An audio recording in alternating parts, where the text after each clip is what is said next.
it was the case when I was younger. People would come to America to become Americans. They would leave India because they didn't want to be Indians. But now people come from India and they bring with them all of the things that kind of place India is. Now, when people come from India and they come to California and they set up Indianness in California, it's great. Indian food, we love the food and everything else, right? But what's happening in California is Indian people in California are complaining to their boss, to their place of work, to their senators of the Indianness, and specifically they're complaining that are the elite class, and they have the right to shit on everybody else. And so they come to America not to shit. They treat the other people who have immigrated from India like shit. And it's the people who are leaving the country. Very often immigrants leave a country, and this will come as a shock. I know if you're liberal in the audience, if you're left, voted for Kamala Harris, close your ears for a minute, because this is going to be really difficult for you to hear. It's really difficult for you to hear. Sometimes when people leave a country, they leave that country because they don't like it.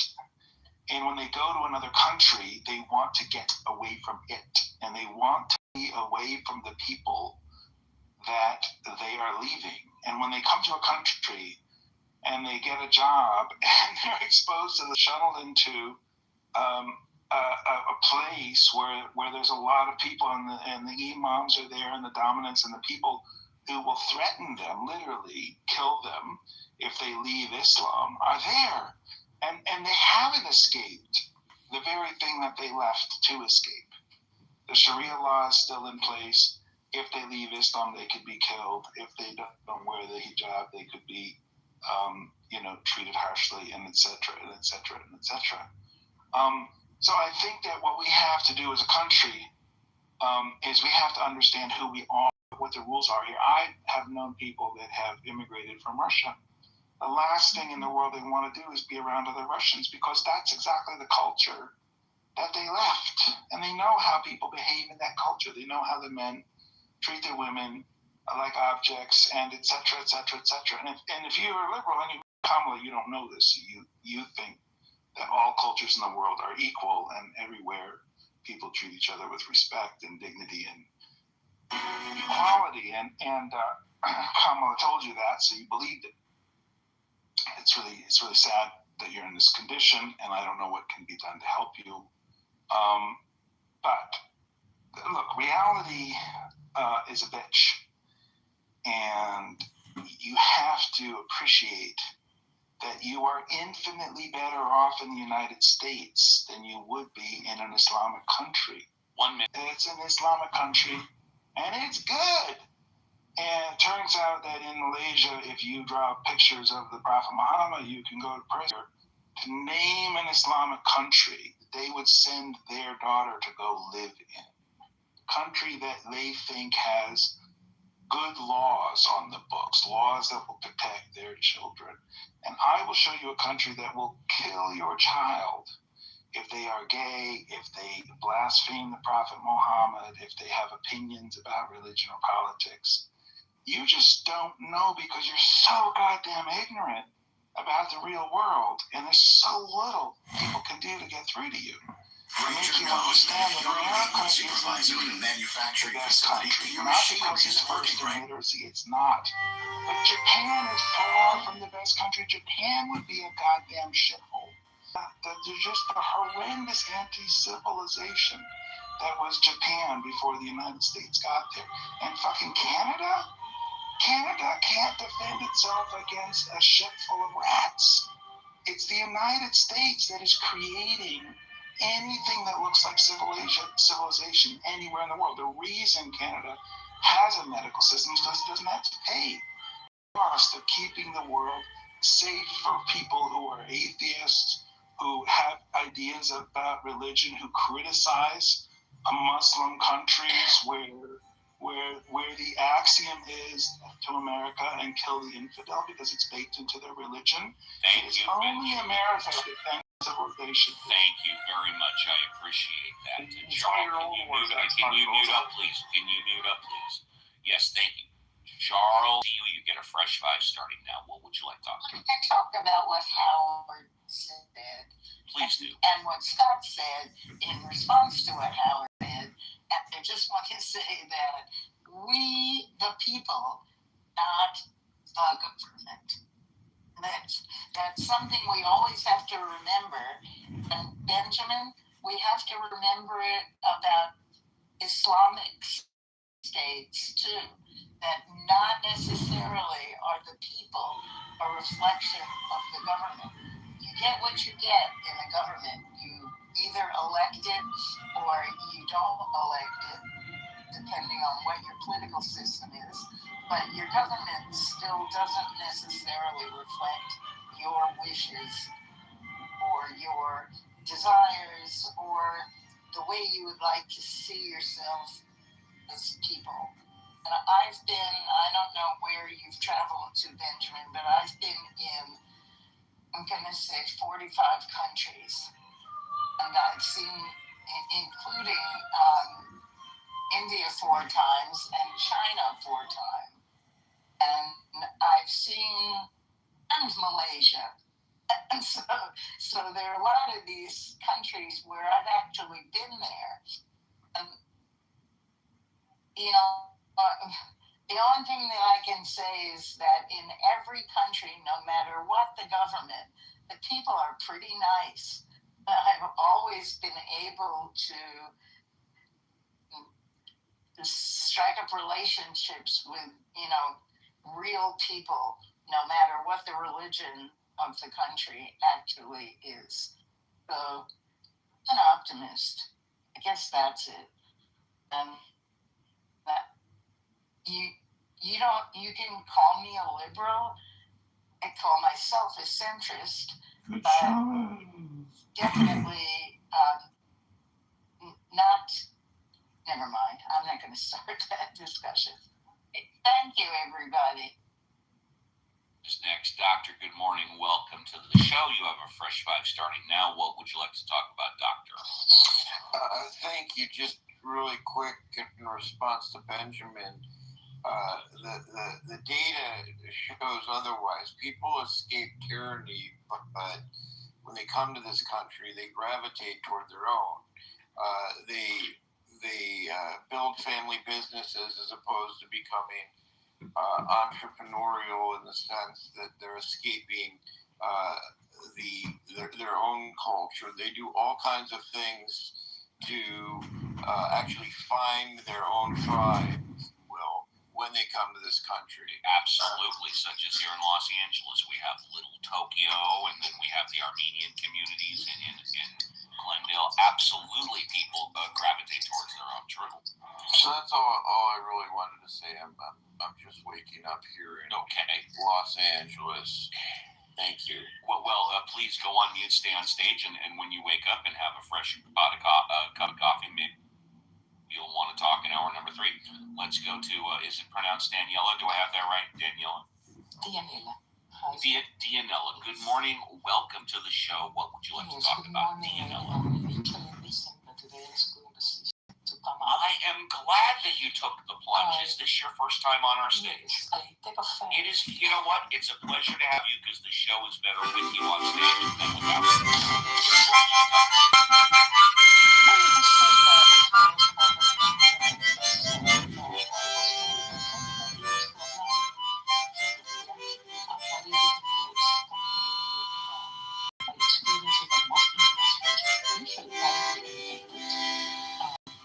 Navigates very well in the States they adapt to the culture, but they keep their custom. Yes, they custom. One of the things that I like about this country, almost 30 years ago, to the master, and decided with my husband it was that you could be wherever you want. You feel comfortable saying what city? I live out of Washington DC. That people like Benjamin is saying in social media and in this act. I don't know what is his background, what is his religion, but every culture, every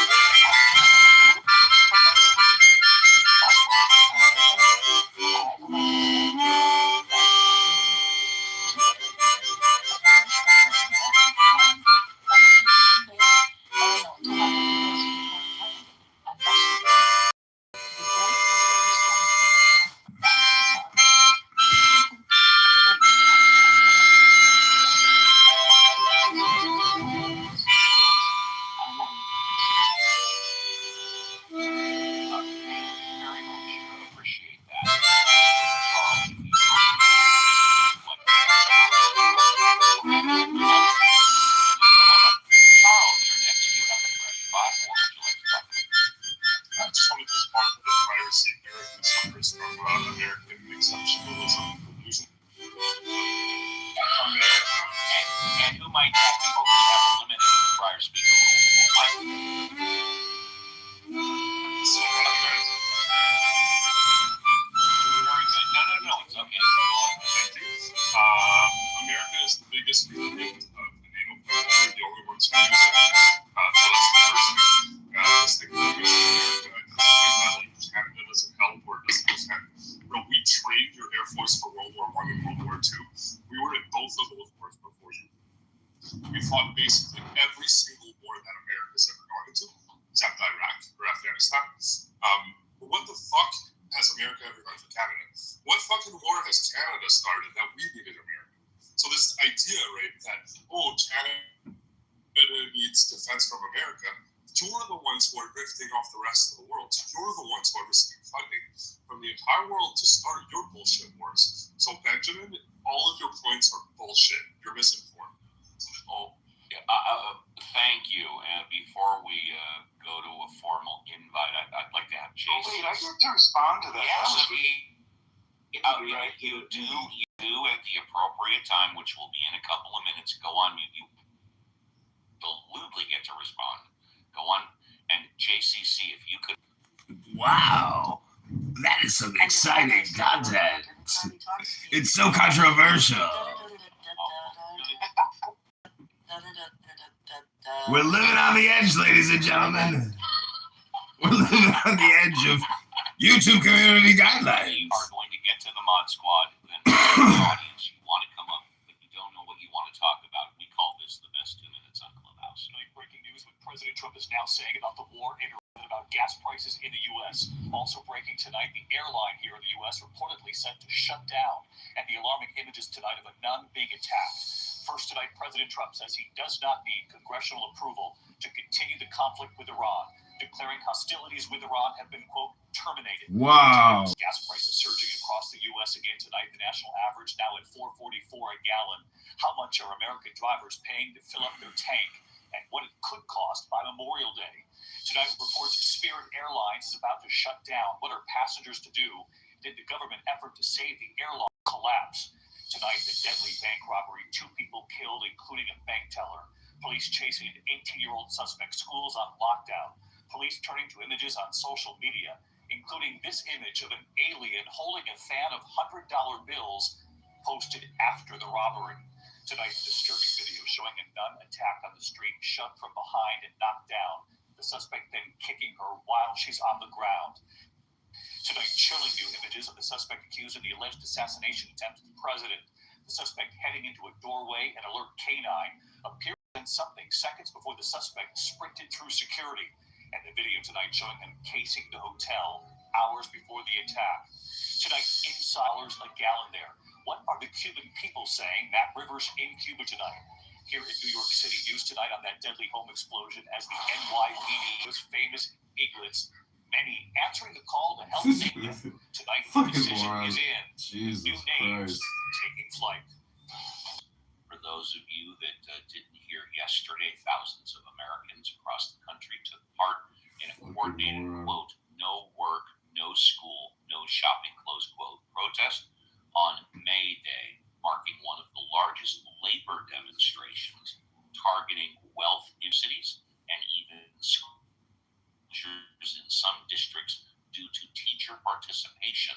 Organizers say this is just the beginning, with long-term plans aimed at building momentum towards a nationwide general strike. We'll go to the Mod Squad, and then, as promised, Benjamin.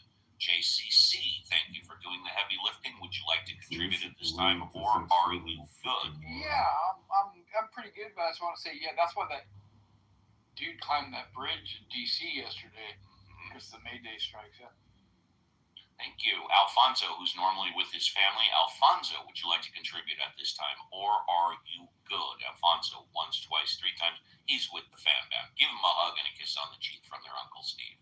Violet, would you like to contribute at this time, or are you good? Well, one of the other things I've been thinking about recently is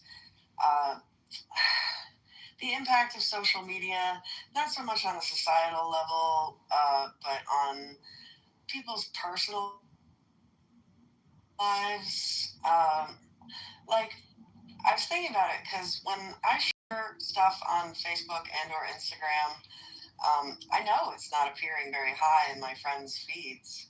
You know, it's going to be like 200 liking or disliking, 500 comments. So the algorithms are saying, oh, well, you know, you're not being a good girl and participate. I just want to share pictures with my friends or like little songs or links or whatever.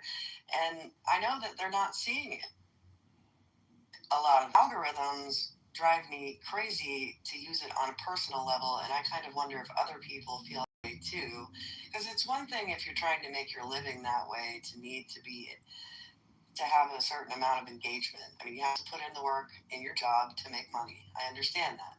But as somebody who just wants to share a little something with friends and they're never going to see it because, like I said, the Facebook or Instagram algorithms have decided that I'm, you know, not playing along, it drives me crazy. And like I said, I was just wondering if other people feel that way on a personal level when it's not meant to be a promotion for their business or their podcast or whatever else, that they get like no responses to their posts because it's not playing along with the system.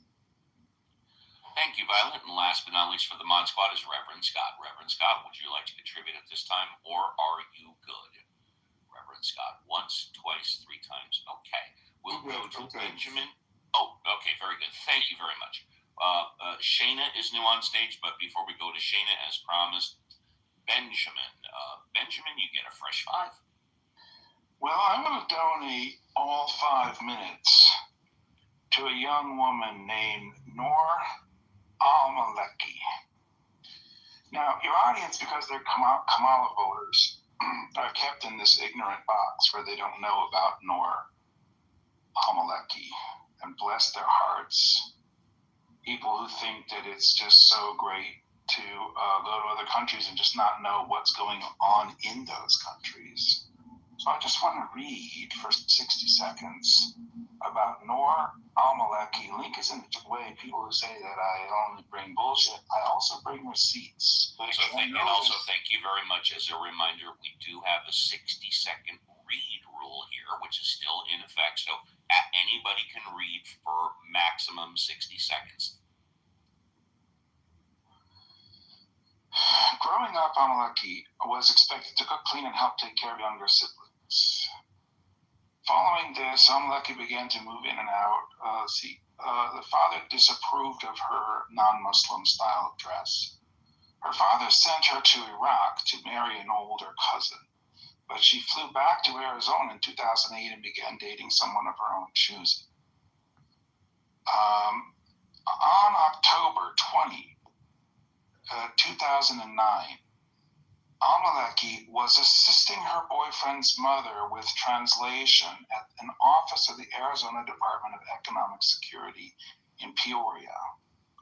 Outside the office, her father, Falel, struck them with his vehicle, causing a brain bleed, partial paralysis, and other injuries in the case of Al-Maleki. Then slipped into a collision, injured her boyfriend's mother, including fracturing her pelvis. Falel did not stop and render aid, nor did he call for help. Following the damage, doctors performed surgeries. And these honor killings, link is in the description, happen in countries as varied as Bangladesh, Brazil, Canada, Ecuador, Egypt, India, Iran, Iraq, Israel, Italy, Jordan, Morocco, Pakistan, Sweden, Syria, Turkey, Uganda, United Kingdom, and the United States. Stay there. When they come to the United States, they bring this ideology of honor killing with them. And women are largely the targets of Islamic honor killings. And when you're Kamala Harris and vote for them, they're just so profoundly ignorant and misguided. When you support Islam, you are supporting violence towards women. And you need to understand what you're doing. And you need to stop doing that thing that you're doing because it's a bad thing that you're doing when you support Islam. So stop, please. in the name. If you're not going to stop for me, would you please consider stopping for Noor al-Maliki, who was 20 years old, living in Phoenix, who was killed by her father in the United States in an honor killing. Please, for her sake, will you stop your stupidity and your evil violence towards women in the name of Islam? Thank you so much. You're welcome. David is new on stage. If you're in the audience and you want to come up, please raise your hand. Talk about anything you want. Let's go to Shayna. I hope I'm pronouncing that right. You have a fresh 5. What would you like to talk about? Hi, Steve. It's Shama. Shama, I'm so sorry. My reading glasses are in the other room. What would you like to talk about? So tomorrow I have a session that I'm attending on adolescent and sexuality in India. So I was just doing some reading on it, and I was just curious to understand the American culture and American peoples. I know this is not just a room with people from USA, but just the yes, we have people all over the world in this room. Yes.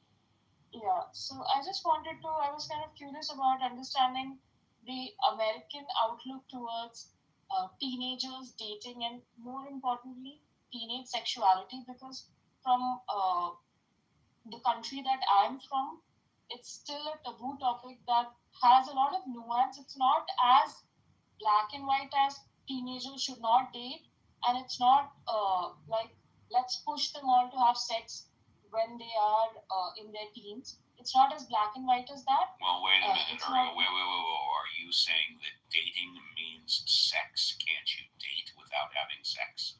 Or when you date, that automatically means you're encouraging sex? No, not at all. Not at all like that. So that is why I wanted to understand what. Oh, it varies from household to household, right? However, it does not necessarily encourage sex. It just encourages a relationship building experience with these young teens, and I highly encourage it because it's a good stepping stone to being social in society. And if you are implicating your teen in protection and sexual activity, and that would be the safe way to do it. And definitely do not educate your child to not force the other, and for the other not to be forced. And that's very important. And to be yourself, and not to give in if something you're not wanting to do. And definitely protection. Alfonso, you may be with the fam bam. Alfonso, are you there? Going once, going twice. Let's go to Violet. And Violet, I think you have a one or two teenage daughters, don't you? Yeah, 16 and nearly 13, respectively. There you go. What does teenage dating in America mean to you? Well, I mean, my oldest daughter has a boyfriend, and what that means at the moment is, they like hold hands in the hall, walking down the hall in high school, and they go kind of on group dates. I mean, it's a group of friends. The other people aren't necessarily couples. They just all hang out together. So, I mean, at the moment, the example I have of a teenage relationship seems to be kind of affectionate, friendly. As far as, talking about dating, JCC was right. It varies a lot from household to household. I mean, you have some people who just don't want their kids to have any kind of romantic, quote-unquote, thing until they're above 16 or whatever it is. But in my case, I started talking to my girls about dating and relationships, around the age of 12, talking about how sharing communication and a relationship is very important to. I'm sorry, I'm trying to recall what I said to them, and I'm getting screwed up in my mind. But basically, that it wasn't just about what feels good. That you don't just plunge into physical relations. You need to get to know them first, was my instruction. And then I did have I am not encouraging you to have sex, but if you choose to do so, I want you to talk to me about getting birth control. And I spoke to them of all the options available, because you can't stop them per se. And this is actually a repeat of what my mother did in my case. She told me, like, when I was 13, just let me know. When I lost my virginity to my high school sweetheart at 16, I went to my mother. I told her, we've decided to start doing this. I need you to take me to the doctor. And she did, without saying anything or any judgment. And that's what I would do if one of my daughters approached me, at least on the outside. Reverend Scott, would you like to answer? Yes, I think what we're doing with teenagers is we're evolving them earlier. So I think Violet is largely on the nose, but I think kids are getting educated quickly on intimacy, on sex, and I think we'll have to deal with that. Like we're getting a younger population that's getting older quickly. And I don't know what we do with that. I mean, but it's going to have social ramifications that I don't see. And I'm not a conservative, right? But I think we've got to put some brakes on something. I don't know where we put it, but that's what I would say.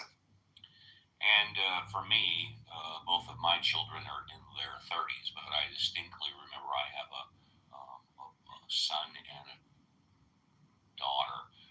I specifically endorsed any time they asked a question about anything, I would never respond by saying, "You're not old enough to have that discussion."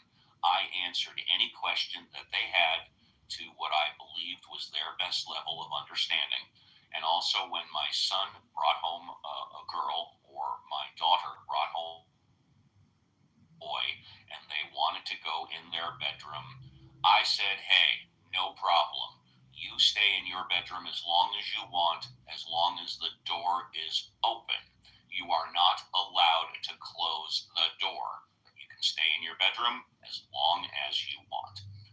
There you go, Shayna. I know I'm mispronouncing it. I'm sorry. Shayna. I want to add something. I want to JCC. Just real quick to what Scott said.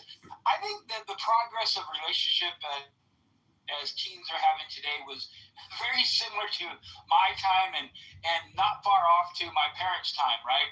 The relationship was the same. There was teens having sex in the 50s, teens having sex in the 60s, 70s, 80s, 90s, and currently today. I don't think anything has progressed any further. Now, their access to data, that's a lot easier. However, teens are going to do what teens are going to do. We don't need social media to educate teens. They already know what the hell to do. It's not that. Yeah, because I figured if they didn't get the correct information from me, they were going to get the incorrect information from the street. Shayma, you want another minute or two to follow up? Good topic. Shayma. Yeah. I think there are a lot of similarities in the way Indian culture and American culture look at dating, in terms of it's important that kids explore relationships, but there's also this India's a lot more conservative than what the American culture is like. So it again depends on which section of society you're coming from. So some from certain sections of society might be certain teens might do date, and again with the implicit instruction that the parents are not okay with them having sex, but yeah, hanging out together. But that is what I was kind of wanting to understand, that what is America's take on teens having sex. So I got a basic idea of what you guys are trying to say. So yeah. Thank you very much. Appreciate that. Let's go to Jim East. Jim, good morning. Welcome to the show. What would you like to talk about? Sure. And my specialty is actually teens in transition. So I appreciate the opportunity. First, most of my peer group does what you did and says you can be in the bedroom, the door has to stay open. So to me, that of the pressure there, but I honestly think, and he's not on the platform, so I know I honestly think, and he's not on the platform, so I know I'm not going to embarrass him. I'm not going to embarrass him by saying, but I believe of the world. We have the most conservative of any faith you can imagine here in the United States, and we have the most liberal, free love people in the world in the U.S. here, and then we have a bunch of us that are in the middle. So the U.S. is big. So to add from a social science background of mine, both bachelor's and master's level, I'll just tell you that I've seen both, but Steve's seems to be what I've experienced with parents and with kids the most popular. Yes, you can spend time in the bedroom, but that door better be open. Thank you. It's my pleasure. Thank you. If you're in the audience and you'd like to come up and talk about anything, you're encouraged to do so. Would anybody on stage like to, who has not commented already, comment on teenage dating? Just unmute and say your first name. We were hearing this last part. I asked GPT, what do you think about teenage dating? This is what ChatGPT told me. Teenage dating is one of those things that can be healthy, messy, formative, and confusing all at the same time. It's not inherently good or bad. It depends a lot on how it's approached and the level of maturity involved. On the positive side, dating as a teenager can help people learn important life skills early, how to communicate, set boundaries, handle rejection, and understand their own values. Those lessons tend to carry into adulthood in a meaningful way. It can also be a normal part of social development, especially as teens start figuring out identity and relationships. That said, there are real downsides if it's not handled well. Emotions at that age can be intense, and not everyone has the tools yet to deal with the heartbreak, jealousy, or pressure. It can also distract from school, friendships, or personal growth if it becomes all-consuming. In some cases, it can be unhealthy dynamics like controlling behavior or peer pressure that teens might not recognize right away. The biggest, clear boundaries and a focus on respect, both for themselves and the other person. And that's chat. Would anybody on stage like to talk about anything? Just unmute and say your first name.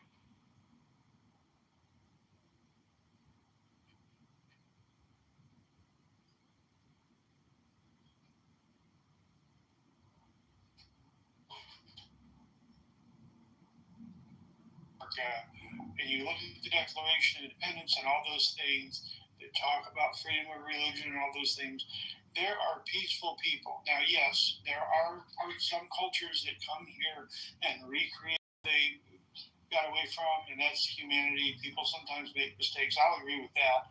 You know, there's parts of Miami that are Little Havana, and you're like, why? You know, or Little Haiti, you're like, why? You know, what did you do? You know, why were you thinking? And yes, a lot of family businesses. And you know, you have to kind of figure, especially if you look at Old West movies, when people came from other places, they were the stranger, they were the other, they weren't always welcome. So the only way they could make a buck is to do their own family business. So I'm just going to close by saying, I think that the extremes, the zealots of any faith or any belief system that we've got to be aware of. But to totally knock a faith, I don't get it. And also, Kamala was raised as a Christian. From what I understand, she went to church regularly with family. But anyway, that just this whole don't support Islam as a whole. I've met some really wonderful people that have different belief systems, and that doesn't bother me. it's their belief system. They respect me. I respect them. I'm not trying to convert anybody. They're not trying to convert me. So I'm landing. We have what I believe is a new Sam on stage, who's also new on Clubhouse. I see the party hat. Sam, welcome to the stage. It's a pleasure to have you here. What would you like to talk about? Sam, going once. Sam, there you go. Hi. We cannot hear you, Sam. Sam doesn't understand. I'd like to respond to that comment. You can in a moment. Let's see if we can hear Sam. Thank you. Benjamin, go on mute, please. Thank you. Sam, you unmuted. You may have to exit out and come back in, but we can try you. Sam going once. Sam going twice. Okay, Sam is having some technical difficulties. Benjamin, let's see. No, let's go ahead. Let's go ahead and have you respond. Take 3 minutes. 3 minutes. Go ahead. Yeah, sure. I get that everybody wants to be inclusive and turn a blind eye to people's ideology, but the honest truth is people who say this don't mean it. They're lying to you. They're liars. They're deceived.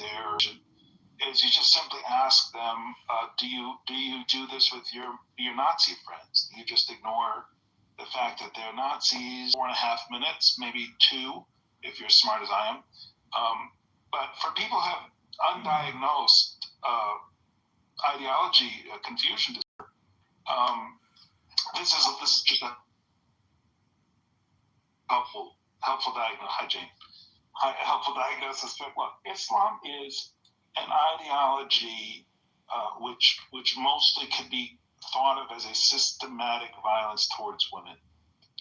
And if you need the evidence, the numbers, the female genital mutilation statistics, I can help you with all of this. I can Google for you if your Googler is broken. But if you just think you can sit next to somebody who is promoting Islam like Kamala Harris does, like Mamdani, who swore himself in on a stack of Qurans, does, and not understand that what you're supporting is a system of violence towards women, then you are just you're just kind of like an intellectual turd. So all right, you have made your point perfectly clear. Thank you. Let's try. Let's. I said 3 minutes. Let's. You'll have a fresh 5 in hour number 3. Let's try Sam again. Sam, are you there? Sam going once. Sam going twice. Sam sold. We'll give Sam one more chance in hour number 3. Let's go to Jane, who's new on stage. Jane, good morning. It's a pleasure to see you on stage. What would you like to talk about, Jane? I'm good for now, Steve. Just listening. Oh, you got it. Okay, cool. Well, let's see. We were talking about.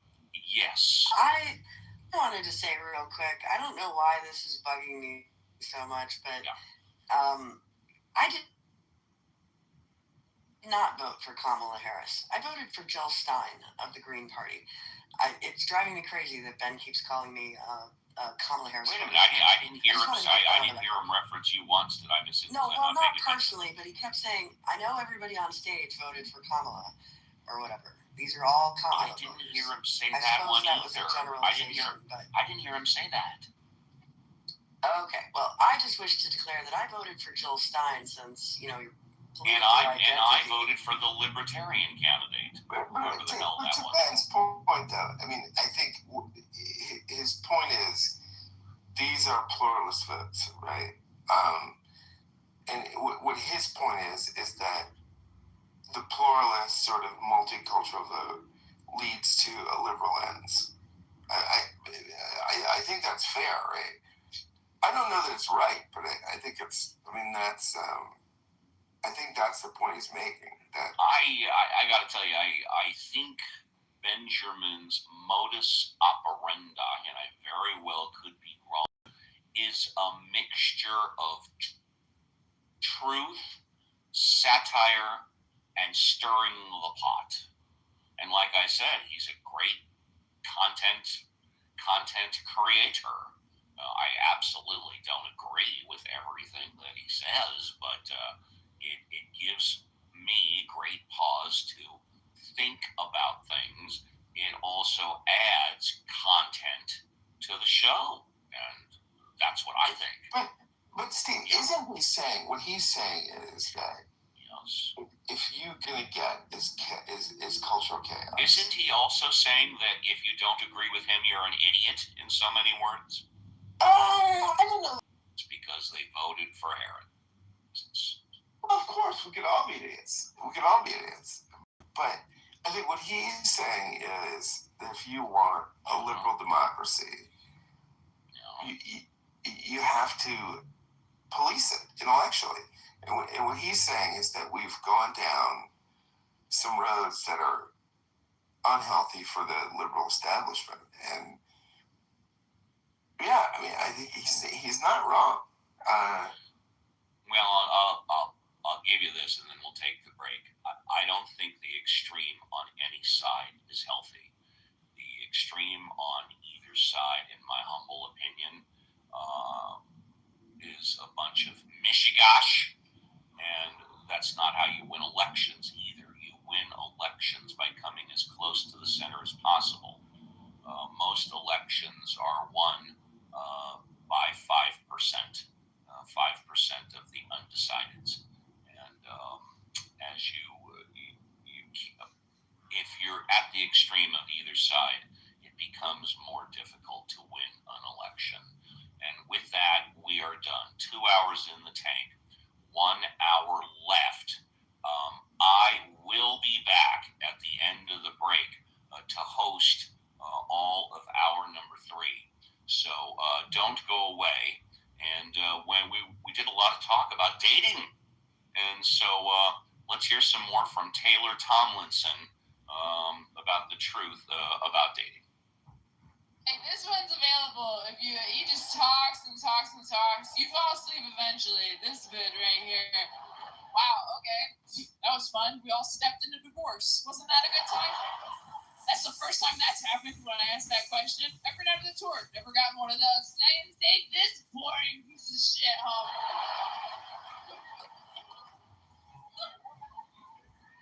All right, this last one. What do we got?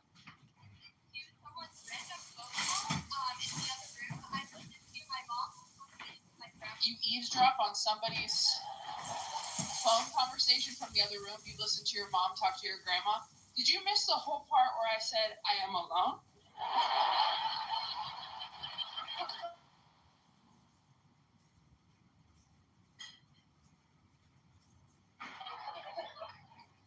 Have you tried falling asleep to the sound of people who love you in the other room? I would that I could!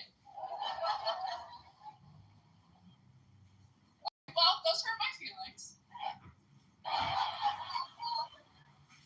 I'm going to tell you the best one I've heard on this tour.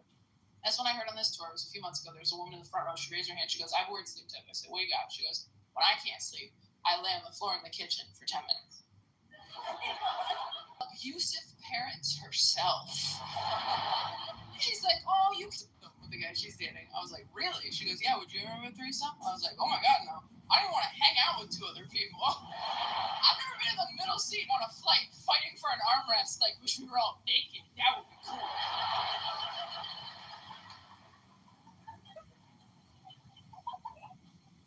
I don't even think I could date an extrovert again. I dated an extrovert once. We moved in together. The first week we lived together, he's like, hey, what if we had some people over? I was like, look, if you don't want to be with me, just say so. You want to have people over? Over what? My dead body? If you're an extrovert, you're in love with an introvert, you gotta understand, asking us to invite people over is like asking us to do anal. Watch our face change. Like, I'm sorry, is it your birthday? Seems like a big ask for a random Tuesday. I live alone now, it's incredible. I fall asleep in the middle of the bed like a boy king, just like good night, Joffrey. It's fantastic. I eat all the food I buy. Every grocery I buy goes in here, it goes bad. That's power, do you see?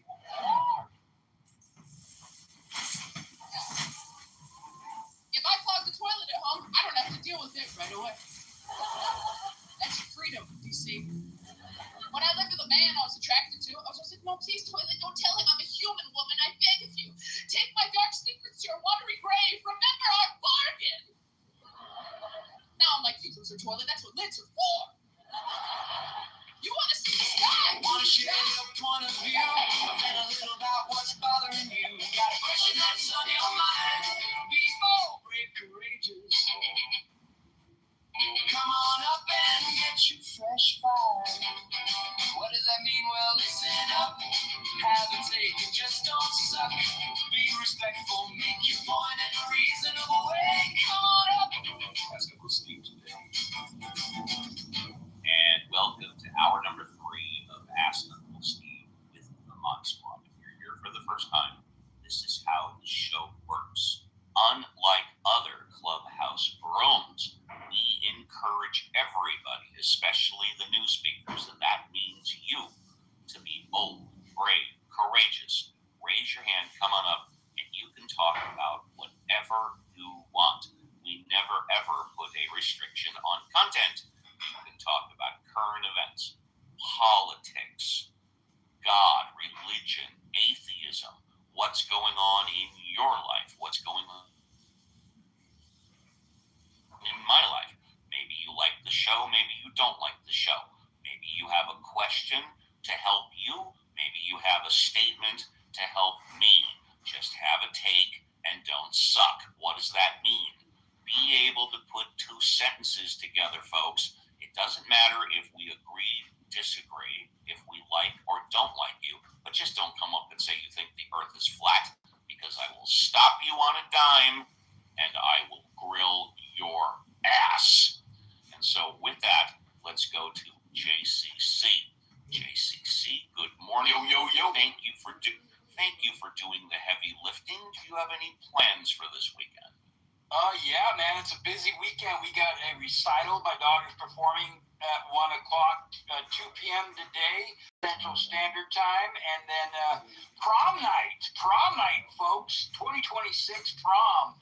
I'm helping her right now. I did an errand. I went out to get some black ribbons. She's making her own corsage, so I'm highly involved in her activity. I'm going to take pictures of her and her boyfriend at either a Japanese tea garden or a local museum here that has a very nice landscape area.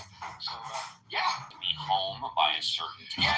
I'm pretty flexible. She has like a 1 a.m. curfew where we're at. Okay. So yeah, Twice, 3 times. There you go. Alfonso, good morning. Thank you for doing the heavy lifting. Would you like a fresh 5 or would you like to talk? Tonight, my husband and I are going to go to a place in our area called The Works. It's kind of a grown-up arcade with like skee-ball and 10-pin bowling and our old-style arcade games, but it's a bar. And they're having a cover band tonight. I forget, actually. So it's kind of a group occasion, and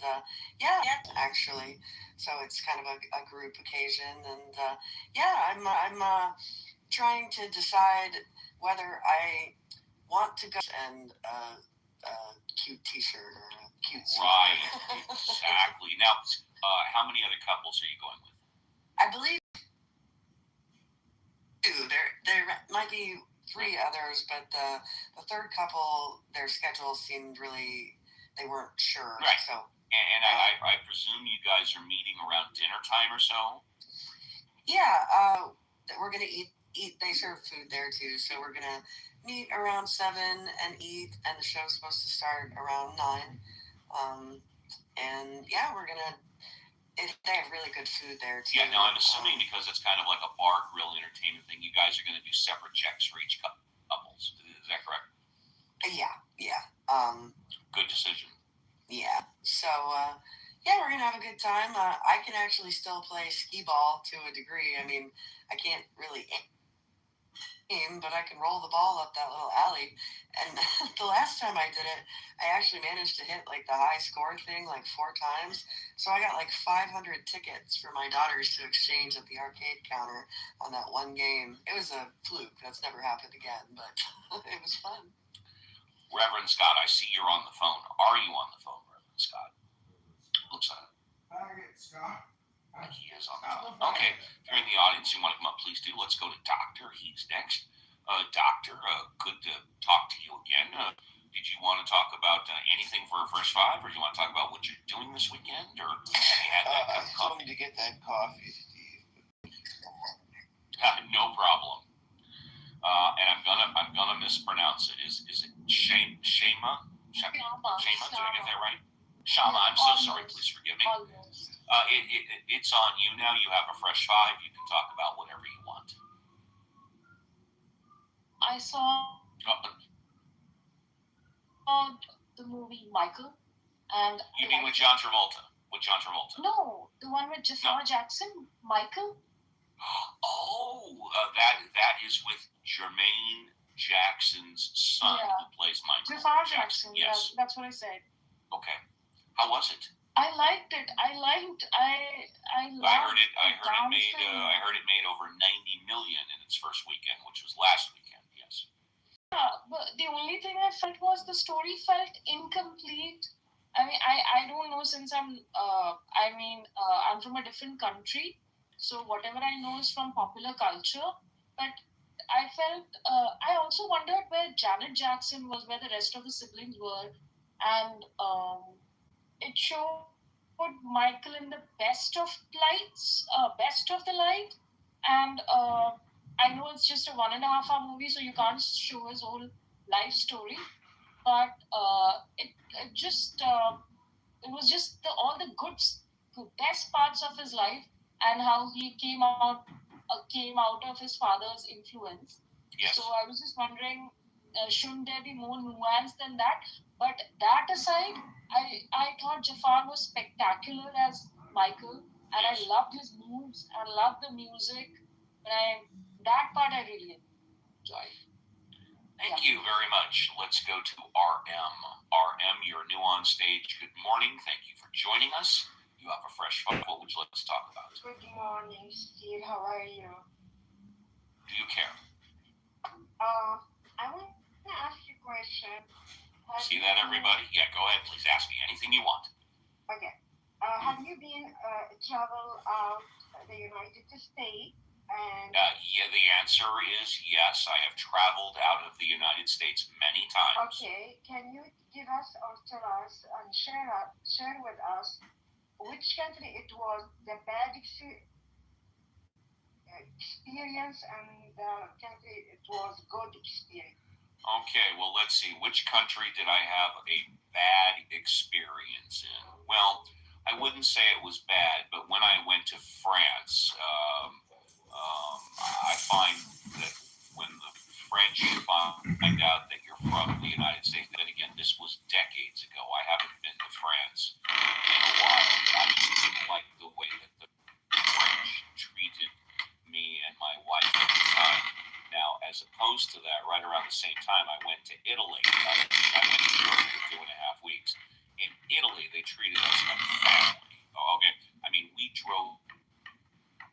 staying in France, we drove into Italy, drove a mile down the road, and literally,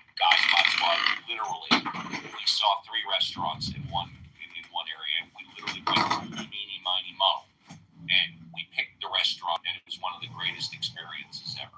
So I would say my worst experience was in France. It was simply because I didn't like the way that we were treated. And also, I think somebody tried to rip us off. And I don't mean like somebody on the street. I mean like because we didn't speak the language, they were adding the bill incorrectly. I could be wrong.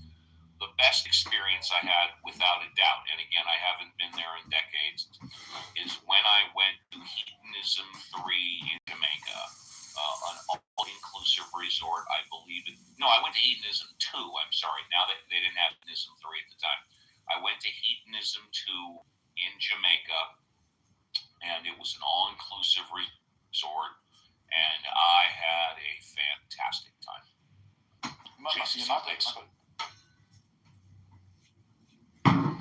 So, Reem, what were you asking? You're asking where to go? No, just everybody to have an experience in Europe. Anybody have been in Europe, and what's happened with you? You have a good time, people are friendly, they were racist, they were treating you as family, or I mean, I like to hear from everyone. If somebody, in Europe before. Yeah, me personally, I have Europe. I do hope that someday soon I can go. However, I open it to anybody on the stage who wants to add in to help Reem with her travel. I can try. Well, Italy is a nice place. I mean, even if I so say myself, I mean, if I'm obviously like us to United Kingdom. I don't know if you've ever been there. You can visit Spain. Spain is very nice as well. Or even the.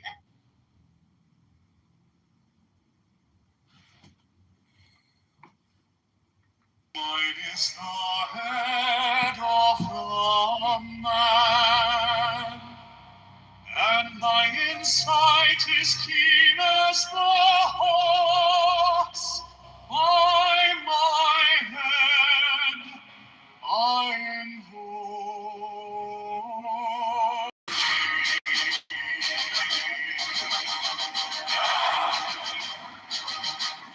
I am the only begotten child of my father and mother. My father is dead. My mother bore me with labor and pain and fear.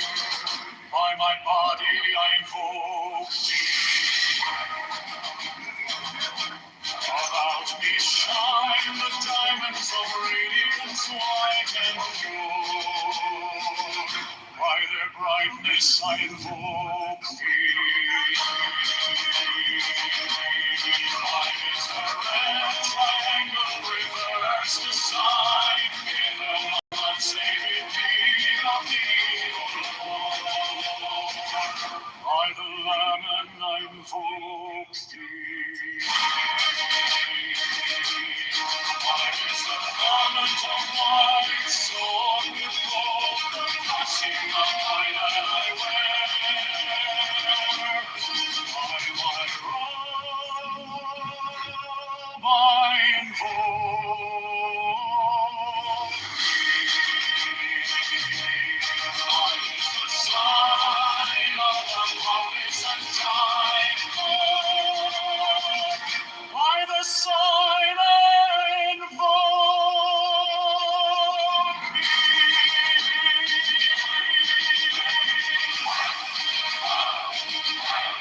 Mine is the turban of white and gold, and mine the blue vigor of the intimate I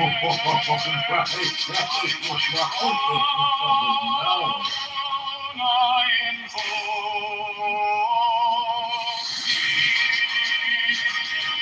my fingers travel on the beats of pearl, so that I after thee in thy car of glory.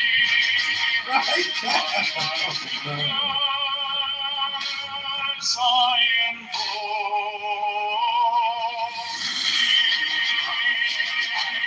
I bear the wand of double power in the voice of the Master.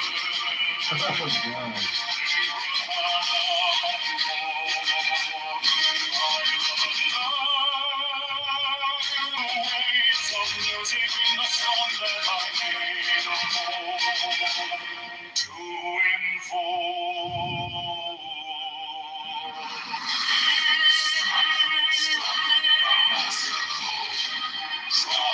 Draw the flaming sword, crown, shadow, and conquering Lord, Horus, Avenger. By the song I invoke thee. In my hand is thy sword of revenge. Let it strike at thy pity. By the sword I invoke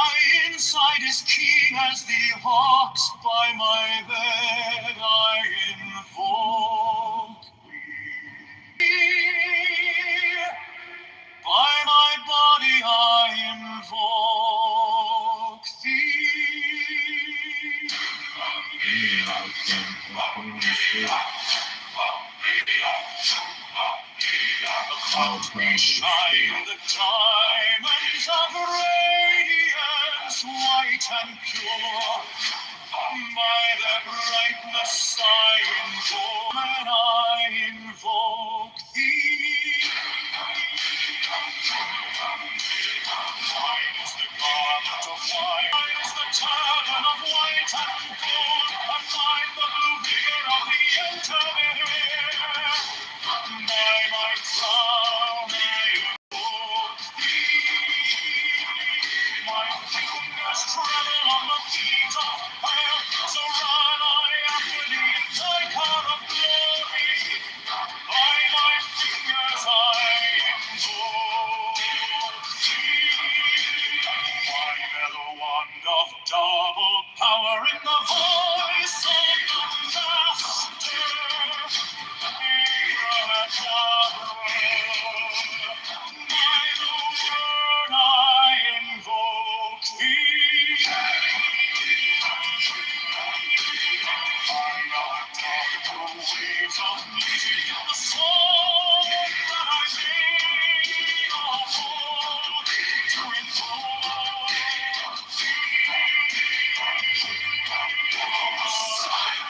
Strike the master chord, draw the flaming sword, shall the conquering Lord, Horus Avenger.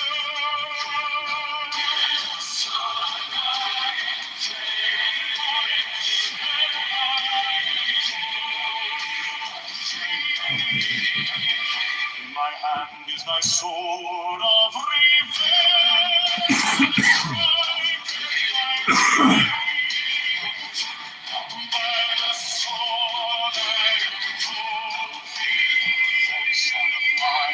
Voice of the 611 are the voices.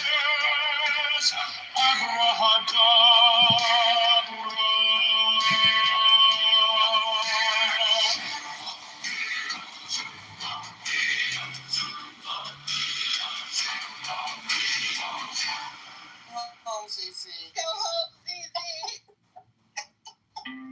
This has been an amazing. Make this make sense for you, Lord. So you got Kitover. Mine is the head of the man, and my insight I invoke it. I invoke it. Mine is the red triangle reverse, the sign again of none, save it be of the old Lord. By the Lamb and I invoke it.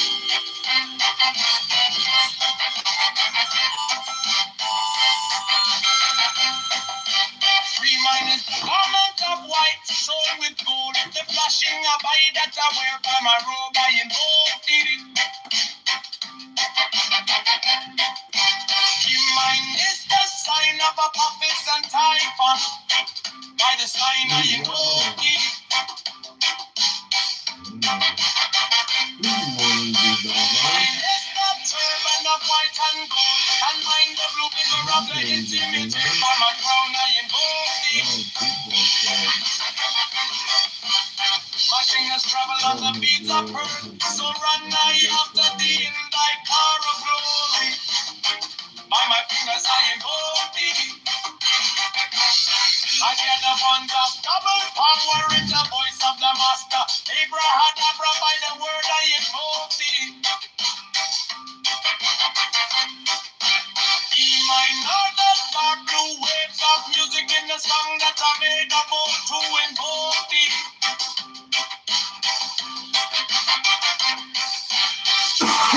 Like a master chord, draw the flaming sword, child and conquering Lord, Avenger, by the song I invoke thee.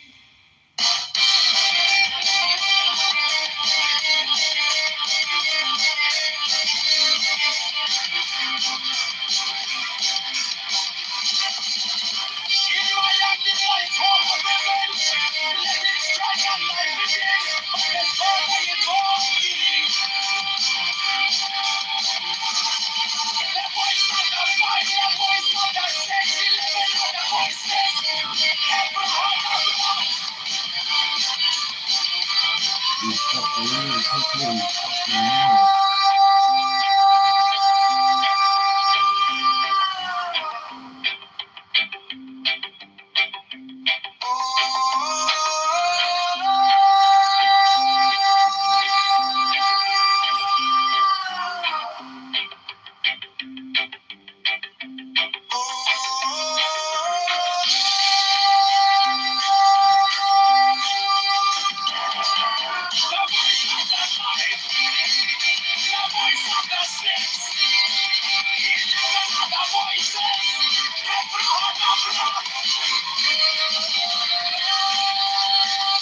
begotten child of my father and mother. My father is dead. My mother bore me with labor and pain and fear. By my body I invoke thee.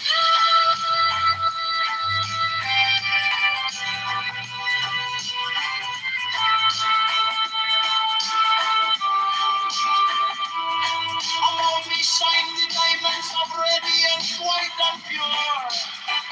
By their brightness I invoke thee.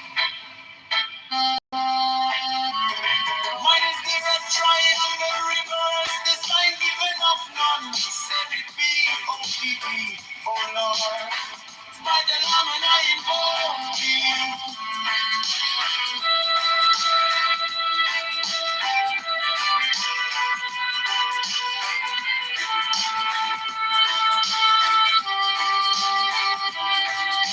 Mine is the garment of white sewn with gold, the flashing of light that I wear. By my robe I invoke thee.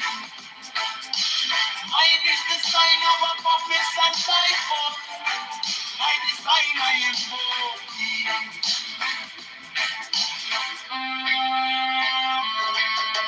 Mine is the turban of white and gold, and mine the blue figure at the end in the fear. By my crown I invoke thee. My fingers travel on the beats of birds, so run I after thee in thy car of glory. By my fingers I invoke thee. For that the one that got the power in the voice of the master. Abraham Abraham. By the word I invoke thee. Hey, thine heart the dark blue waves of music in the sun that I made up for you invoke thee. Strike the master chord, draw the flaming sword, grow, giant conquering Lord, our Lord, Amen God, by the sword I invoke thee. In my hand is the sword that prevails, let it strike, I fight thee. By the sword I invoke thee. The voice of the fight, the voice of the six, 11 of the voices. Abraham.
Mine is the head of the man, and my insight is keen as the ox. By my head I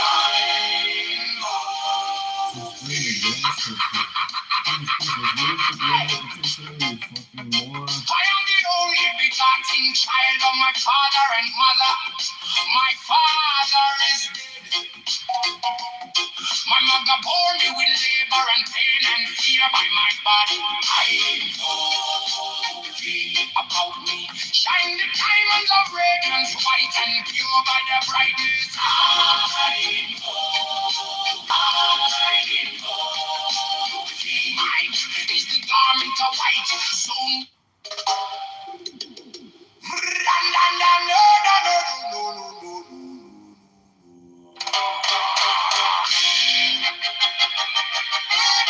Mine is the head of the man, and my insight is keen as the ox. By my head, only begotten child of my father and mother. My father is dead. My mother bore me with labor and pain and fear by my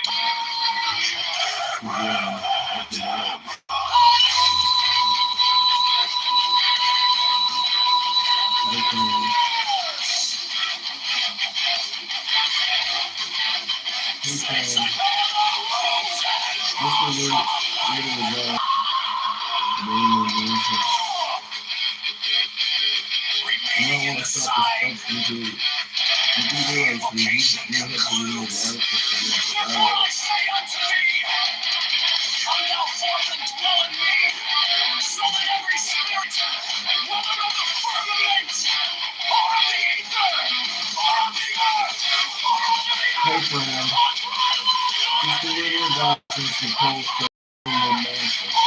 You might want to stop respecting Jody by calling him Jody. You do realize to begin changing your norm, you have to be more radical. and every spell and scourge of God, the vast one might be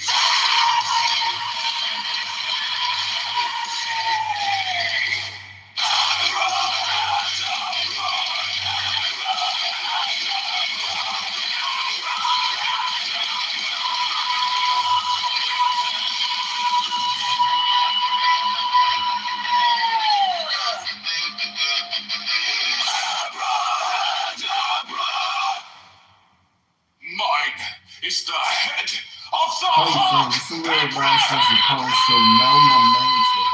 You might want to stop respecting Jody. You do realize to maintain it, you will have to be more radical. cross of life and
hearing the sign, teaching Abrahadabra, remaining in the sign, the invocation concludes. Therefore I say unto thee, come thou forth and dwell in me, so that every spirit, whether of the firmament, or of the ether, or of the earth, or under the earth, on dry land, or in the water of whirling air, or of rushing fire, and every spell of God, the vast one, might be Takes you too long.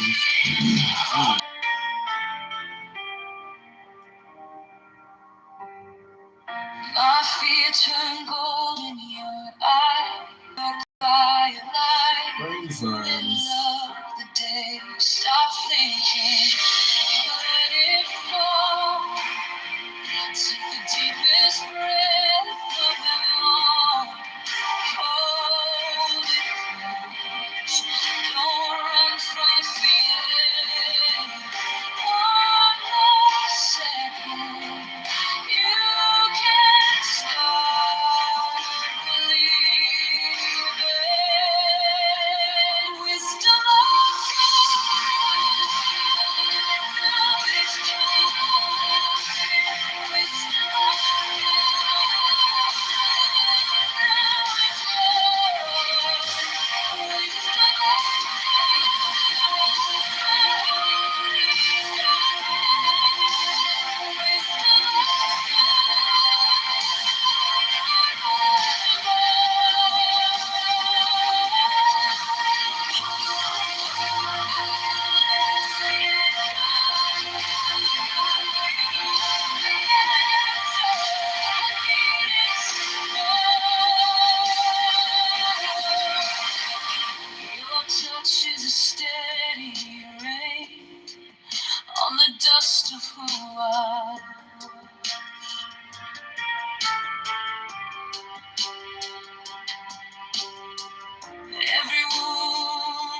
Pretty much, dude. It's everywhere in New York and your holidays.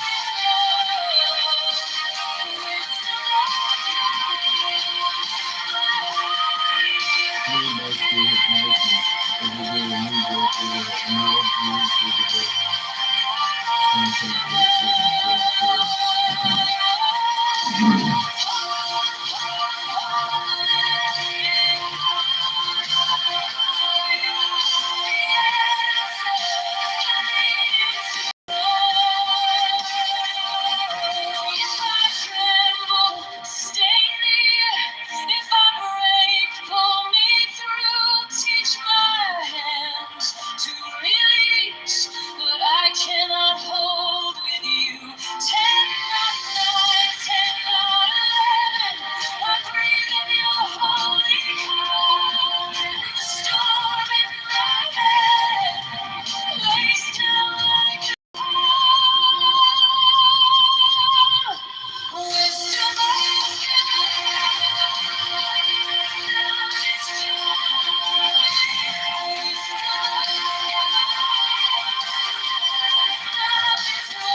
Came like dawn in my hands, soft but stronger than I knew.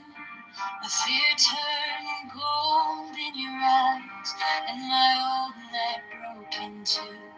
I was lost in the noise, now I'm learning how to stay close to your quiet light. In the middle of the day, stop thinking. Let it fall. Take the deepest breath.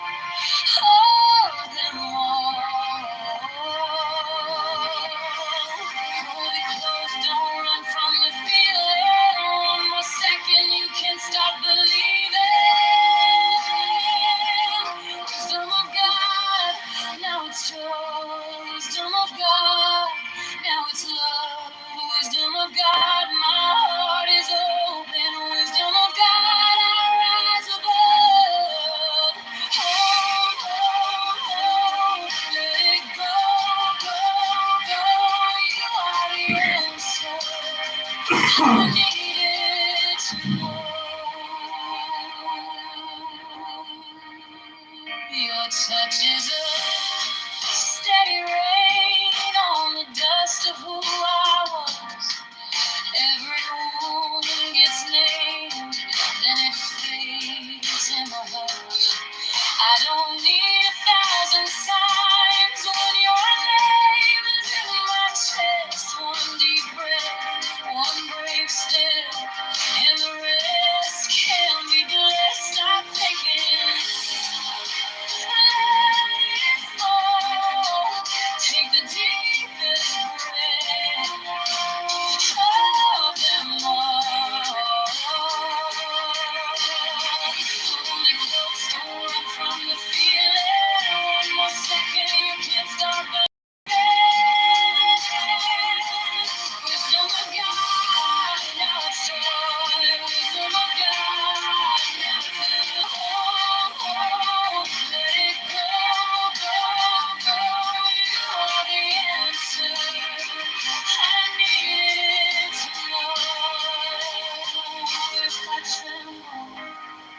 stay near if I break. Pull me through, teach my hands to release what I cannot hold with you. Tonight, I breathe in your holy calm and the storm in my head.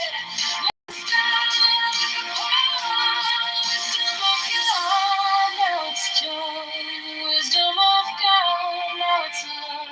Wisdom of God, my heart is open. Wisdom of God, arise above. Hold, let it go, go. You are the answer. I needed to know.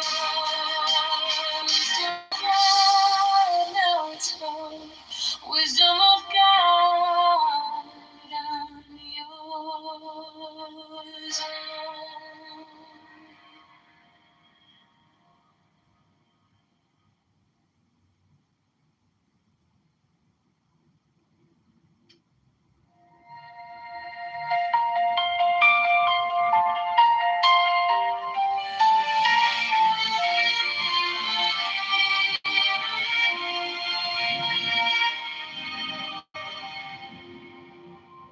Wisdom of God is now joy, love, heart, enlightenment. You found me in the quiet with my hands still shaking. I was carrying the hurt like a name I couldn't drop. Then you touched my trouble and the whole room stopped. Stop thinking and your problems. Take the deepest breath of the day. Hold for 10, not 11. 10, not 9. Stay.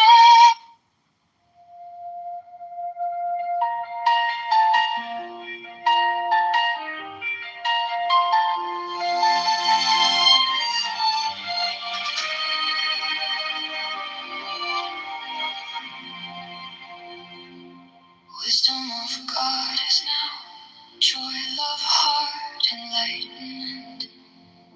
You found me in the quiet with my hands still shaking.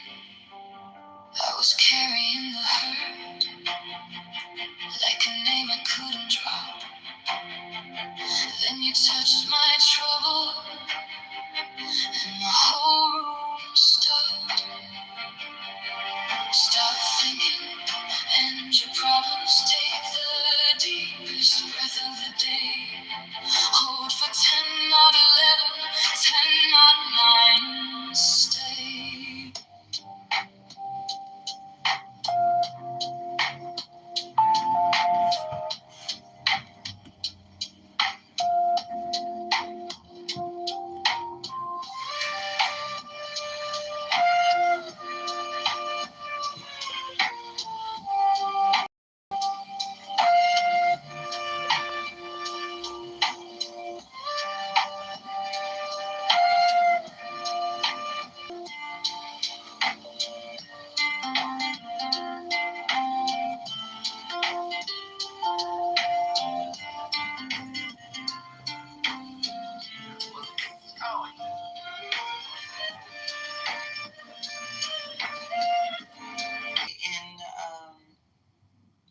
Who are the other two people that are in that picture? This image on my PTR is Ayaan Hirsi Ali. She's a beautiful woman from Somalia, and she has said everything about Islam that I have ever said and more. She writes about the problems in Islam, the genital mutilation which she experienced as a child, the forced marriages which she escaped in Somalia, and her life of criticizing Islam is well documented. I suggest all the people here who voted for Kamala and are suffering from the disease that causes them to embrace Islam, please take some time to read anything by Ayaan Hirsi Ali, including her book Infidel. Now, this book is real. You can get it. 30 seconds. You can get it in Amazon. You can get it anywhere else. And she will tell you everything that I have been saying. And she will do it from behind this beautiful dark skin that she owns. And so all of the people who are losing their shirts or calling me racist because apparently my skin color is not the right color. If you need to hear from somebody whose skin color is this beautiful shade of bronze, feel free. And if you need to hear from a woman, this is a 2-for-1 package. You get to hear from a woman who has this beautiful face, and that will fix you. If you can just take the time to spend 15 minutes with Diane Herciali, you will be fixed. You'll be straight. You'll never vote for Kamala Harris again. Everything about your life will be better. Thank you so much. Thank you. First class escort to the VIP. Let's go to, am I pronouncing it right? Paola? Paula? Paula, would you like to say goodbye? Yes, of course. Goodbye, everybody. It's been a real pleasure to be in your room again, Uncle Steve. And I will come next time for sure. Thank you very much. Next time is tomorrow. Can't wait to see you. First class escort to the VIP. Jim East, would you like to say goodbye? Jim East, would you like to say goodbye? Jim East going once. Jim East going twice. Jim East, you get the stretcher ride. Oh, let's bring him up to say goodbye. Jim East, raise your hand. We'll bring you up because you caught it at the last moment. Jim East, this is the chance to raise your hand. Jim East going once. Jim East going twice. I don't see him raising his hand. Okay, let's go to Violet. Violet, would you like to say goodbye? Goodbye. It's been a great show today, Steve. I'm going to... Love that. Alfonso, would you like to say goodbye all the way from South America? Would you like to say goodbye, Alfonso? Alfonso going once to say goodbye. Alfonso. Goodbye. Have a great weekend and see you guys tomorrow. Thank you. And last but not least, NJCC, I'm going to give you a call right after the show if you don't mind. Would you like to say goodbye, JCC? Of course, Steve. Yeah, great room, great show. So some good combos. We shared our American side of teenage dating. I really enjoyed participating in that conversation. Benjamin provided us some interesting content. That was some excellent content, yes. Not that I agree with everything he says, but the content is excellent. Otherwise, a great 3-hour tour. I love it. Yes. And to all, I wish you all a good Saturday, and see you all tomorrow. Peace out. Thank you. And with that, we are done. On behalf of the Mod Squad, we thank all of you for your participation, because without you, the show is not as good. We wish you and your family a great remainder of your Saturday, and we will be back tomorrow, 7 a.m. Pacific Standard Time, 10 a.m. Eastern Standard Time, for another.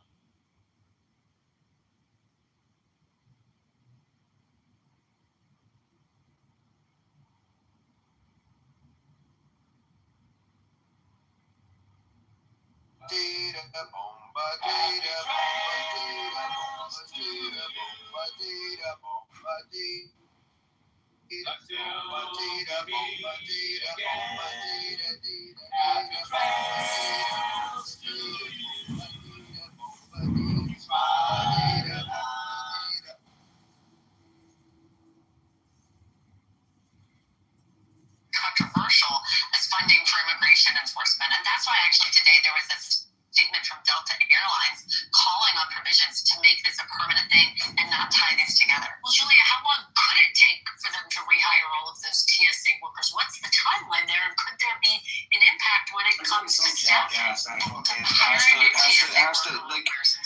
There's always some asshole who doesn't have to do anything. All they have to do is be stupid.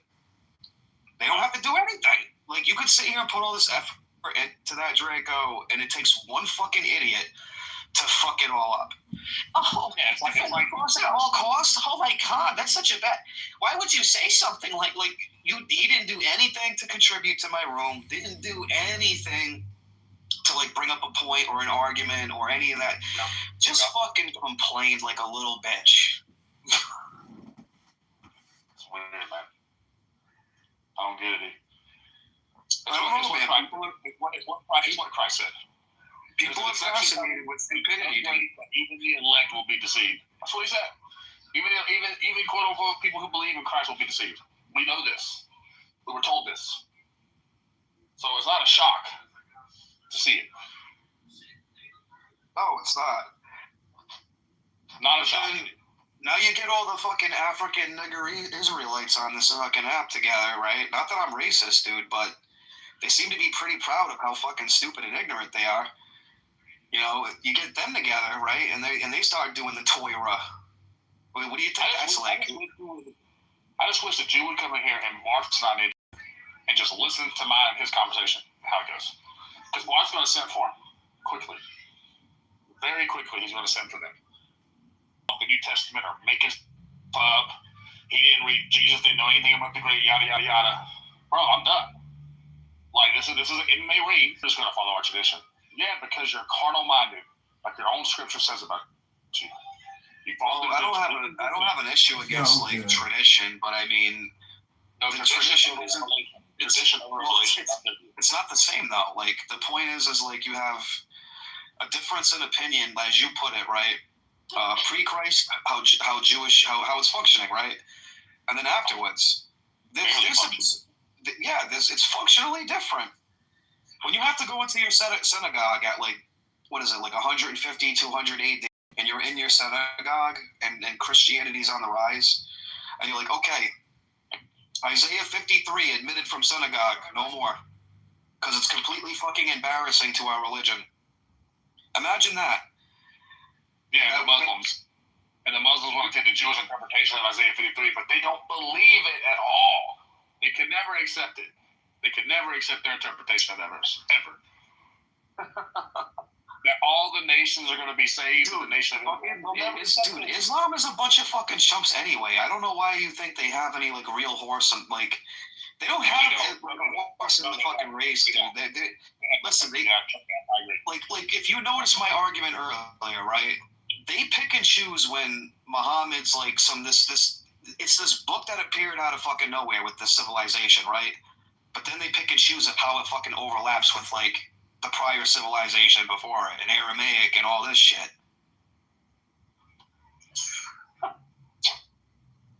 They like to pick and choose, dude. Hey, fuck it, whatever, man. I don't take them seriously. Good morning. Jacko, do you believe Isaiah 53 is referring to Jesus? Of course. You do? Okay. Of course. Why would you even ask that? Of course I did. I mentioned it.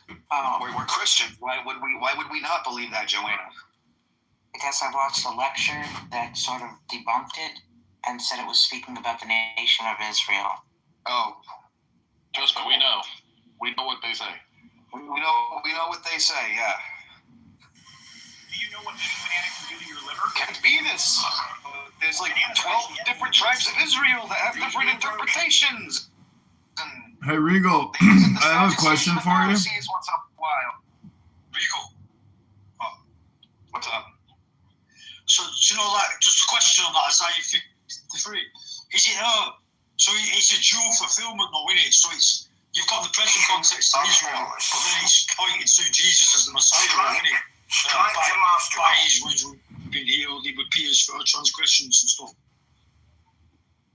Who else would they be talking about? Not even that, bro. Like, as a Christian, one day you need to sit down and read the book of Isaiah and look at the themes that Isaiah says. Talk absolutely negative about the people of Israel the entire time. Hey, Regal, I got a question for you. If you could put me in the queue, thanks. So I'm just telling you, like, if you read Isaiah until you get there, like, there's no reason to think this is talking about Israel. The righteous servant, the whole time prior, like, that term is never used for them. I'm asking Regal here. No, not everybody has a soul. There are people who are atheists. They don't believe in souls. They don't believe that they have one. So by proxy of that, they don't have a soul. Okay, so when you referred to the Hebrew Israelites as Yes, they should.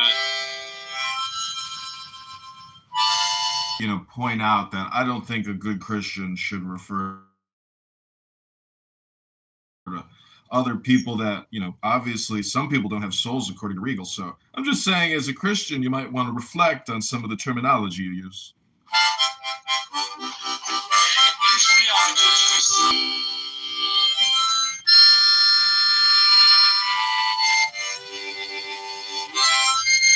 I like that question. Do I have soul? I wonder if the soul is compassion or not. So you have levels of souls with degrees of compassion.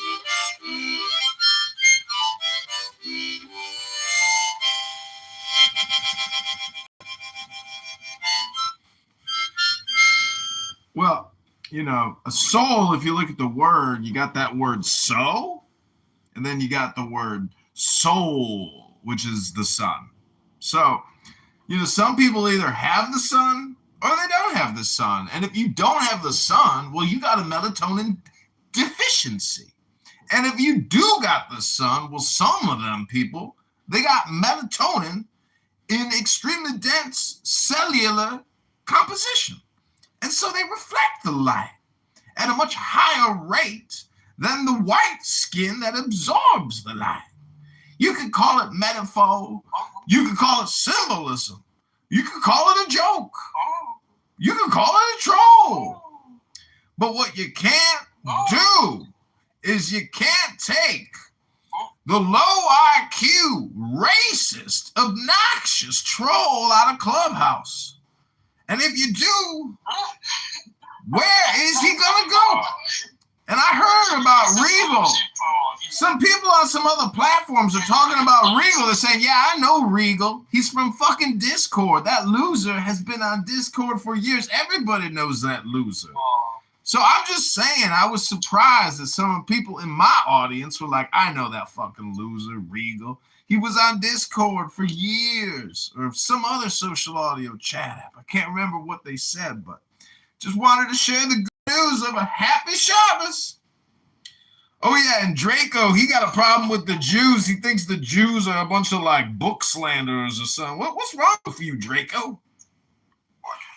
Draw the flaming sword.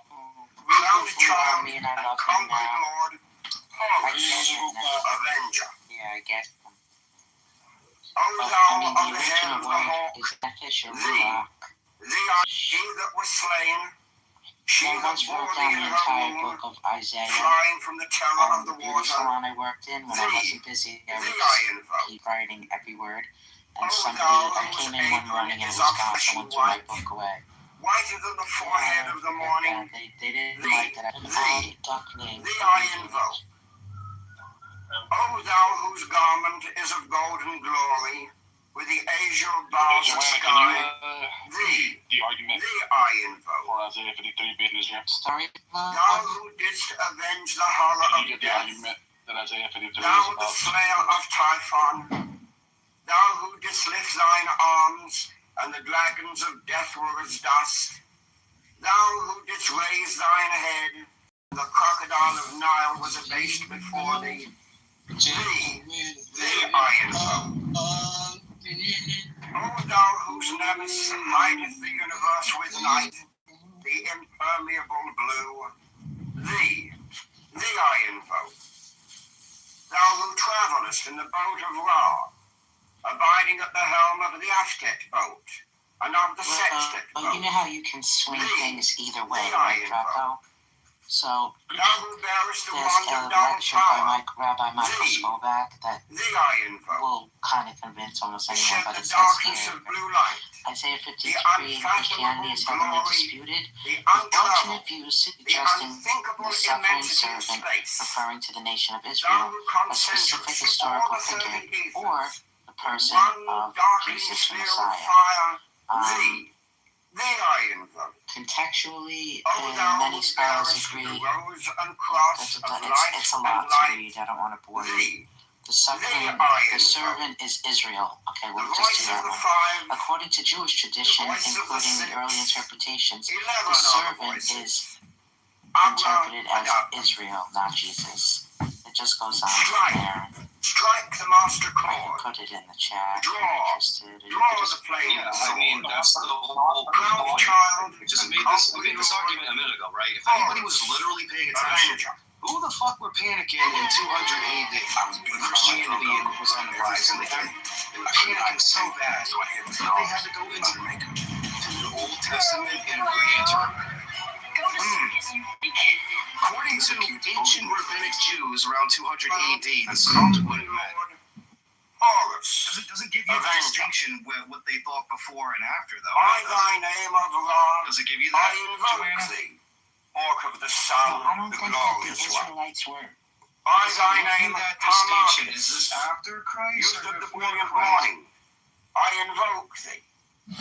By thy name, Mao, I invoke thee, lion of the midday sun. By thy name, Tum, orc of the evil, crimson splendor of the sunset, I invoke thee. By thy name, Kefra, I invoke thee, O beetle of the hidden mastery of midnight. By thy name, Gur-Par-Krat, Lord of silence, beautiful child that standest on the dragons of the deep, I invoke thee. By thy name of Apollo, I invoke thee, O man of strength and splendor, O poet, O father. By thy name of Phoebus, that drivest thy chariot through the heaven of Zeus, I invoke thee. By thy name of Odin, I invoke thee, O warrior of the north, O renown of the sagas. By thy name of Yahashua, O child of the flaming star, I invoke thee. By thine own, thy secret name, Uri, thee I invoke. The names are 5, the names are 6, 11 are the names. Abrahadabra. Behold, I stand in the midst. Mine is the symbol of Osiris. To thee are mine eyes ever turned. Unto the splendor of Gabura, the magnificence of Chesed, the mystery of Da'ath, thither I lift up mine eyes. This have I sought, and I have sought the unity. Hear thou me. Mine is the head of the man, and my insight is keen as the hawk's. By my head I invoke thee. I am the only begotten child of my father and mother. By my body I invoke thee. About me shine the diamonds of radiance, white and pure. By their brightness I invoke thee.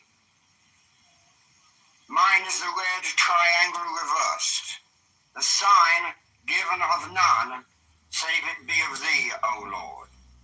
By the Laman I invoke thee. Mine is the garment of white, sewn with gold, the flashing abbai that I wear. By my robe I invoke thee. Mine is the sign of Apophis and Typhon. By the sign I invoke thee. Mine also is the turban of white and gold, and mine the blue vigor of the intimate air.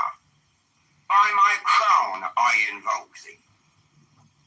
My fingers travel on the beads of pearl. So run I after thee in thy car of glory. By my fingers I invoke thee. I bear the word of double power in the voice of the Master. Abrahadabra. By the word I invoke thee. Mine are the dark blue waves of music in the song that I made of old to invoke thee. Strike the master chord. Draw the flaming sword. Crowned child and conquering lord. Horus, avenger. By the song I invoke thee. In my hand is thy sword of revenge. Let it strike at thy bidding. By the sword I invoke thee. The voice of the 5, the voice of the 6, 11 other voices, abracadabra. Autumn of whirling down, full of rushing fire, and every spell and scourge of God, the vast one, for divine guidance at the beginning of each session. O Lord of the universe, the vast and the mighty one, ruler of the light and the darkness, we adore thee and we invoke thee. Look thou with favor upon me, who now standeth before thee, and grant thine aid unto the highest aspirations of my soul, that I may be enabled to accomplish the great work, to the glory of thine ineffable name. Amen.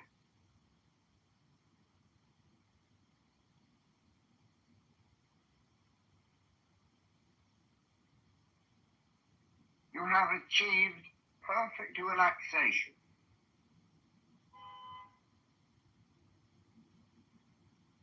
Your mind is at peace.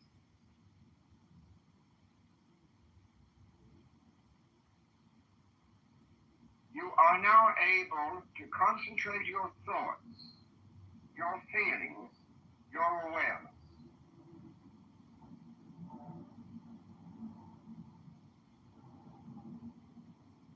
Imagine now the towers above you another being who represents your higher self, your holy guardian angel.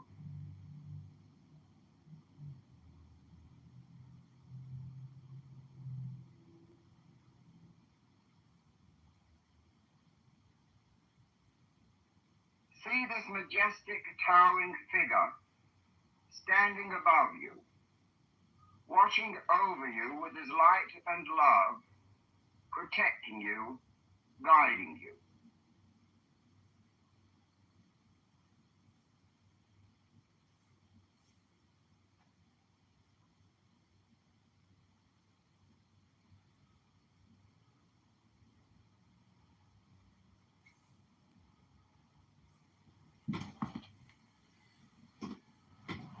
With each breath you take, you aspire and yearn to be one with your angel.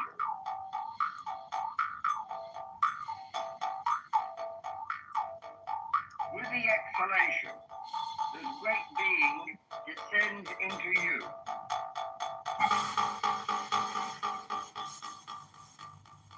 You and your guardian angel are becoming one.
Israel long for.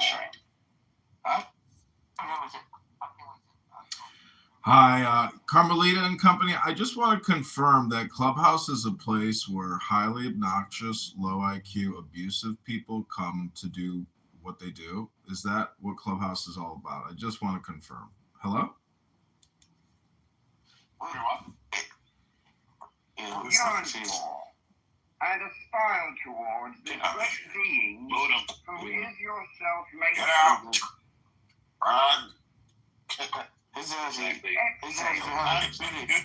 You want to have take a conversation. I ain't trying to talk with comments today. Wait, so Alistair, what are you asking? I'm sorry.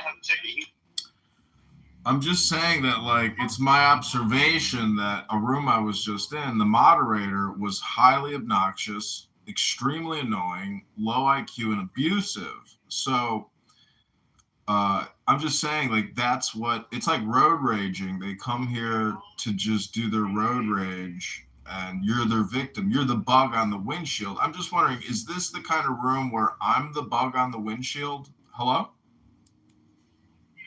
Yeah. What's the reason? To find out whether or not I'm the bug or the windshield. Hello? You want the gate. Because why does it matter? The divine You don't want to tell you about it. occupying your body, your mind, your soul.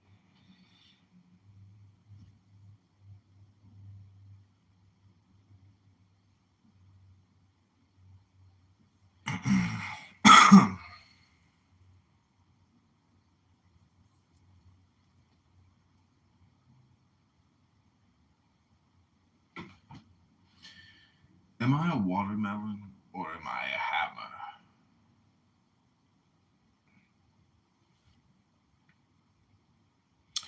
I guess one way of saying it is, am I a watermelon or am I a hammer? Hello? Inhale. And imagine that you are No, I asked if I'm a watermelon or a hammer, like Gallagher's Sledge-O-Matic. air going out of your body. And your higher self, your angel, descending into you. You angry. Leave me alone. Aspire.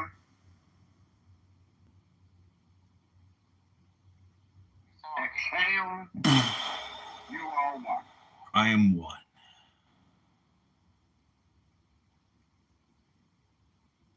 You angry.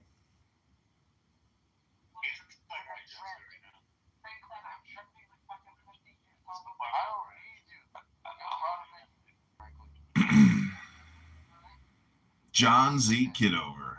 You can Cash App tip me or buy me a coffee at John Kitover. To help you and guide you throughout life.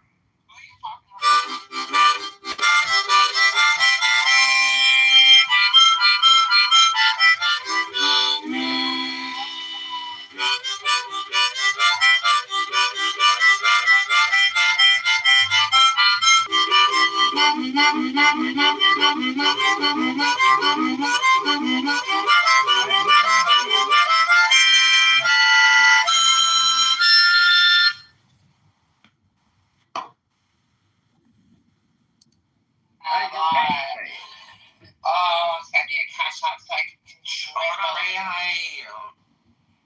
I can I'm kicking this guy out with the car. Wait for him.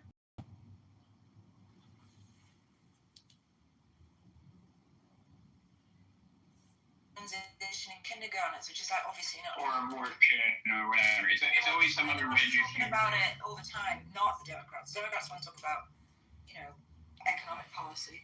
Well, I don't even think Bill Maher agrees on the economic policies. Like that's the thing is I think he's opposed to the progressive on the economic policy. You're absolutely wrong, Frenchie. The progressives don't talk about economics. They just put out filibuster hypnosis. I'm saying I don't know. It's a more general attitude that we should be supporting Israel, even given whatever I think he's from beautiful Hispanic flair in particular, and he comes from originally a place called Cuba, which we will be taking over almost immediately.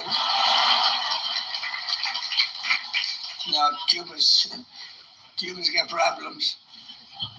We'll finish one first. I like to finish a job. On the way back from Iran, we'll have one of our maybe the USS Abraham Lincoln aircraft carrier, the biggest in the world. We'll have that come in, stop about 100 yards offshore, and they'll say, "Thank you very much. We give up." Good job.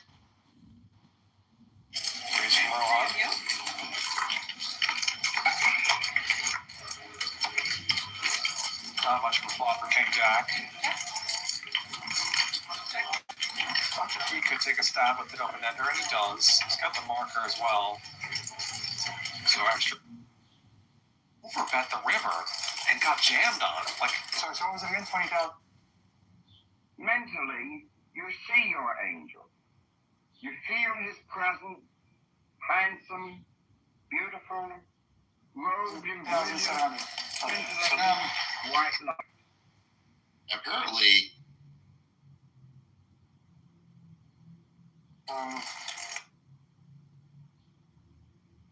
40.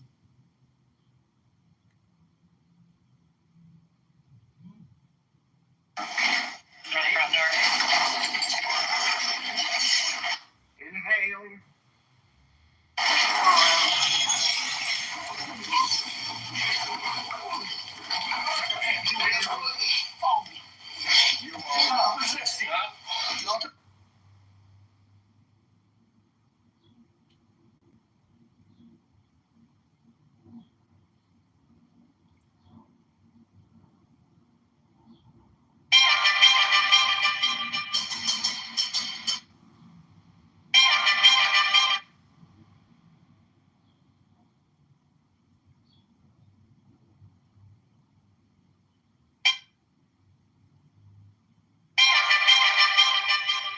You are gradually merging with a gigantic figure of the angel.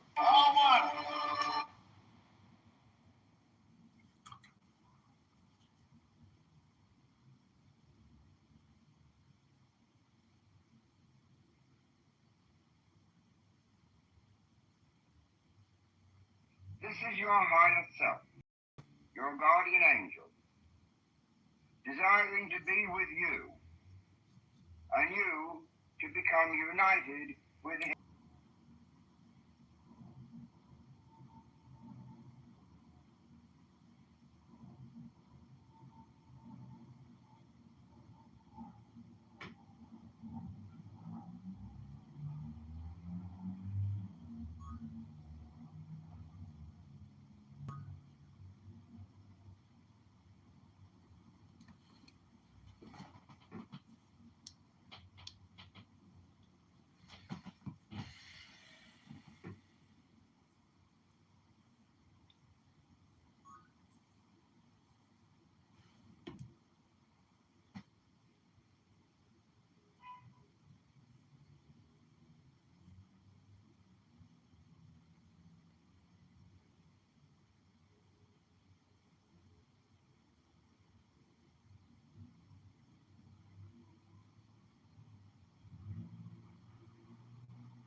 This is the goal of your lifetime.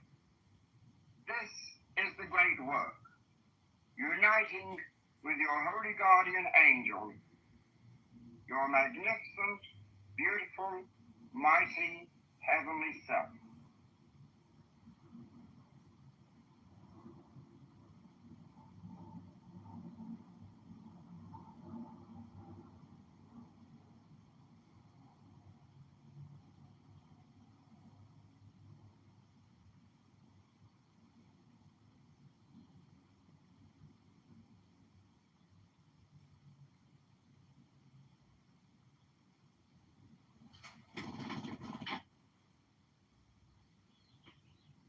Meditate quietly.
something that I would.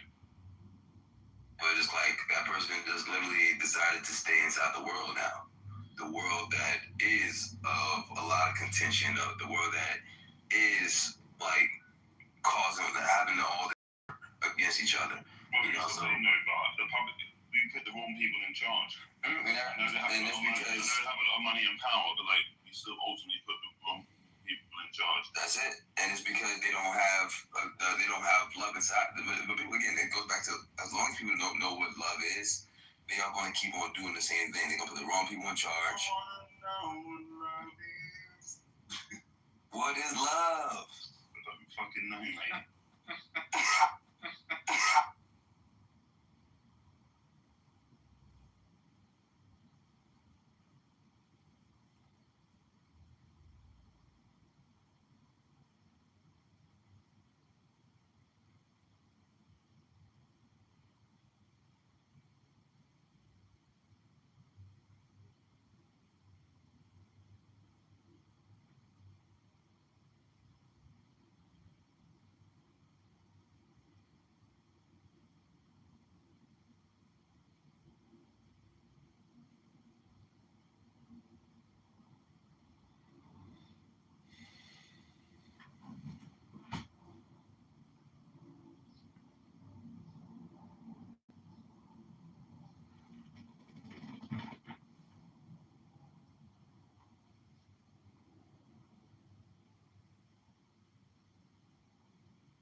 sing with me that wonderful peroration to an ancient adoration.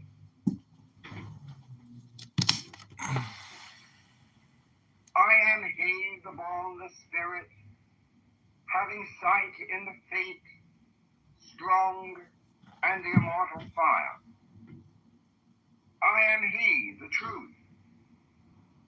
I am he who hates that evil should be wrought in the world. I am he that lighteneth and thundereth. I am he from whom is the shower of the life of earth. I am he whose mouth ever flameth. I am he, the begetter and manifester unto is my name.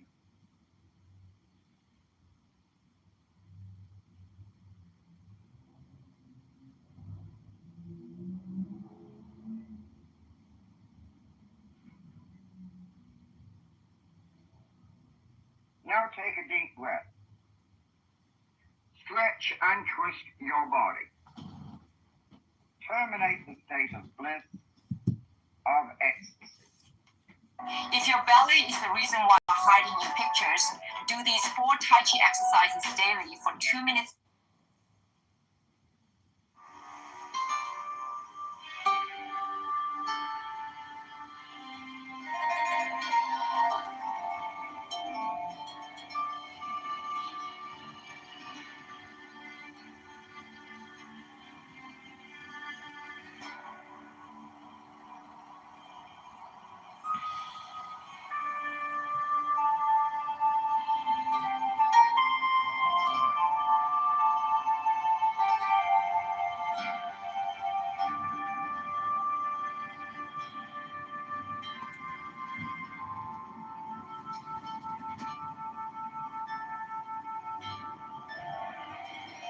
Invocation of faith.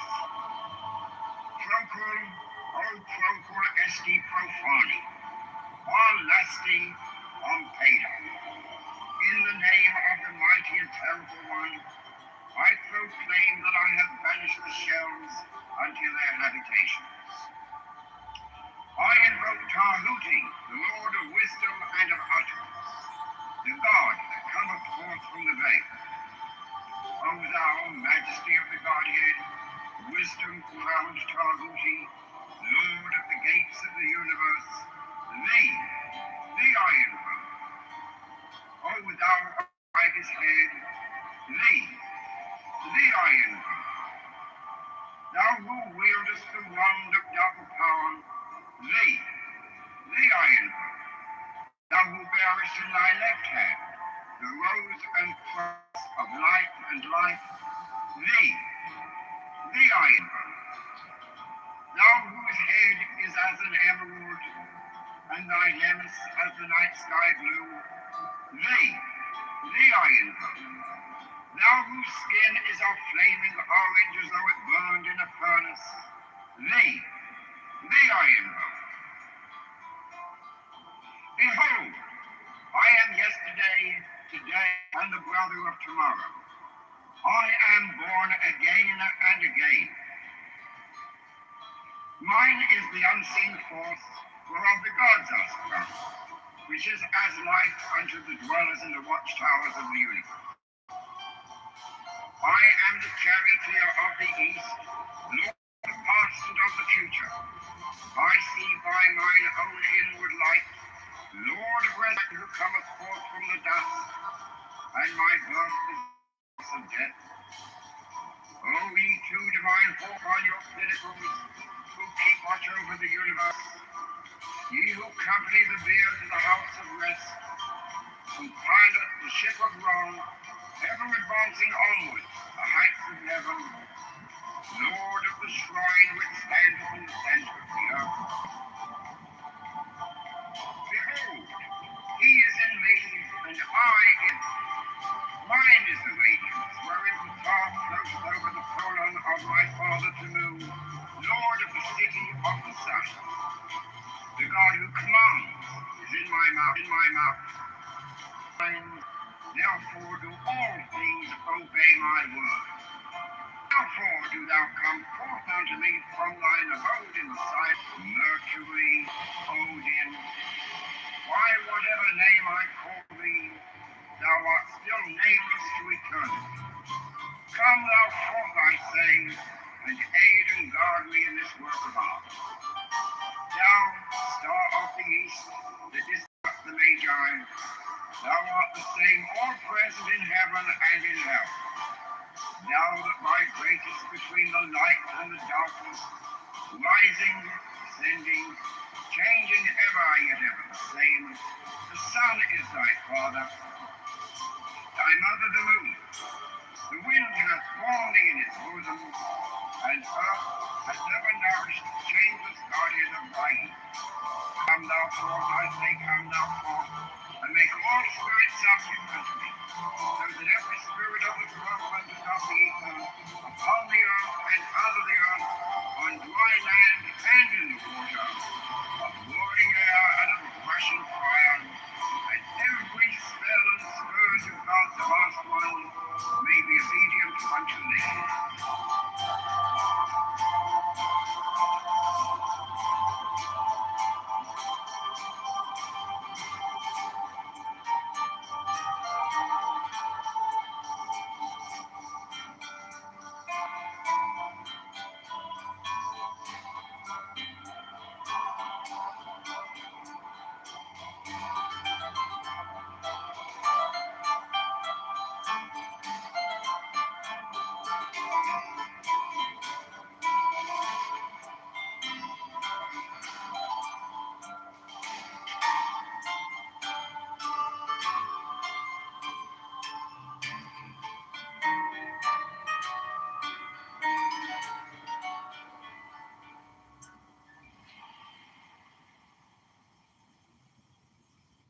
A full cart that's lighter on your wallet. That's a breath of fresh air. Use the code on screen for a $10 bonus on your first purchase.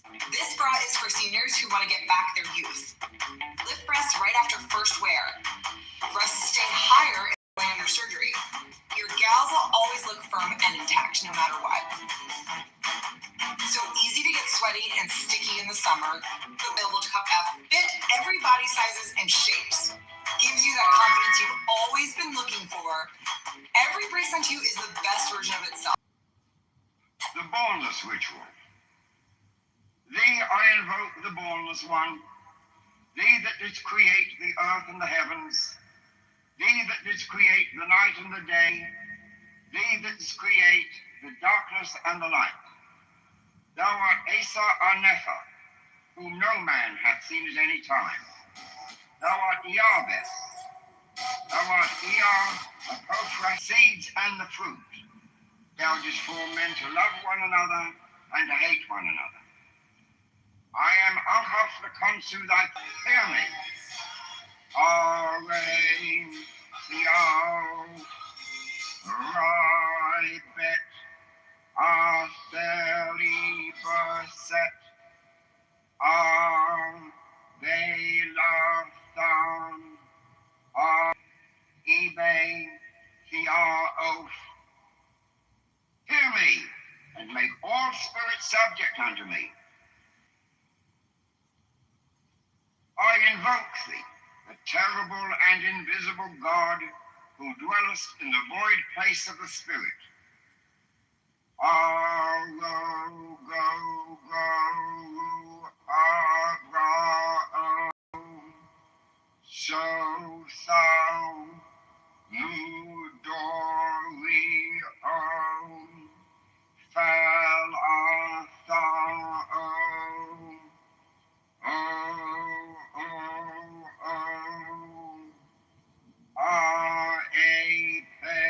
the Bornless One, hear me, and make all spirits subject unto me, so that every spirit of the firmament and of the ether, upon the earth and under the earth, on dry land and in the water, of whirling air and of rushing fire, and every spell and scourge of God may be obedient unto me.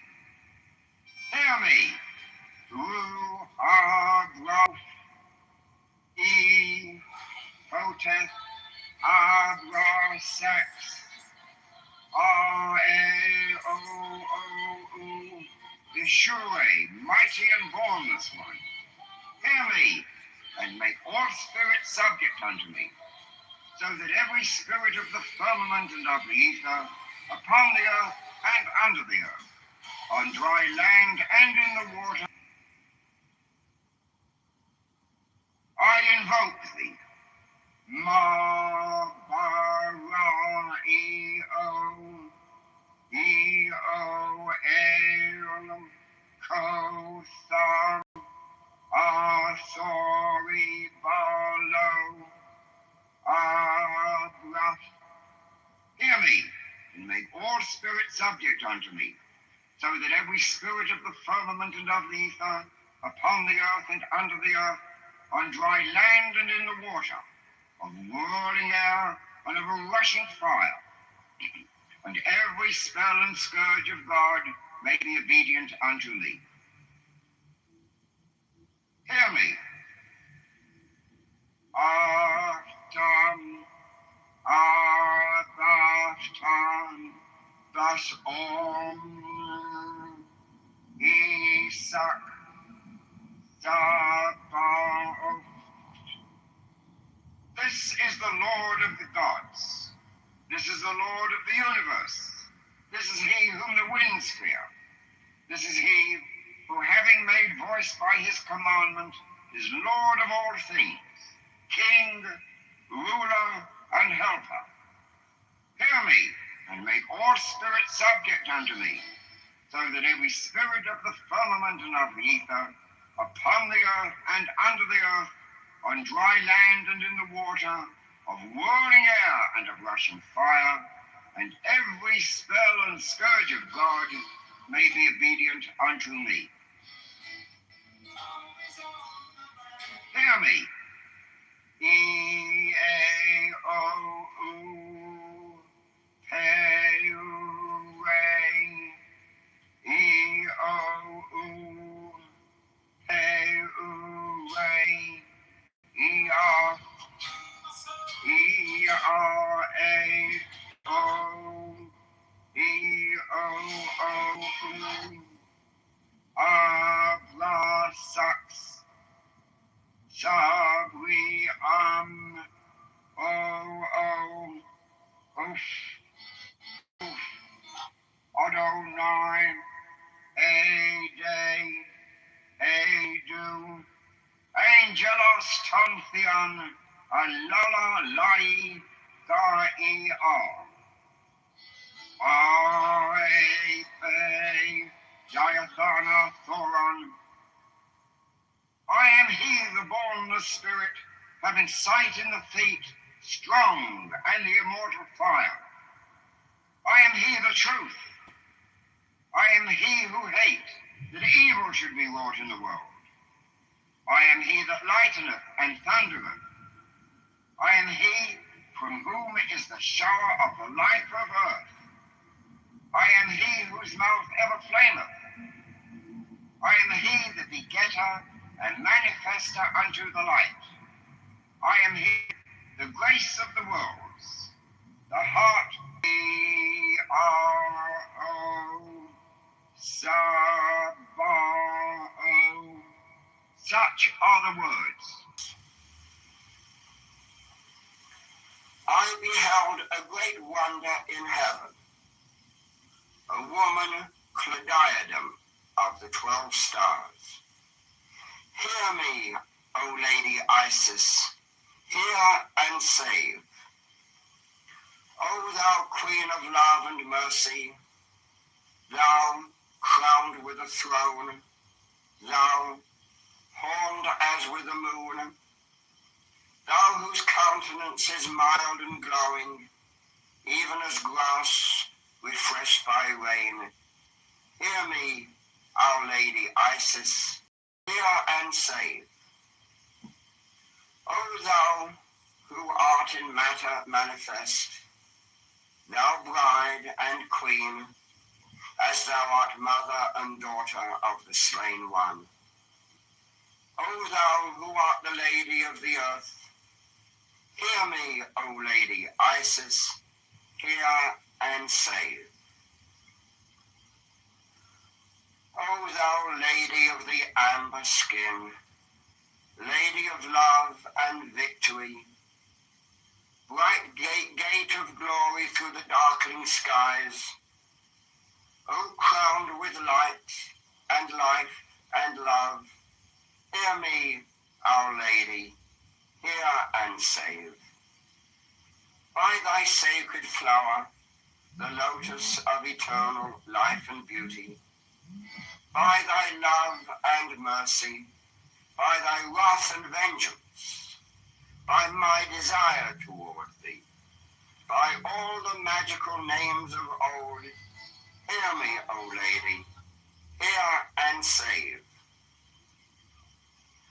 Open thy bosom to thy child, stretch forth thine arms, and strain me to thy breast. Let my lips touch thy lips ineffable. Hear me, O Lady Isis, hear and save. Lift up thy voice to aid me in this critical hour. Lift up thy voice most musical. Cry aloud, O Queen and Mother, to save me from that I fear most. I invoke thee to initiate my soul. The whirling of my dance, may it be a spell and a link with thy great light, so that in the darkest hour, the light may be light of tears, the barren pleasure never come to birth, the endless, infinite desire of years. I was song, music, passion, death upon thy lyre, of God upon thy brow. I am thy queen, enriched and possessed. Hide thee, sweet river, welcome to the sea, ocean of love that shall encompass thee. Life, death, love, hatred, light, darkness, return to me, to me. Here, Lady Isis, hear my prayer. Thee I worship and invoke. Hail to thee, sole mother of my life.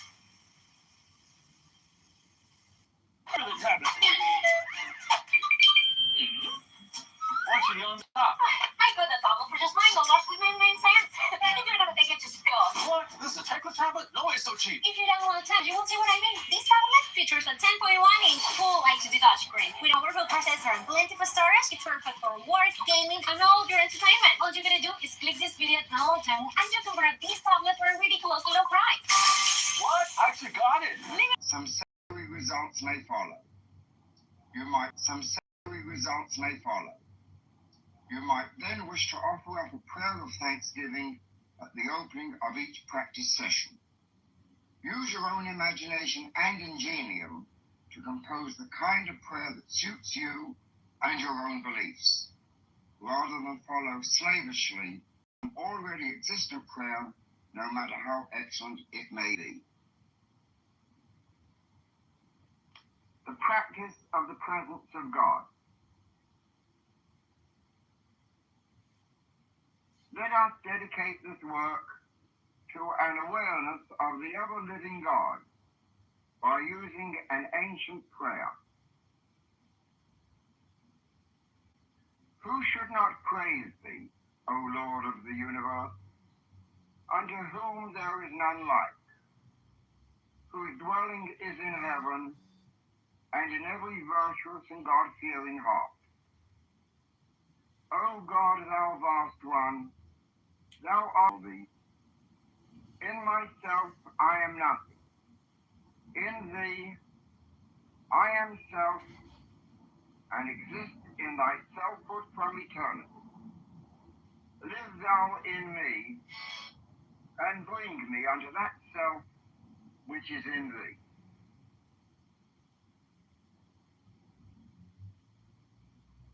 Lie down and make... Meditate on the fact that your body is composed of millions of atoms and protons orbiting about a center.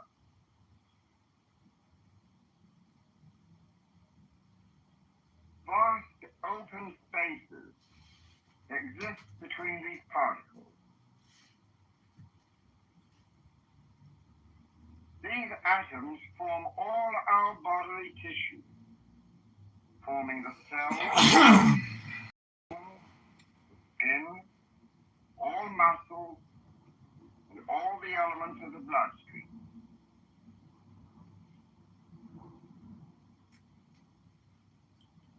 The whole body really is made up rather like a woman's hairnet.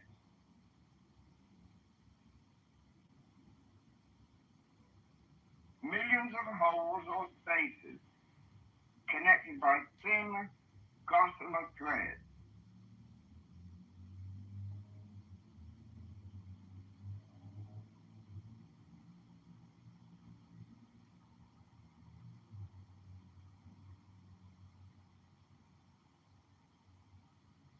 Think of the skin on your face, covering your whole head. See this skin perforated by millions of tiny holes, which we call pores.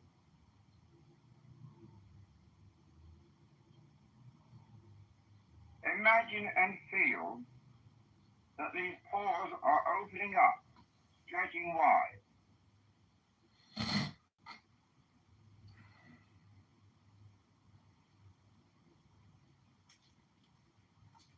Your face has thus become transformed into a network or a honeycomb. Millions and millions of yawning open holes loosely knit together by fine, thin filaments.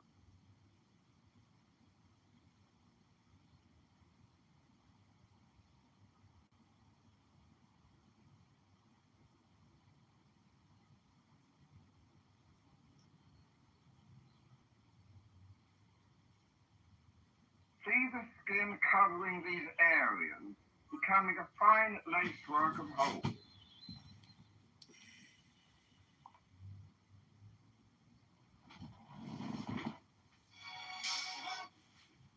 Do the same with the chest. The arms and hands are mere extensions of the chest segment, a loosely woven thin thread.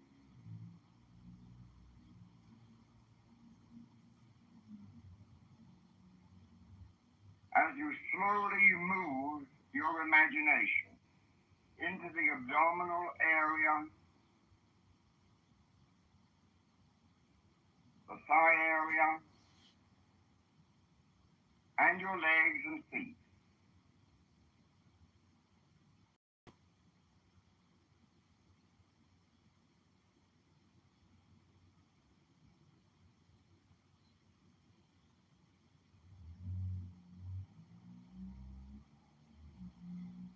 See and feel the entire skin covering of your body as a hairnet or as a honeycomb through which the air around you can flow into you and through you.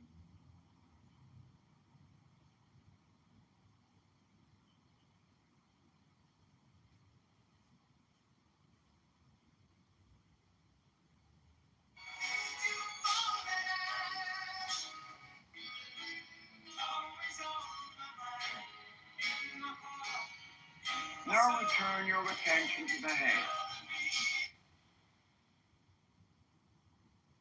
Realize that the contents of your skull and brain are made up of atoms and even smaller particles, all of them separated by enormous spaces.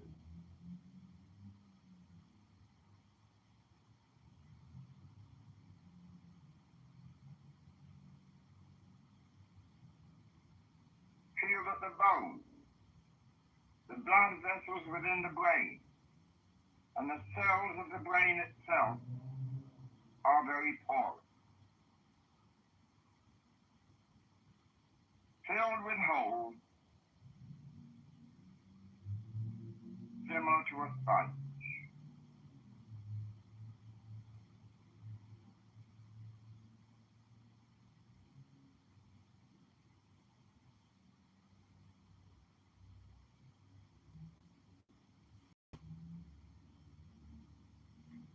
Let your imagination extend down into your neck, your shoulders, your arms, and your chest. The whole upper part of your body, the inside, not the outside, lightly connected by thin filaments.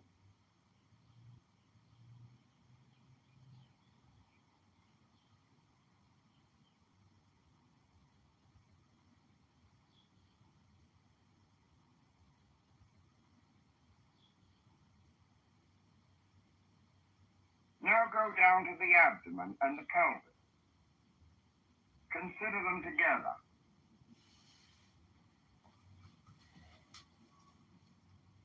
Feel the solid tissue becoming transformed, tied together with a network of little threads and filaments.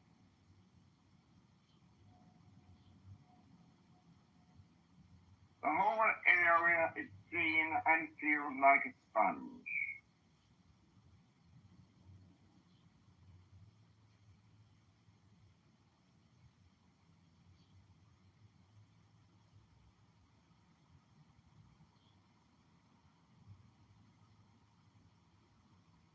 Extend this method to the thighs, to the legs, and the feet.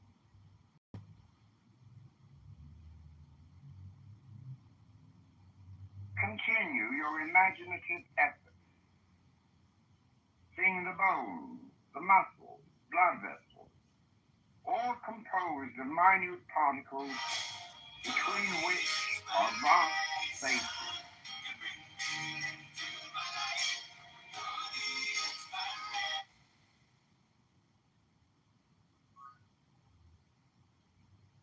All the apparently solid tissue is transformed into a honeycomb, into millions of holes flimsily connected by fine filaments and threads.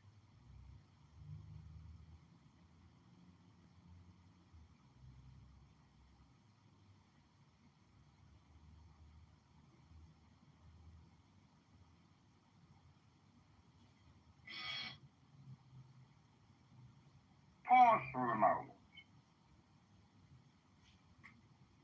Get a view of the organ as a whole. The skin outside, the organs and other tissues inside.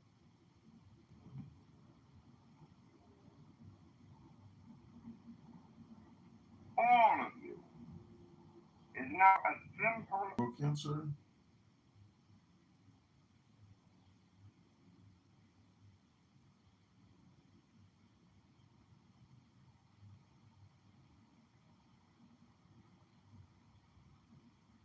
You are full of holes. All of you is simply a mass of holes, connected lightly by threads.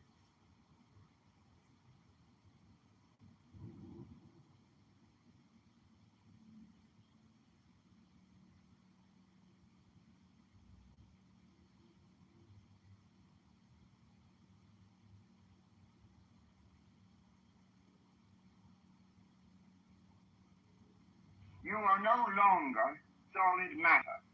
You never were. As a result, you can feel the surrounding air flow through you.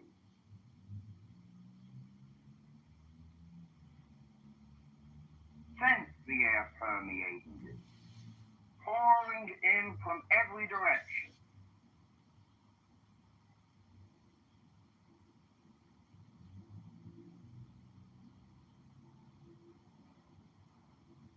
There are no impediments to the free movement of this air.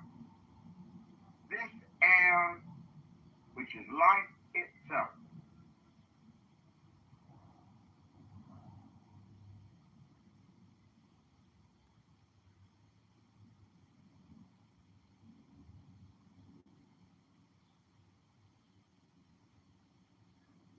you are bathed in an open spirit.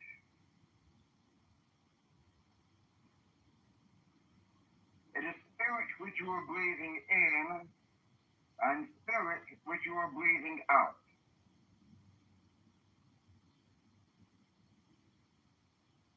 Taking in and giving forth the one universal spirit in which you live and move and have your being.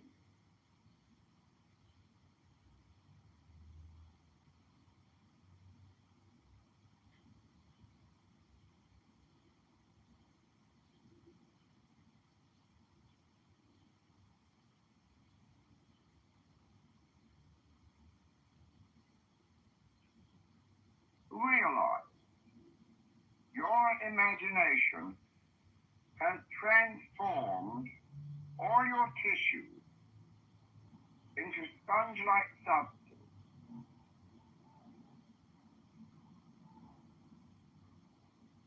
From head to toe, all of you, you are one vast sponge, open to the divine force surrounding you.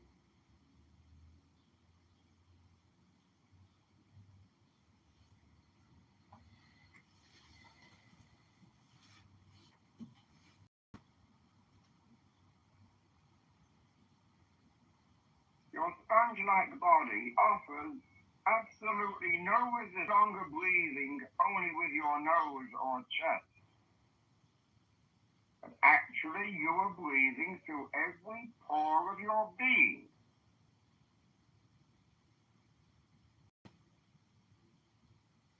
As you inhale, feel the air pour into your spongy body from head to toe.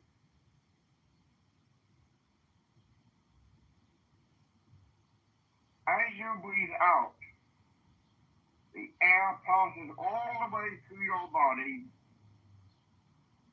coming out through your head, through your back, your abdomen, your legs.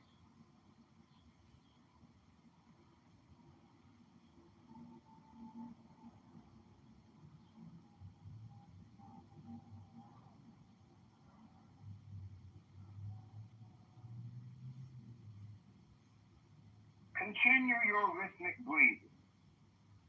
Feel the air flowing in and through your body.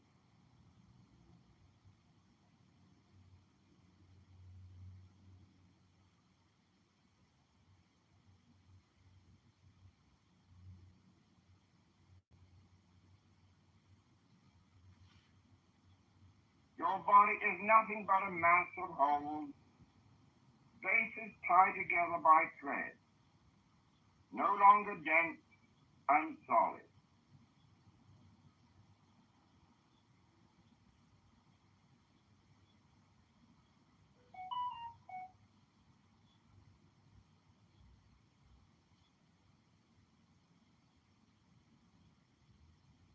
Air pours through you, ascending through feet and legs, through the entire body, and making exits through your head and everywhere else.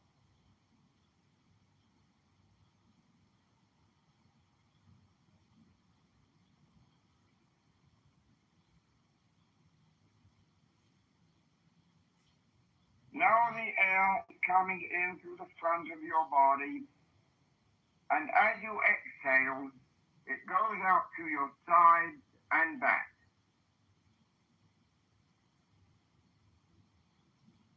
Inhale, and the air flows in. Exhale, and the air flows out. Keep up this rhythm, this new and most pleasurable experience of the divine life entering you. This is taking over.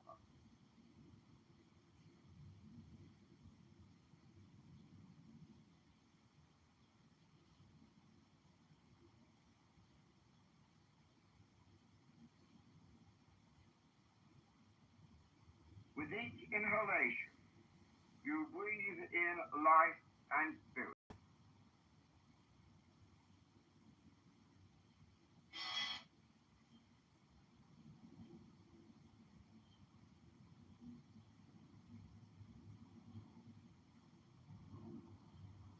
This air that is coursing through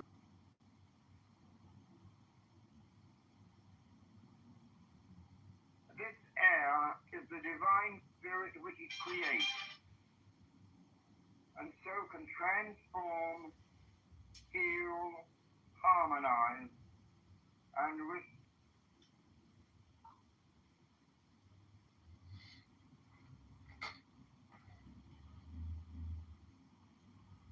Air rushes through your body and mind.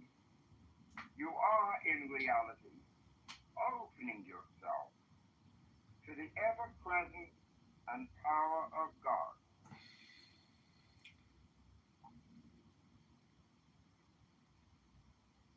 The consciousness of God is pervading every part of your body, every nook and cranny of your mind, conscious as well as unconscious.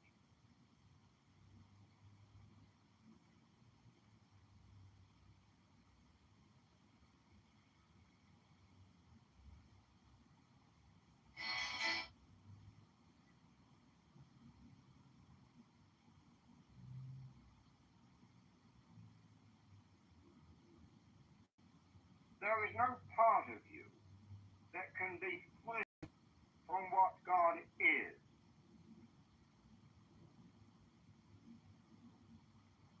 You have opened yourself to God.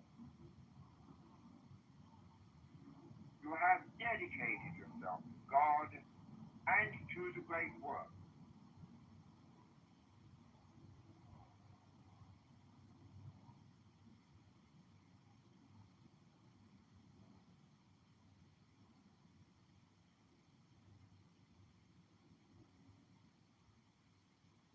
Surrender whatever you are, whatever you have, to the omnipresence of the one life, this one universal spirit.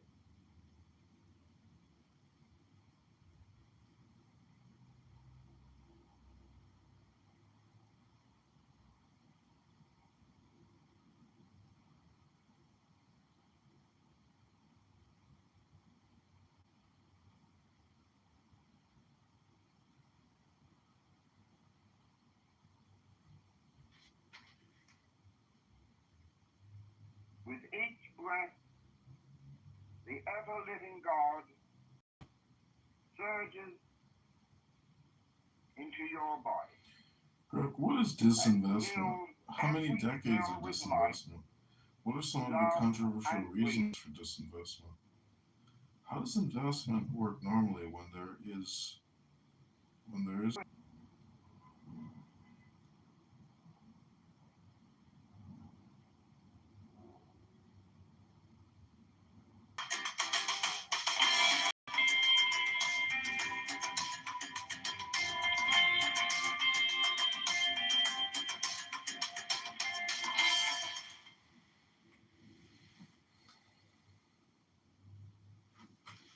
Do you mind if I ask you a couple questions?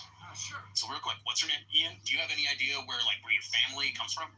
Very little. But I'm going to tell you a crazy story, okay? So my grandfather has a sister. My great-grandmother passed away. My great-aunt did not tell my grandfather about it for 6 months. What?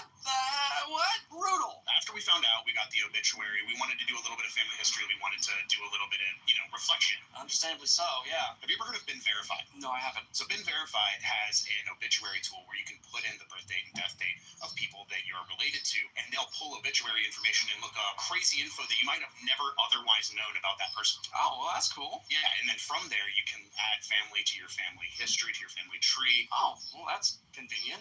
Sounds easy. So after this conversation, hearing my story, is Been Verified something that you'd be into maybe going home and trying for yourself to learn about your family? Oh, yeah, absolutely. And make sure if you want to learn more about your family, check out Been Verified. At the link below to access a $1 7-day trial with Been Verified.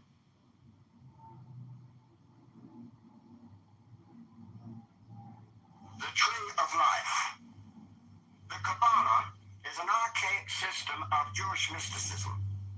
For us moderns, the Jewishness may readily be omitted, and most of its mysticism may also be left out, leaving only a simple philosophical or mathematical structure called the Tree of Life. Said Eliphas Levi almost a century ago, on penetrating into the sanctuary of the Kabbalah, one is seized with admiration at the sight of a doctrine so simple and at the same time so absolute. The necessary union of ideas and signs, the consecration of the most fundamental realities by primitive characters, the trinity of words, letters, and numbers. A philosophy simple as the alphabet, profound and infinite as the Logos. Theorems more luminous and complete than those of Pythagoras. A theology which may be epitomized by counting on the fingers. An infinity which can be held in the hollow of an infant's hand. 10 numerals and 22 letters, a triangle, a square, and a circle. Such are the elements of the Kabbalah. Such are the primary principles of the written word, shadow of that spoken Logos which created the world. The Tree of Life has been adopted as the framework of practical magic, since it is in the first place open to synthetic and constructive classification, and because it provides what may suitably be called a magical alphabet therefrom. The Kabbalah does not attempt to provide a complete magical language or an entire philosophy. Only by spiritual experience may the latter be acquired. But from the alphabet of ideas, numbers, and symbols, and the intimations which it presents, the student may find himself enabled, with the aid of magical research, and with the aid of the inner spiritual experience, to construct a satisfactory edifice of a high philosophy which will take him through life. Previously, the Tree of Life was considered as a numerical symbol of the orderly progression of the universe from ideality, as a classifying medium to which to refer systematically the spiritual hierarchies, and finally, as a frame of reference for ideas, symbols, and signs which enter into practical magic. The Sephiroth may be thought of as cosmic forces, as emanations whose chief sphere of operation is in the macrocosm. The Sephiroth, I might add, are the basic concepts to be found on the Tree of Life. The crown, the first Sephira, represents the self-existent spirit, eternal, supreme, birthless and deathless, and sublimely persistent through the fleeting ages. It is by definition a metaphysical and spiritually sensitive point of consciousness, indivisible, supreme, the center from which flows all the energy and all the forces of man. Its direct vehicles are the next two Sephiroth, the powers of Chachma and Binah, wisdom and understanding, the two manifested poles of the creative instrument which it employs. Yet not only are they instruments, but they are in reality the highest aspects of the activity of the spiritual being whose hallowed light is infinite and eternal. In man, these two Sephiroth are represented by principles which we call the will and intuition. Existing on the creative plane, representing the potency emanating from the divine self in the archetypal world, the will and soul constitute with the self the imperishable, unchanging man. Yet so absurd are the ways of men, and so far have we drifted from essentials, that few of us consciously realize our essential godhood. Yet we, like Christ, like Buddha, like Krishna, are sons of God, gods in all verity. As the will is the active, energetic, creative power in man, and inasmuch as in practical magic, the wand is the ceremonial instrument of creation, so is the wand the true symbol of the spiritual will, one, upright, towering to the heavens, a mighty and irresistible power of creation. The intuition, being in opposition to will on the tree, is feminine and passive, representing the true spiritual vision of the soul, or imagination. Like the chalice on the altar, it is ever open to receive the dictates and commands issuing from above. To it also is referred the spiritualized imagination, which, with the will, are the powers par excellence utilized in magic. The more one opens oneself to the divine will and the divine imagination of the inner self, the greater does one become in the manifestation of one's godhood, an oracle of the Most High, a spotless vehicle of the purest spiritual fire.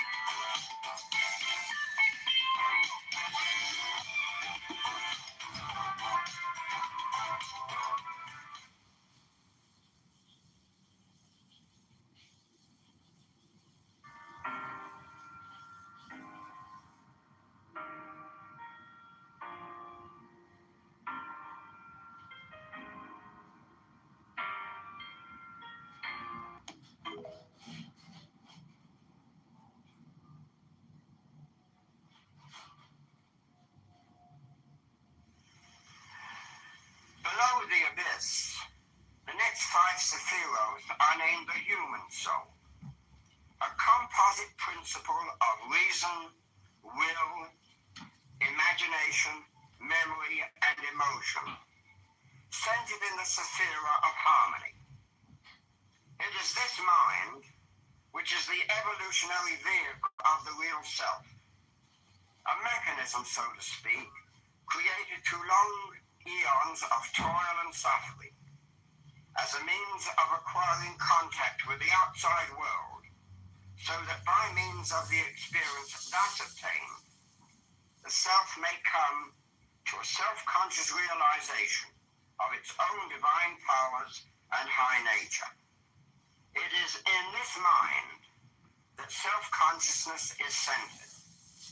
Although the psychological anomaly is true, that this perceptual mechanism, evolved solely as an instrument, comes to usurp the power of that which gave it birth, setting itself on a pedestal as the ego, as that which has real power, insight, will, and the ability to solve the problems of life, offered up in sacrifice to the higher self. As the concept of sacrifice implies that which is renounced should be the best and the greatest sacrifice, so a well-developed mind, well-trained in all the processes of logic and thought, well-stored with things of its own realm, is the greatest sacrifice which the student can lay upon the altar as an offering to the Most High. He that loses his life shall find it. Possibility in nature. But the false values of the ego, its complacency, the illusion that it possesses than which few could be better. The 9th sephira is the foundation of the lower man. It is the Freudian id, and it is that lunar, vegetative, and instinctual principle which is concerned solely with living. This animal soul is at one and the same time a principle of energy and electromagnetic substance. The totality of the vital life currents, as well as the invisible magnetic mold on which the gross atoms arrange themselves as the physical body. As a substantive principle, it is the astral body, the plastic double built of astral substance, to serve as the basis or design of the physical body. It pertains to the instincts and impulses, acting as an automatic storehouse of sensations and impressions, just as the old term, the collective unconscious, may well be applied to the more archaic concept of the astral life. All the fundamental instincts of a man, the primal root impulses which he experiences, are of the Sephira of Yesod, the foundation from which all life energy flows. All of these principles obtain in and function as a living organism in the principle of the physical body, attributed to the 10th and last Sephira of the Tree of Life called the Kingdom. It is the seat of every force and function of all the subtle planes of nature and every spiritual power of man. In all truth, and in this fundamental sense, the human body is in reality the temple of the Holy Ghost. I used to be so stressed because kids' tablets break so easily. But then I found this 7-inch Android tablet on TV. It comes with this thick, shock-proof silicone sleeve, so it's actually kid-proof. It's got parental controls, educational games, and it's super fast. The best part, during this Temu sale, it's down to just $19.99.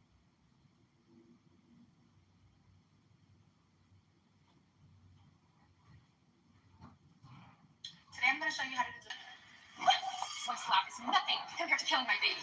Just like now, I can watch mini dramas on TikTok Live while doing my makeup. Recently, I've been watching this mini drama. It's a really sub-drama. I just can't stop. I can finish an entire series in just a few hours. If you have time, you should download TikTok Live. It has thousands of mini dramas to watch. But of course, this is only for Android users. Android users, go click the link in my bio.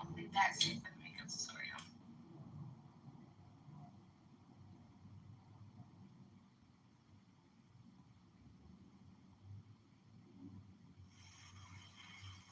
William James, in his Gifford Lectures of the early part of this century, wrote the conclusion that was forced upon him as a result of certain experiments that he had conducted.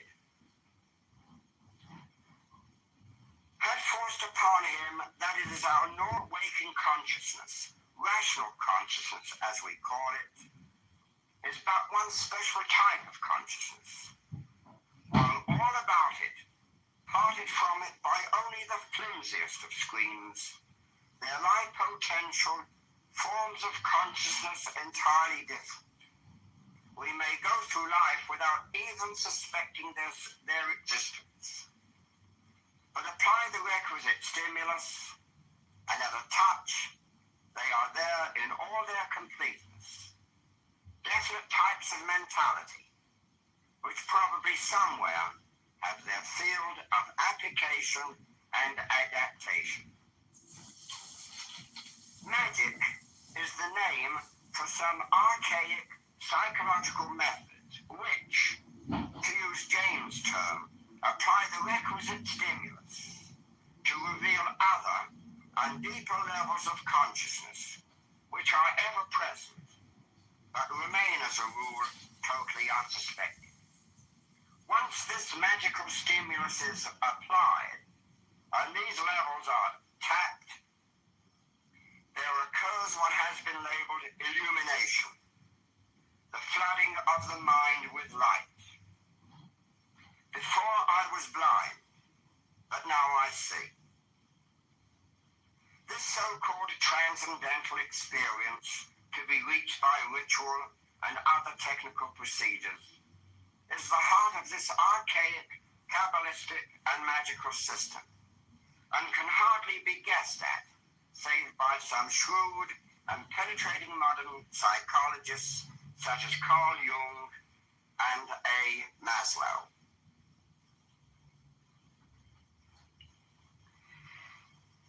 It is with the mind with which I wish in particular to occupy myself at some little length. Although it comprises the five sephiroth, numbered 4 to 8 inclusive, its central seat is in Kitover, so-called, the sphere of harmony and equilibrium. One problem which concerns the magician is the fact that inherent in the mind is a principle of self-contradiction which prevents its use independent of any superior, the bespangled body of Nui, the queen of infinite space. Iamblichus lays the law down quite clearly in the Mysteries, that not by discursive reasoning or through philosophic thinking alone does one come into friendship with the gods. It is through the awakening of the higher spiritual powers by means of the rite of magic that we have already defined that the consummation of the long ages is effected. What we call so casually the imagination in the ordinary man is, according to the exponents of magic, the major faculty of the soul to assimilate the images and reflections of these other levels of awareness of which James speaks. The imagination is the vision of the soul, whereby it perceives directly and immediately ideas and thoughts of every kind. The spiritual exercises of St. Ignatius of Loyola are really one specific form of magical procedure. There, Loyola counsels his disciples to relive in the sphere of the imagination all the events in the outward historical life of Jesus. By this method, they are to train their imaginations to see, touch, smell, and taste those invisible things and rehearse those incidents long since accomplished and vanished, which were perceived through the senses of their incarnated Lord. Saint Ignatius desires the imagination to be exalted to its uttermost. If you are meditating on an article of faith, he would have you construct the locality clearly and with exactitude before the vision of the mind's eye, to observe it carefully and closely, even to touch it, as it were. If it be hell, for example, he gives you burning rocks to handle. He makes you float in a frightful darkness as thick as pitch. He places liquid sulfur upon your tongue. Your nostrils are filled with a stench as of hell itself, and he shows you torments, causing you to hear excruciating groans. He would have you also construct the vision of Calvary, with a glorified cross crowned with thorns on the cross, accomplishing the redemption of mankind, surveying the heavens with pained eyes, while calling upon his Father in heaven. He would have you envisage the startling wonder of the resurrection and the miracles performed long ago in Palestine. All of this, St. Ignatius bids your will to create in imagination by constant exercise, and thus, in this way, apply James's stimulus to reveal these other levels of consciousness which are present at every moment of our lives.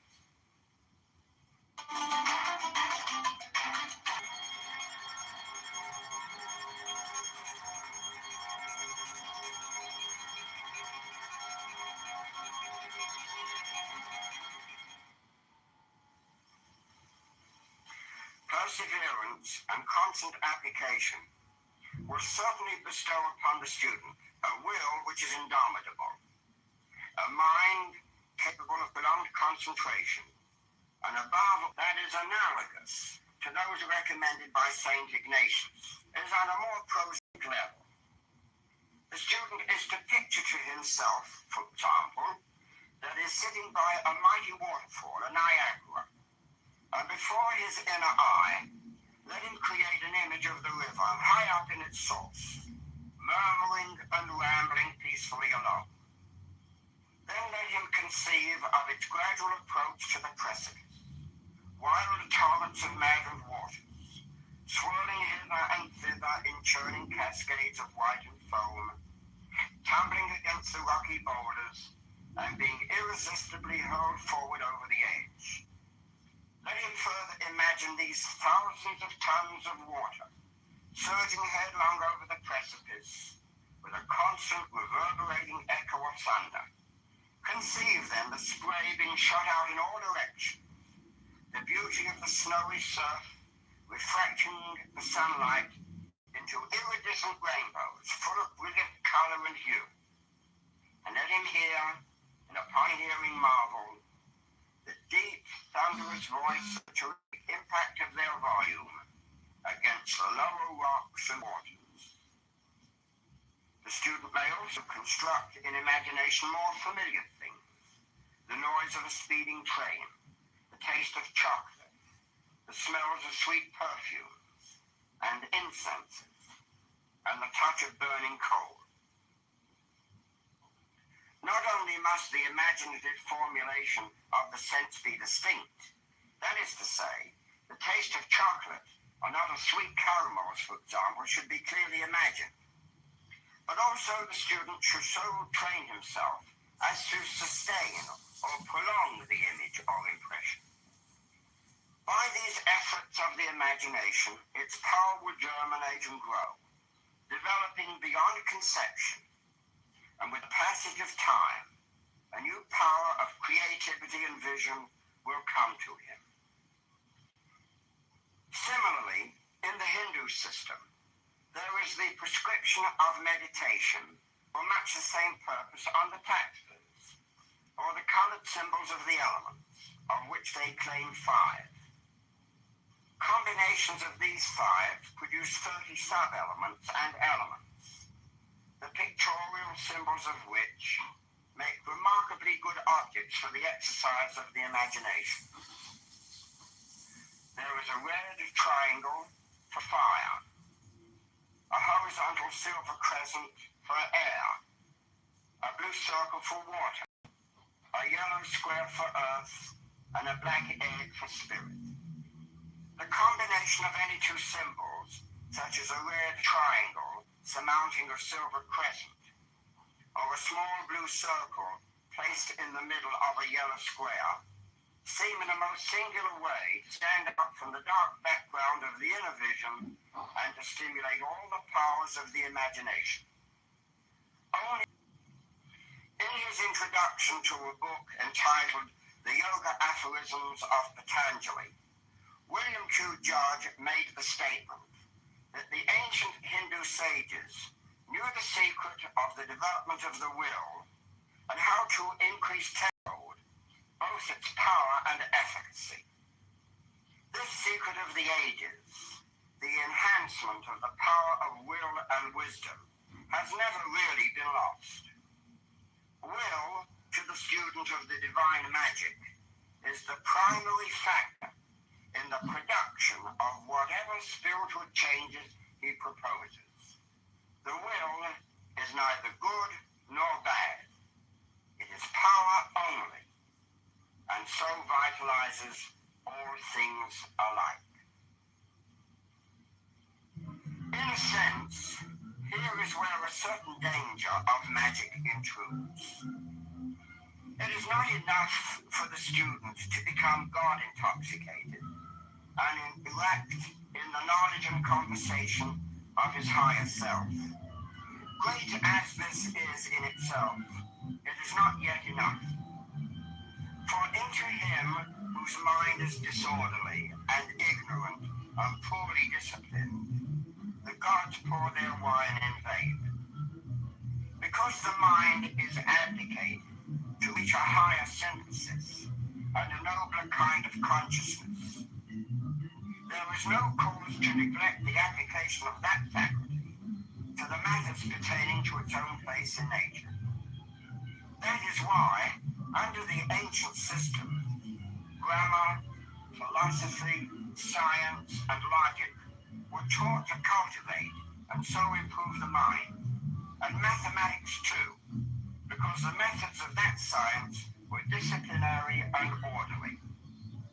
Geometry, music, and the arts were also inculcated, and a system of symbols was deduced therefrom. Now, the consequence of all these disciplines is obvious. As time progresses through this technique, the student accomplishes two separate things, both of them being major aspects of what we have come to call the great work. A perpetual vigilance, approximating a most powerful current of willpower, has been generated. This, from the beginning, tends to bring all the activities of the human being under conscious control of the will.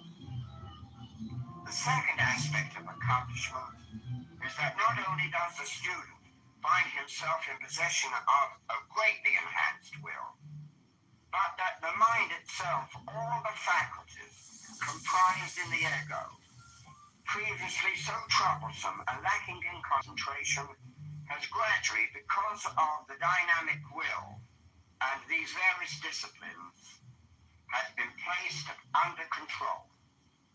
And in this way, the student becomes enabled to fulfill the terms of what James so eloquently wrote.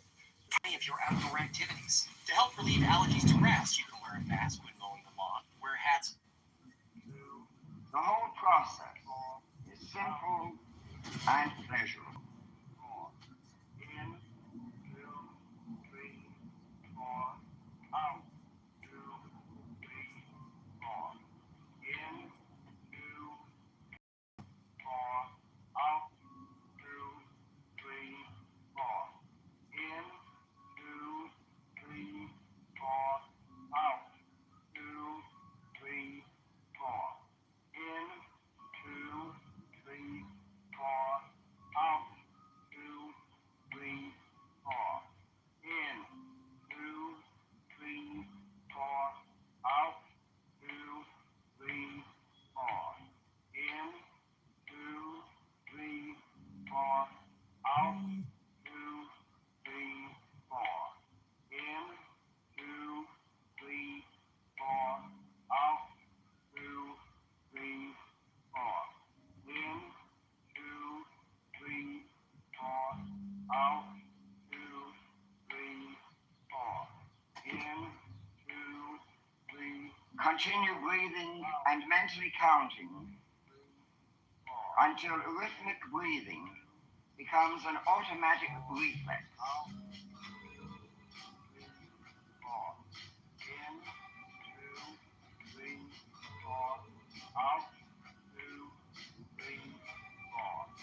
In, 2, 3, 4, out, 2, 3, 4. In, 2, 3, 4, out, 2, 3, 4. In, 2, 3, 4, out, 2, 3, 4. In, 3, 4, out, 2, 3, 4. In, 2, 3, 4, out, 2, 3, 4. In, 2, 3, 4, out, 2, 3, 4. In, 2, 3, 4, out, 2, 3, 4. In, 2, 3, 4, out, 2. You are breathing gently, in, easily, rhythmically. Out, 2, 3, 4. In, 2, 3, 4, out, 2, 3, 4. In, 2, and relax. 4. In, 2, 3, 4. Out, 2, 3, 4. In, 2, 3. Rhythmic breathing has been taken up by your lungs. In, 2, 3, 4. Out, 2, 3, 4. In, 2, 3, 4. Out, 2, 3, 4. In, 4. Out, 2, 3, 4. In, 2, 3, 4. Out, 2, 3, 4. In, 2, 3, 4. Out, 2, 3, 4. In, 2, 3, 4. Out, 2, 3, 4. In, 2, 3, 4. Out, 2, 3, 4. In.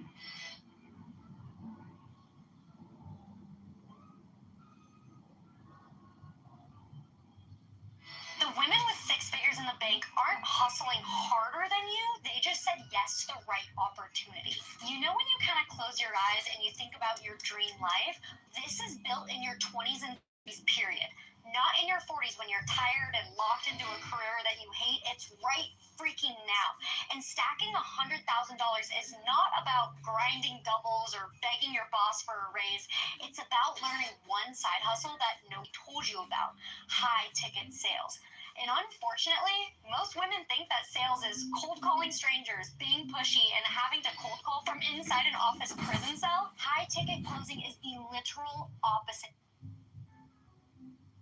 Relaxation. Gotta be hot if you want to do that high ticket It close. is important that all the exercises on all of these tapes be performed regularly.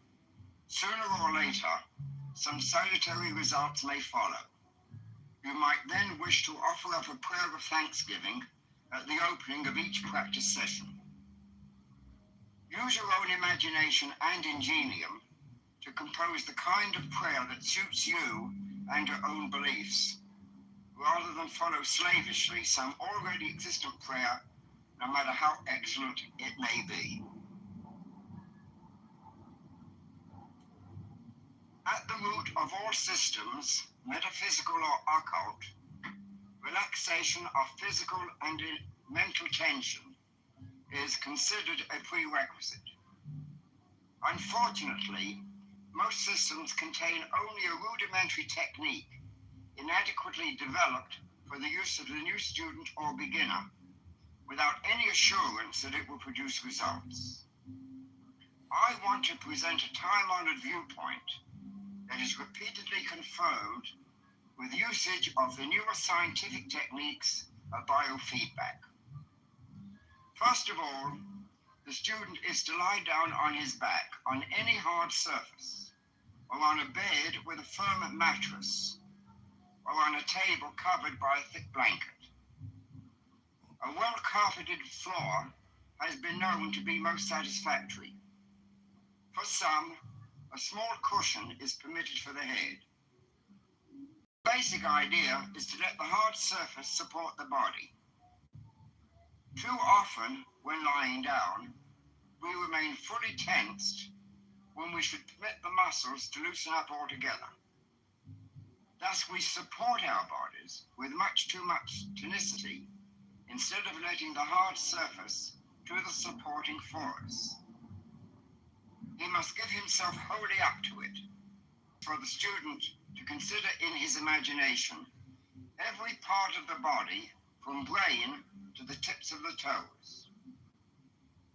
No intricate knowledge of anatomy is really required. On the other hand, however, if the student has been taught the broad outlines relating to it, he may find that knowledge useful. While lying on the back, consider the brain by visualizing it in the skull.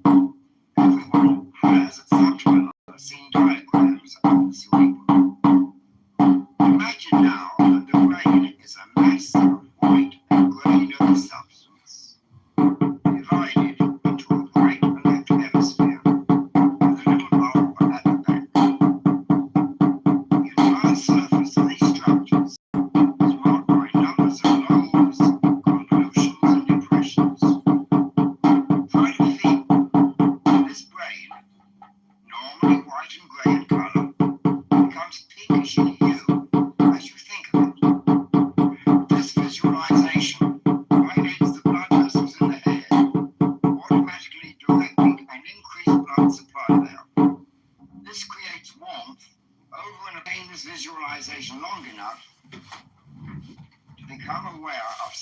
particular sensation in the head.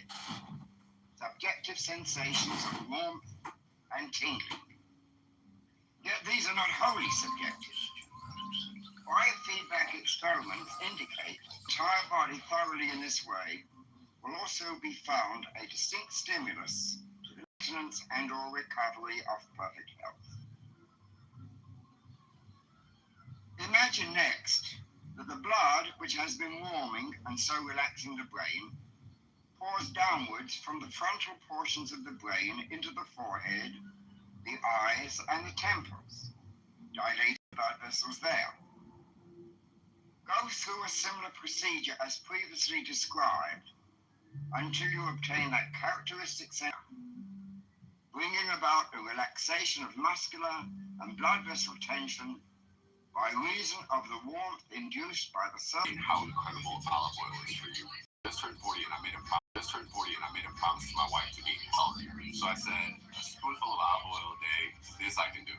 It's been a month since I started and I literally feel no different. I still have the joint discomfort, the brain fog, and the dad bod. What gives? Honestly, it pisses me off. Now, I'm not normally the one to do this, but I actually sent out an email to that doctor. I said, hey, doctor, question. I started taking a spoonful of olive oil per your recommendation, and I feel no different at all. Please advise. Now, this doctor is huge, so I wasn't actually expecting a video all the way to the end. Do what the doctor says, and you can thank me later. Have some olive oil before your bed, and your sleeping partner will love you for it. But before you pull that bottle from the kitchen, there are 3 important things about store-bought olive oil that you should know. According to this article, restaurants such as McDonald's give their leftover greasy oil to create fuel for delivery trucks. That belongs in an engine, not in our body. So how exactly did these harmful oils get? Because it was used to fuel ships and aircraft. They were also used as machine lubricants in factories, and even as a paint coating for weaponry. But after the war, demand for seed oils plummeted. Coincidentally, that's when big companies and clever marketers came up with a big idea. Why not call seed oils a health food? After all, they're cheap and last forever on store shelves. And just like that, seed oils ended up in just about everything you eat. In fact, there are studies of quick buck. But you don't have to be a health expert to know anything used to fuel trucks and grease machinery probably shouldn't be going into your body. And considering that we eat on average 80 grams of vegetable oils a day, which is roughly 720 calories, it's no wonder 2 in 5 people now live with obesity. Start rhythmic breathing. Let us ask for divine guidance at the beginning of each session. O Lord of the universe, the vast and the mighty one, ruler of the light and the darkness, we adore thee and we hope. Look thou with favor upon me, who now standeth before thee, and grant thine aid unto the highest aspirations of my soul, that I may be enabled to accomplish the great work, to the glory of thine ineffable name. Amen.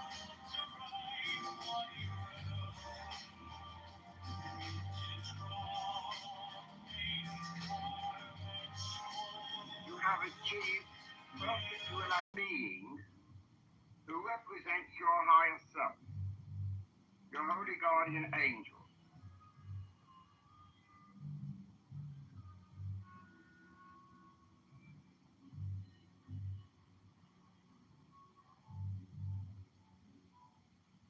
See the majestic towering figure standing above you, watching over you with his light and love.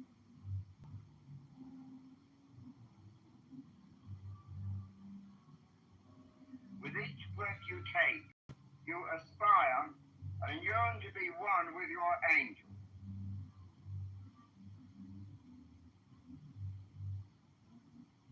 With the exhalation, this great being descends into you.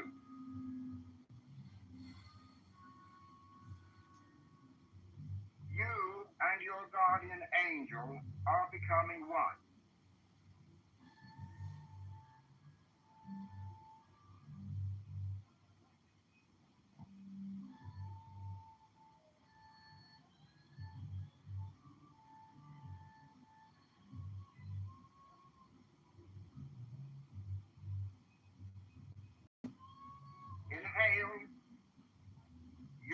towards your divine angel.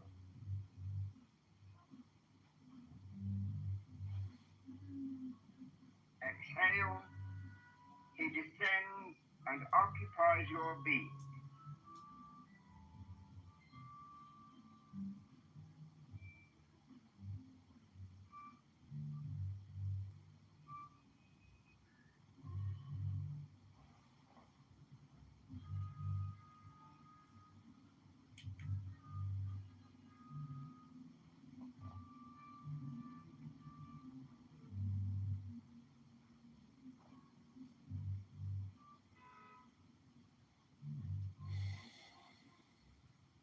Imagine this divine being with wings that are outstretched. You're not just getting the tablet. You're not just getting the tablet. You get the keyboard, mouse, and the case, all in one massive bundle. It's got a stunning high-res screen, runs Android, and packs a huge 128 gigabytes of storage. It's a beast for gaming or movies. This deal ends of storage. It's a beast for gaming or movies. This deal ends today. This divine spiritual figure descending, occupying your body, your mind, your soul.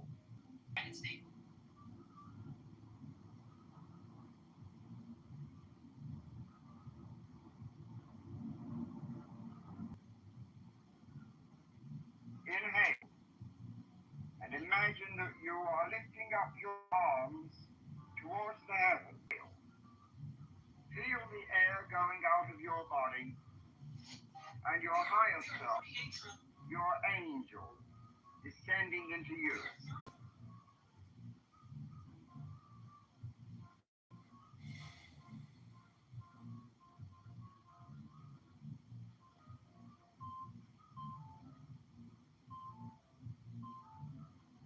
Inhale, aspire,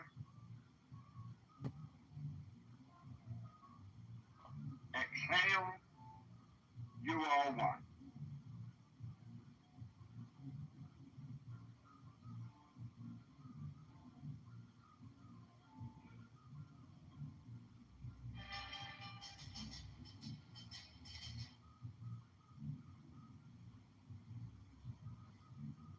We are $38 trillion in debt.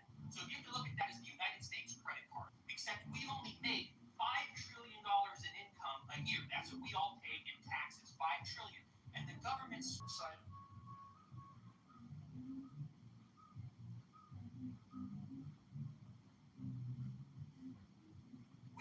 Your holy guardian angel is the symbol of your higher self. Except we only make $5 trillion in income a year. That's what we. As he always is, ready to help you and guide you throughout life.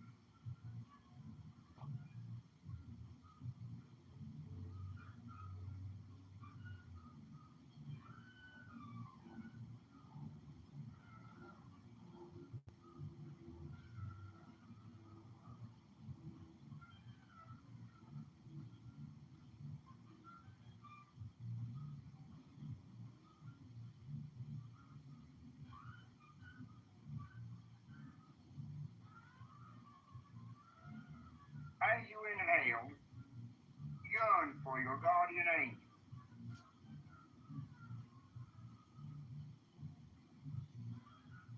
As you exhale, feel your angel coming down, occupying you, filling you as your breath goes out.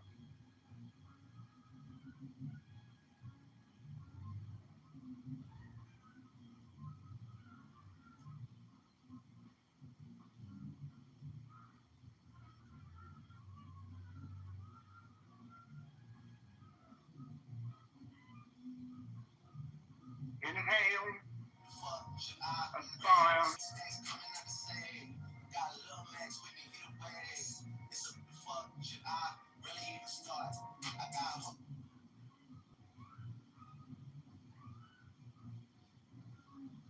mentally, you see your angel. You feel his presence, handsome, robed in brilliant, scintillating white light. So you have to look at that as the United States credit card. except we only think.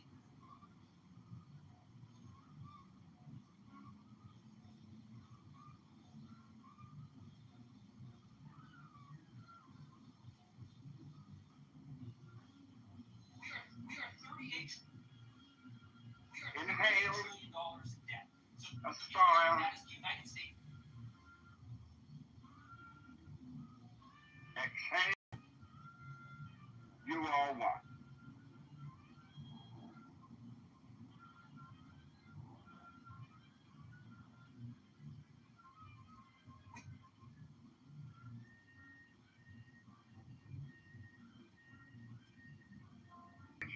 With a gigantic figure of the angel.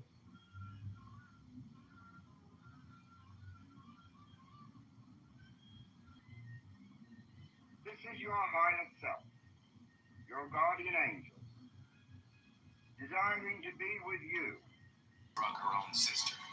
First, she planned the birthday party and convinced her to come. Then, at the right moment, she slipped the powder into her sister's drink. Her sister drank it with a smile, never realizing what she had done. Slowly, the drugs started reacting in her body, making her... As she was about to get up, the door burst open, and soon her room was filled with guards. One of them stepped right in front of her, introducing himself as a lawyer. The girl was confused. Who was the man she had slept with? And why did he send a lawyer to her? Before she could question him, the lawyer shoved a contract to her face, asking her to sign it. It was a non-disclosure agreement, stating that the girl could not tell anyone who she had slept with.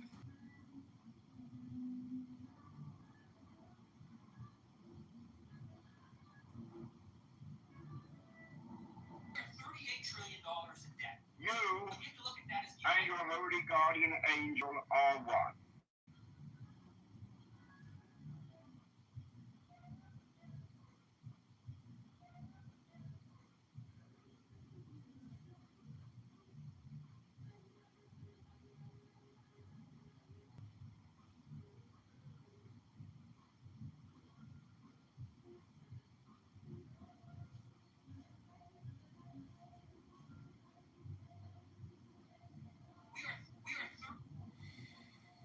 We are $38 trillion in debt.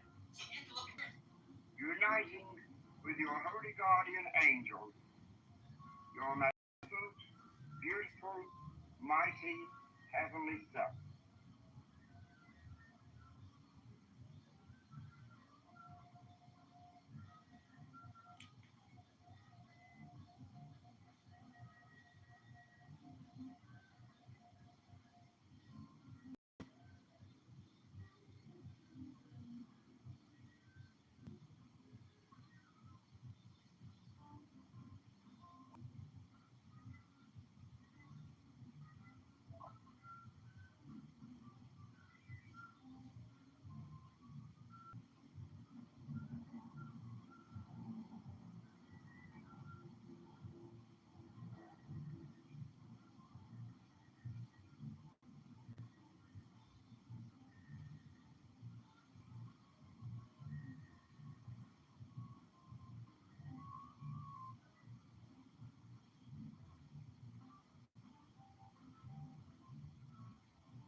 so let me explain my hair growth journey to you. So I have been on the struggle bus with my hair, with my edges, with my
to an ancient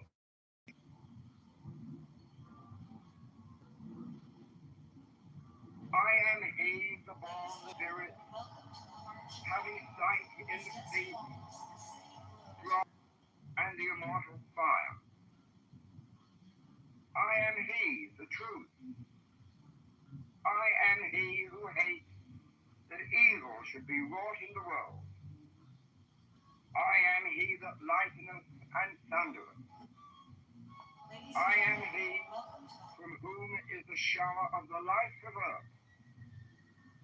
I am he whose mouth ever flameth.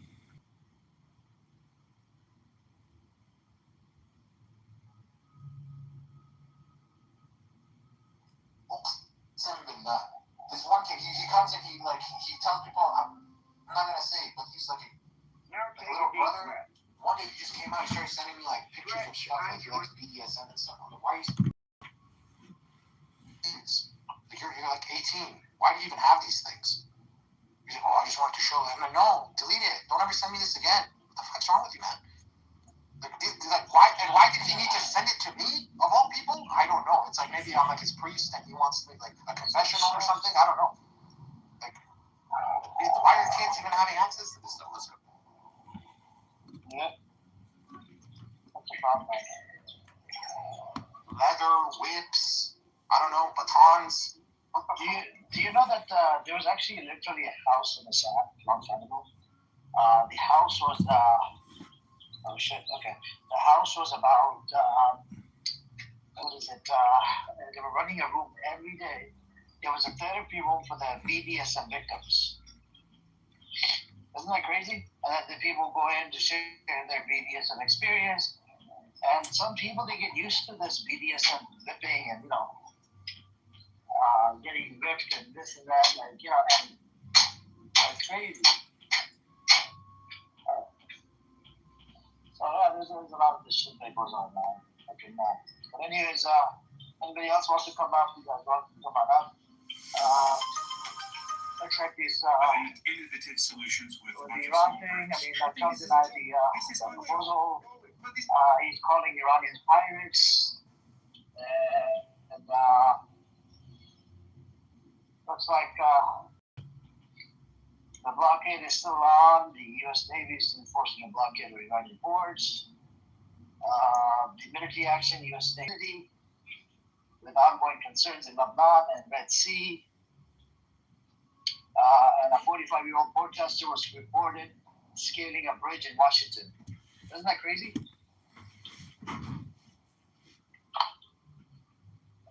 that is some crazy shit.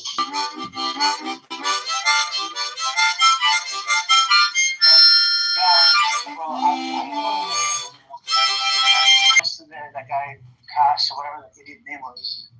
I don't even talk to people. It's a little strange that he lives there and he feels that way. It's so strange.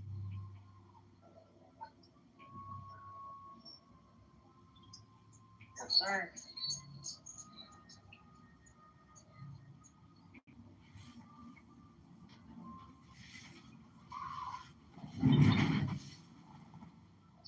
Anyways, so we have that right there, and what else do we have?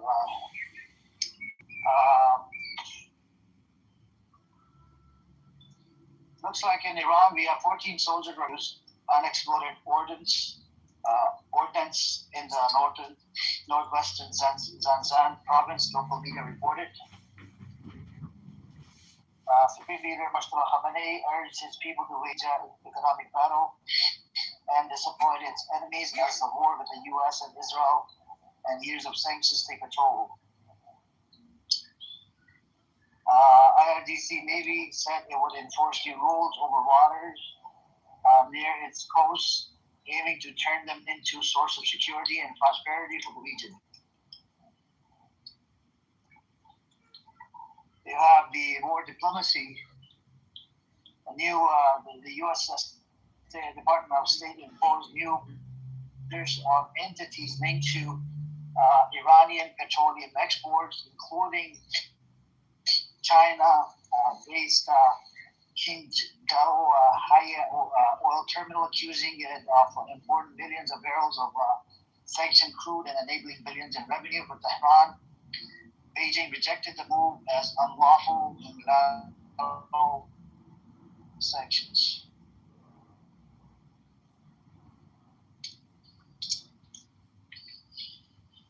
The State Department said it cleared more than $8.6 billion in military sales to Israel, Qatar, Kuwait, and the United Arab Emirates.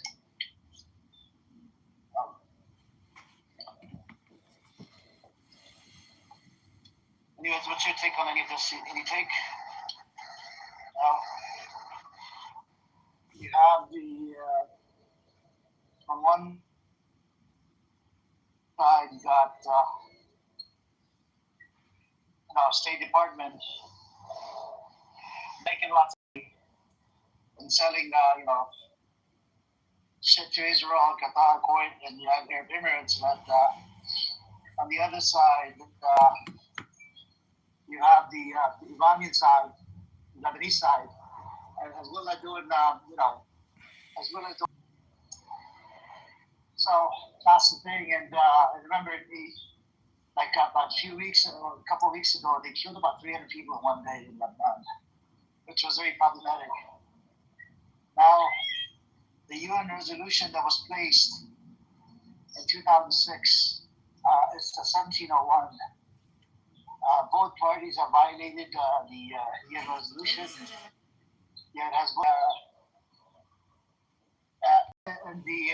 So when Hezbollah started attacking Lebanon, they were, Hezbollah was actually shooting rocket into Shiva farms, not into actual Israel. But then Israel went in and, started attacking and destroying people's houses.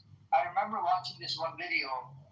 This, when the 8th of October started, these mofos, there's a beautiful house. It's owned by a doctor, right? This video went viral on Twitter. I'll have to find.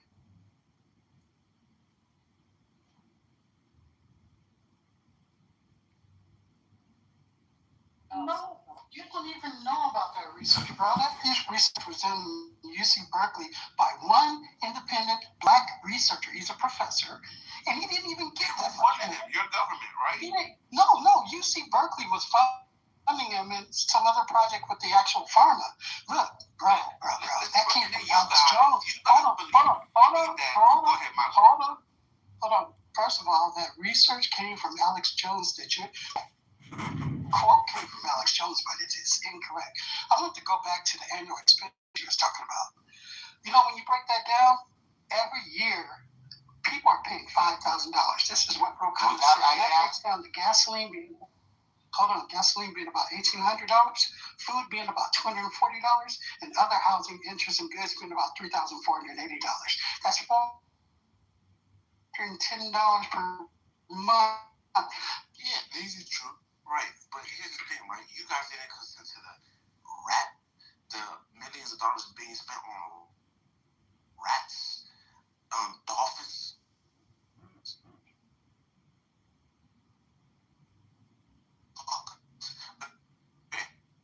You talking about pest control? No, I'm arguing. Hell no. Your mind will be boggled. Hey, we're not the final decision makers when it comes to money. We see why. You worried about fraud. We are not.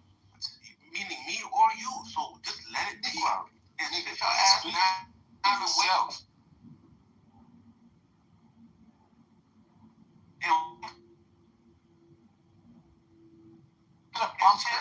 And hunker down. Yeah, because buy some cheaper snacks. Stop ending ourselves. You see, I got.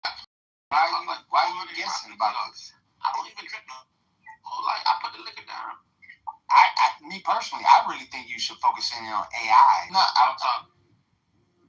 Okay. Well, everybody you know what I'm saying. No. It's a full free scholarship. They'll send you a laptop and everything. Cool. I would do that too, because if you didn't hear about it. Well, I just heard about it, so it doesn't matter. Now we know. No, you don't know anything about it. Bro, all I have to do is Google it, my boy. That's it. Let your AI do it. You're not that special, my boy. You just listen. Give me some sauce, right? Right. I'm trying to help you. It's done. Stop, like, it doesn't matter, my boy. But we're not talking about. Honestly, shout out to the AI though. We're not talking.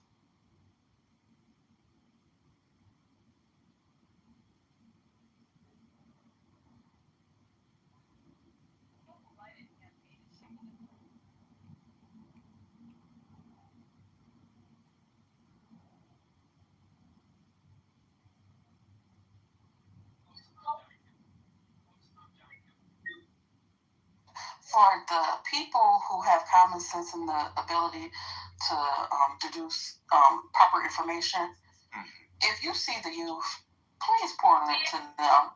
Regardless if it's a young boy or a young girl, we need to literally pour into the youth because the state that the community is in is sad.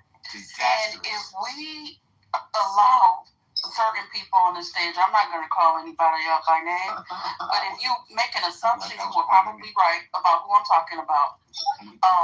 If they are leading the youth, we shall all perish. Hallelujah. But nursing homes would be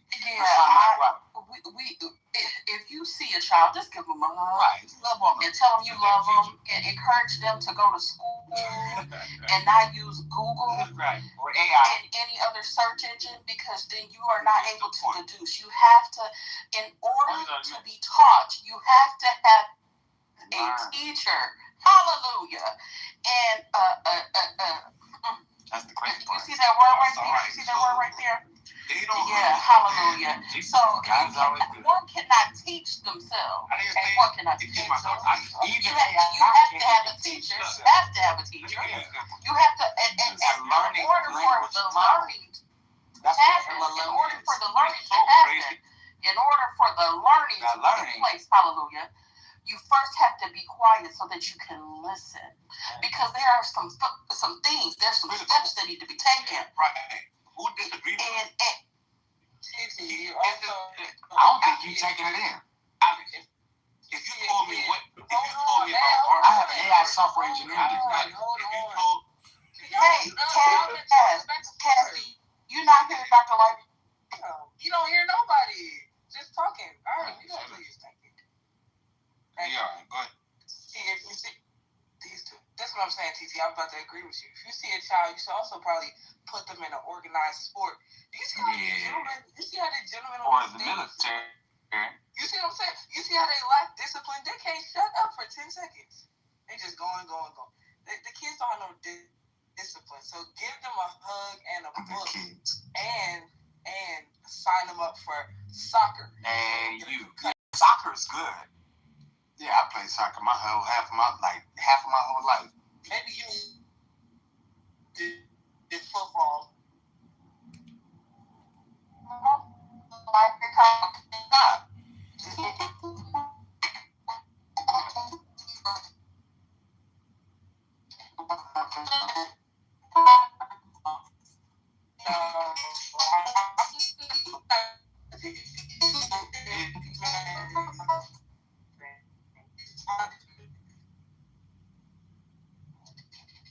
What I'm saying is,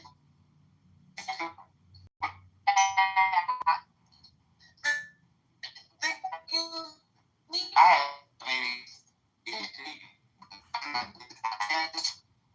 This app, I'm this app with mental of course health it is. issues. And the black community run ragged. I totally get it. This man cannot go on mute for 2 seconds to let someone get out a full Of sentence. what? I'm pretty sure that any woman that he's with, that he's done before she even opened her legs. This shit is insane. Yeah. She come first, I come last. This shit is insane. It's not, sir. No one believes you.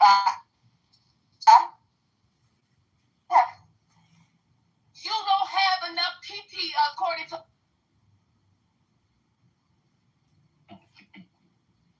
Your mama, but it's very noble of you to think that these men have.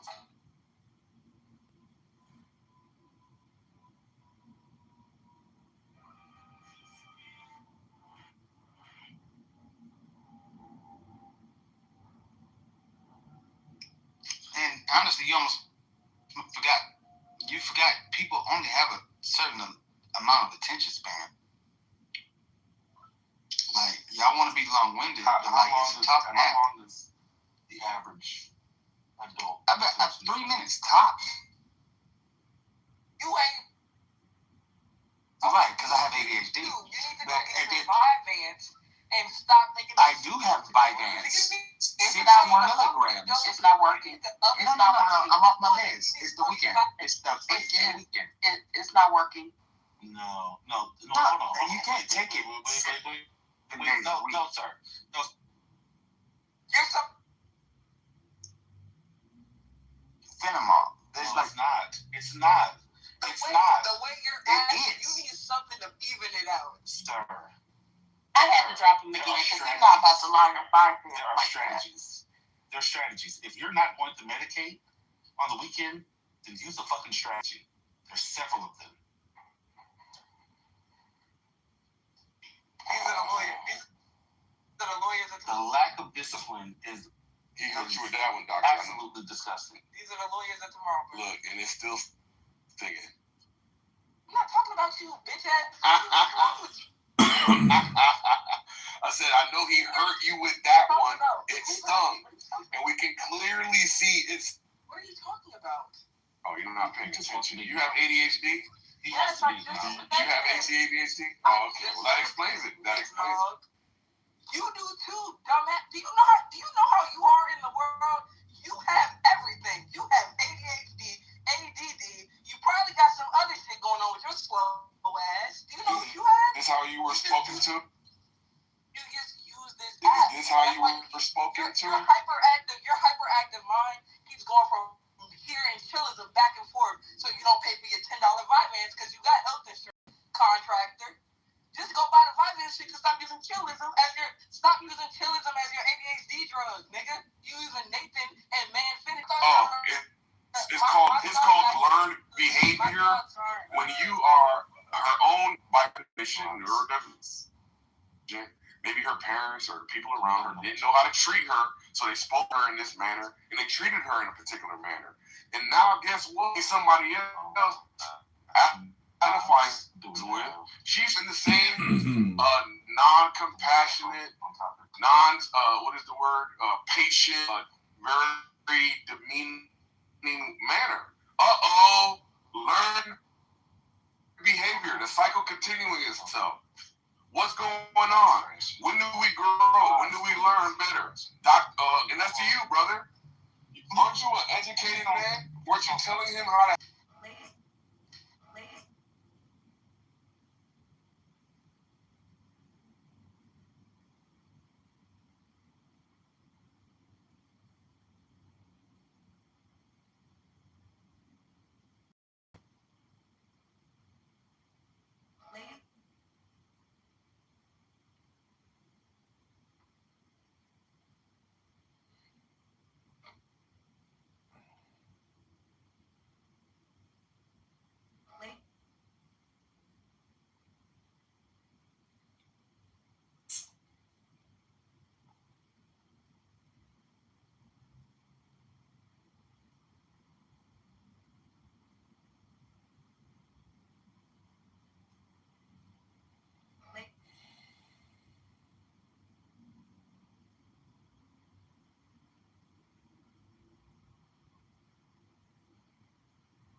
I guess this party just came to a...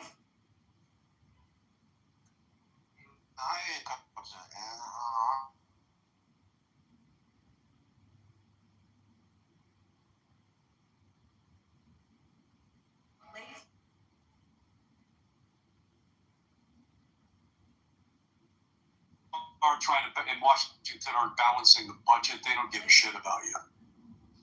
Who doesn't give a shit about you? Well, Washington, your representatives and everybody that says they're representing you, you know, they're just on this fucking crazy spending spree. And as far as the cost of this, Trump's already said he wants to increase the military budget next year by $500 billion. We don't have it. We don't have it. We have it. Really quite. So people, how they try to circle and discredit the terrorists, that will still need to make you dislike Trump, right? But the thing is, right, we have the money. It's not even serious at the point. The point is, we have the money. We always have the money. And, yeah, people are complaining about this $1 billion a day. That's nothing. According to what we spend, that's really nothing. It doesn't even do anything. And we waste more money on other shit. That doesn't matter. This is relevant. This war matters right now, right? And it's going to get done. People are complaining, oh my God, people are acting like they were paying $1 for chips and now they're paying $5 for a bag of chips, bro. People are acting like your rent jumped $1,000. Some shit, we're being acting easy. Right? So just, your job is not paying you less, right? We can move on. He doesn't know what he's talking about. I do, because you can't rebuttal anything I said. That's why you don't know. I know you can't, because of what you point. I can let you take any point I said and rebuttal. You don't. Go ahead. You need to talk. Did everybody's Netflix? Did everybody's Netflix not know how to Netflix get more expensive? Really? From what? When did that happen? This month. When? Last month. No. So how much is Netflix? So imagine, and what he references is bag chips. Yeah, Netflix is $15 a month, bro. You don't need a full. He dismissed y'all. So just whether or not to engage with him. He mentioned Netflix and bags of chips. Yeah, money. He dismissed people's rent. He dismissed. He didn't even talk about healthcare. He dismissed gas and transportation. How much has your healthcare increased?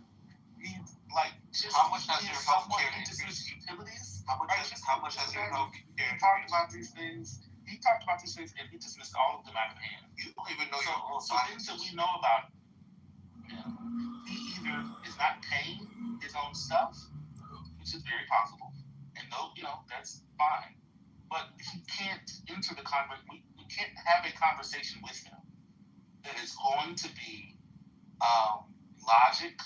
logically centered, that's going to be reasonable. Everything I'm saying is logic and reasonable, brother. Because he doesn't have any moorings to reality. He talks about. So how much has your internet conversation with someone? Let the room know. Connect. How much has your expenses increased? You're just being a whole bunch of bullshit. How much has your expenses increased, brother? $1,000? Are you spending $1,000 more a month now? If you say yes, that would be a lie. So what are you talking about? Everything is based off of logic. The average, which was like $430 a month. For the average $1,000 for a year. Because it just, yeah, I did the math. It's not even $1,000 believe a year. I don't think you can show the work, and if you can't show the work, you don't get credit. So we're just gonna go with. But you want me to believe that? But you want me to believe that you know the amount of family? But you want me to believe that? But you want me to believe that you know the amount of family spends per month based off of places? Doctor, We spent $25 billion on this war so far. The U.S. spent $7.5 trillion a year. If you do the math, that's only 0.33% of the whole budget. My math is not wrong. Your thinking is wrong. Because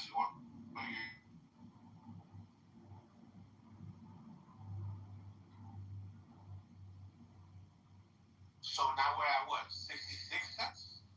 25 billion on tax. Stop! Less than one. Cash, shut up. You shut up. Cash, shut up. I'm talking. Kaz. I don't care. It's another 25 billion. Get Kaz. Let me finish talking. Kaz, let me talk and then you can rebut it. Is it under Kaz, let me finish talking and then Kaz. Kaz, let me finish talking and then you can rebut it. Kaz, let me finish talking and then you can rebut it. Kaz, stop talking. Let me finish talking and then you can rebut it. No, there's no rebuttal. Kaz, let me finish talking. Kaz, shut up.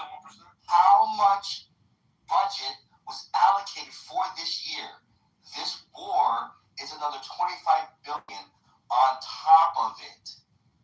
On top of what was already allocated for the Department of Defense. Are you saying my math is wrong?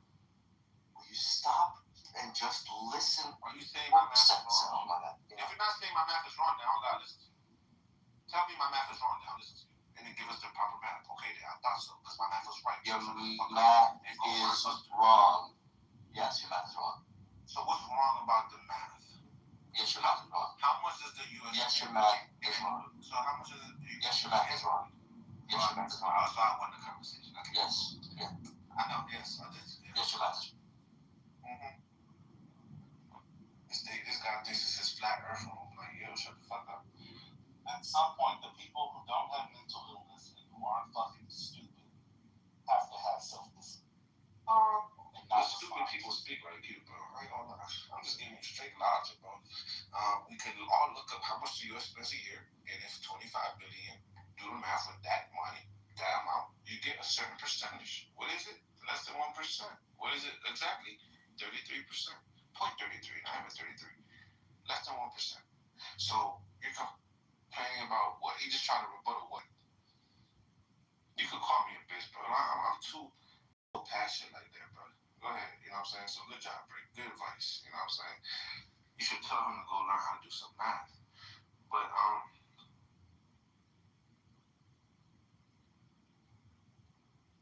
yeah, looks like no one can rebut his math. That shit crazy. Proper math, right? I'm just going off the facts. If the U.S. spends about 7.5 trillion a year, and we have 25 billion on this. See, we should be attacking everything, but this one's easy, right? I mean, you got to start. So you're just going to say, because we're spending so much money, let's just spend more? That's your own. I didn't say that. You said it's only $25 billion more. No. I'm saying, right? The year just started. So this is just 25 billion, or we stay within the normal ranges, right? Which is 6.5 to 7.5 trillion, right? So let's talk about it that way, right? Regardless, right? However you want to put it, 25 billion is still a fairly low amount compared to everything else. Now, what am I saying? Well, I said this war is justifiable, and we need this shit, right? Okay. So everything else that we don't need, like testing gay frogs and shit. What about food stamps? Do you think we need food stamps? You know? Do you think we need NASA? Do you think we need food stamps? No, I don't. Wow. Okay. Rich that's country can't afford to give food to the poorest people and the disabled. It's more important to have a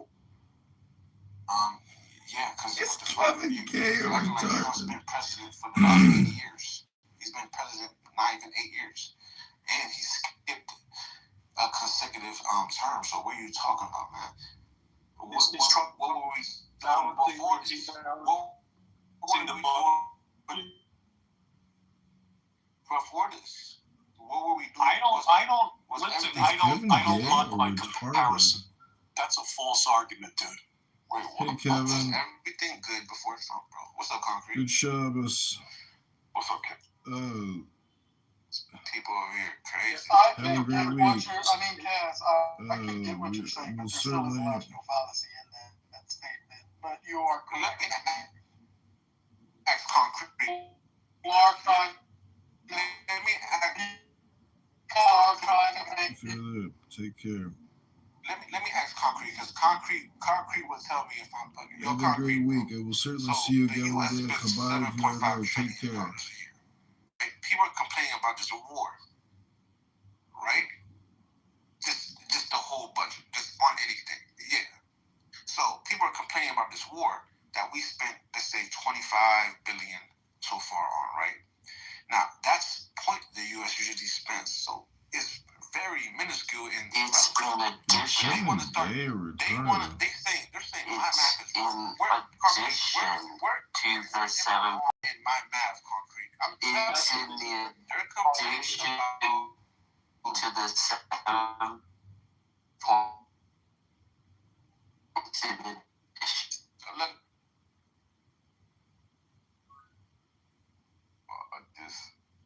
disagreement with the war, right? I think if you were to try to like just look at it as a pure number, of course, it's a minuscule number. But what I think the problem is, especially for me, is that we have other things we could have spent this on that would have been more beneficial to the community, right? So I don't know if they've made the argument. I made that argument. I made that argument. I told them, well, you're saying they didn't consent to this. Well, I'm saying, well, you guys didn't consent to the testing on gay frogs, testing on animals, and other shit, right, concrete? Yeah, so it's like, why? Okay, if you guys didn't complain about that shit, why are you complaining now? Obviously, this one is different in terms of the loss of life, right, and its effects on the global economy.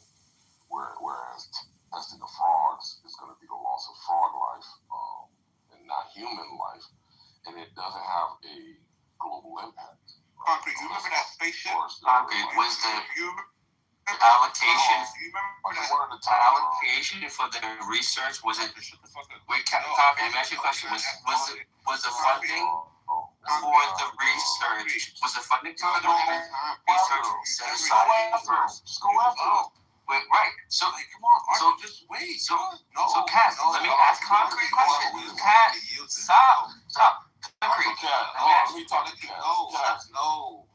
You. Hold on, Cass. Because it's in response to what you said, concrete. It's in response to what you said. I got you. I'm asking. Look, please. So, was the funding for those that research, was that allocated initially in that 7.5 trillion or not? I don't know. And if it was, I don't know. Huh? Nobody knows. It's not.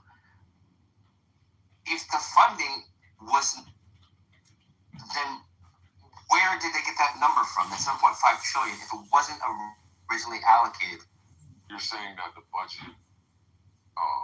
You see how his argument? Hold on, Cass. I'm trying to understand what he's saying. He's basically saying that we know the budget amount because all the line items were prior allocated for. Is that what you're trying to say, Arthur? Okay. All right. Was this 25 billion that you accounted for in that 7.5? Yes, possibly. It's possible. Well, hold on. Let's if you have a definitive answer, Cass, then just post it. Because I think that's a. No, it's logic. Well, no. Here, let's think of it like this, right? You're in a fight right now, and I think the best way to like structure your side is what is as much facts and information that you can provide that they're able to evaluate. So that's why links are gonna like trump you having your opinion or just your word. So that's you're in a hostile environment. You should be proceeding with links over opinions or it's just the stuff that you remember.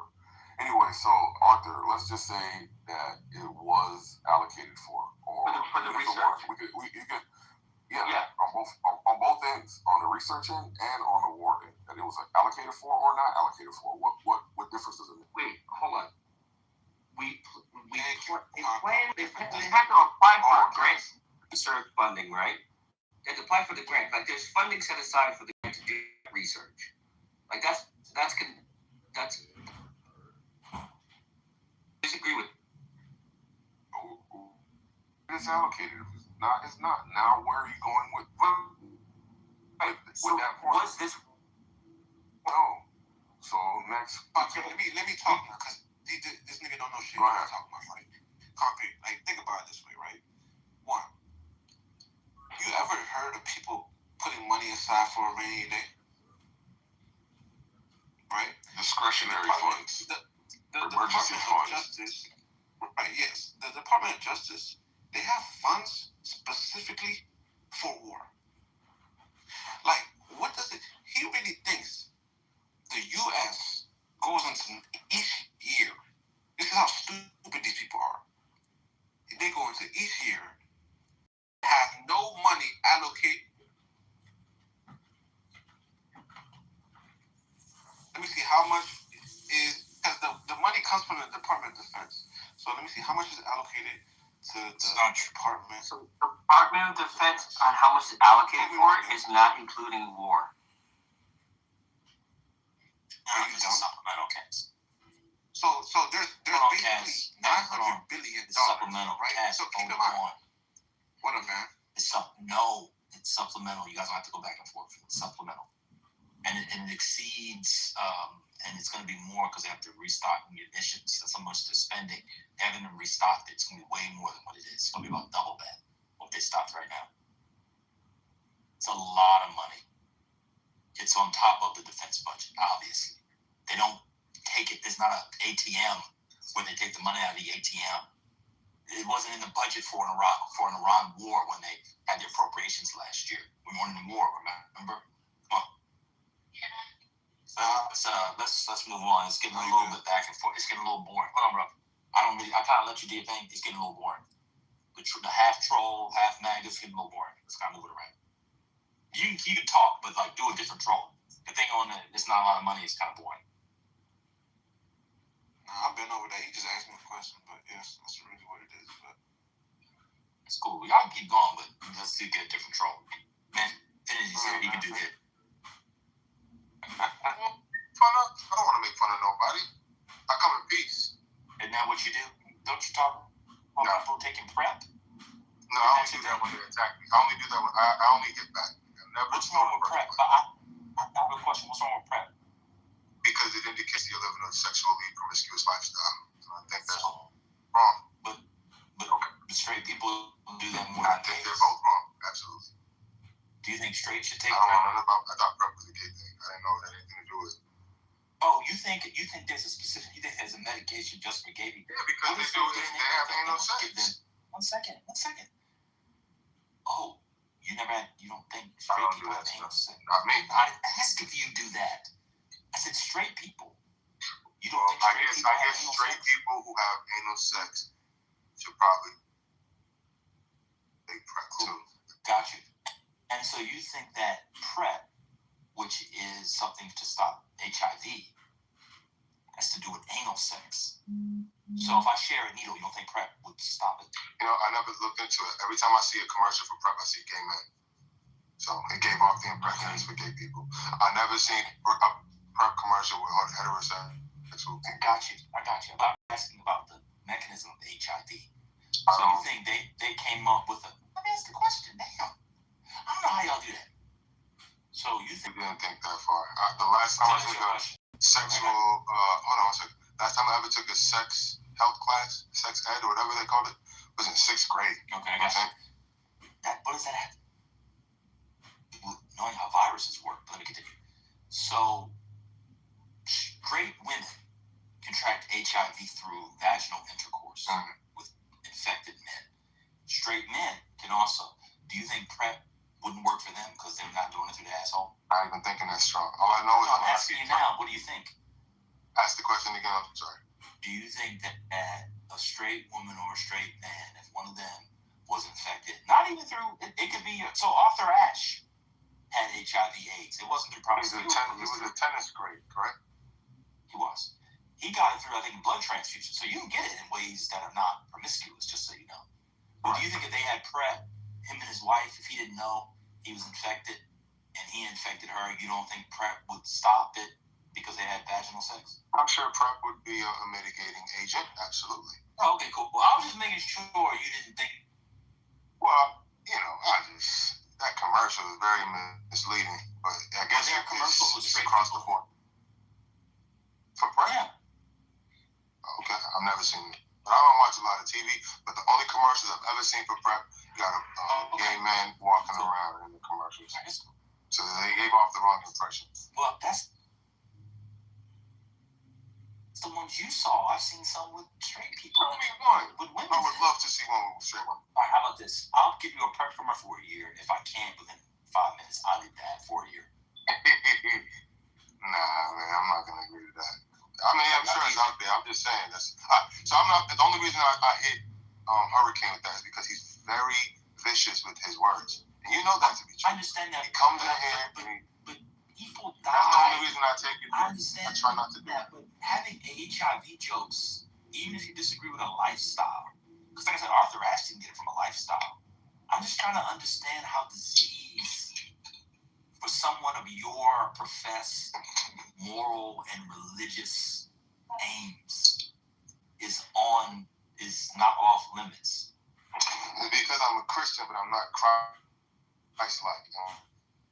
Somebody attacks me unwarranted out of nowhere. I tend not to think in moral terms. I tend to think in ways. So your Christianity is okay. So your Christianity is you can't control. You just can't control. So you don't have you don't have the discipline yet. Right. My spiritual journey is still in progress. How do you work on it? I work on it through what's called the silent prayer, and continuing to sacrifice, because discipline comes through all different kinds of sacrifices. And when you sacrifice, whether it's with food, or sexual activity, or that tends to bring you closer to God and tap on spiritually. When someone attacks you, you can just swallow your pride and let it go. I'm just not always there. And he comes in with this attack on me every time. So it's not a work on it. It's really more revealing of sent hurricane disciples. And so maybe that's just a test for you, and you consistently fail the test. What would happen if you just muted up?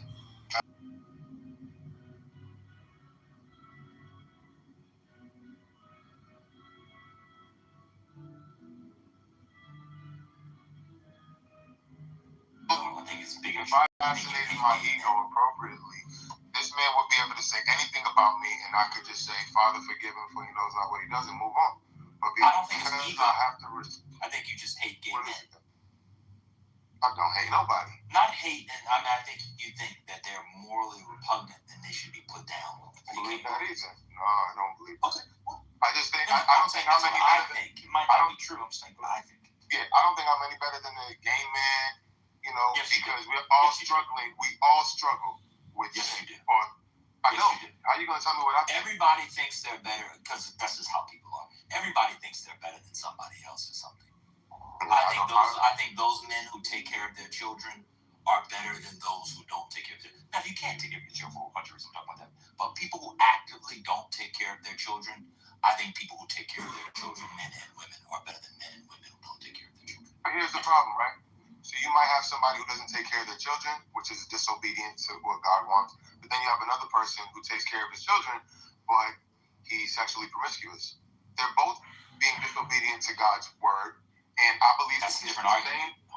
I'm just saying it's the same spirit. I'm trying to say the same spirit that's influencing the one to not be a father is the same spirit that's influencing the one to not be sexually obedient. So I don't have conversations in real life. I wasn't talking about the spirit. I was talking about whether or not people rank people.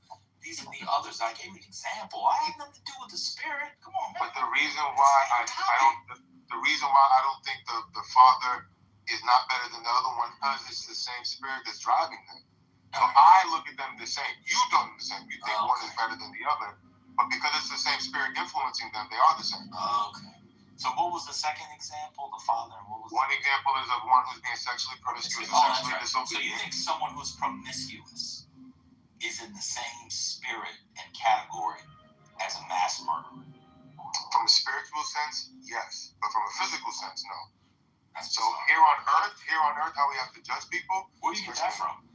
So because there's a physical plane that we live in, but there's a spiritual reality that we That's don't where know. you get it from. That's just my spiritual understanding. That's what's been Oh, revealed to me. but it's not from a verse or something Jesus said or anything. Oh, I'm sure it is. I just don't have it. That's what I was at. That's what I'm asking. Yeah, I just don't have the scripture to give you. But so you think Jesus ranked all sin as the same? Right. There's only one sin. The only That's what sin. I'm asking. You think Jesus ranked one sin as all sins as the same?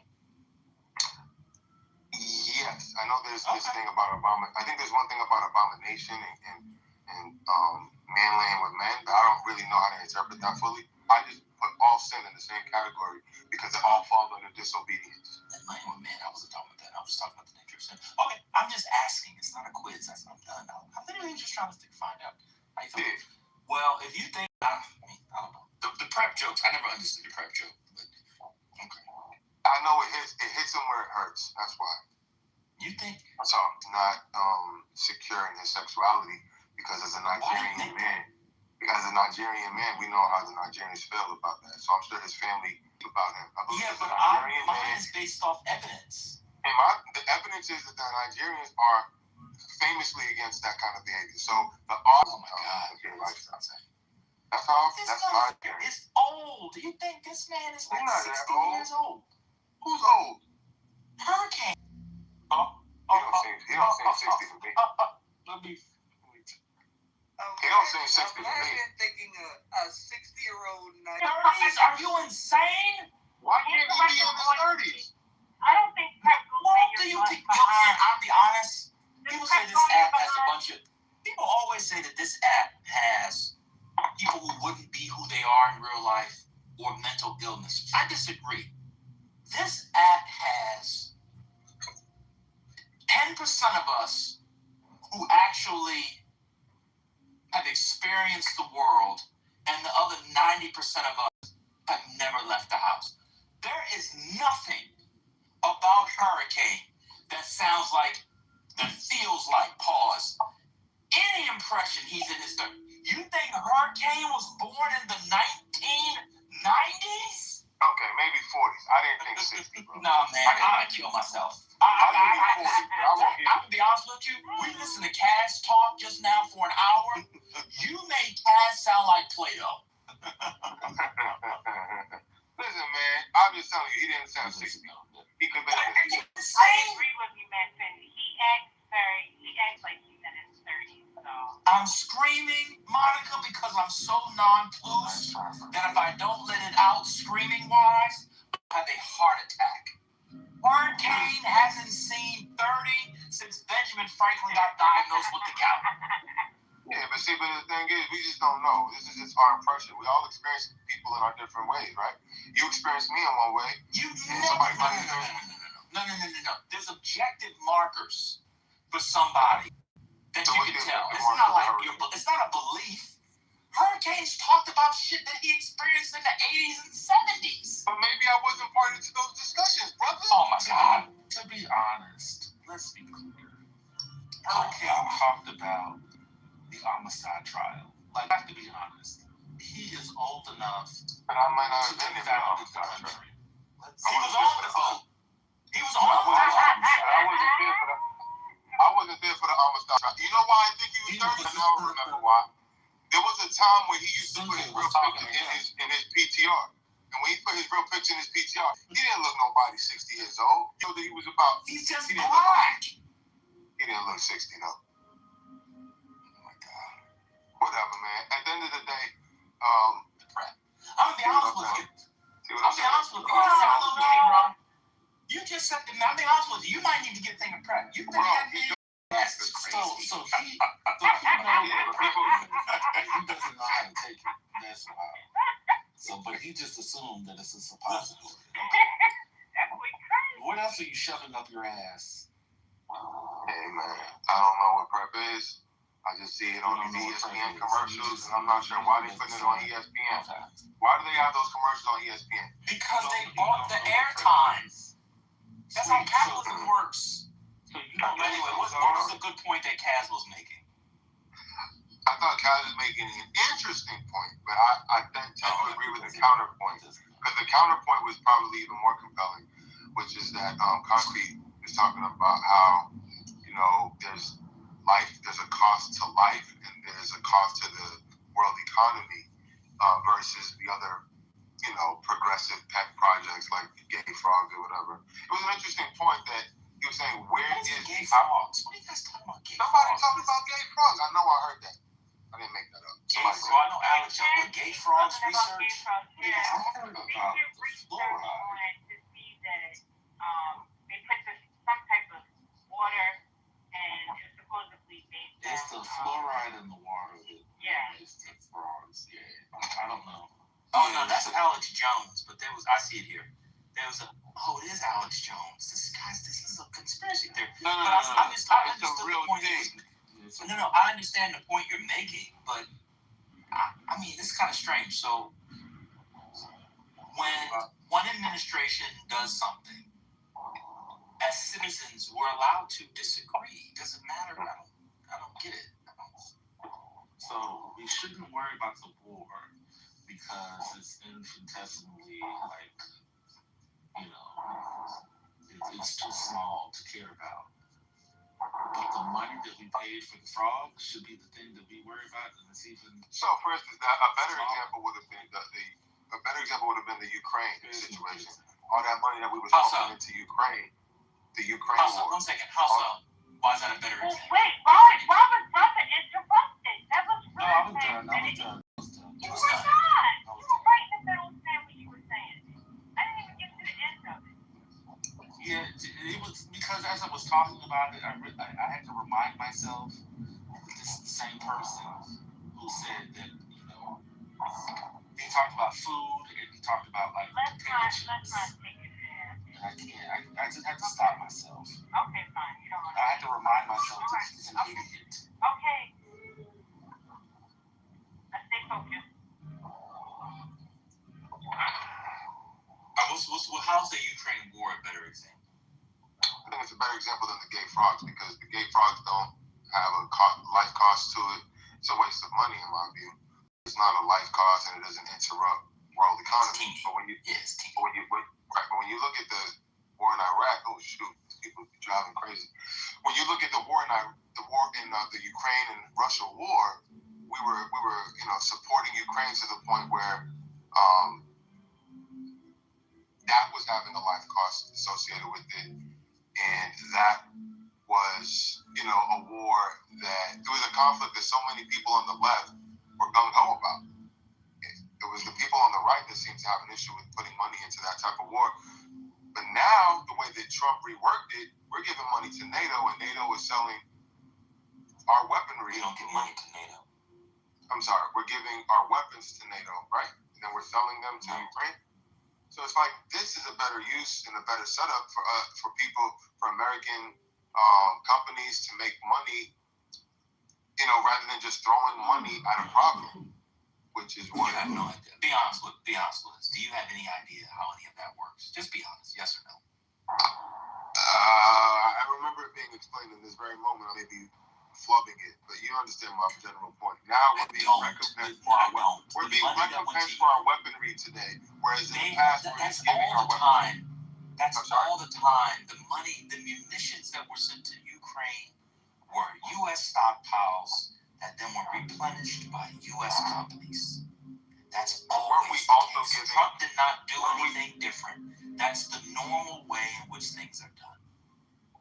So weren't we giving cash to very little cash? They get very little cash. Watch this. What is Ukraine gonna do with cash? Go and buy some caskets? They're at war. What would cash do? They were getting the people at the top, like Zelensky and others. They were lining their pockets. So you think that I got you. So you think the United States government spent cash wires for Zelensky to line his pockets. No, that wasn't the intent, but that's what Zelensky was doing. That's what I meant. Right. And you think it went directly to, and Zelensky could do it, and he's still in power. Nobody's killed him or anything. He just lined his pockets. Watch this. What evidence do you have of that, or that you read of that, or saw of that? Well, I do know that he was going around the world asking governments for money, and America was his I didn't pansy. ask for that. I didn't ask for. Well, yeah, Europe gave him a bunch of money too. What evidence do you have that we gave cash? Just the report that I remember seeing. What evidence do you have? If say you don't have any right now, just say that so we can keep moving. I don't have any right now. I'm driving. All right, cool. So let me. Report that I remember reading. Cool. What percentage of it was cash? I have no idea. Okay. I don't think we should have given him any money cash. Why? He doesn't. Why should we give him cash? Well, the government needs cash for debts and stuff. I don't know if you know, but it's called. Why can't they settle their own debt? Why do they need our cash? Let me finish. To settle their debt? And so this is not a learning. Why do you do this? You ask me a question, you don't know the issue, you start speaking. I'm 3 words in. I was about to talk about wheat. Do you know about Ukraine and wheat? No. So why'd you cut me off? My apologies. Okay.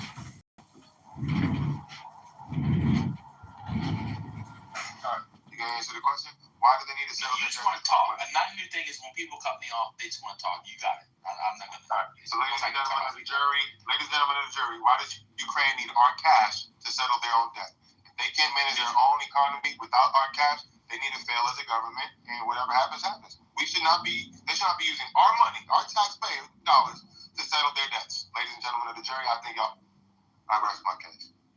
Got it. So when they are owned by Russia, and Russia's on the doorstep of Poland, and we're at World War III, how much do you think we should pay?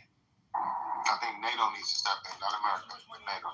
We are in NATO. We're a part of NATO. We are not NATO. No, that's not how that works. NATO, wait, do you mean European countries? That's not what NATO is. NATO is Defense Pact. NATO was set up. Hold on! Ukraine is not in NATO. I know that. It's just a treaty. Oh, wait a minute. Oh my God. You think that NATO is a separate entity, don't you? A separate entity to what? You think it's like freestanding, like there's a central bank of NATO and they have currency and all that? No. I know that it's a treaty. So then how It's an can agreement.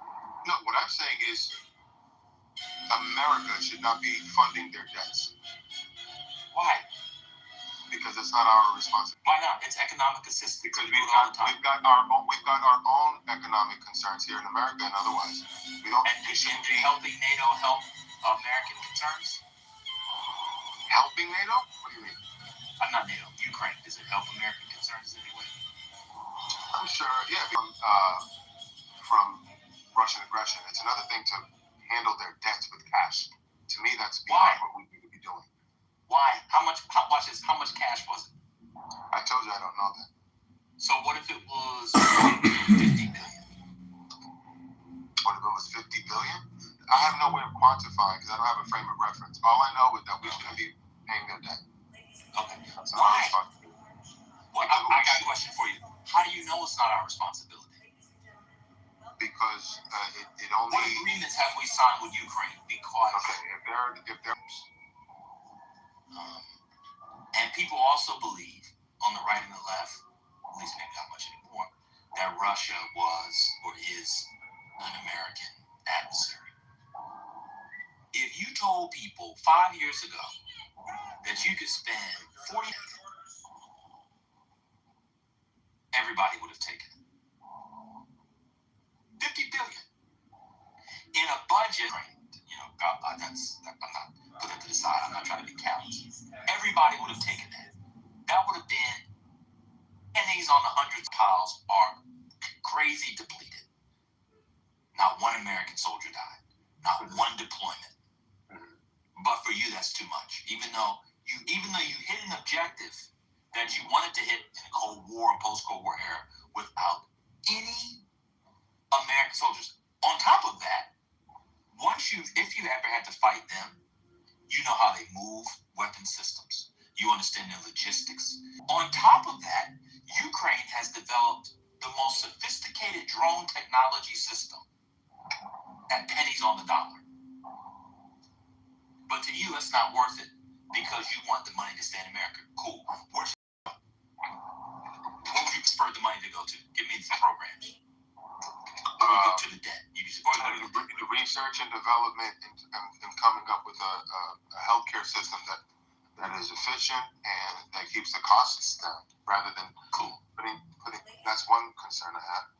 So instead of sending money to Ukraine, we should have paid a bunch of researchers to come up. You need to spend money for a law that already exists. I want to improve upon it. How can you improve upon a law that says they can't be denied? There's nothing to improve. Either they can be denied or not denied. I'm saying in the future iteration of healthcare insurance, I want to make sure the pre-existing conditions remains. I don't want it already is law. Okay. You don't have to pay for anything. Well, what if they came up with another law to get it out? I don't want it to bleed. But what would you need to pay for? I'm trying to know. Two people that's talking and they trying to moderate their own conversation.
Mine is the head of the hawk.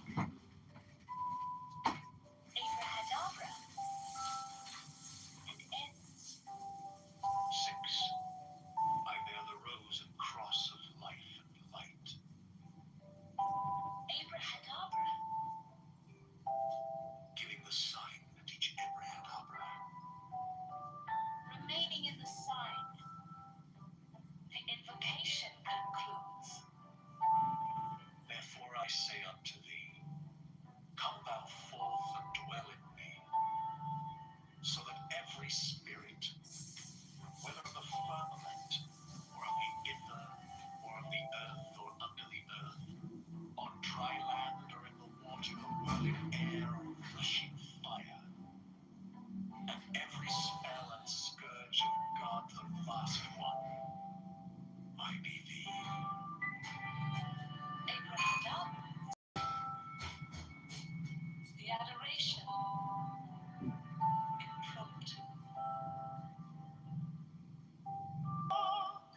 Abracadabra. Ends. 6. I bear the rose and cross of life and light. Abracadabra.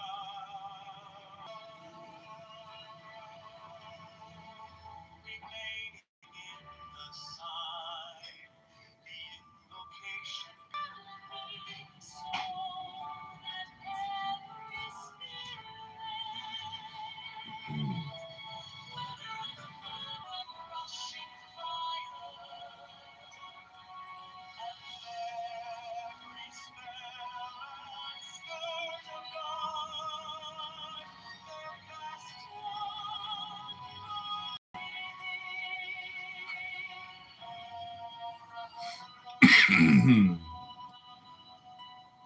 The adoration, impromptu, close by banishing. I think this was omitted at W's order.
Inside as keen as the hawks by my head, I invoke thee. Hey, I am the only begotten child of my father and mother. My father is dead. My mother bore me with labor and paid fear. By my body I invoke thee. About me shine the diamonds of radiance, white and pure by the brightness I invoke thee. Mine is the red triangle reverse, the sign given of none save it be of thee. O Lord, by the Lamb and I invoke thee. 3. Mine is the garment of white, sewn with gold, the flashing obey that I wear. By my robe I invoke thee. Mine is the sign of Apophis and Typhon. By the sign I invoke thee. 4 is the turban of white and gold, and mine the blue vigor of the intimate air. By my crown I invoke thee. My fingers travel on the beads of pearl, so run I after thee in thy car of glory. By my fingers I invoke thee. 5 I bear the wand of double power in the voice of the master Abrahadabra. By the word I invoke thee. Mine are the dark blue waves of music in the song that I made of old. Invoke thee. Strike, strike the master chord. Draw the flaming sword crown. Tile and conquering Lord Horus, Avenger. By the song I invoke thee. 6. In my hand is thy sword of revenge, let it strike at thy bidding. By the sword I invoke thee. The voice of the fire, the voice of the fire, the voice of the sick. 11 other voices, Abrahadabra.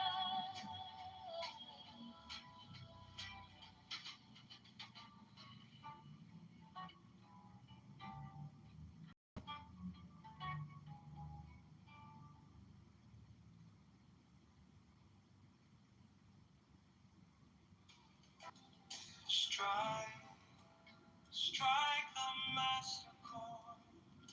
Draw, draw the. I invoke thee. Hawk of the sun, the glorious one. By thy name, Lamachus, youth of the brilliant morning. I invoke thee. By thy name,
A little fight.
Chicago Mayor Brandon Johnson is a fraud. Chicago Mayor Brandon Johnson is a scam. Chicago Mayor Brandon Johnson is the tax. Chicago Mayor Brandon Johnson is a liar.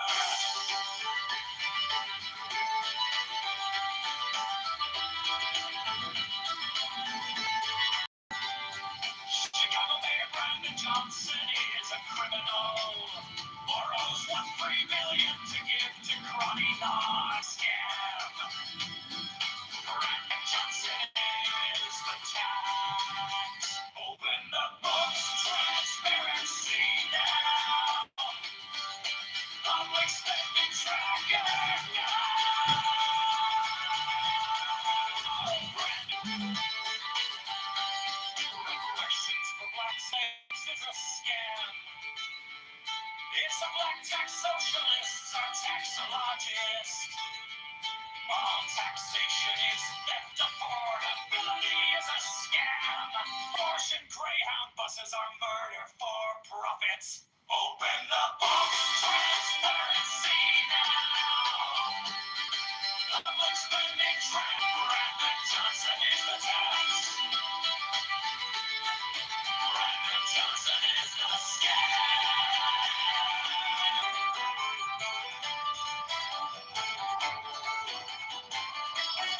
Chicago Mayor Brandon Johnson is a fraud. Chicago Mayor Brandon Johnson is a scam. Chicago Mayor Brandon Johnson is the tax.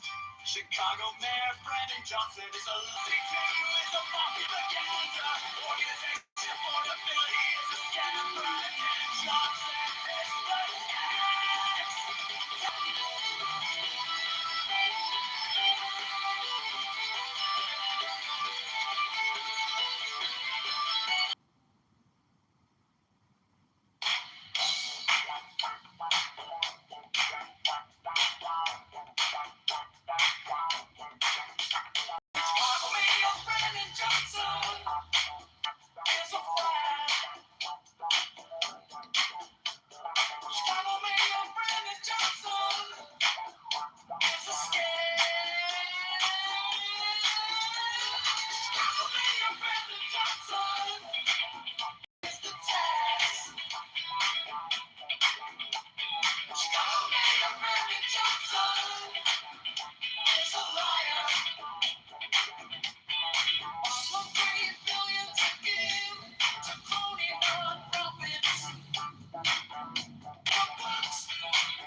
head of the hawk. Abrahadabra. And end. Scourge of God the Vast One, I be thee. Abrahadabra. Close by banishing. Close by banishing. I think this was omitted at W's order. Leaving the sign at each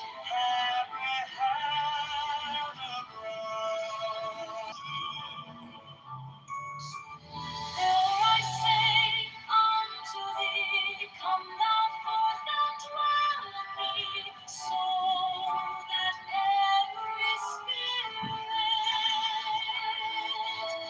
whether in the form of my land or in the water, of whirling air or of rushing fire, and every spell and scourge of God, the vast one, I be thee.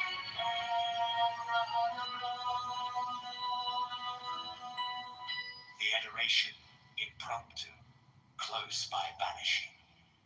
I think this was omitted at W's order.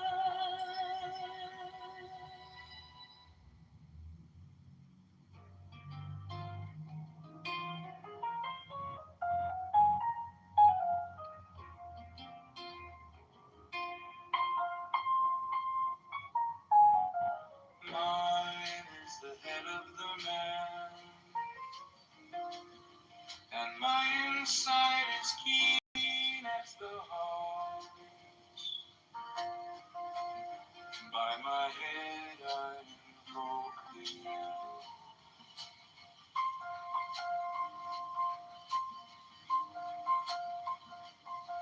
I am the only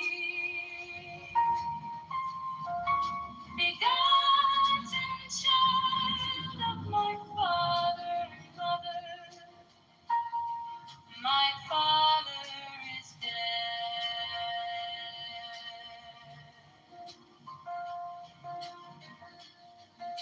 My mother bore me with labor and pain and fear. By my body I invoke thee.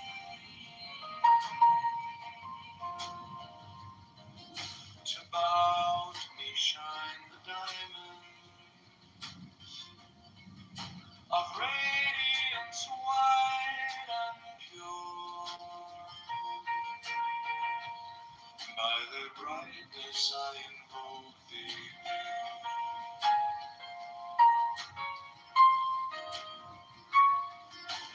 Green is the red triangle. Reverse the sign given of none. Save it be of thee, O Lord. By the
is the head of the man, and my inside is keen as the hawks. By my head I invoke thee. I am the only begotten child of my father and mother. My father is dead. My mother bore me with labor and pain and fear. By my body I invoke thee. About me shine the diamonds of radiance, white and pure. By their brightness I invoke thee. Mine is the red triangle reverse, the sign given of none save it be of thee. O Lord, by the Lamb that I invoke thee. 3, mine is the garment of white, sewn with gold, the flashing obey that I wear. By my robe I invoke thee. Mine is the turban of white and gold, and mine the blue vigor of the intimate air. By my crown I invoke thee. My fingers travel on the beads of pearl, so run I after thee in thy car of glory. By my fingers I invoke thee. 5, I bear the wand of double power in the voice of the master Abrahadabra. By the word I invoke thee. Mine are the dark blue waves of music in the song that I made of old to invoke thee. Strike, strike the master chord, draw the flaming sword, crown, child and conquering Lord, Horus, avenger. By the song I invoke thee. In my hand is thy sword of revenge, let it strike at thy bidding. By the sword I invoke thee. The voice of the fire, the voice of the fire, the voice of the sick. 11 are the voices, Abrahadabra.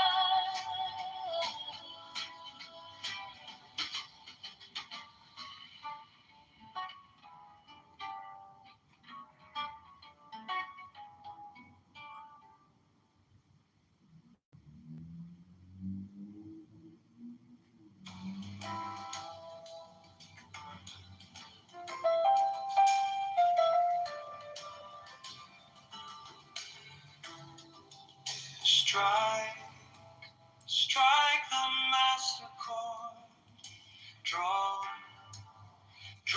the flaming sword, crown, child and conquering Lord, Horus, avenger.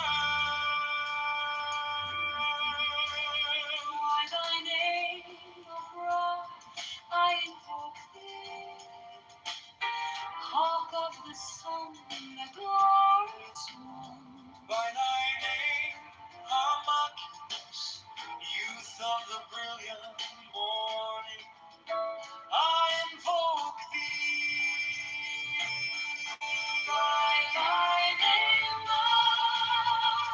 I invoke thee. Lion of the midday sun. By thy name, tongue, hawk of the even crimson splendor of the sunset, I invoke thee. By thy name of Kitover, I invoke thee. O beetle of the hidden mastery of midnight. By thy Haruba cry, Lord of silence, beautiful child that standest on the dragons of the deep, I invoke thee.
I thought we were fucking doing with it.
Strike the master chord.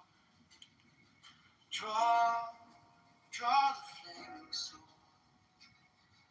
Crown by the name of our peers, youth of the brilliant morning.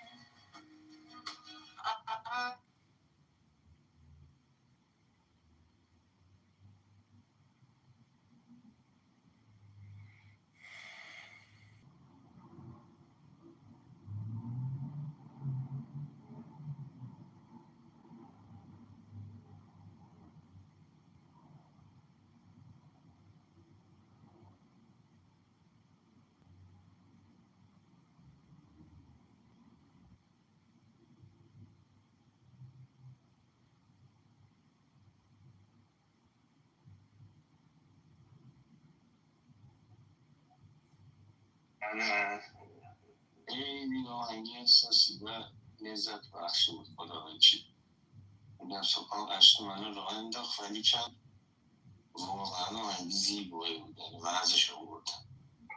من اینو فهمیدید خودتون آوازش خوندید یا اینکه نه عزیزم، نه نوشته من هست و کار آوازش هم و موزیکش هم با ای آی هست. حالا تپرس اینجوری میسازه. از میتونم بپرسم از چه استفاده کردیم؟ از سونو استفاده کردم.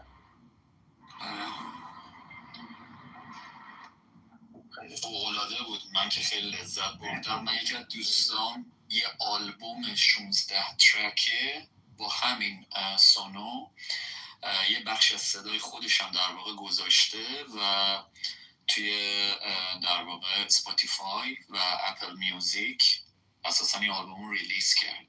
تازه نسخه استدیوش خیلی کارهای عجیب غریب دیگه هم میشه باهاش کرد. اصلا دنیای عجیب غریبیه این سونو و من واقعا برمیگرده به کسی که در واقع داره پرامپت رو مینویسه و اون نوع لیریکی که داره و خیلی اینا در واقع مهمه و بعد میتونی در واقع بسازی. من برای جالبه که من فارسی خوب تلفظ میگه، چون من هر چی دیده بودم فارسی بد تلفظ میکردم. خیلی خوب ترینش داده بود، پرامپت درست و خیلی خوب ترین داده بودش. فکر میکنم حالا خودشون هستن تلاش خوبی کردم. هولوش شاید 60 تا ورژن من روی این آهنگ شاید 30 تا ورژن، ولی آهنگ شده تا 60 تا 70 تا ورژن گرفتم تا مثلا یعنی میگه اینجا درست کن اونجا درست کن اینجا. آفرین او میذاری و نمیدونم مثلا اصلا شاید فاریشو نتونه درست مثلا دارم تلفظ کنه، اصلا انگلیسی فی انگلیش می‌نویسن،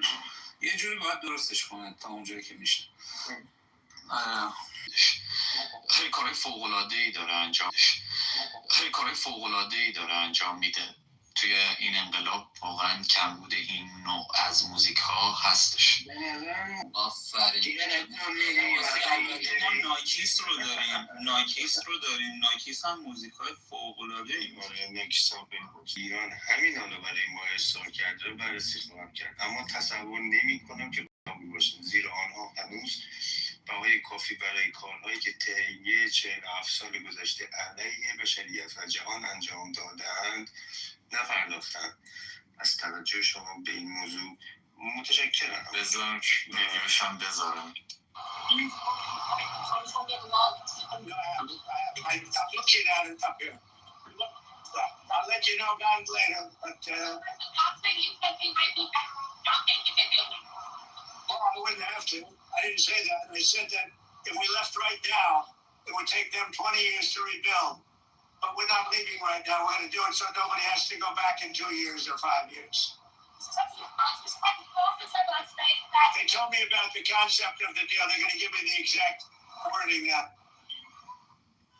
بله، حالا مصاحبه های دیگه هم هستش. میتونم اونای دیگه هم پخش کنم ویدیوهاشو اگر میخوایم بشنویم. فکر کنم میخوایم بشنویم. 85% of all missiles making capabilities have been eliminated. 80% of the United States being eliminated. Well, I'd like to eliminate them. I'd like to it'd be a start for them to build up again. And yeah, I would like to eliminate it. I can't tell that to a reporter. You start military strikes. Well, I don't want to say that. I mean, I can't tell that to a reporter. If they misbehave, if they do something bad, but right now, we'll see. But it's a possibility that could happen somewhere. بله، این مصاحبه هایی که امروز پرزیدنت ترامپ انجام داد. در خدمتتون هستیم.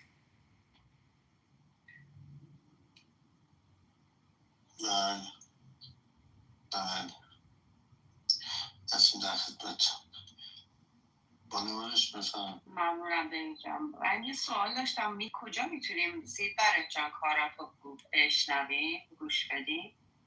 جایی هست مثلا اسپاتیفای یا درود بهت واش جان. موزیکا رو من هنوز پابلیش نکردم رو همون پلتفرم. جریانی که مارتین عزیز گفت که میزنیم نسل در میاریم همزاده یه همچین چیزی هم اگه زحمت چه بکشین یا تو خوش خانم ما داری خوابم بشین که چند خریطه میکنی تو فلان و همانه نمیدونم بزنید توش که فقط هم مراد امروز داریم همچین شدت داشته باشه. میاد یه دونه داشت مارتین عزیز در رابطه با همین سفاسه دوری هم بگه نشستیم 4 تا موزیک گوش داریم. عزیزی دنیز جان بسیار خوش آمدیم. عدد چند بیایم پیش ما، بیایم برای اون موزیک بزنیم لذت شده بریم. عزیزی دل من نیست برای دون دست موی.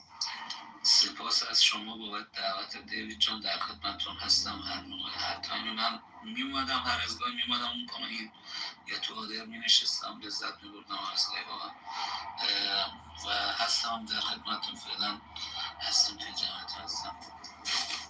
سپاس از شما، لذت بردیم. من یه خبرم بگم و بعد علی جانو بشنویم. پرزیدنت ترامپ گفتن رقم نهایی خروج نیروهای امریکایی از آلمان بسیار فراتر از 5000 نفر خواهد بود. با سپاس. علی جان درود بر شما، بفرمایید. درود. نه اومده بودم من اون پرزیدنت ترامپ زد اومدم بالا سریع خبر فوری بدم که گفتیم و عاشق این نشتم که اینجا تو مصاحبه ها میگه که ازش میپرسن میگه من به خبرنگاران نمیگم. خیلی باحاله. اما یه رو پس بالا میکرسی چرا همیان رو گفت بیکار دادم ببین من همون موقع دکتر اومدم بالا دیگه بچه ها داشتن حرف میزدن نپریدم مثلا حرفش. فدت. من فکر میکنم که یه چند نفر هم داریم انگلیسی زبان هستن در اسپیس به خاطر در واقع تایتل اسپیس. حالا نمیدونم که ادامه میخواییم بدیم اونو یا نه. چند تا از دوستانم در واقع توی کامنت نظرشون نوشته بودن. بانو فرناز نوشته بود که مسئولیه تقریبا هر هفته با یه نفر درگیرم مخصوصا سر کارم. من میگم اینا به مردم خودشون رحم نکردن، به برادر خودشون رحم نکردن. فکر میکنید با تجهیزات زیرزمینی که ساختن و سلاح هسته‌ای میخوان مهمونی بگیرن به تک تکتون رحم نمی‌کنم. برای آینده روشن بچه‌هاتون اینا باید در سایه زمین جهان محو بشوند. صلح و روشنی و امنیت بعد اینا بر جهان برخواهد گشت. تو این راه صبور چه نوشتم؟ بانو فرناس. من درخواست مایک فرناس اینا اضافه میکنیم که اینا به چهار خودشون رو رحم نکردن. اینا بعد از انقلاب چهار خودشون رو کشتن بیشرف. دقیقا.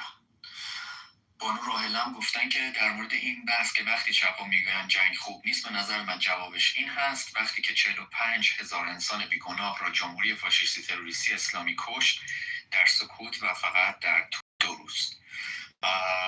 حالا من از این دوستان دعوت کردم که بالا هم در واقع تشریف بیارن نظرشون رو بگم، ولی نه فکر کنم درگیر بودن. بانو پری درود بر شما. درود بر شما. من یه ذره کار داشتم نبودم، یعنی نبودم نشدم. دید خبرش شد چاپ صحبت کرد؟ بله صحبت کرد، تمام شد رفت. من اومدم رفت. سلام رسون. درود به شما دکتر. سلام رسون. دلم برای تنگ شده، دلم برای صدا سلک میزنه. آره تو میاد شاید اینجا دیشب که موین گذاشته بود من واقعا روده بور شده بودم خنده. خیلی این بانمه که من واقعا دوستش دارم، جدی خیلی خوشم میاد. داشتم فکر این سومالیه میگفت که میرن توی برادر سیسترن میرن توی تخت خدا بدون کارتم. خیلی بامزه بود واقعا. مرسی. زیر پتو هستین احتمالا؟ نه با من اصلا در اومده با داماد یه لغونی رو پندیریم زیر پتو کجا. یه خبری هم الان اسرائیل وار روم گذاشته، با پیروز برام فرستاد. کابینه در موقع امنیتی اسرائیل قرار فردا ساعت 8 شب جلسه تشکیل بده. اینم در واقع یه خبر دیگه بود.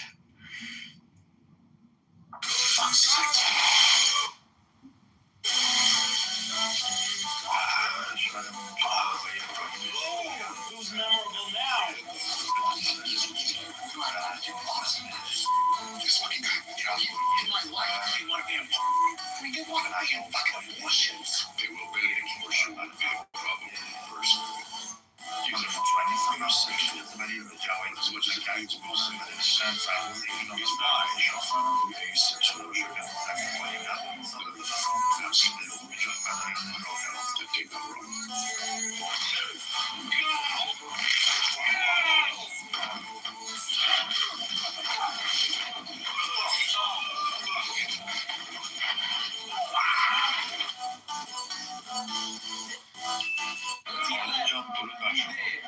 Nobody.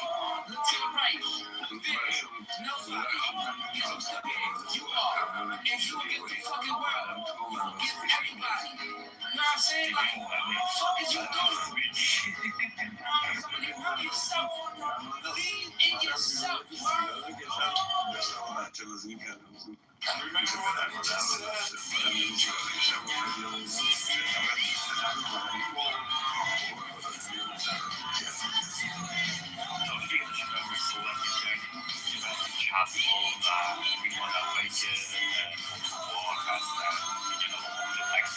نمیخوایم هزینه جنگ بشه و به ما چه اساسا برای چی ما باید وارد جنگ بشیم.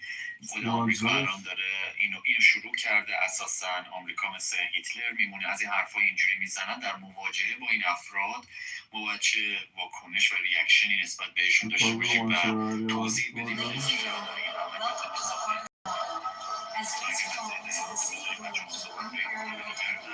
شما بفرمایید.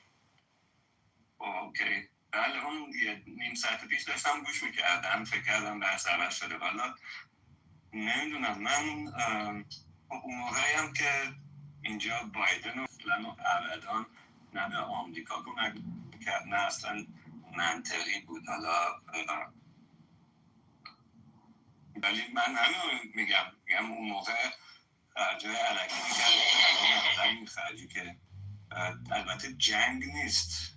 باید اینو بهشون حالی کنیم که جنگ جنگی وجود نداره. این یه ریسک میشنه در حقیقت. حالا We are $38 trillion in debt. So if you look at that is the United کشوری که قدرتشو داره و اگر از نظر انسانیتی بگم نگاه کنیم در جایی هستیم که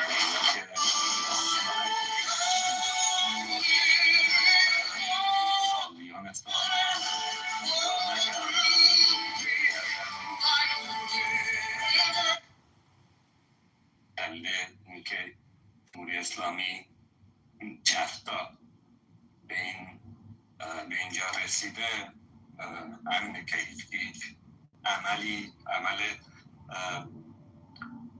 که تحصیل گذاره نگره در مقابلشون.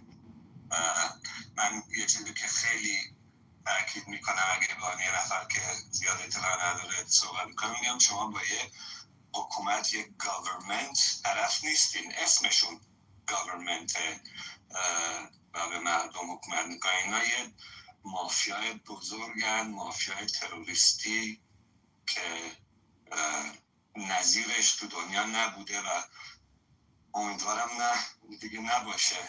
و یه مافیای تروریستی افراطی دینی هستن با چند تا مافیاهای کوچیک دیگه که همشون یه مافیای بزرگ رو تشکیل میدن و این مافیا بعد از بین بره. سپاس از شما، ممنون. خبریم که الان در واقع خوندم اینه که ناو ابراهام لینکلن الان 250 مایلز فرام ایران، این در واقع در موقعیت حمله قرار داره، تو رنج در واقع حمله قرار داره، حتی شاید یه ذره نزدیکتر. خب کسی دیگه ای از دوستان اگر بالا هستن یا پایین نظری در این رابطه و تاپیک دارن در خدمتتون هستیم، بشنویم نظرتون رو. من دستی رو فعلا بالا نمیبینم.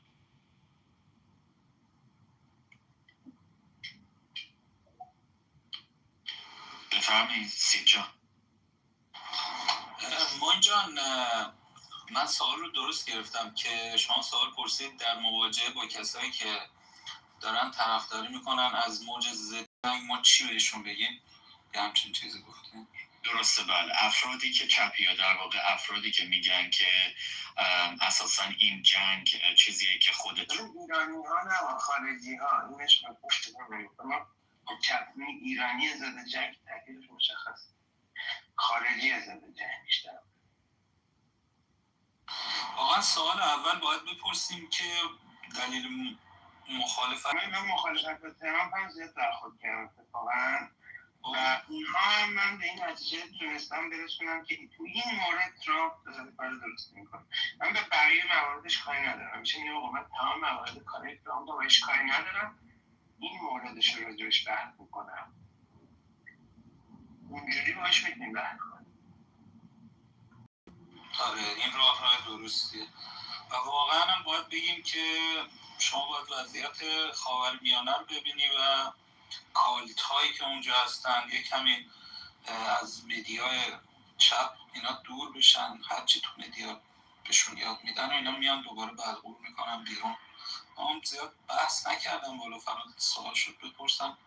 ممنون مارتین جان، یه چیزی یاد گرفتم ازشون، یکی رو دیدیم حتی شاید بتونیم ما هم به راه راست هدایتش کنیم. خواستم یه درود بهتون بگم ولی قبلش اگر دوست داشته باشید اون موزیک که یک لعنتی هم به فاسد داخلش هست من براتون پلی کنم قبل از رفتنم، یا میتونم برم و بعدا هر موقع برگشتم برمیگردم بهتون دوستان. سپاس ازت، سپاس. اگر که هستین یه دقیقه بانو پرسیس هم بشنویم راجع به این موضوع میخوان صحبت بکنن. اگر که سپاس ازت بانو پرسیس، درود بر شما، بفرمایید. درود به همگیتون، وقتتون بخیر باشه. در مورد اروپا یا تجربه‌ای که من دارم اصولا بهشون یادآوری میکنم که جنگ جهانی کی اومد کمک شما که به هر حال تونستین آزادیتون رو به دست بیارین و از در واقع هیتلر نجات پیدا کنین و خیلی هاشون وقتی این جواب بهشون میدی کاملا سکوت میکنن دیگه. هیچ حرفی نمیزنن. و در مورد متاسفانه توی اروپا برخوردهایی که من داشتم همشون ضد ترامپ و خیلی مسخره‌اش میکنن. نمیدونم به قول آقای مارتین نگرانی هم اونایی که ضد ترامپ هستن. من شخصا یه مثال میزنم، میگم شما فرض کن یک پلیسی وجود داره که به هر دلیلی شما ازش خوشت نمیاد، دلایلش هر چی میتونه باشه و برای خودت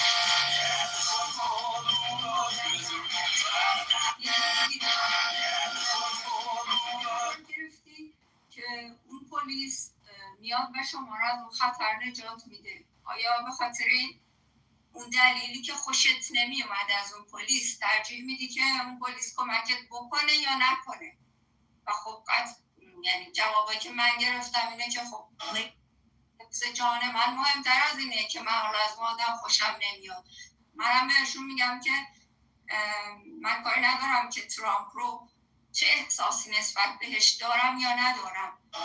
فعلا ایشون ناجی کشور منه و حتی ناجی شما هاست، چون ما با یک قول بیشاخ و دومی و یک وحشی، یک چیزی که واقعا هیچ صفتی نمیتونه از بدی توصیفش کنه و تمام اون چه که شما در وصف بدی های دیکتاتورهای دنیا و هر اتفاق بدی که افتاده تو دنیا شنیدین رو ما با جمهوری اسلامی، با این رژیم جنایتکار تجربهش کردیم، با گوشت و پوست و خون و استخونمون تجربهش کردیم. آقای ترامپ الان ناجی ماست و حتی ناجی شما هاست، چون این رژیمی که به من رحم نمیکنه چنانچه بمب اتم داشته باشه قطعا به شما هم رحم نمیکنه و دنبال زورگیریه، دنبال اون ایدئولوژی کثیفشه. من حتی اگه فرصت داشته باشم یا اون آدم ها به من فرصت بدن، در واقع ایدئولوژی شیعه که اومدن مهدی و معتقدن که مهدی باید دنیا رو ظلم فرا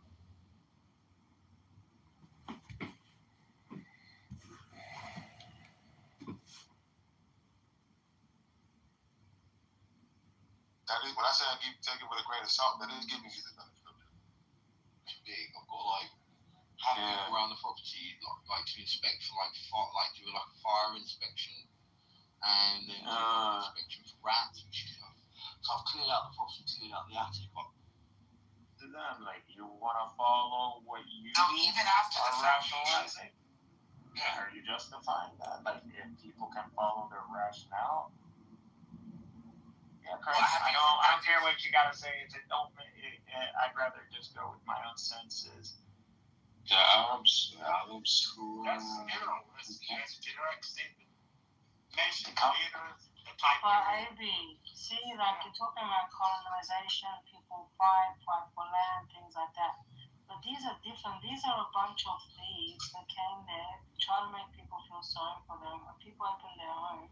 And they stole people's house. These are thieves. These are not like warriors or people. What cowards. I think you're I think you can Okay, so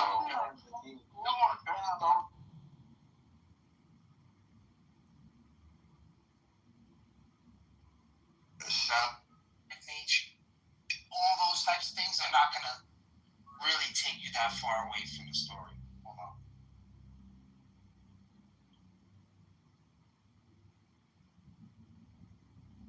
I don't know. It's a soul nature issue. I'm just gonna do my. Oh my God! Oh my God!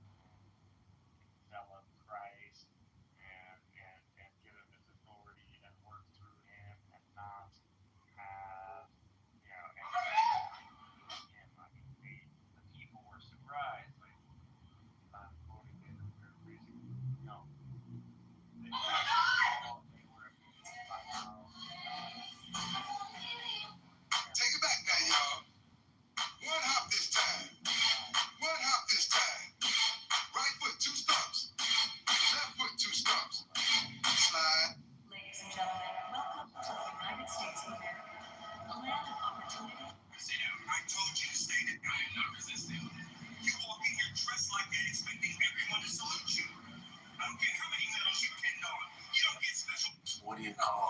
died of the sword.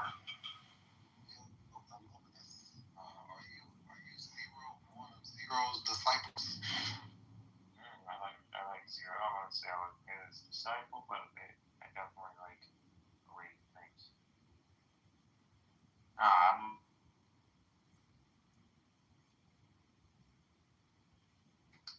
Just to point out that the mere existence of time zones on the flat Earth is impossible. The part B is, what exactly is the shape of the zero-shaped? I'm just not sure. Just rectangle.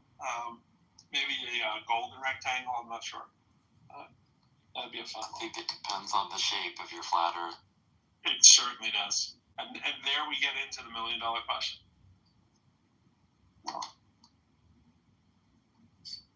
What's up, Davey? Pleasant to have you. Hero! What up?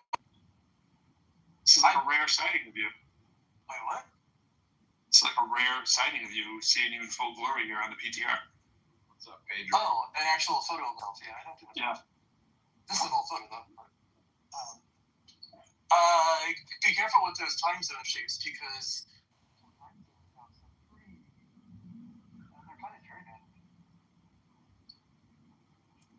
It's gerrymandered is a great word. word. They really are. Yeah. They're all over the place. Yeah, but at least you can name those on a server farm.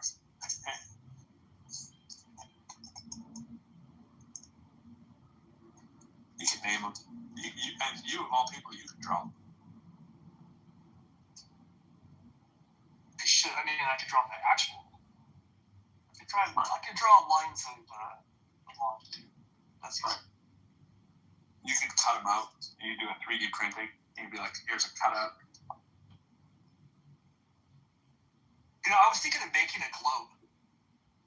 Like, you know, literally making a globe and like printing out the little pieces of the globe and gluing them on, and you can make whatever funny country names you want. That's why I thought that'd be a fun thing to do. A little DIY project. Yeah. Look at all the people chilling here. None of them are bots either. This is crazy. We have no bots. It's bot-free zone. We have one anonymous. Yeah, I mean, that's par for the course, but nothing crazy in the title. Should we have to try anonymous? Nothing crazy to attract like 50 to 350 bots, you know? My conspiracy is that John Kitover is involved. I think that's everybody's, and I don't think that qualifies as a conspiracy. When you have physical evidence that the man has like 100 phones in his YouTube video, all turned on to Clubhouse, at what point does that seem a conspiracy?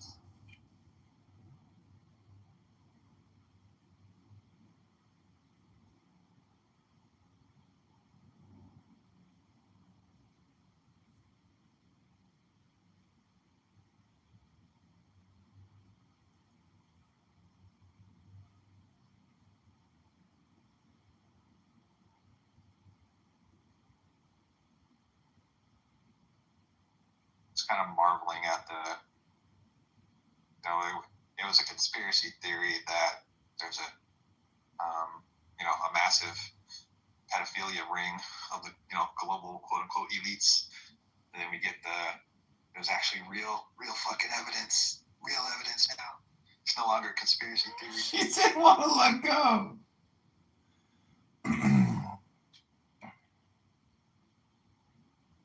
Yeah, the Pizzagate people were like vaguely correct in the most abstract of ways. Because now we know that the Epstein class exists. Yep. At the highest levels of government. And academia. Top men. Who's the guy who wrote the People's History of the United States? Howard Zinn. Howard Zinn is useful, but only when you pair him with another historian. Otherwise, you get a filtered version of U.S. history, which leads people down this like road that we're always evil. I'm not advocating that we somehow go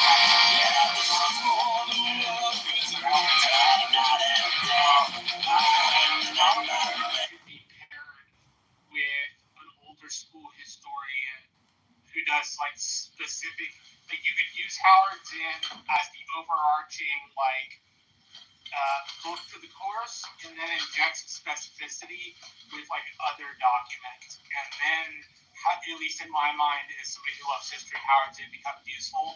But Howard Zinn on his own is not useful. Maybe Howard Zinn and Thomas Sowell.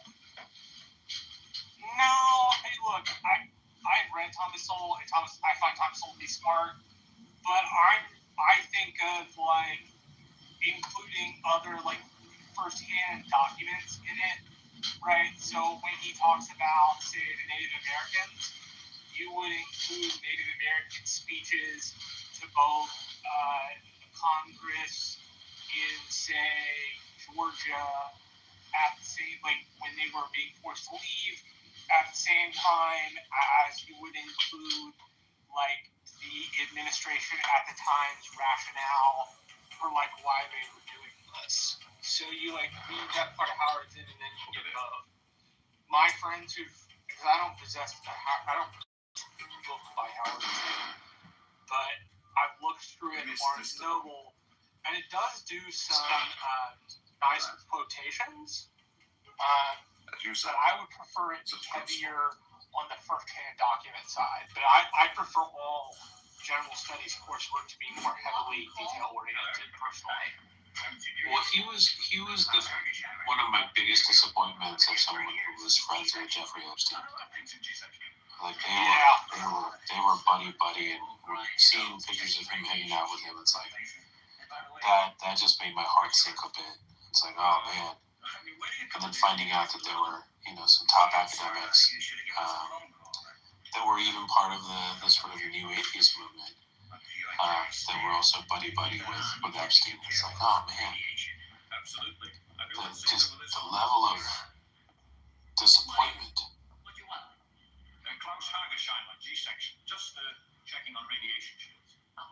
We'll be through shortly. Yeah, that's why they say don't meet your heroes. No problems at all.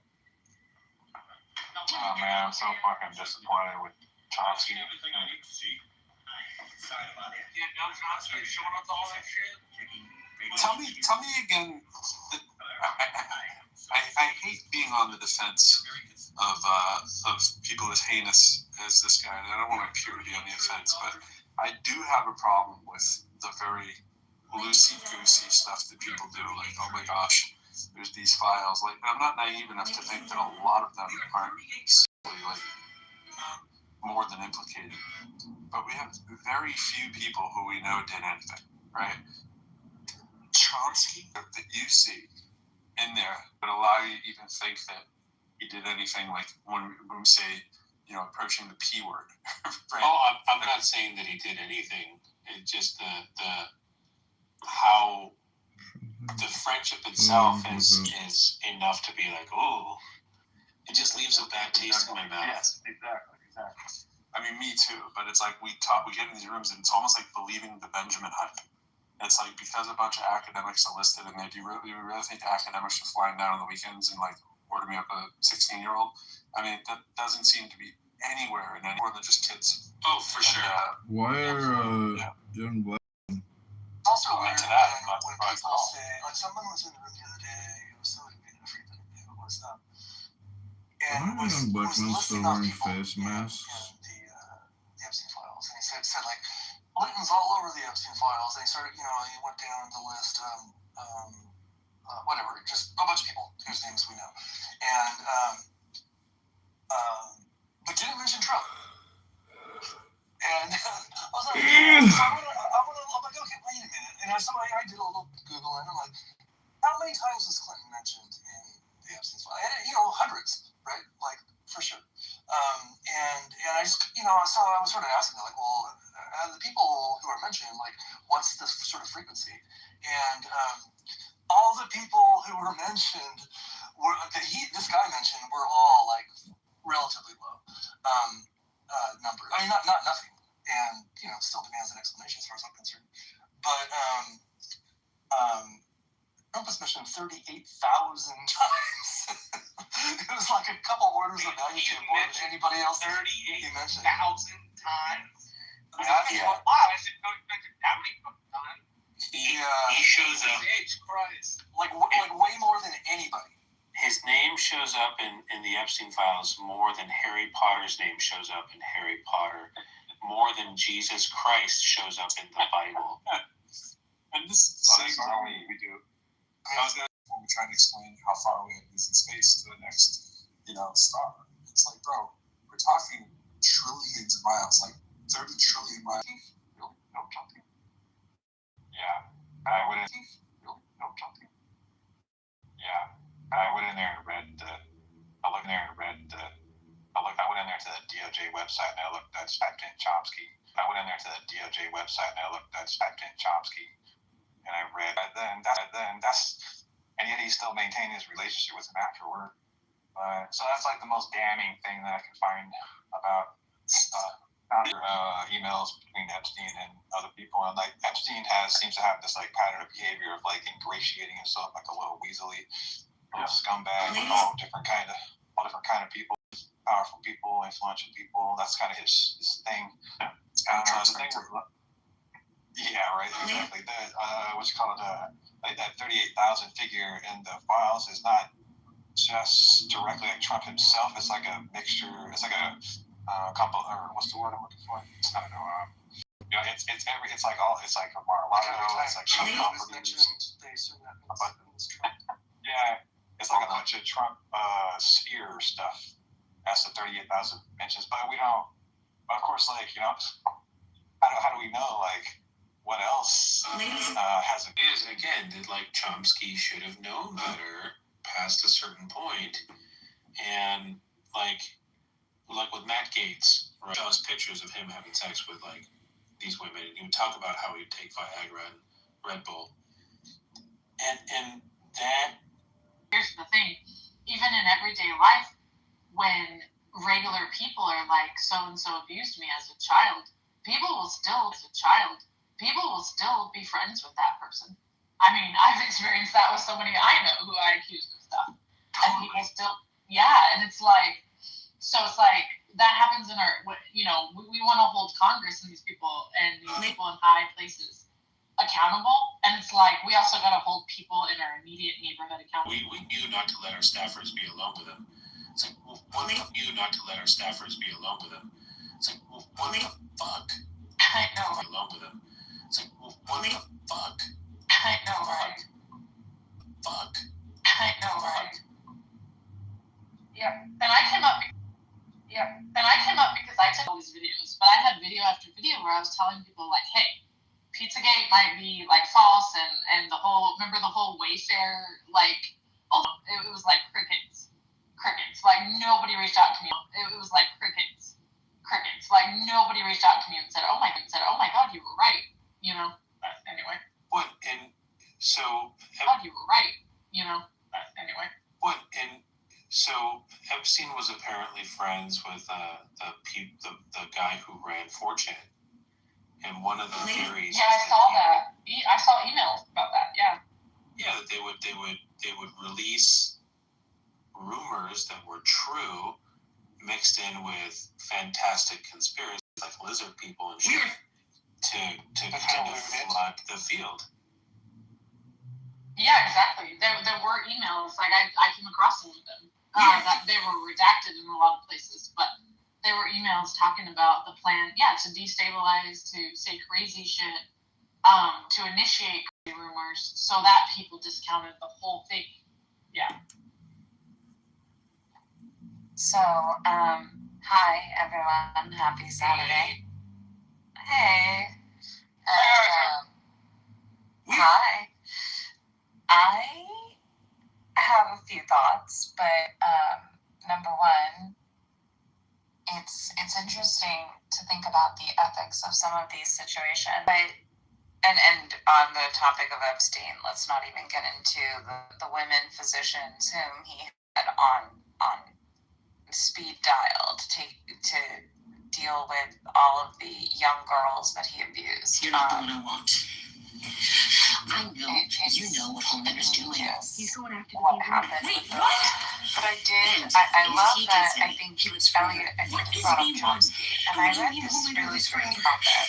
And I put it into the chat. How do you know about this and I don't? I thought this was really well written, and if anybody cares to read it, it's an MS Now op-ed about how Noam Chomsky tainted his legacy with his relationship with Jeffrey Epstein. Okay, and then heading the subheading is claims scholars better than to work and side with the shadowy financier and sex offender. The only real prison is fear. No, the only real prison is prison. Actually, it happens to you. It's a really, really good read. So if anybody wants to read it, by all means, never get part of his legacy.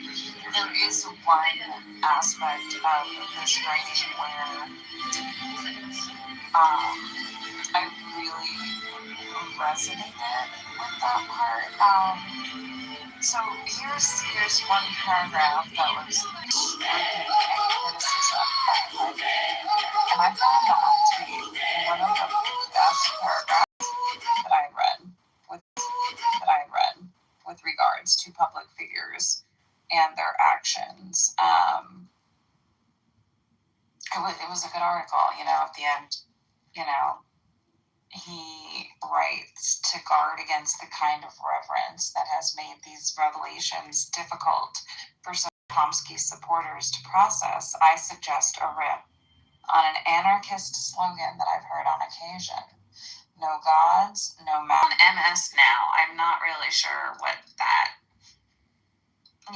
what kind of, media website that is.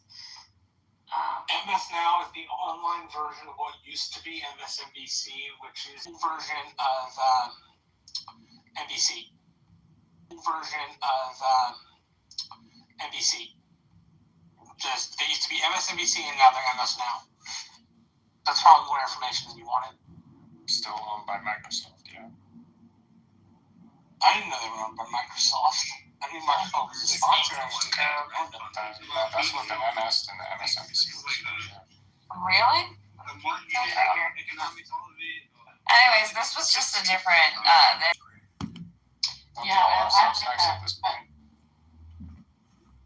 It's interesting. I've thought about different times. It's like, why as human beings, when somebody, let's say they write something really beautiful, or they champion a cause that seems so just and righteous, we then known monsters who have written the most beautiful words you can hear, have said the most kind things to me, yet at the end of the day, they were horrible people. It's like, we as human beings, though, I mean, I do it too, and you have to guard against it, like to elevate people in our minds, but it's like, no, like, that doesn't mean you hurt your writing, your books. It truly doesn't mean anything about your character at the end of the day. But it's so easy to get caught up in having these heroes because we think it means something,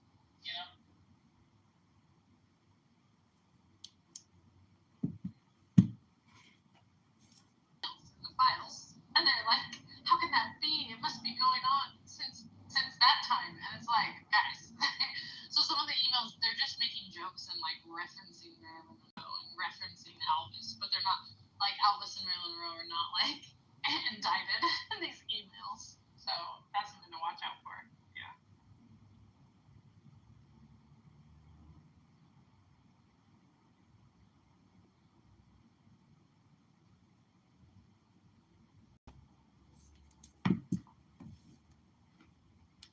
Sorry for killing the room, y'all. Presidency is godsend. Oh, Lord. On their fence has this like crossing, which is the weirder part of this. And they have on their fence like the sainted Charlie Kirk. Literally like an 8-foot tall thing that's 4 foot wide, and it's Charlie Kirk wrapped in an American flag with like the sun shining down on him. It is the most like, and he's a religious person, he's like a Christian. It's the most like ungodly thing I've ever like. Way to tell the Lord you're venerating an idol of Charlie Kirk. The idol of Charlie Kirk is being venerated all across America by all sorts of weird people, and they're Protestants, and they don't see they're making a fucking idol out of Charlie Kirk. It is disgusting. Yeah, I thought the Protestants were all about not being idolaters. I thought that was their whole shtick against Catholics. And Greek Orthodox, pretty much. That is their entire shtick. Hey, they worship idols. Kind of our thing.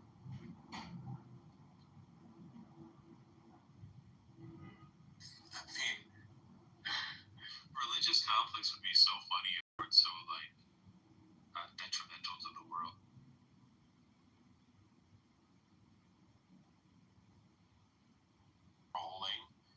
It's like, well, MMA is not good enough. Multiple people fighting is not good enough. It's gonna be like 10 dudes versus 10 dudes. Turn on Poly Market. Oh my God, Poly Market! You can put it on pay-per-view. It'd be amazing.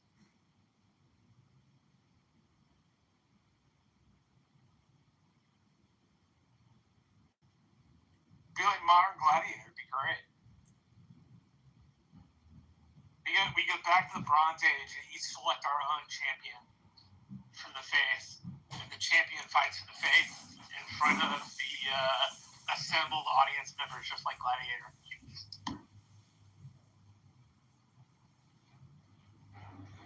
Russell Crowe could make a special appearance. Exactly, in his like over 50 pounds, since he had the character Russell Crowe.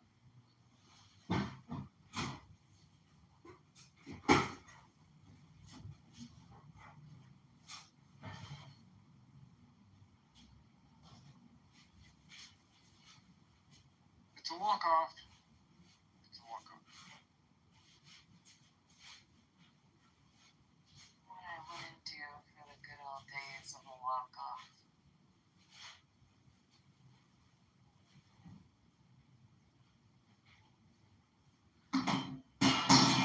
Why don't you just like do what you can walk-off?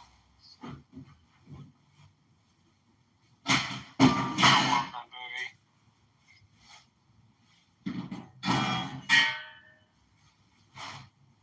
Is this a center for ads? Has to be at least 4 times bigger. I love their like gasoline 5 moment. That's classic. Yeah, I was gonna do that part, Dennis. Sorry. You should be. Can I make it up to you? Orange mocha frappuccino. Please, please. I would love an orange mocha frappuccino right about now. Hold down, why did you do it?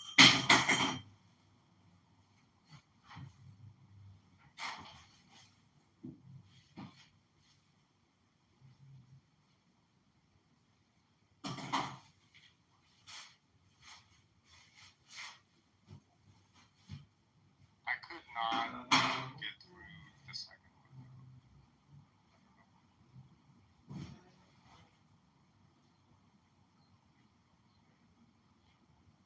Wait, what second one? There was a second one. Yeah, was it in the last like 5 years? No. You went through like, what did you watch? Let's see. Now go Google it, please. I swear there was a Zoolander 2. Now go Google it. Yeah, 2016. Yeah, there is a Zoolander 2. Stop it. That's 2016. why do they have to ruin everything with a sequel, except for maybe The Devil Wears Prada, which I meant to go shopping for so I could get some of the cerulean pieces, which I worked on, so I really kind of want to go see it. But yeah, no, you won't see me in it. Well, I'm up to the task because, as you well know, I'm kind of a nerd myself.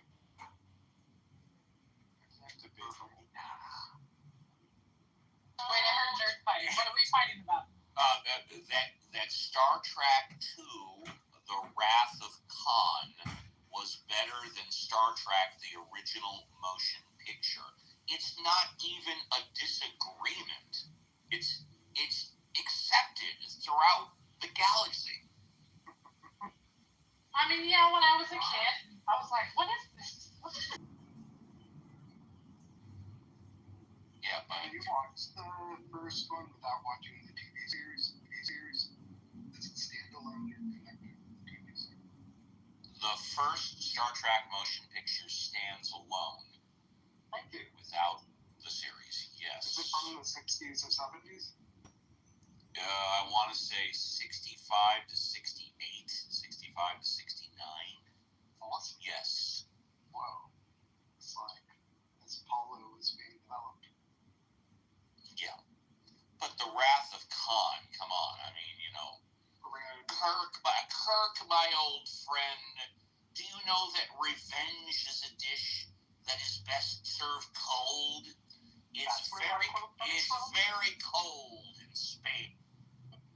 I like when he's like, what year? Last breath I was spitting. Yes. Around what year was it? Well, I know the motion picture was 77. I don't know the date of the Wrath of Khan. I'd have to look it up. But you always have and always will be my friend. Live long and prosper. Or wait, is Wrath of Khan where he also says, in all my travels, in all my encounters, there was and he's talking about Spock, and he's like, there was never a person who was more human. Well, you forgot the pause. It's very important. There's never been one that's been more human. Yeah. Yes, that's right.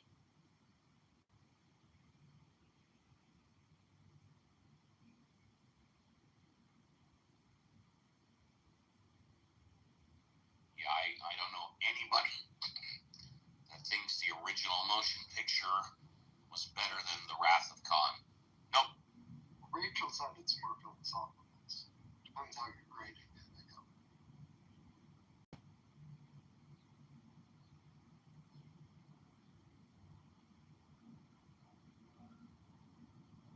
Would it be good? For watching any of the series, it's just more rich, and there's little callbacks to the series, and especially with Wrath of Khan, you don't have to start watching the TV show first. We'll give you a lot more context to Wrath of Khan, you know. Yes, what she said. Yes, what she said. Thank you.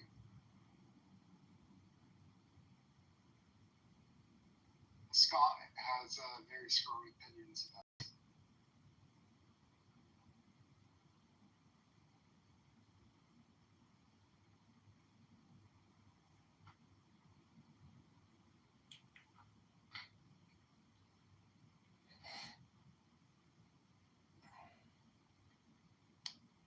I definitely like Star Trek. I'm just overwhelmed by the amount of episodes there are. Like, once you fall off the wagon, it's just like, oh my gosh, I don't even know what to do. Like, I've seen every Star Wars movie. I feel like this was like 13 of them or something like that. And I have not seen the new thing on the stream because I don't know where to jump back in. You know what I'm saying? Like it's like overwhelming. Did you like The Next Generation?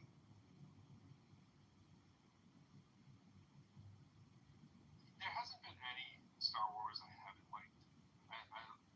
Parts of Next Generation I liked less than I would have hoped, but then I'd watch a little bit more of it. Okay, this is cool.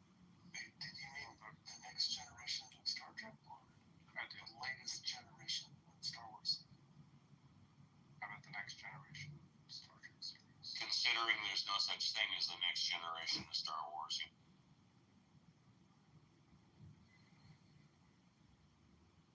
I think we were talking about this. Exactly. Yes. Start here. here's what I was going to say after that. If you did enjoy TNG, then you might enjoy Picard. I'm pleased to jump back in. Because that's a lot of the same. And that's exactly what I think. Like, I wanted to do Picard, what you had to do it on Peacock or something. What was it on? Paramount. Paramount, yeah. Which I think I now have.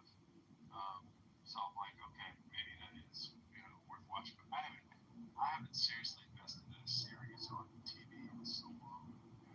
They're only ones that I watch. I think I'm over the second season. Like, I think the only second season I started watching, I think after in like the last year, was Agent on Netflix. You know what I'm saying? Like, part 5. You know what I'm saying? I kind of have fallen off. Pro, did you ever see The Pit? No. Now, I have not watched season 2 yet, but season 1 is amazing. The Pit. It's a medical drama. I love Noah. Yes, Noah, yes. I love him from the ER. No, actually, I never watched ER. I watched him in the Alien show, the last, where he's the history teacher who basically saves the world. Wait, what? What is that? So there's a TV show, and if you just look up his bio, whatever the Alien TV show is, it was like 7 seasons or something like that. Jude Alexander had the blend. My father was killed by the French. Never should have happened. Saul's got plugged in a plowed field and the brute just gave up. 7 damn lances had him like a tiger in a pit. Bad luck, they asked me. Damn bad luck. Yes, particularly bad luck. He had 400 of the horses at the stables in Hatton. Pilots, brigade of smoke. Plug the gap, if you please. Now's the time for the heavy cavalry, I think. Follow me up. Gordon, get your bastards up onto the crest. I'll bring up the rest of the brigade. Don't hurry yourself, Pick. My lads will hold them. Die till you come. Get forward, damn your eyes. The 92nd will advance. He's like really smart. Return, McJolley! Savage stuff, possibly.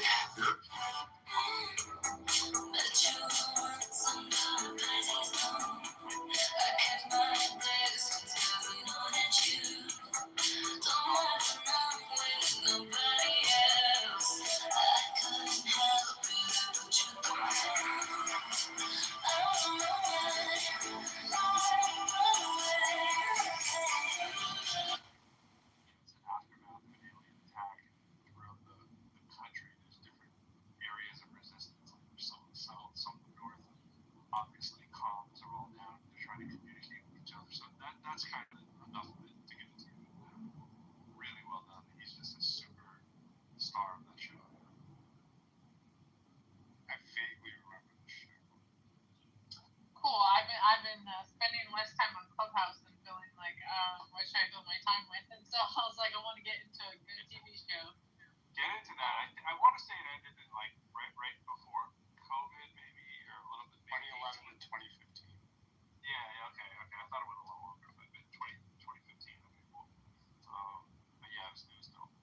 And I started this show on called The OA on Netflix because I really like. Okay, there's this dope show called Undone, which I'll get to in a minute. That show Undone is fantastic, and so I wanted to look for similar shows, and ChatGPT tells me The OA. But you ever watch something and then just one piece of bad writing in one episode is so stupid? You're like, I can't get over this one little faux pas. Like, I can't watch this show. That's what happened. So I'm getting into it, and I'm like, I like the premise. This is cool. Okay. Yeah. It's barely. Like Clubhouse Room. Try to go to a room. Just like, you can't do it. Yeah. So then there's this one piece of bad writing, which I was like, okay, I see why they had to do that because they wanted to.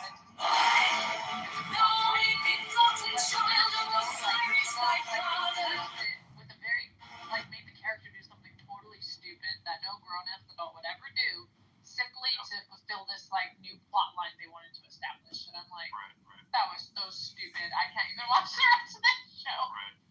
Noah Wiley's so good at that.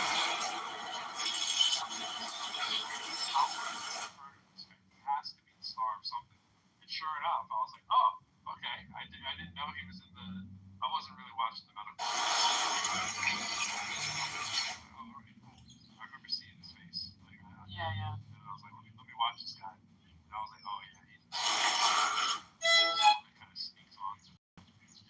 You go see her and you're like, wait a minute.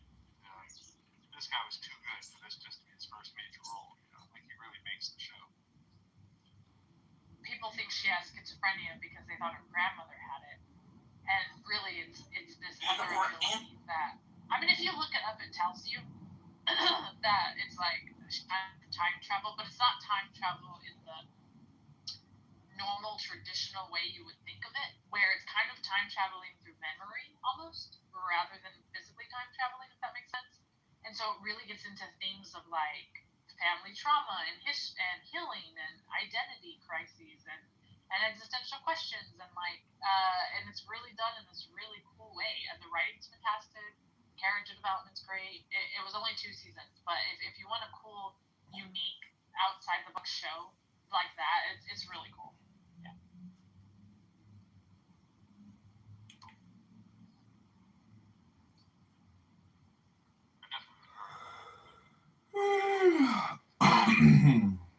Yeah, of course you know the reasons I related to it, but yeah, but so there are moments where she like has to go in the hospital and stuff. Conservatives. I think I watched. The shooting and death of Chicago police officer is There's only 2, unfortunately. Yeah, I wish there were more. But yeah. So I think I watched it like they were going house to house kind of thing, right? In the neighborhood, and they were like, it was something like, it was like this small neighborhood, like group of people in the neighborhood. And a call for change. Well, okay, you're talking about season 1 or season 2? I think it was season 1. Okay. So there's like, I have such a vague memory of it. I know I saw it. I just don't remember how much I saw, and I want to say I saw the whole first season. Oh, okay. I realized some people have powers, or like kind of, and it's like I just have such a vague memory of it. Well, it was more she finds out people in her own family, like history of people in her own family. Yeah. So, yeah. So was she like adopted as a kid, like kind of? I don't know. Well, the grandma was, but that kind of gives away a little bit of the plot of season 2. But yeah. Yeah. Okay. So you may have watched season 2. Maybe I saw season 2 then. Yeah, that would make more sense because that sounds more like what you were describing. There's like a house across the street where some of the stuff happens, and they go to some community center, and then like in the neighborhood, and they go upstairs in this abandoned house. And is that season 2? No, okay. I think you might be thinking of a different show. I don't know. It sounds like what you're describing. I'm gonna look it up. See the pictures that people. Okay. I mean, there is a part in season 2 where they show a lot of houses, but what it actually is not. It's showing houses from different time periods in the grandmother's life, not necessarily different households in the same timeline. If that makes sense.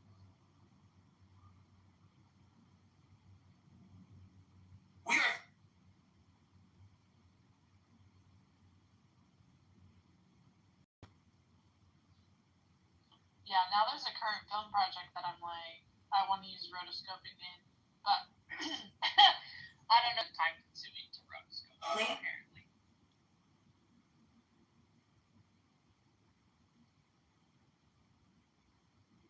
Yeah. I've seen it. I'm getting a little bit confused with another show that I watched at the same time. Yeah, I remember this.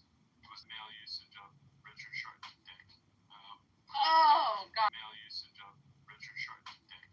Oh, got it. I thought you were talking about a specific person. I was like, I tend to say that to people outside stuff. Maybe that's it. So let's chalk it up to that. I'm cool with that. I'm here for the woods. Yeah. See how I did that? Give me respect for that, right, Benjamin? You did well. I mean, it's my thing. I'm trying to get Benjamin to pick it up. He's carrying the torch with it. That's what I'm saying. some things that people call woo, though, are just... Wait. That wasn't Bob, man.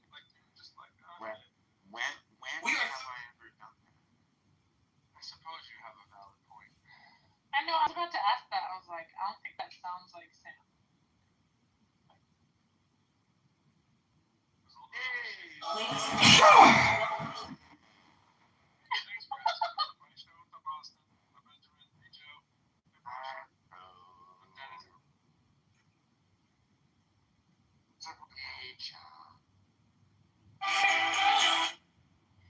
gonna say a lot of things that people will say is woo. It just used a different term.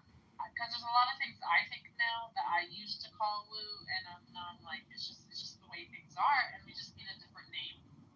Like, we need to invent one. I align strongly with Benjamin on this one. I don't think I necessarily align with that. I mean, it depends what you mean, but whenever I hear someone say something close to that, I normally think they're going to give me a list of things that I need to really consider that are. And I will say, there's something there.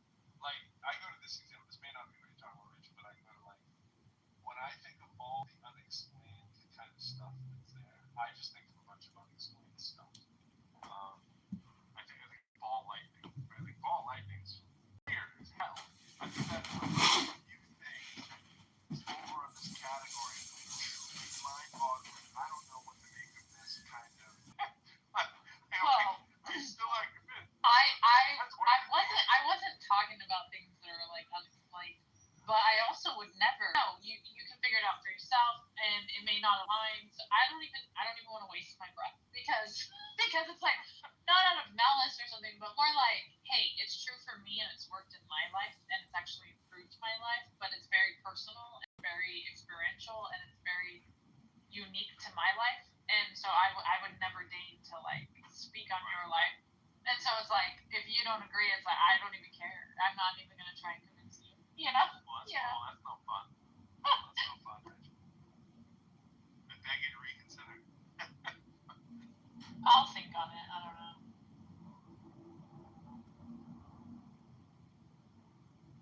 I'm leaning into your inner Keanu Reeves. Wait, who, me? Yeah, well, anybody who's doing that. There was a quote I remember from him, which was like, I'm just really in my like no fucks to give phase. Like, if you want to tell me that 1 + 1 is blue cheese, like you are correct. Oh yeah, I do remember that quote.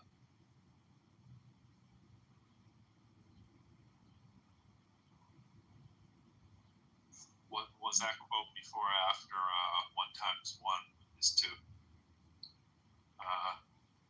By our friend from what's his name? What's the name? A Marvel character guy. Can't remember his name. What's his name? I'm not sure. You know, 1 × 1, John something. Is that his name? He played Terrence Brody. Howard. Terrence Howard. When Terrence Howard was on Joe Rogan, was it? Or what was the interview? He was on a lot more than that. This is not one interview. This is like 100 interviews. But yeah, he was on Joe Rogan. I think I only heard of the Joe Rogan one where he was saying about he did the New Age 1 × 1 through. I was just wondering, did that quote come out because of him? Or was that just a general quote before?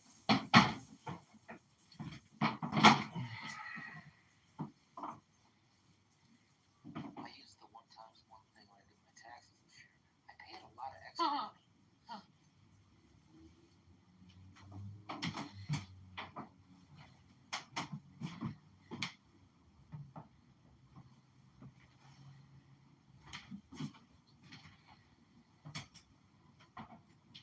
You know, I don't know if you ever like finished that system. Does that mean 2 × 1 = 3?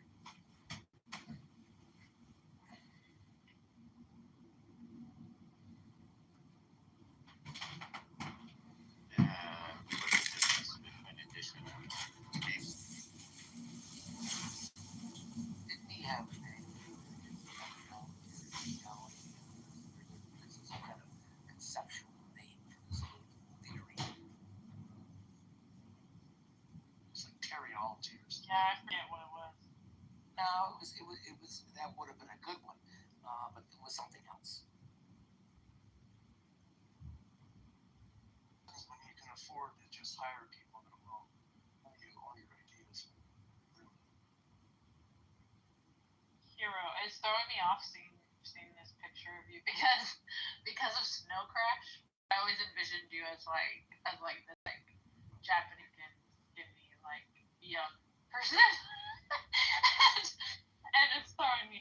I felt like I didn't want to misrepresent myself. No, I just threw out an actual photo around somewhere.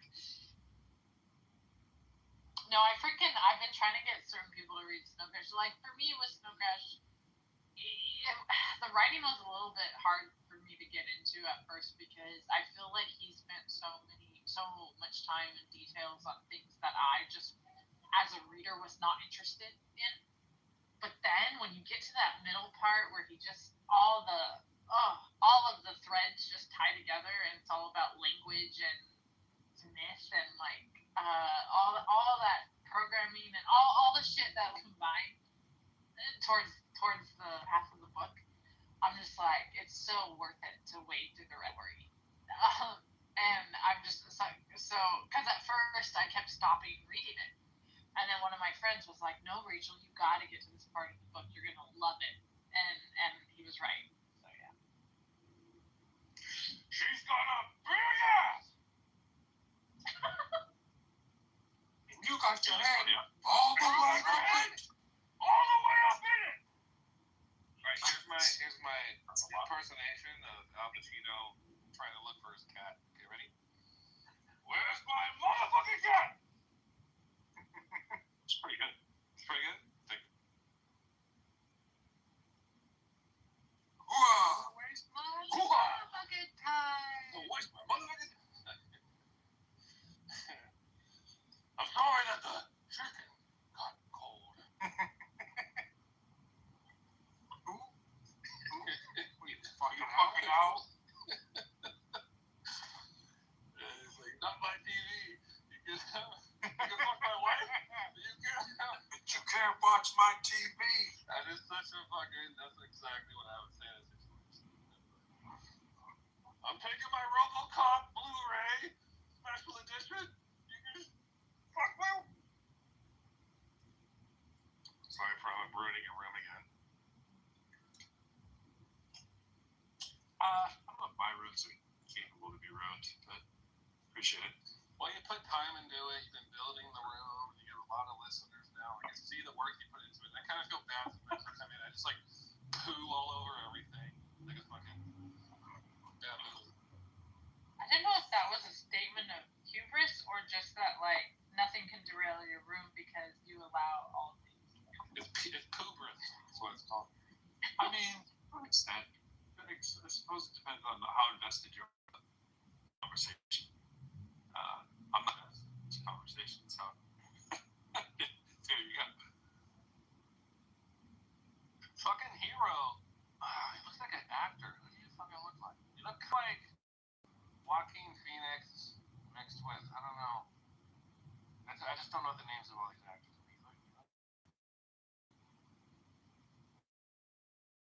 I put my finger in that mustache.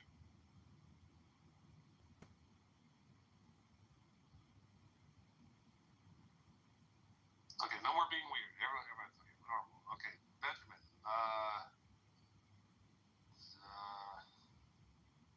No more being weird and you call him Benjamin? I'm just kidding.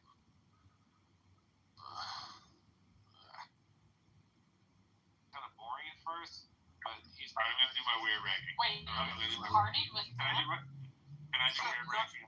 Yes, you can. But yes, he is.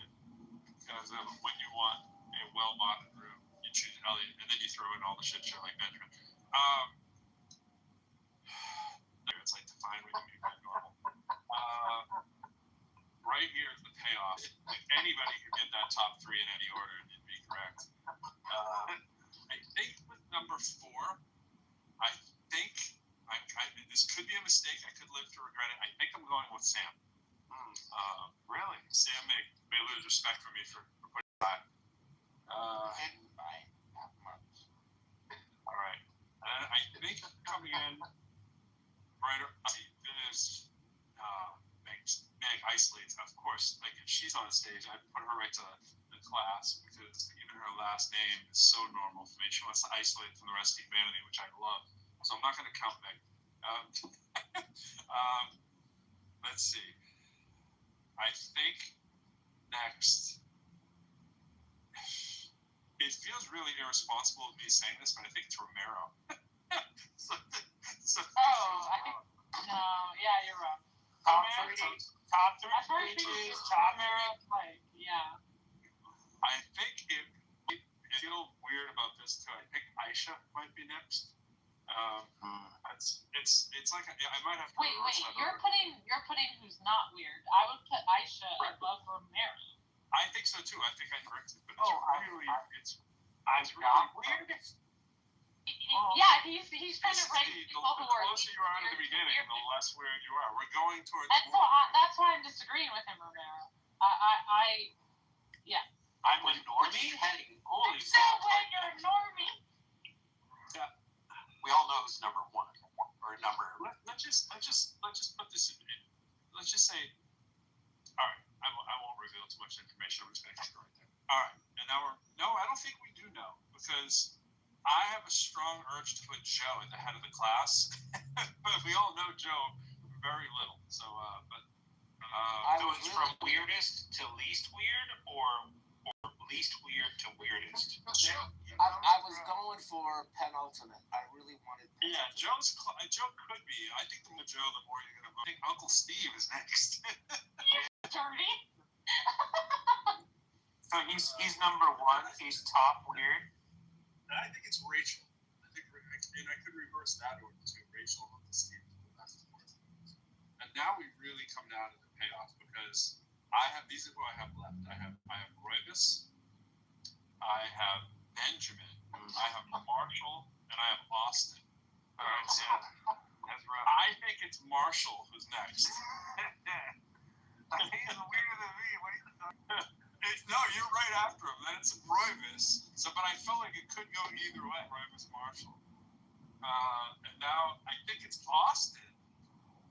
And I think by default, Benjamin wins. And I think then Benjamin. I don't disagree with Benjamin. I think that's pretty solid. I mean, you might reverse a couple of people, but it's pretty solid. Austin doesn't go to law with weeds. Austin's pretty brief. I gotta bring up my weird game, man. Like, what the fuck? I know, right? You're a room of all-stars here, so I got you guys have glue some like dog ears all over your body to like compete. Bet. You still have your weirdest. And I challenge you. I challenge anybody, by the way. Like, think of your weirdest weird for your resume of how you could say yourself in 10 seconds. Just how freaking weird you can sound. I mean, Rachel, take yourself for example. Like, as normal as you are, you could make your weird biography be top 10. I'm not that normal. I just hide it well. You hide it well. That's what I'm saying. Yeah. And I honestly think I might be the most normal in the whole room. I was thinking that the whole time. Like, this is a list done by someone who's very normal. No, I think Elliot is more of a normie. I think he is. Am I more normal or less normal because I have Lisa for space aliens as my PTR? Yeah, I don't think that adds to the normal. So, really quick, Roybus, the actor you're thinking of is Scott Grimes, and I have his photo in my PTR. Oh, let me look up Scott Grimes. I don't know some of these new actors. You've seen him in a lot of things.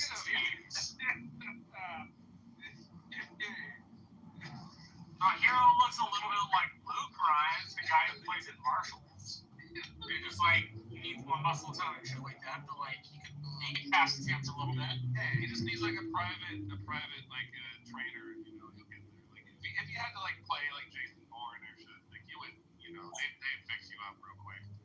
They give you $1 million just for your personal trainer. I mean, whoever you look like, Hero, it's a nice face. Yeah, it's a nice face. No, it's just clean face. Yeah, he's one of the stars of the Orville. He's been in a lot of movies and TV shows since he was like a little kid. You know him if you see him on screen. So Romero, is your next PTR going to be you with a bunch of dog ears all over your body? No, I'm just going to get a bunch of nipples and paste them everywhere. You could be in the next like Tool video or something. Yeah, it'll be like chicken pox with nipples. I know the nipples. I definitely have to edit. I know that I'm not ahead of that Romero. Royvis, did you ever meet Trent Reznor? No, I met Marilyn Manson. The shower and I came out and now like what? There's like room going. Hello. Look at this. All the fun people all in one place. Yeah, you were voted. I was hoping to win.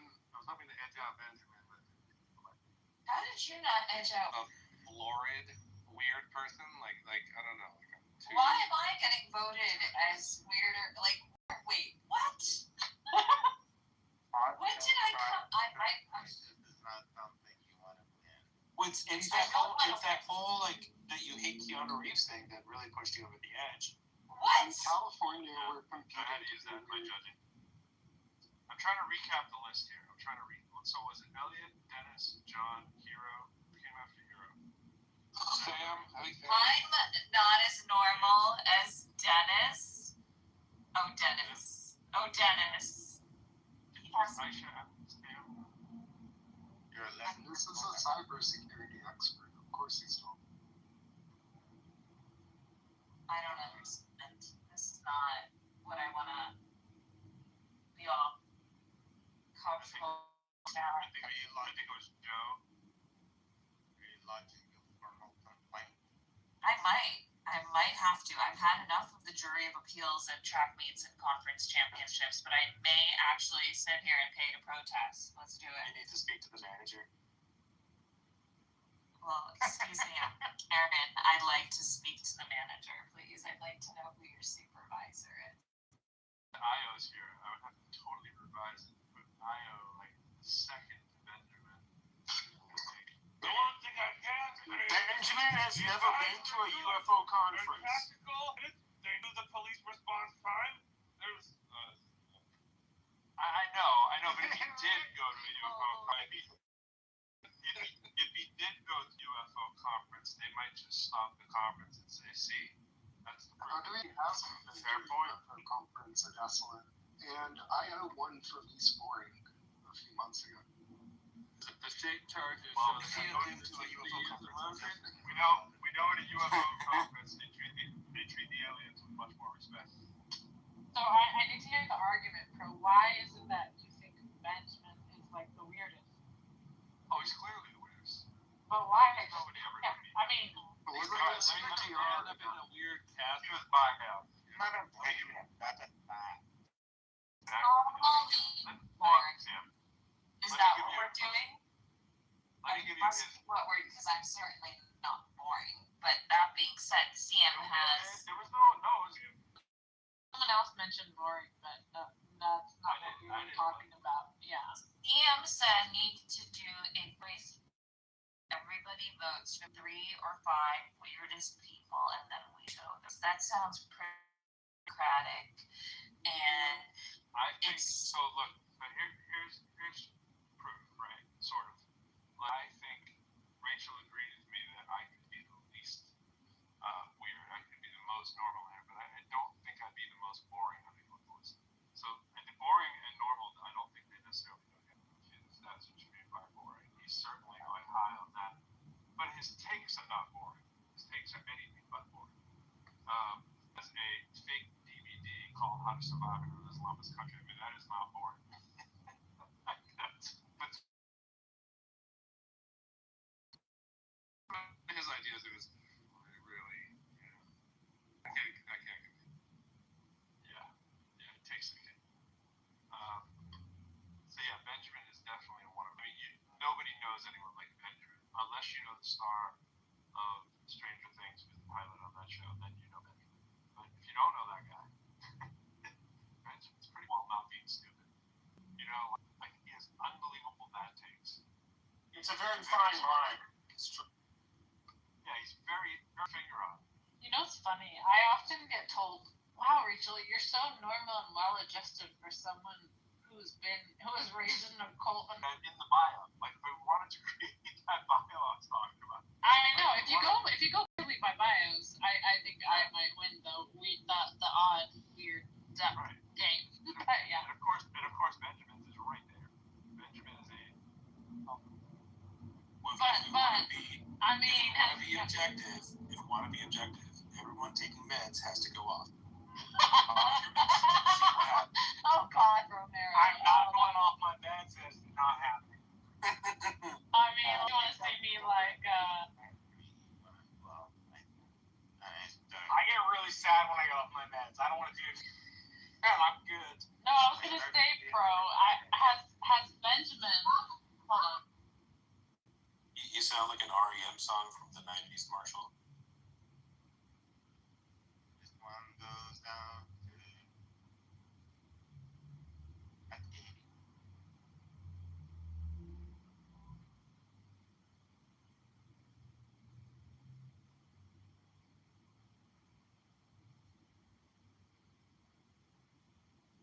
John, why do you have on her agency?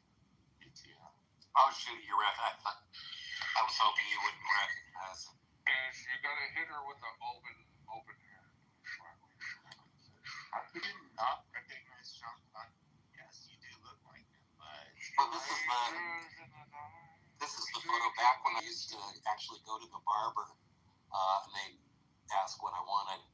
I whip out this picture and say, "Look, I'm not expecting miracles, but this is what I'm going for." Wandering in the night, what were the chances? Check Alex. How does that work? She brought a knife to a gunfight. And then he takes for a ride through with the Humvee and the whole escape scene. oh, The Rock. Oh, so good. I'd have to see that Nicolas Cage. Losers go. What was it? Losers about it. Oh fuck! I forgot. Losers whine about how winner goes home and fucks the prom queen. Yeah. Paper or plastic? What? Paper or plastic? Because when we're done here, I'm gonna either need to put you in a paper bag or a plastic one. The thing I was gonna say, bro, before my kid came in, because I didn't want to hear it. I was gonna say, look, I think I could take the cake home on this because I don't think even Benjamin has ever thought he was a deer and got naked and on all fours and started eating grass in somebody else's backyard. So. And I think you have a pretty on par story. Well, I can see. I was surprised by how freaked out people become when you want to protect women from a religion that literally kills them. I love protecting women from religion. It's like waking up and cracking. Isn't it like waking up and cracking? A little bit. Well, I think It's like InfoWars light. They gotta have it right hand. Okay, it's not the religion that does that. They gotta have it right hand. Okay, it's not the religion that does that. It's a religious society that does that. But wait, hold on. Somebody said something a second ago. 1 second. Wait, We said something right before it. Somebody said something right before it that made me think of. Required to hide a rent check. Required to hide a rent check.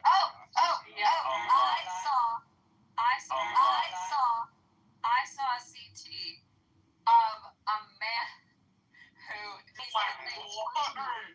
a CT image of that. A CT image of that. Isn't that like the medieval torture device where they had like the pear and they put that in your anus?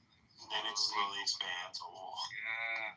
That would be evil. But also, I saw a man. Now, this is terrible since we have a majority of men on the panel as usual. But they decided to stuff a jump rope up their urethra through their penis. Decided to stuff a jump rope up their urethra through their penis. Oh my God. I love it. Well, that's real life, motherfuckers. At the Museum of Medical Oddities. All we have to do is just look at the history of Christians and witches, and there we are. She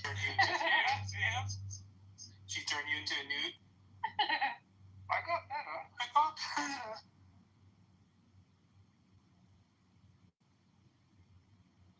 Just like witches. So that's so interesting. I love how like Benjamin is like what that had to do with anything. It's the proof is that you might have missed. I guess so. That Benjamin gave us a nice story of this poor woman whose father, I believe, what did he like? Kill her, Benjamin, with a car, trying to commit holy. Oh wow. Yeah, it was. We love that. And you want to give it a replay? Yeah, poor Nora. Poor Nora story. I'll put those names in the chat. He took a full 5 in Uncle Steve. Let's get to the highlights. Who's shaving? Girl doesn't want to get married to her cousin. Father insists. She said no. That's John. What is shaving? So recently, enjoy the listening to John on Mike. They know no bound. I'm shaving my chest right now. I'm grooming my. So recently, a MAGA Republican got into an argument with his 20-some-year-old daughter, and then he proceeded to shoot her to death. So. Oh yeah, I saw that one. Yeah, I heard about that too. So are we gonna denounce the Christianity part of that somewhere along the line? No? Yes. Not Benji. No, Benji should. He only has eyes for. It corresponds to his anti-religion stances. He only has eyes for Muhammad. He only has eyes for Muhammad. Alright, just want to admit something to you. It's kind of embarrassing to everyone now. I don't know why, because I don't really know any of these ways, right? So I eat cottage cheese and then I put salsa in it. You know, just mix salsa with cottage cheese. That's Like weird. like Mexican salsa? Are you I don't know who did that. Like, my thing is a guy over, like, I'm trying to out-weird Benjamin. My thing is Thai green curry and cottage cheese. It's the that best. sounds good, too. It's really good. Damn it. You just dropped a notch towards normal. I don't know. Navarro's is kind of basic. I don't know this cottage cheese. I mean, I know people who do that. Cottage cheese and salsa. White people love cheese. Drops you. Well, cheese drops you. I know, Romero. I'm in Oklahoma. That tells me something. Alright, what else I eat? I gotta go really weird. I eat fucking cricket tacos. I go to Oaxacan restaurants. Crickets? Like with crickets in it? Gosh, and I thought I was weird for French fries with honey, salt, and pepper. Yeah. I've done that in Oaxaca. So I've good. eaten grasshoppers. I've eaten codfish gonads. I've had anglerfish liver. Excellent like that. I ate a liver, not a liver. I ate a lobster when I was still alive. Let's see. Abalone. Right, you recovered your spot. Sea squirt. Let me see. Sea squirt's fucking weird. It's a coral reef animal. I don't think I would do that one again. Let me see. I've eaten otter vaginas. Like a big bowl of those. Are you making this up? Otter. Are you making this up, or Does that come flat? And you all were just like, that's pretty funny. That was funny. But I ate crickets. All the other things are true.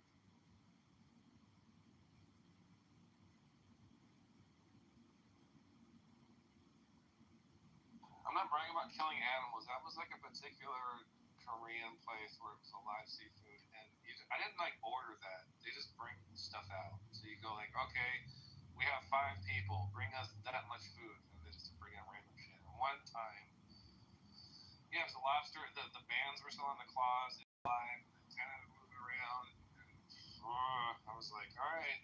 It was like watching the second Indiana Jones movie, Temple of Doom. Like eating the monkey brains and the bugs and shit and the snake babies.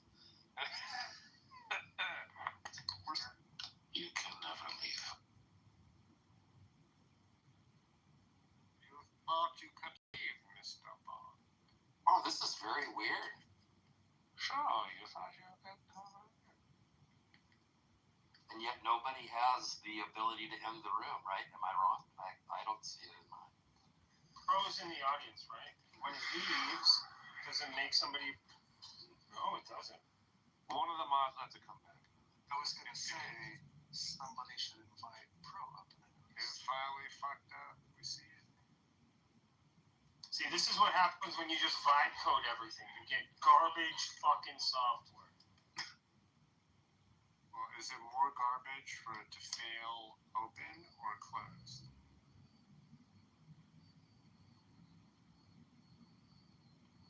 Stop with the razor. This may be the first permanent room of Clubhouse history.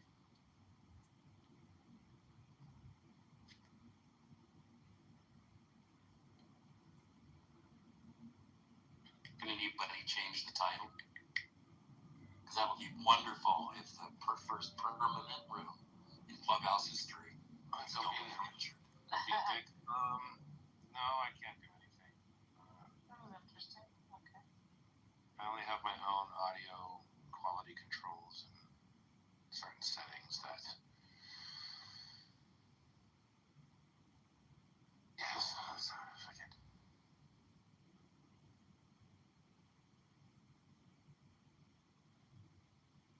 So nobody even knows if anybody has their hands raised down there. Wow. You can bring nothing. You can change nothing. And you will love it. But my father, why?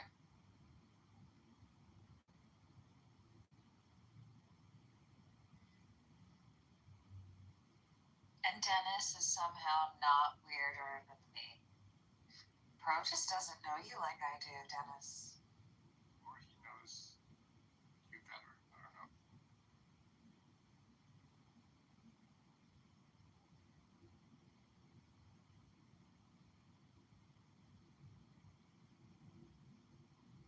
I don't know whether gratified or triggered by being crowned a basic bitch. I mean, your photo's kind of weird. Like, what are you doing here? What are you trying to? Literally left us in this permanent room to sit here and fester about. I think that was his whole plan, was to sit here and let us fester in a room talking about how weird we are when he's really the weirdest one of all. And all I have to say to that is, wah, wah. Are you trying to do an Al Pacino though? I was doing it more like a more, I don't know, it comes up the other day, it's like, I'm tired, you know? Do what you got. Do what you got. Be there. Al Pacino describing that ass. One of the funniest things I've ever seen. He's got it. What's funny about the scene is, you know, he's about to say something else, and they changed it. I don't know if it's like ADR or something, but he almost said a different line, but they kept it anyway. I think he was gonna like, she's got a great something, and then he went to big ass. I've analyzed this movie like 15,000 times. And to be fair, there wasn't as much content back when that movie came out. Yeah, we didn't have a choice. It's like, what are you gonna do? I'm gonna go home and watch Heat. For the 15th time on cable or whatever. For the 45th time this month. I'll probably jack off for 2 hours and then I'll watch Heat 36 times. That's what you do when you're weird. Okay, so what you just mentioned that whatever Al Pacino line, what is the best compliment you've ever gotten about you? From Al Pacino? Sure. The best compliment I got from me? Wait, say it again? Aisha. What's your question? I said, what's the best compliment you've gotten? You can keep it to a part of your body if you really want to. Can't answer that? What are you talking about? Because we were talking about Al Pacino. He has a great rooster. Oh my god. Oh, I know you'll answer right. That's why do you think I asked you? I'm not. With these people in the room, maybe you and the different after hours room. No. Okay. I'll ask you later. Thank you. Okay, what's... But then, yeah. The night is still young. We must venture forth. Honest question, I want to hear from two people what the weirdest take is that I have. The weirdest take? gotta calibrate this. We gotta figure out what's weird, what counts. I don't know. I can't figure it out. Andrew's trying to reverse engineer the algorithm. Your weird thing with science, your weird thing with Zoroastrianism, religion's kind of weird because you're not like a typical atheist. You definitely. Wait, Benjamin, do you describe yourself as an atheist? Yeah, Atheism doesn't make sense because people make up shit all the time. Money in countries and all this. No. If money is not real, okay, then God is not real. But if money is real, it doesn't make up things. People made up 10,000 gods. Like, those 10,000 gods and unicorns are at least as real as money is. Money is not everything. It's the only thing, Benjamin. You gotta back. Depends. Sometimes you need that. What's the other thing? Science. I'm so right about the science, you can't even know. Bro, we decided you're the weird one while you were away.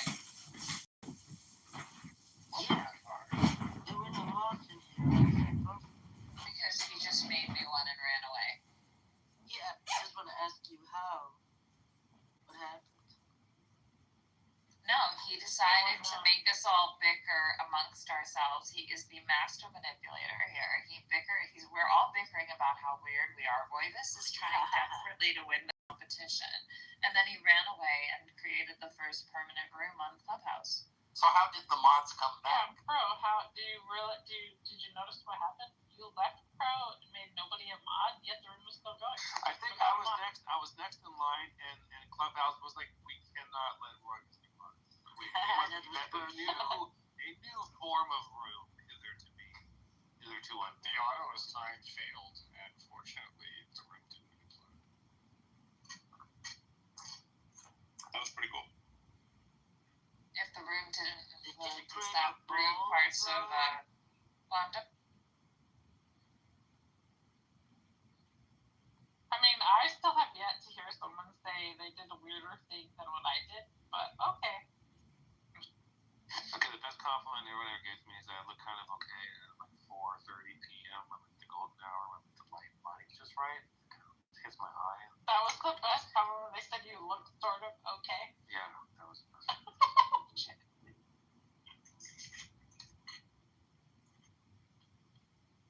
I think if I should moderate it, we should have Royvis moderate. That seems like the only. The universe must have balance. It is true. The Aisha Royvis duality. It's a good one. Now you're scraping your ball, bro. Really? Well, in physics, we call it the AR paradox. I dig it. I can put my weight vest back on. That's my piece. Like that one past me is a good one. Sorry, now I remember. I'm so proud of it when I got it, and now it's like it fucked my shoulder. I have like a bruise on my chest. It's fucking weird. It's wearing this fucking stupid. Wait.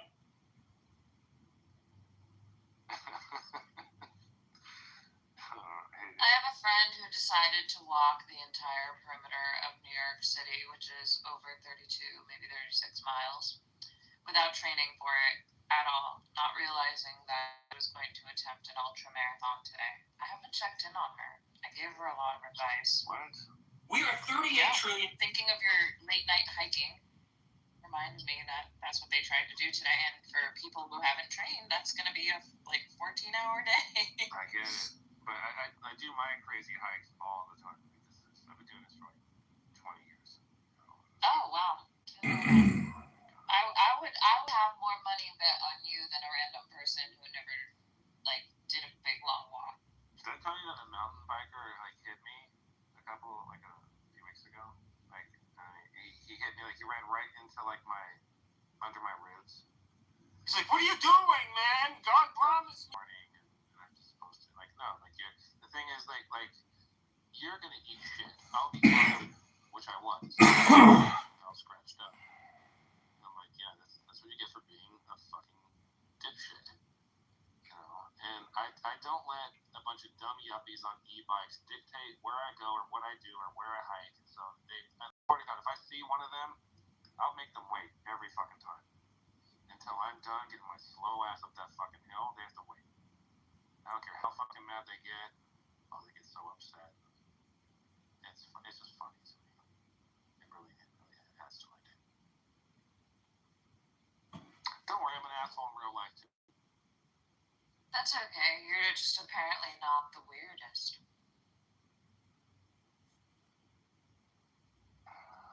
Give us some time. I know, right. It's a living list that's updating in real time.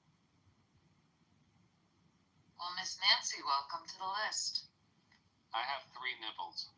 What list?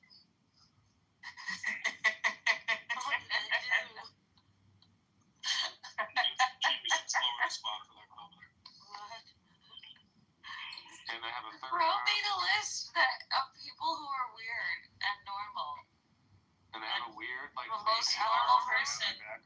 It's on the top, and the most normal person is Elliot. And who is the weirdest? Oh, wait, my name's there too. Yeah, you're in the middle. You're not that weird, and you're not that I'm normal. in the middle. That's right, I'm in the middle. Miss Nancy. Bit weird, bit normal. Yeah. Sorry, Ryven. I think there's an argument to be made that Io and Austin. Yeah, I'm kind of offended by that. I'm like, yo, how did Austin... You're not getting the Benjamin title, though. I don't see that happening. No. Yeah. He's an older gentleman who's more accomplished in his weirdness. I have yet to reach that present. We all have goals. Sam, the after show, Dr. James, your raver outfit. You will be thoroughly impressed. I should. I swear, anytime somebody says the words "I should," I'm like, what? Who's talking to me? It was really hard in school as a kid. I do think Joe could possibly dethrone Benjamin if we know more about him.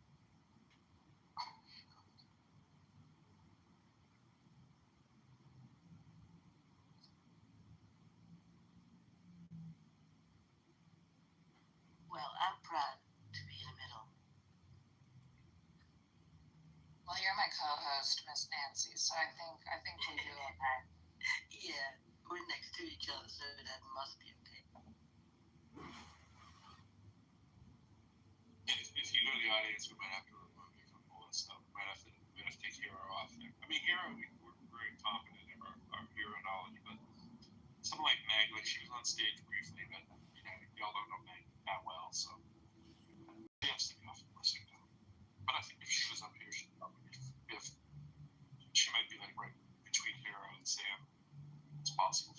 That would go towards the head of the class. And what's your name, bro?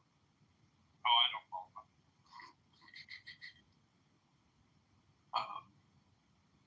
I think truthfully, if you guys did the list, I'd probably be like second or third from the bottom. We are. You're top 3. You're top 3 for sure. Don't even fret, boy. What happened there? Couldn't hear shit. He's eating.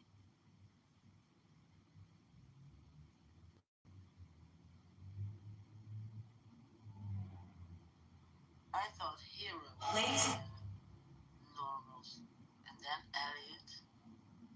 Like taking your shirt off, like just on the street, out on the sidewalk while I was walking by, and I was like, "What are you know, it's fucking, it's like a Hieronymus Bosch painting or something. What the fuck?" I've seen a lot of that. I was in Venice. Thought today was emaciated, looked like a drug addict. No, I wasn't hot. I felt bad for her because she's like doing this, whatever. There are movies made on the topic for sure.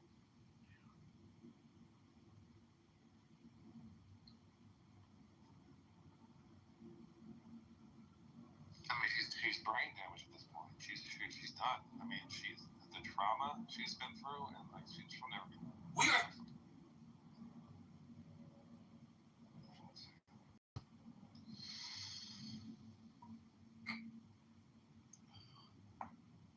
through. Got any tires? I hate validating Benjamin every once in a while. I really do. But I might have to at this point. Why? Because he's not the only one who probably fantasizes about going to like a psychiatry, conference and going there and asking every psychiatrist and psychologist that exits the building, hey, so how many patients have you cured? I watched a video compilation. Cured or killed? I'm not sure. I broke up from Cured. I watched like an old video compilation, like from like 1990 or 2000 or something. It was just this compilation of all these psychiatrists who said, I haven't cured anybody. I'm sorry if that makes me somewhat insensitive, but I remember seeing this random video pop up on my feed and thinking, also are going to neglect to acknowledge the fact that not everybody said I didn't cure everyone. So, just to they actually had some success cases. I'm just saying, it was obviously not everyone. Again, I promise I'll send it. Not to encourage Wait, so Benjamin, you think he was pretty prescient for predicting the video from It is. It is indeed. By the way, there will come a day in your lifetime when that video shows up, a final capitulation on quantum thing. It doesn't happen yet.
certain cases there is bipartisan support for certain legislation. Do you think this is one situation where there would be bipartisan support to get this bill amended?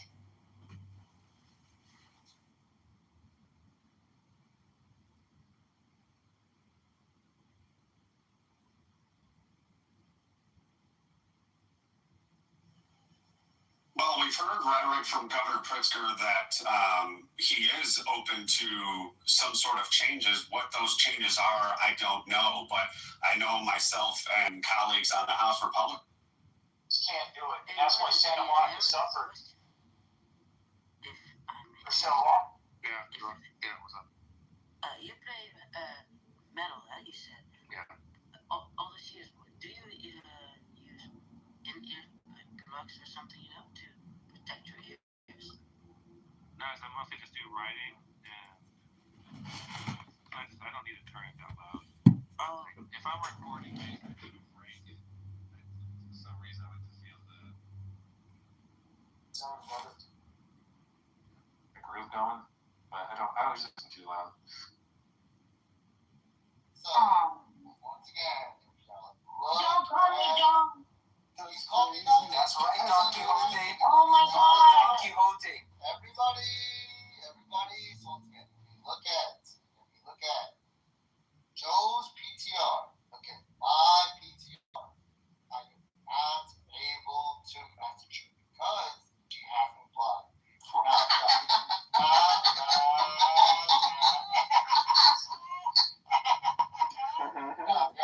Post the PTR and you can end it. Post the PTR of your block list. But that's all you gotta do. Yeah, post the PTR of your block list. If y'all think I'm joking, just click on her PTR and see if you can message her. The only reason why I can't message her is because I am blocked. Oh, I can message her. Can you just unblock him real quick? I don't have it blocked on. Can you just, I don't. Try go through the motions just in case. Show him that you did it. Take a PTR and No, I'm not gonna do that shit.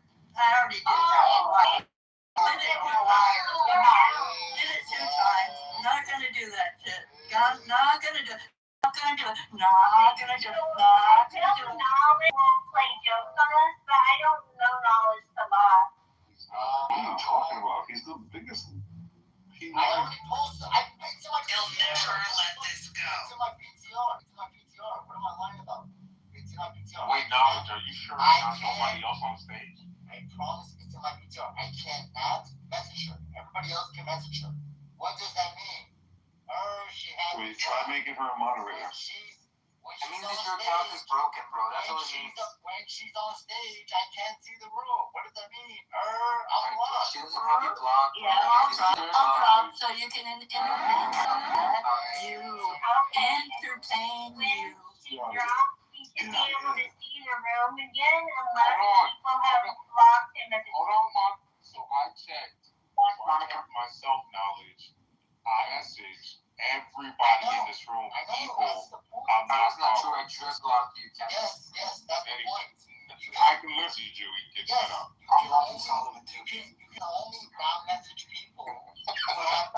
You can only not message people who have you blocked. I cannot message Joe. I cannot message Joe. What, you can't? Okay, now. Everybody else can. That's the point that I'm making. What do you want to happen? Monica. What do you want to happen? That's a private. My private. I don't know what you're talking about,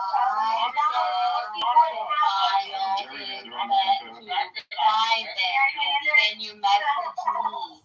My profile is set to private. My profile is set to private. You're friends. We're friends.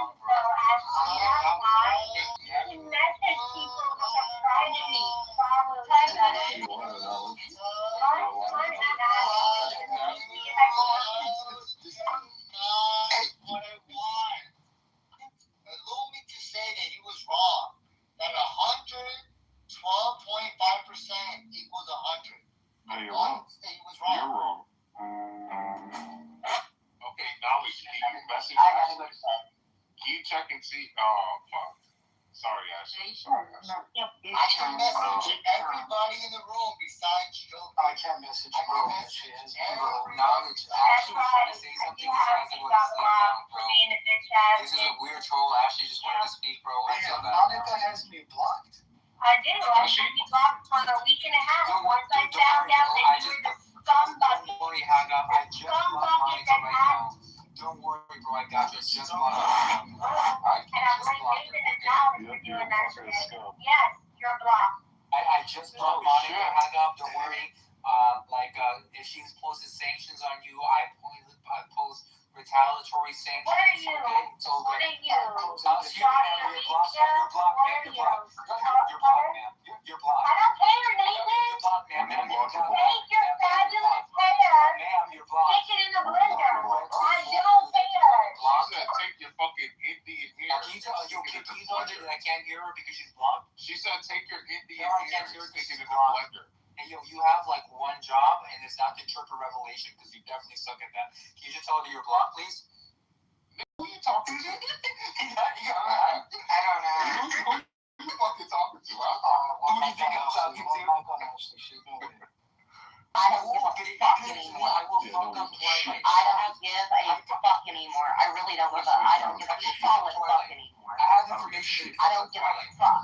I don't give a fuck what anybody says anymore. I don't give a fuck anymore. I'm just gonna come in and I'm just gonna crash out every time I come in. That's a fact. As long as you're allowed to crash out, and then you'll get moderated. You'll don't make me whatever. They don't want to crash out anymore. I'm a helper too. I'm a fucking helper. I'm going to help them. Whoever she... Calm down. Just calm down. You have the same. And that's fine. I think just giving a gender sort of like the model. Yeah. It shouldn't be gender, right? It shouldn't be gender. I just feel like when one can gender. I just about something. At least the father would have like the gene of things, right? Like he's all powerful all the way. And I'm using he for the lack of a better word. Yeah, for sure. Yeah. But I think people confuse that and say that it's actually a he. They do. I mean, when it's reality, it would be patriarchal. Yeah, so I think like in my ability to talk about God, I try really hard not to say he or she.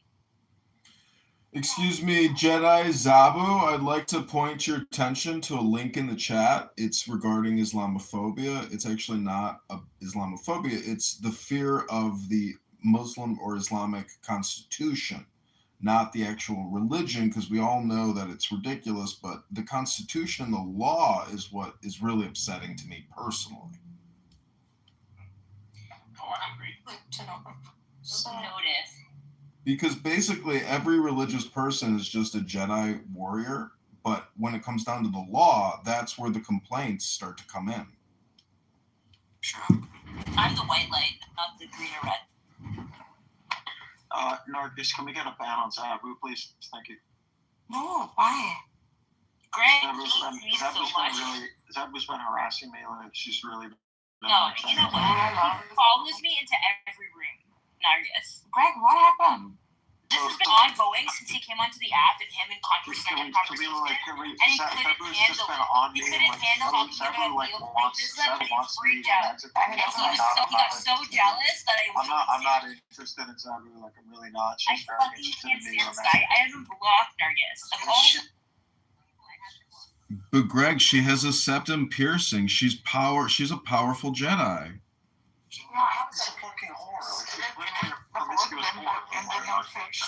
Greg says the N-word all the time.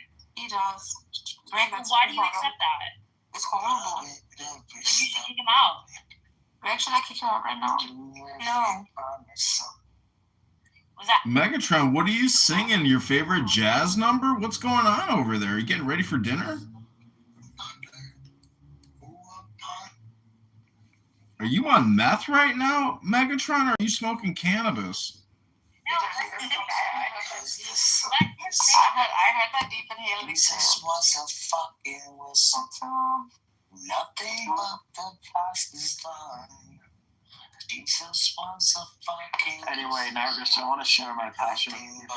I'd be down to make a room about Hegel anytime, anyone. Yeah, Nargis, you promised to make a room about Hegel. Nargis, let's do it.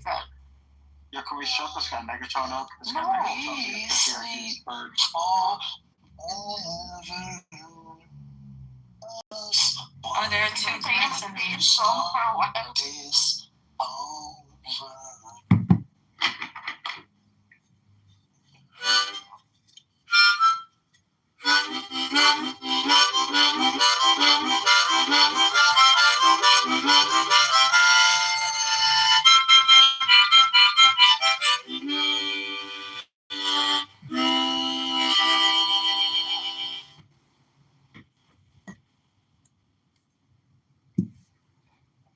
You know, I bought this harmonica, and I just want to say harmonicas are totally underrated.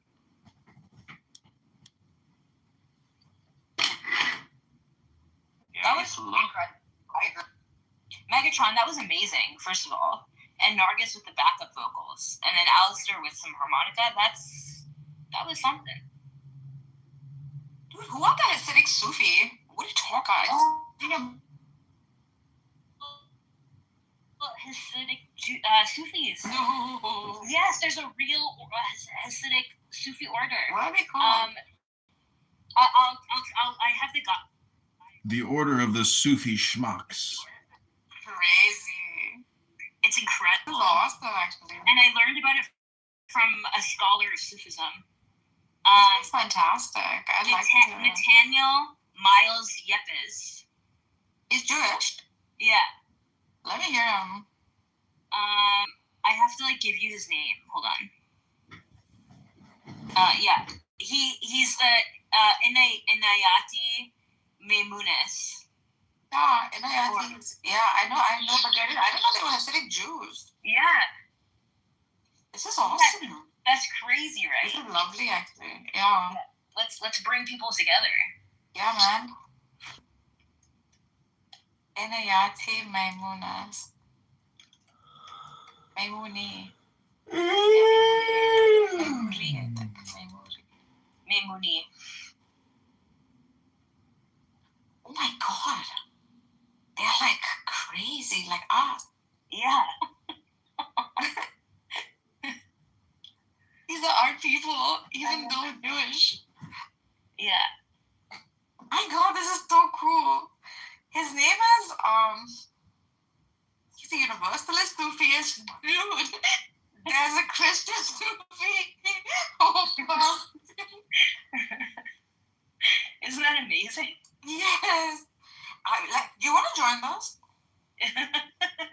I'm serious. You want to join the Inayati Maimuni Sufis? I'll read about them with you, but I won't join them. I'll totally join. How can you not? I've engaged in so many religions. I finally found one for you. You have. This too shall die out, though. Wait, Sabu, do you have anybody blocked? Like who? Only Greg. Oh, dude, you've had Illumi block. Can you unblock him? Oh, yeah, I do. Yeah, what are you and doing? Sajima. Well, because he was talking shit to me. He told me to go to hell. Don't block anybody. Okay, I've unblocked. Is Abby blocked? Can you unblock Abby? Abby's sitting on my face. Why would I have her blocked? That's what I'm saying. Just unblock her. I'll unblock her. She's not blocked. She's not blocked. Okay. Dude, I should block Regal, and I haven't even blocked him. I blocked no one. No, but also Fatima. Fatima who? Oh, our Fatima? Yeah. The crazy one. Yeah, I love her. Regal is just such a polite young man. He's just so nice to, spend time with and, explore the deepest, religious and philosophical.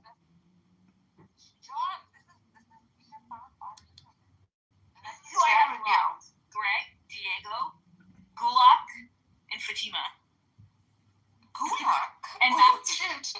Fatima will be nice. Fatima grows on you, bro. Yeah, she will be nice if you just be like, hey, let's just. If I can grow on you, nice.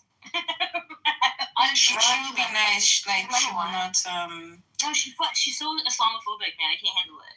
Bro, she doesn't act like that. She's Islamophobic against in a way everyone. that think about how tolerant I am. No, she calls out all like traditional systems that are biased and indoctrinated. Like, you have to spend time with Fatima. Like, I have. No, I don't And know. I can't stand the audio that she has either. Like, tell her to fix her She fucking bought a audio. new phone for Clubhouse. What? She bought a new phone. For Clubhouse? Yeah, so everyone was complaining about her microphone. She's not Turkish. Where's she from? No, she's Tunisian and Belgian. And Belgian, yeah. Okay, so you guys are helping me. quite Okay, pretty, actually. if I give these people a second chance and they fuck up, yeah, you can block them forever. I will never ever. I will fucking ruin their lives on here. I'm telling you. Okay. Hold on. Of all the people, you know. Okay, here. Okay, I'll only unblock Fatima. There you go. And Alumi is already unblocked. Okay. Does that make everybody happy? Dude, you have to see this a lot. The Inayati memories. I know. Makes me happy. Oh my god, John, you have to see this group. They're Hasidic Sufis. I love them. We need to bring Dan up. Somebody bring Dan up. They're at Naropa University. They're fantastic. I want to share with Alistair. Yeah, do it. Oh, thank you for introducing. Yeah, you're welcome. I thought you'd appreciate it. I do. Born in a Mexican-American family in his late teens, Miles Yepes discovered his family hidden Jewish roots and began to explore Judaism and other religions seriously. After studying history of religions and comparative religion at Michigan State University, he moved to Boulder, Colorado to study the innovative Hasidic master and leader in ecumenical dialogue, Rabbi Zalman Schachter Shalomi, founder of the Jewish Renewal Movement. In addition to this movement, he also studied with various Sufi masters, teachers of Buddhism, and Count Father Thomas Keating, Trappist monk and founder of the Centering Prayer Movement, as an important teacher. In 2004, he and this Shalomi guy co-founded the Sufi Hasidic Inayat Mamuni order, fusing fusing the Sufi and Hasidic principles of spirituality and practice espoused by Rabbi Avramin Mamuni in 13th century Egypt. With the teachings of Baal Shem Tov and It's a Shalomi guy. Yes. And that's how I read things to my students, otherwise they don't pay attention. Yes. If you can't pronounce it and you get close enough, just be like, you know, a Shlomo guy. His literal name is Shalomi, though. Schachter Shalomi. Anyways. And in the end, I'm gonna dance like a dervish. In the end, before I die, I shall die dancing like a dervish. You already are whirling. Whirling, like a dervish. Did you see there are 3 objectives on their website? No, what is it? So, the 3 objectives. Number 1, to realize and spread the knowledge of unity, the religion of love and wisdom, so that triumphalism in religion may fall away, the human heart may overflow with love, and all hatred caused by distinctions and differences may be rooted out. Objective number 2, to discover the light and power latent in the human being, the secret of all religion, the power of mysticism, and the essence of philosophy, without interfering with custom or belief. Number 3, to bridge the East and West, in thought and ideals, forming a universal fellowship where human beings may meet beyond the narrow boundaries of tribal identity. Oh, finally. Why do I have to go? Naropa University. Where's that? Boulder, Colorado. Yeah. That is going to be my destination. You're not going to do this, right? Yes, I know you will. And then you'll come back to Clubhouse and be like, I stayed at their ashram. Yes, I stayed at their ashram. But I may not come back if I like it too much. Like when I went to the Oracle ashram, I was supposed to come back in 3 months. I stayed there for a whole year. They have a prayer book. Really? I saw that prayers. Totally made up. It's all fucking good. So good. So good. They have 10 remembrances. Yeah, like the morning one. 10 remembrances. Do you want to hear them? Kitty, you want to join? Kitty. You're gonna get Kitover. Abby, want to join? You fuckers, none of you are gonna join. I'm the only one gonna join. No, I'm the one who led you to this path. Then go and join with me. I really appreciate the offer. Jesus. Only if you Yes, you can bring beer along, though. Okay. There's never a way. Killa, you can bring Jesus. Okay. Yeah, this is true. You're never away from like. Guys, I held this puppy today in my picture. Held this puppy. Did you get it home? Oh, baby dachshund, little boy puppy in my picture. I thought this was your puppy. Oh, it's a baby one. You have a baby? Yeah. No, it's a friend of mine at church. She just got a brand new dachshund. Very cute. I know, my God, I love it. Very cute. Retardedly big. Oh my God, it's so cute. Man, I'm so tempted right now to get another dog. But if I said to pursue my new religion, 5 years ago. You're welcome. Oh, I shall indulge. Their website is awesome. What is it called? Can you put it? They also have an artisan shop. You could be an artist in residence. Oh no, you don't make money out of these things. It's not about money. It's about just having a place to work on your art. The 10 remembrances. Number 1, there is one God, the only being, nothing else exists. Yes. Number 2, there is one master, the spirit of guidance, constantly leading its followers toward the light. Number 3, there is one holy writing, the sacred book of nature, the only scripture that truly enlightens its readers. Number 4, there's one religion, unswerving progress on the true course toward the ideal, fulfilling the life purpose of every soul. The next one, I can't tell if it's like number 5. There's one law, the law of reciprocity, observed by selfless, conscious, wedded to a sense of awakened justice. The next one, there's one family, the human family, uniting the children of the earth indiscriminately in the parenthood of God. The next one, there's one moral love springing from the transparency of the self and blooming in deeds of love and kindness. The next one, there is one object of praise, beauty that lifts the heart of its worshiper through all of its aspects, seen and unseen. Next one, there's one truth, the true knowledge of our being, within and without, the essence of all wisdom. There's one path, the path of making the self transparent to the real, raising the limited beyond limitation, the dwelling place of all perfection. My God. Are their disciples like cool? Are they good looking or what? They're hot, 100%. Are you sure? Hair. He has a full head of hair and it's long and you just want to put your fingers through it. Alright, I'm gonna go see it. Like, he's a babe. Who did they get their funding from? I have no idea. We need to make this movement rich. How you doing? See, how can you support this? She's doing blackface. It's so cute. How is blackface? That's not her. That's oh my God! This was not blackface. This is literally a skin product. The skin picture. We'll just ask Regal to call you the N-word. That's not you. You're hungry now. She is a. Regal, is she an N-word, Regal? They make voila with the kaffir. Oh my God! Papa, do you have boyfriend now? It's getting over. What did you say? You have boyfriend now? Yeah, Nigerian boyfriend called Moses. Are you serious?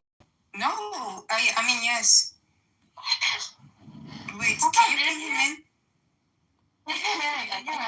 I think he's sleeping. She makes voila with a kaffir.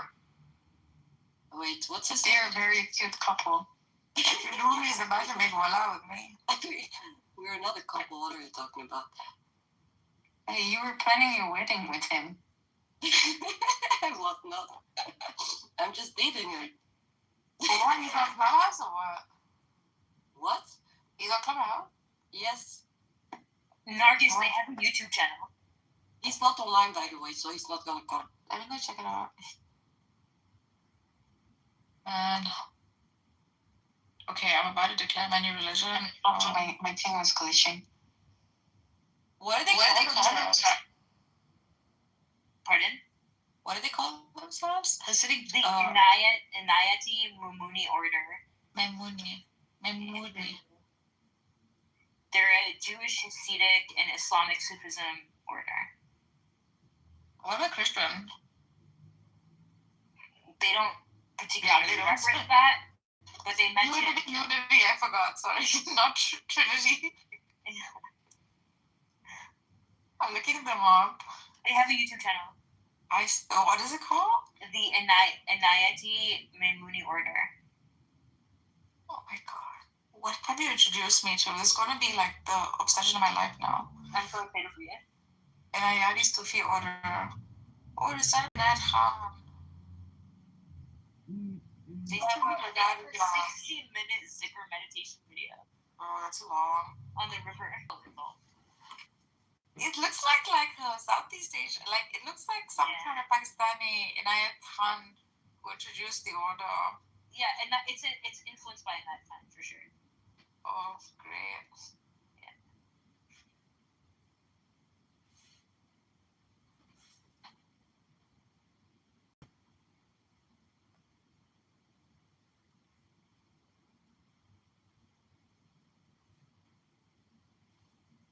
They have like morning prayers.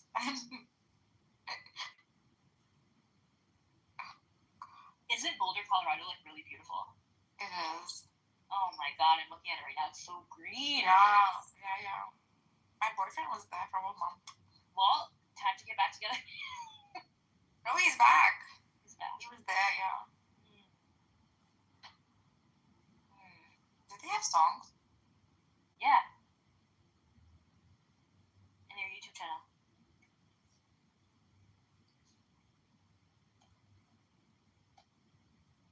I'm watching.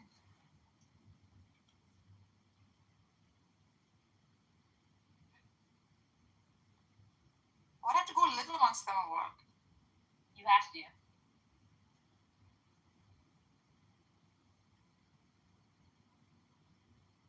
Isn't this such a wild thing? This is so wild. Fantastic. It's not that wild. I mean, if you're in India, this is an everyday thing. Like you have these little groups all over the place. Their ashram is gorgeous. Oh my god, this is beautiful. Man, these people look a little bit weird. But so are you. I think you'll fit in perfectly. I'm also a classist, so I don't know how I'm going to handle this. I think you'll be fine. What do you mean? They're all rich. Are you sure? Yes. They're professors and stuff. How rich are they? They're so rich. Are you sure? Yep. Why? You're just pulling my leg. No, I'm serious. If they are, They're then they are. rich. Okay. I promise you they're rich. Do you have to keep repeating that? They're rich. You're doxing my... This is my zicker. You're doxing my inner... Rich. My inner carnal self. You can do it.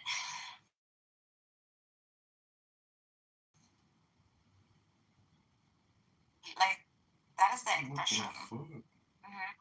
So, right, so we'd like to introduce the new religion of Inayati Sufi order. Has it done? Much introduced by my much beloved friend Zabu. This is the path to freedom, salvation, and oneness. When was this religion developed? It was Has a always Down been. syndrome man ever been jailed for It has breaking just the been law? discovered by a few very good-looking English people. Correct. What's wrong with old-fashioned Hinduism? It is. It's a combination of all. Headed to Well, why add to something that's already perfect? But it is. Yeah, it is perfect. This is just different, like maybe meditation techniques, I think. Is your accent German? It's, yeah, it is German, yes. Oh my god, that nigger is here. Oh my god. My best friend, Sam. Hey, Sam. I heard CM declared himself a flat earther. CM did? Yeah. You know, there's quite a few paths to getting in touch with reality as it is. Which one did you take, Ibogaine? What is that? Ibogaine? Yeah, isn't that like what Joe Rogan told the president to legalize for research? Yeah, it's very powerful. What is it? It's sourced in the middle of Africa. It's a drug, you know? What is it? What are the contents? It's a psychedelic? Yeah. Never surface. I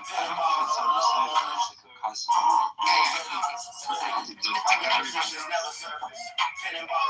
No, psilocybin regarding my Cousin. Mycelia. I tried a microdose of mushrooms. It definitely does something to you in a positive way. Breaking Why would you do a microdose when you could do a heavy 7-gram dose? I like a microdose. 7 grams. I like microdoses because you can still function in the forest without freaking. The force is with you when you're taking the 7 grams. The force is already with us. Oh, it's gonna be May 5th in a couple days. We already are the force. Evil cartoon. Yes, true. Experience the force in its full potential. Facial balancing so nicely. Look at facial structure is perfect now. What's that? Spaceballs was a satire parody of Star Wars in the 80s or 90s, and Mel Brooks acted in it and created it, and he's like 100 now, and he's releasing a second one. And it's May the 5th in a couple of days, or May the 4th is Monday. May the 4th be with you. May the 4th be with you.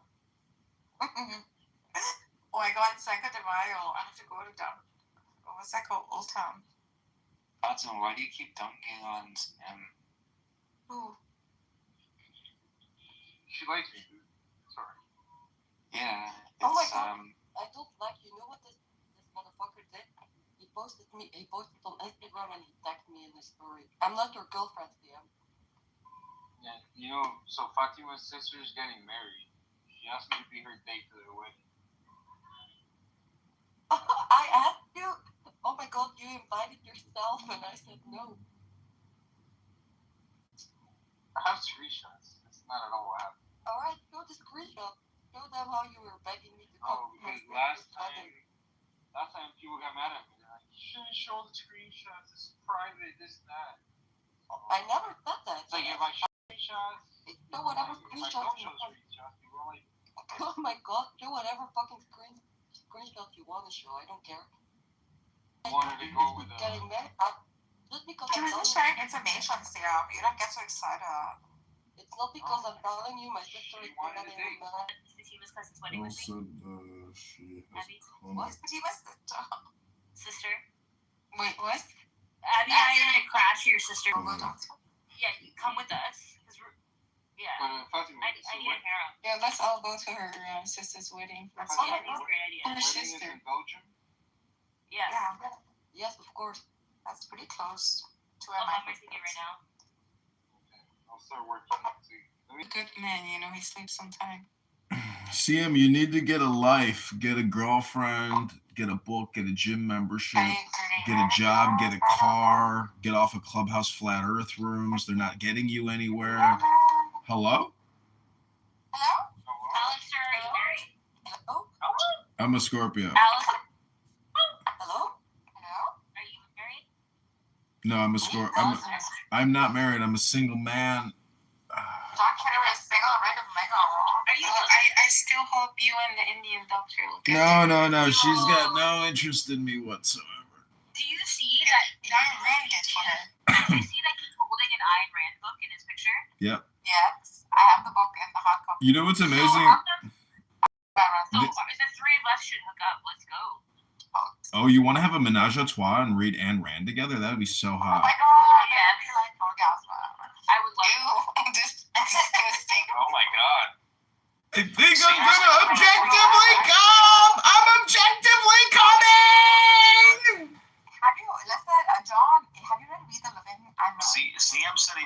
you're into that, like a hobo ripping into a bologna sandwich. You, Alistair, something in the room where you're just reading Ayn Rand. Yeah, we can do that right now, actually. I've been trying to do it for days, but nobody comes to the rooms. And if I'm like masturbating while you do it, would you Hot. Do you have one of those, what do I use again? It's called a, anyways. But yeah, I mean, let's schedule your next orgasm with Ayn Rand. Amazing. Dude, what's up with this chick in power tools? Like, we need to get her like a Sawzall or something. Technology has rapidly increased its capabilities in terms of like helping you achieve an orgasm. The attached down there. Gonna get her some power tools, nudge, nudge, wink, wink. Just go on Amazon and type in female sex toys. You'll be amazed. Ooh, we should come out with an Ayn Rand branded dildo. Vibrating dildo. Do you think Simon will buy one? Simon will buy one. But when I met Simon, guys, I became an architect because of Ayn Rand. The entire video is based on Ayn Rand. I love her so much. You see the tattoo of her face on your ass. Totally. And then have an arrow down saying "Way to fun." We are $38 trillion in debt. Way to fun with Ayn Rand. She could have gotten her teeth fixed, I think. That would have been nice. What's up with that Muslim princess in your photo there? Which one? Back to them. Hold on, let me put a picture on. That's goals right there. One sec. And this is proof that men are the better species. No, we're of one species. There's two genders. Abby, could you see this? ETL. Amazing. She's gorgeous. In certain cases.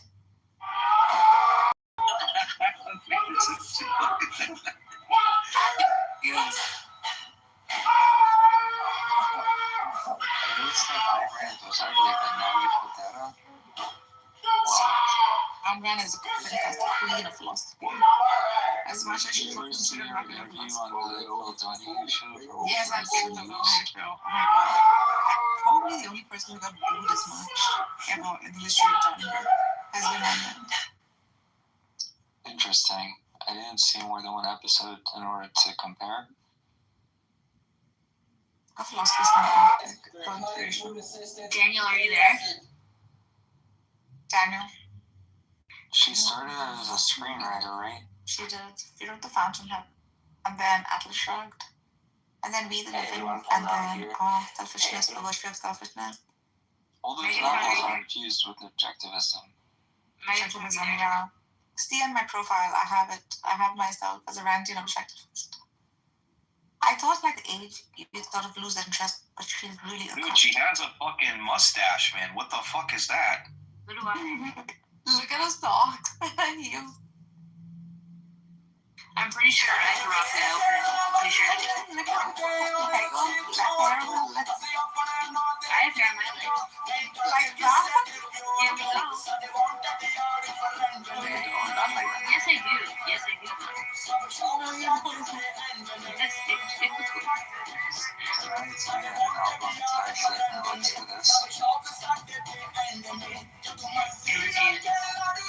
it's been over 16 years. Just get a laser. No. Okay. Dude, Nargis, you need to get on the fucking hotline there and order some chick some fucking nads. No, I'm too much of a feminist for this. Oh, that's good. You're a feminist. Yeah. I'm pointing laser top to bottom. Fatima, when is your sister's wedding? I don't know yet. I'm just a little furry, you know? You know, There's a new exhibit in Busch Gardens. Animals recovered from this yeah, it's problem, between my legs. including roosters, What's wrong with hens, it? chicks. Did you just say ew to my bush? No, I didn't take it Several back. roosters showed No, that's why we said it. consistent with that of animal fighting.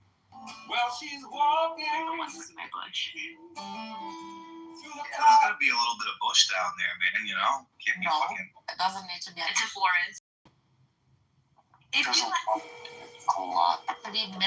don't have a bush and you've waxed it completely, you're trying to be a little girl. It's fun. Something down there. No. Yeah. Yes. They need something to land on. You don't need a line. I've seen the Mine's names a by forest, so it's okay.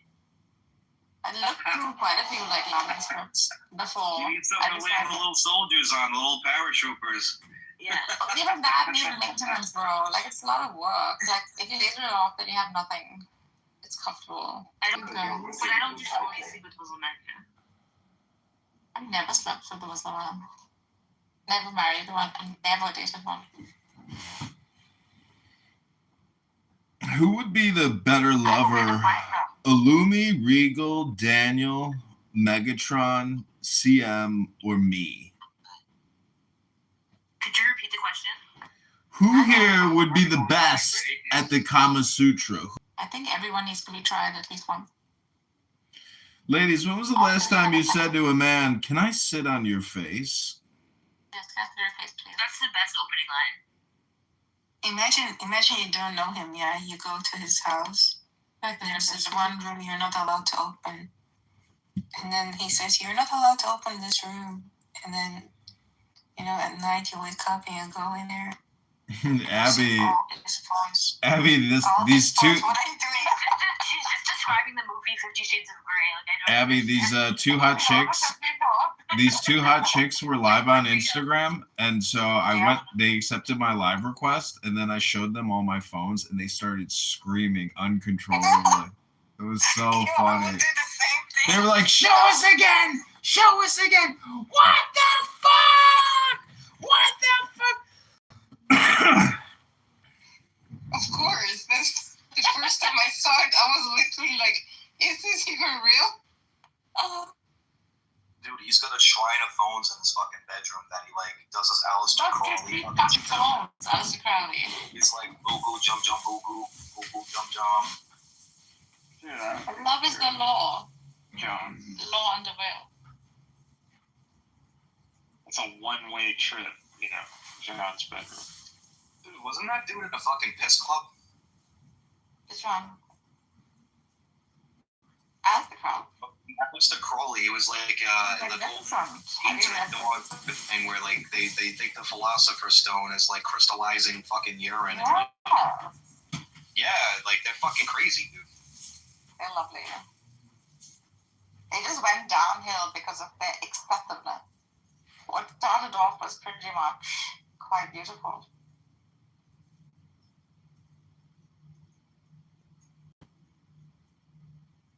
They really went excessive. Overdid it. So everyone's going to talk about Abby's blackface. Oh my god, it's from the United States movie Kitover.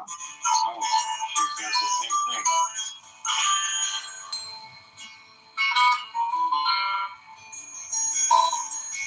What is this gay shit, bro?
I mean, you're losing to that side, and you have a shotgun next to you.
That was really good. God kind of voice, you know what I'm saying? Could you play something a little bit better? Could you play a song for me or for your thing?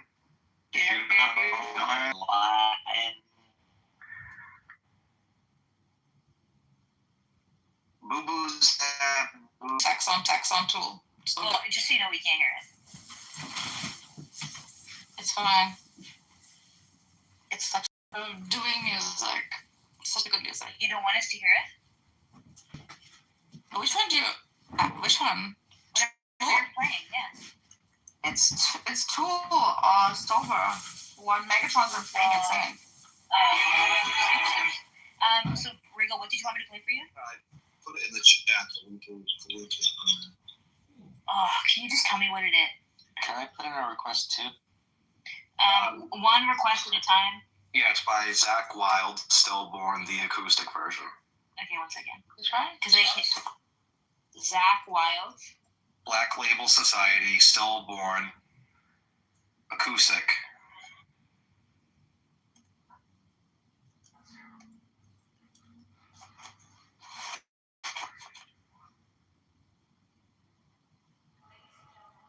Babies don't ever stop. Fucking hate you too, bro. Goddamn commercials. Yeah. If anybody needs some Pampers, there's new Easy Off tabs.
So where's this report that says it's 40,000 and not 3,000?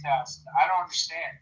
Like the numbers are totally different fucking numbers. Islamic Republic, the Health Ministry of Islamic Republic says that the number of people that were killed is 3,000.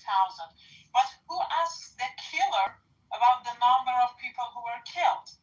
That's a question. Who would ask the killer about the number? I got you. I understand that. Wow. Well, I don't know, Sword. I think you're the killer, so why don't you explain who these people are that got killed?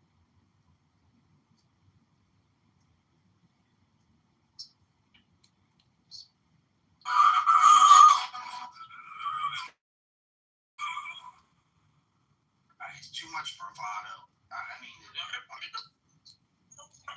And bomb. It's fantastic. fantastic. Yeah, I mean, I'd say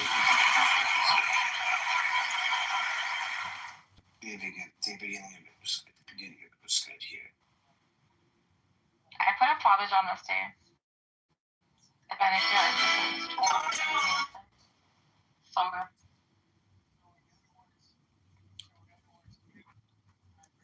Yeah, man, as musicians always know the best music. I'd like to play a song on my little Jew harp here. I want to dedicate it to all the Muslims out there that are sick of their laws. And everybody's just a Jedi warrior, but some religions got very specific laws. Like what? You'll have to look at the Charter of Medina. From Medina?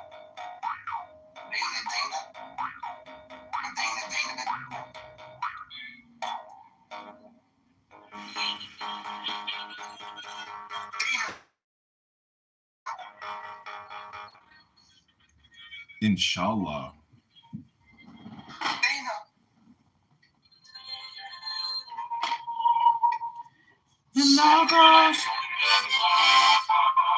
The Logos is filling my side. The Lumi is full of the Logos. You're not Muslim, you're an infidel. Christian, I'm becoming a Hasidic Sufi. Why don't you freaking just play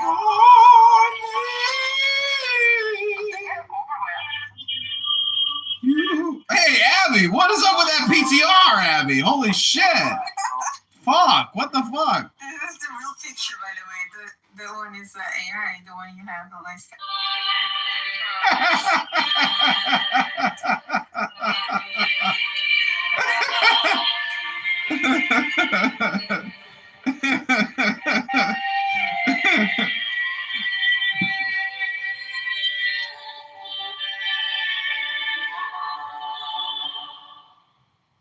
We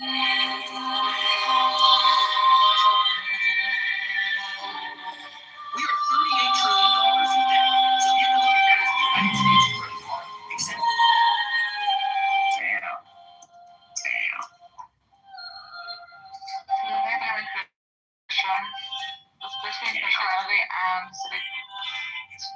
Not everyone child like that. They're going in the back with some fucking helium trying to hit that note. I know.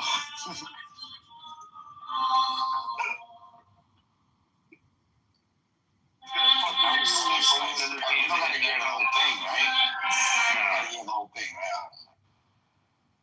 That was nice, though. Dude, why are you being a Why don't you just become like I'm becoming a Hasidic NIT Sufi order Sufi. So why don't you just freaking experience Christianity? What is stopping you? Just become Christian for some time. What are you talking about? You. I've been around Christian. What, do you think I've never been around Christians? What are you talking about? Come want to experience it. We're already Christians. Alright, so now What are you talking about? Like you're not allowed to walk into a church? Yes, you are. we have a poem here. You're allowed to spread your little carpet and pray all you want. We're gonna get a poem going on here, guys. Okay. He's getting mad about the music. He wants to raise his gay ass fucking poem. Do you want to make the Actually, Megatron wanted to read this poem for a while now. So this is called Light Transformations. Who you used to be isn't who you are now. Who you used to be isn't who you're required to be. You don't have to carry the past in your heart if it's no longer what you identify with. You are allowed into your pocket. No feel lighter. Well, you just force business owners who barely make a profit to raise the wage to believe minimum. Stop taxing pigs. Wait, but let's start there. 7. Dedicated to Illumination. Yes. It says you grow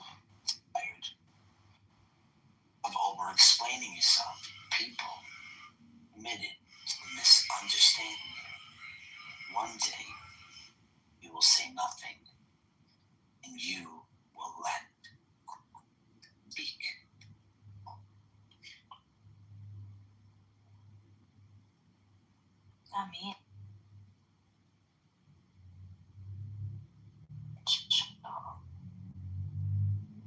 Subhanallah. Mashallah. This is our Labor Day. I want to thank the Chicago Federation of Labor. I'm trying to make sure Bahad had said, Inshallah, my way through the day or something. Inshallah, my way through life. Simon says this for everything. That's a picture of that. Simon thinks there's only one expression. He says it for everything. Where is my Randian objectivist? The beautiful Italian Simon. My Italiano boy.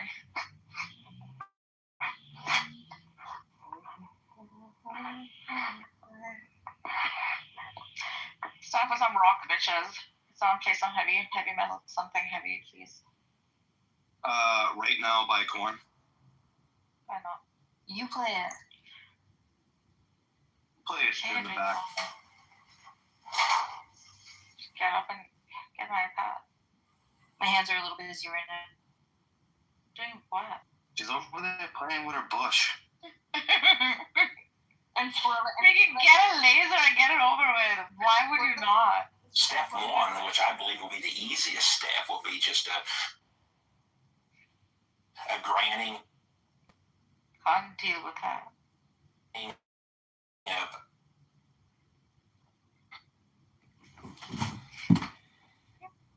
Hello, humble moderators. I'd like to read 60 seconds from the Dhammapada, the wisdom of the Buddha. Okay.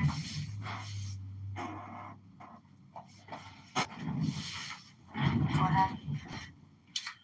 Okay, this is called the Bhikkhu. It is good to restrain the eye.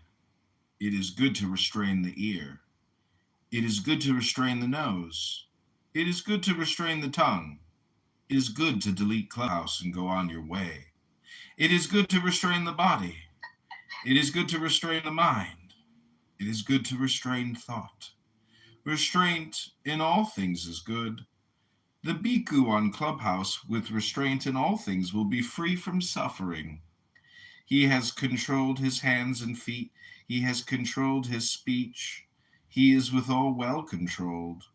He delights in insight development. He is calm. He lives alone and is contented. Him they call a Bhikkhu of Clubhouse. How pleasant is the discourse of the monk, spare in his use of words, whose speech is restrained, who talks wisely, who is simple and clear in expressing the Dhamma. The monk who abides in the Dhamma, who delights in the Dhamma, who contemplates the Dhamma, will not fall away from the sublime Dhamma. One should not despise his own portion, not covet what others have. A monk who covets what others have does not achieve peace of mind. The gods praise the energetic monk, who is content with his simple lot, living by pure means of livelihood. He who is not attached to this mind-body process and does not mourn the loss of day, that one is called a true Bhikkhu of Clubhouse, a monk who lives in loving kindness, devoted to the teachings of the Buddha, will realize nirvana, the tranquil, the unconditioned, the blissful. Empty this boat and delete Clubhouse, O monks. Empty it lightly. Cut off lust and ill will, and you will reach nirvana here on Clubhouse. Cut off the lower 5 fetters of self-delusion: doubt, attachment to rites and ceremonies, sensuality, and ill will. Remove another 5, the 5 higher fetters of desire for the realm of subtle body, desire for the bodiless realm, conceit, restlessness, and ignorance. And cultivate 5, confidence, mindfulness, effort, meditative absorption, and insight. He's trying to hypnotize and shit. Okay, probably got most of you. Okay. No, it's so good. We're gonna go. That was very, very good. Yeah, that was good. That was good. And Afumi's reaction Let's to just your zone you out. Let's just zone you out. Let me take your next time. Yeah, he fact that he was like bored by that and wanting to kill himself shows he doesn't understand where his philosophy comes from. He's not a mystic. He's just a philosophy. He's a product. Alistair, that is a thing.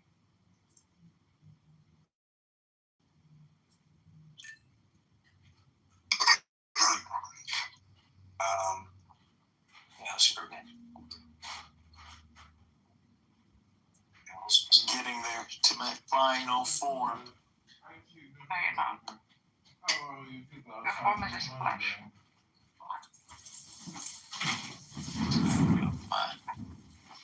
My green form. Oh, I apologize, everyone. I achieved nirvana over here. Farewell, everyone. Good luck living in your state of not living in nirvana. Farewell. I'm deleting the app. Goodbye. Bye, Joe.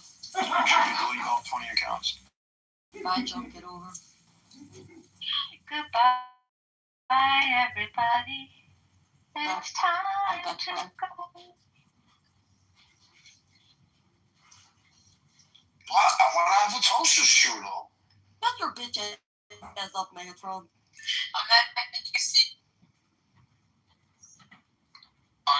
I know. Well, today I want to have a toaster strudel. What about? Are you gonna put the icing on it, Megatron? Are you gonna lick it?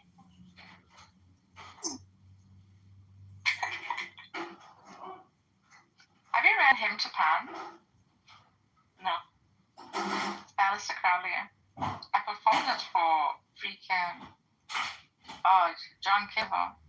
Wow. Really? It's such a great. Yeah.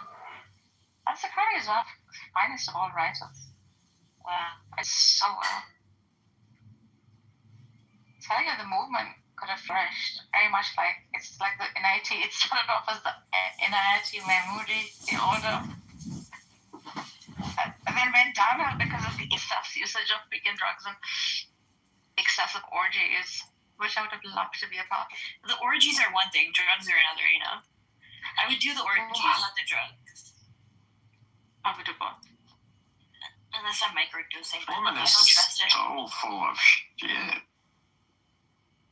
What do you do both? You are not about that way. Narja Zabu, I would love to have a threesome with you two. Can we maybe schedule this for something, maybe 4th of July, the Big Bang? Can we do it like the day before, so we can come like right at the top of the day? No pun intended. Oh, message me in the back channel, and I'll send you a Yorosi wand to prepare for the big moment. She did, actually. She screamed it so loud.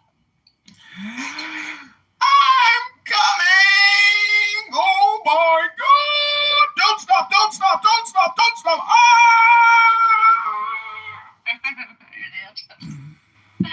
Well, the song is here. Maybe we can actually engage in something. Thank you, that helps me a lot. Thank you, Lord, the answer. Nizam, my husband. Muhammad, my husband. He's here. Nizam is here. Nizam. Nizu? Baby boy? Which Muhammad? Love Nizam. Muhammad is my soul is traveler. an incredible human. Muhammad Adam is an incredible human. Muhammad Adam. Pretty He's sure lovely. it's been like a. Muhammad Adam and Nizam are Sufis. They're beautiful people. They're whirling together in the audience. Yes. Oh, that mom. Yeah. Nah, he's cool. I'm kidding. What's wrong with you? What's wrong with you, Mikhail? What's wrong with you?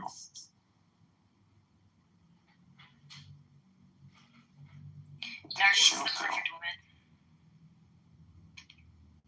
Insanul Kamil. Yes. It's a human.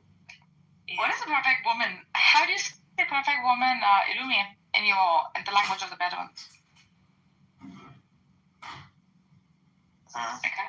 How do you say perfect No woman? such thing. How do you say it in the Does language? not exist.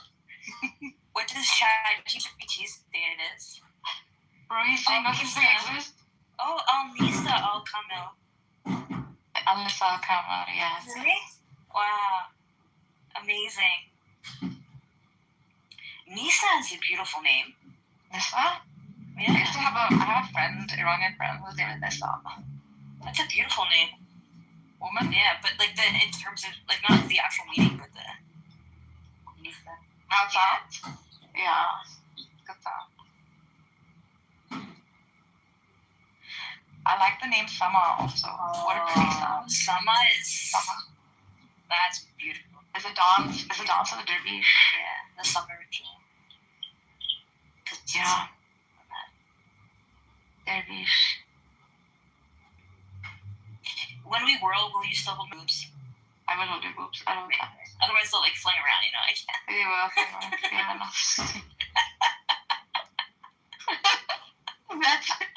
Well, one hand is to the heavens and the other to the earth. Well, that's how big they are, so. Yeah, so I will point one upwards. And the other to its earthly mortal soul.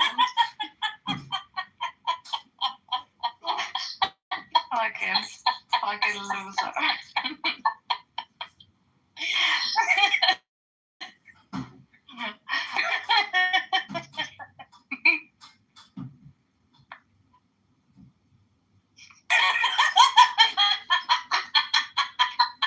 Let's fuck up. Oh my god.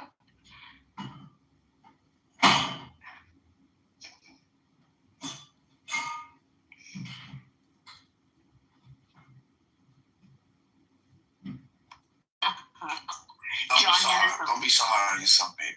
You're good. You're good. Thank you. You're the best. You're the best. Thank you. I mean, thank you so much.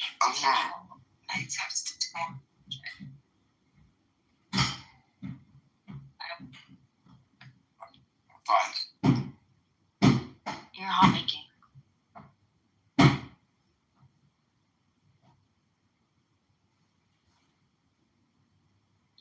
Alistair, do you sing?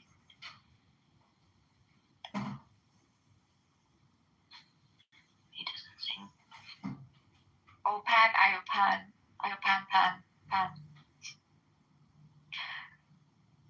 I am a man. Do as thou wilt, as great God can. Oh, pan, pan.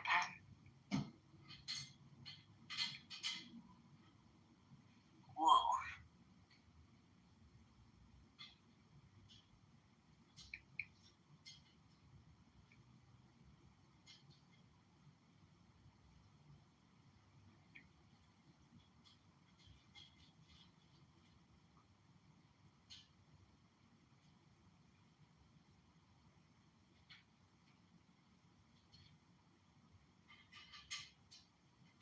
Para esos sabores de la carne. Pero si tienes buen diente, esto está bien para ti.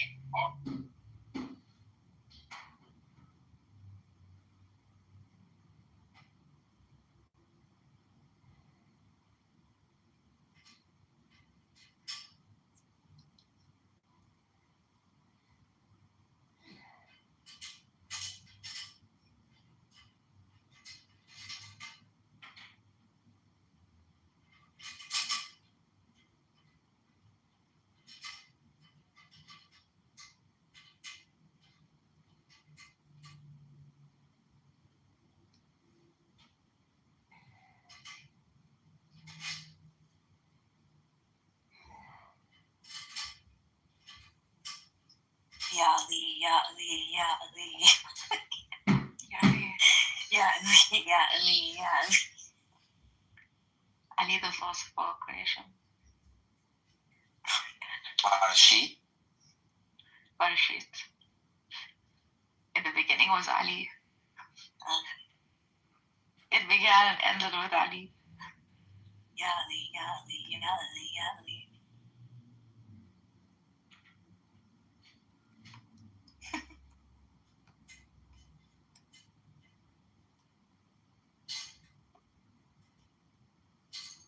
What joy leaps in the hearts of those who love Ali.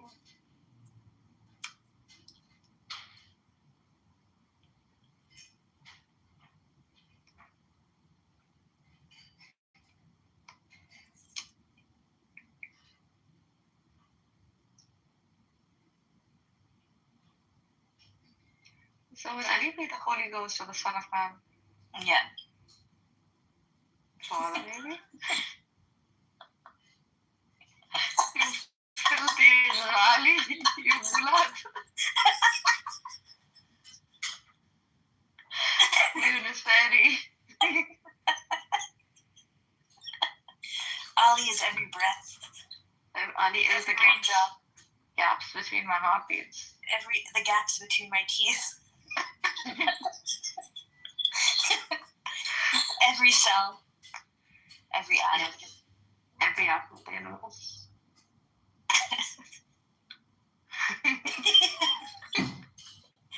It is only Ali! It is Ali. All begins with Ali. Ali, Ali, Ali, Ali, Ali, Ali. Do you go to the, do you go to your, what is that called? Yes. The Ismaili Jamaat Center? Yeah. Jamaat Center. Yes. I'm dying to go to one of them. I would let you in. Do I have to be Ismaili? Yeah. Yeah. During prayer time, yeah. But you can go to an Ismaili center, and those are public. Yeah, they pray differently. But they do pray, and they're long prayers too.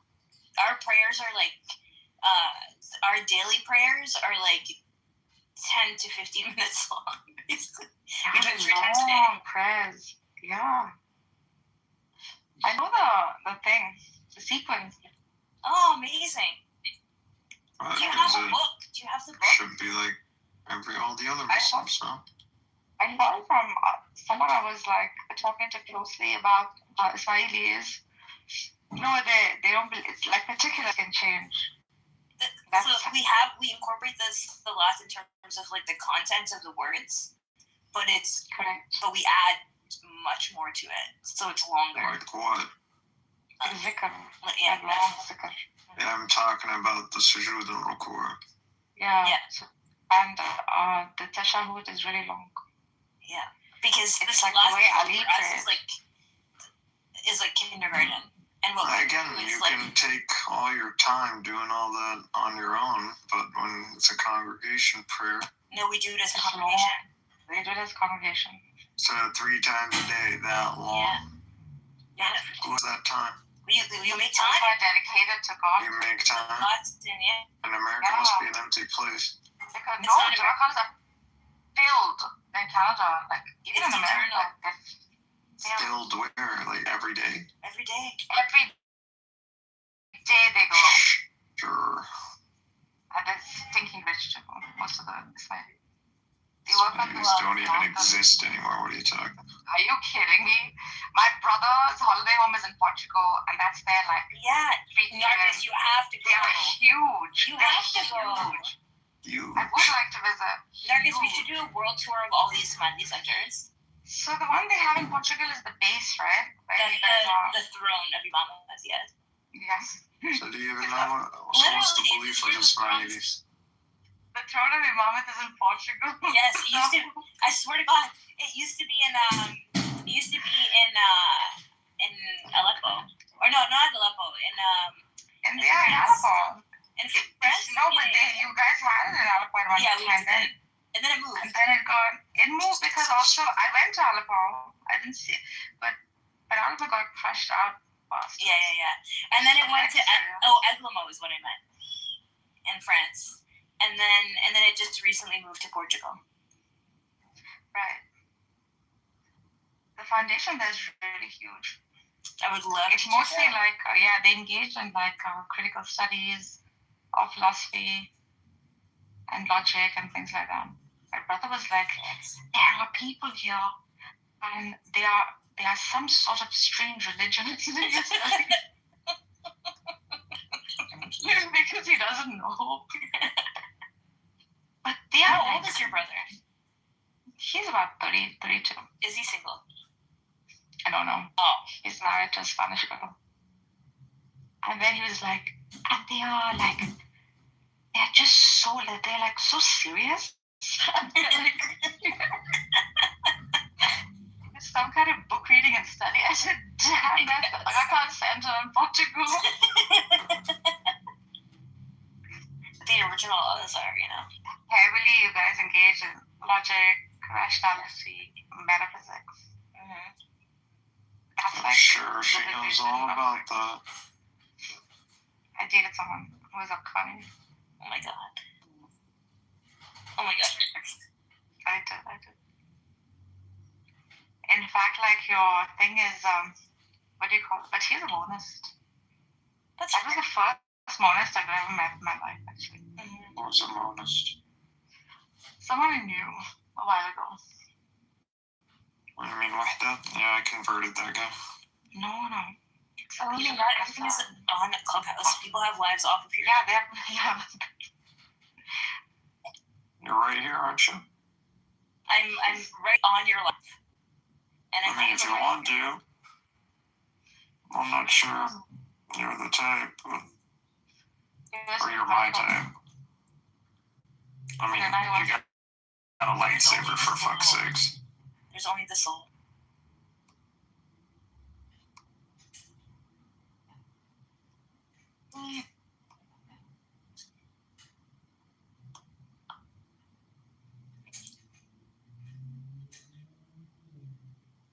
You could have your hands around something just as big as that lightsaber. Inshallah. Without it turned on, obviously. Damn. Penis is big. That's what she said. Just gonna whirl on it. Think about it. Ew, you're psycho. They love that. No. They actually assassinate them. Right, and there's psycho that's like scary. You're gonna watch out. You have the Mansour al-Halaj vibe, and they killed him, so. No, but Mansour al-Halaj was not a narcissist. He kept saying, I'm the truth. They fucking hated him, dude. All he said was Analhaq after his freaking ego death. He had to freaking open his mouth and he was killed. That's what I'm saying. Man. He's doing the same thing. I saw his grave in Syria. That's incredible. But don't you think Alumi is doing the same thing? Minus the ego death? Dude, minus the ego, exactly. Allah's a great mind, a great man. She can't explain his positions. He never had a position. He was just a Wahdat al-Wujudi. He was a mystic. He never had arguments. Everyone doesn't come with logical arguments. Yes, everybody says I am God. They're a mystic. Someone lived experiences. Sure. How did Not that work everyone out agrees for him? with AI, especially in the 7th century. How did that work out for him? Yeah, bastards killed him, you motherfuckers. Reality killed him. What are you talking about? Acting like the bastards came from. Do you want to be the only one? Only one? Allah just those people gonna claim logic and reason. They got no logic and reason. Dude, logic and reason is not everything. Like, once you enter the Eastern philosophy, you have to drop it. Eastern philosophy, it just all talk there to this Jim. You're an empty shell, dude. It's Hegelian. There's paradox. Hegelian. No one on this fucking app knows anything about Hegelian. Oh, yes, Greg does, actually. Why do you keep talking to him? I don't understand. Clearly, Hegel's a fucking troll on this app, I think. His name is Greg, not Hegel. Hegel used to be the philosopher. I don't know why I respond to him. He really stresses me out. He's just a shell. It just stresses me out so much. He's a soulless creature. Think who you want to ride. He just aggravates me. Only he aggravates me. Because you want it and you can't get it. Fuck off. Get in the heartbeat. Fuck off. I would rather sleep with Rico. I'd rather stay with John Kitover. Should I go deliver gnosis to? I could go deliver gnosis to the Ethiopian Orthodox. How about you go right now? Go for it. Or the Afrocentrist, which they'll probably kick me in less than 2 minutes. Where? Or the modalist. Nothing wrong with modalism. I don't know why you find that so wrong. Nothing don't know where to start. Oh, there is, what's her name is back? Nora. I could deliver some Illumi synthesis to her. She's always been jealous of my project. Ooh. She's not. And well, that's it, really. What's jealous of you? I would like to engage with Walter. Last time I engaged, it just took way too long to get anywhere. That fucker's It's because got we it. don't actually understand your view, and you can't explain it in simple terms. Why don't you explain to us your view? I don't need to. Mm-hmm. You should read my bio. What What's is that? your name? Zabu. You should read my bio. No, thank you. Go to ChatGPT, Zabu. It's okay. I'll read. Want me to go to I'll read the part that matters for you. Okay. Walk I away. can't listen to this. Walk away, not by imitation, but by recognition.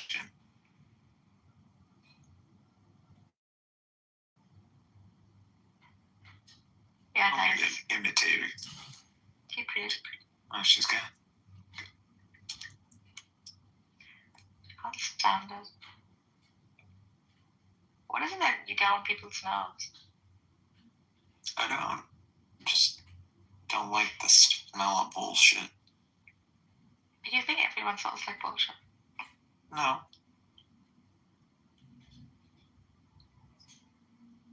More school. Andy seems like he's got a good head on his shoulders. Oh, I don't know what the fuck Daniel's going through. John's crazy. Fatima needs a dick. Sin needs to, reality check. It's cool. What is I don't know where the hell is Nazam at, but Are you trying to we have to do this right now? he needs to go join us on TikTok. I think he put her off there. Are you I don't know who the fuck Angel is, but I'll add you. Yeah. Do we have to do this right now?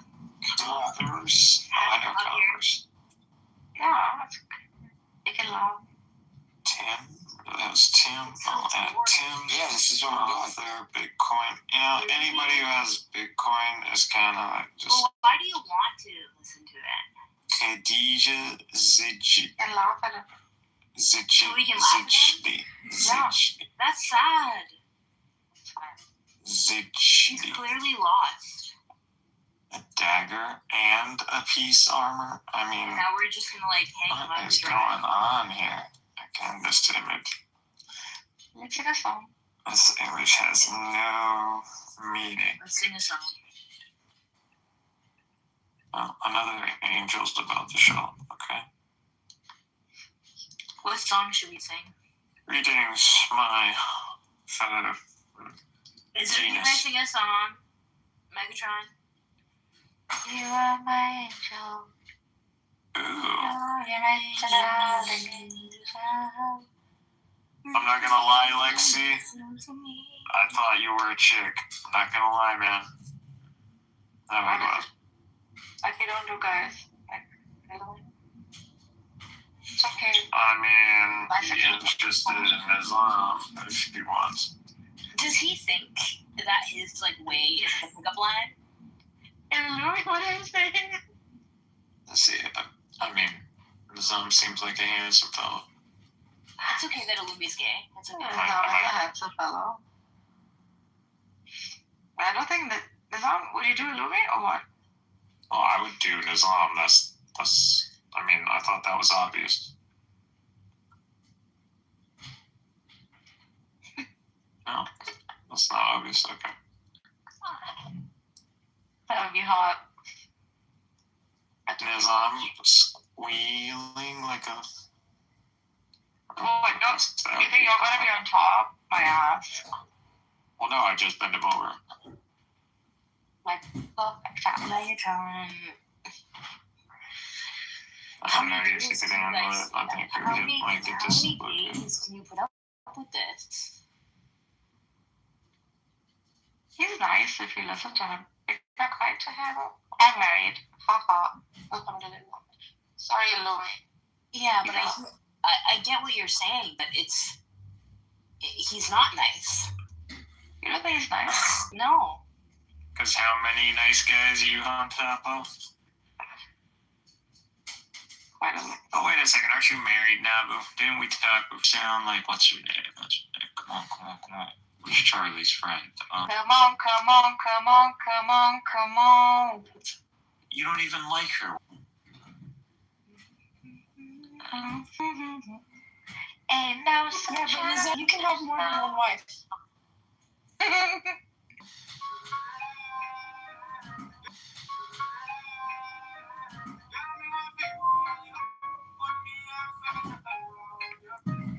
Oh, did somebody kick him? He just left? I don't know. I hope no one's kicked him.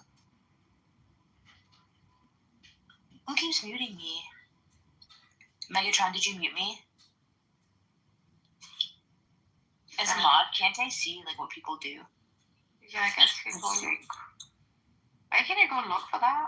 Oh, so if you go to the bottom of the page, there's a little clipboard, and if you click on the clipboard, then click on. Click on that board. Click on history. But it doesn't show you who muted anybody. That sucks. Oh my darling. It doesn't show you who's kicked? No. I have no idea. What? No, it does show you, right? No idea. Oh, yeah, it does. No, it It does. Where? Yeah, it does. Scroll down. Illumi kicked off as servant of Christ. Oh my god, he kicked him out. He actually put him in the audience, but he said he didn't kick him. Piece of shit. Oh, well, you moved him from the stage, sorry. Oh, yeah. That's fine. I don't think it shows kicked from the room.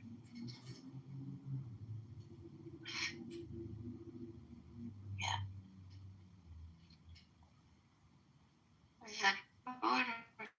I didn't make myself.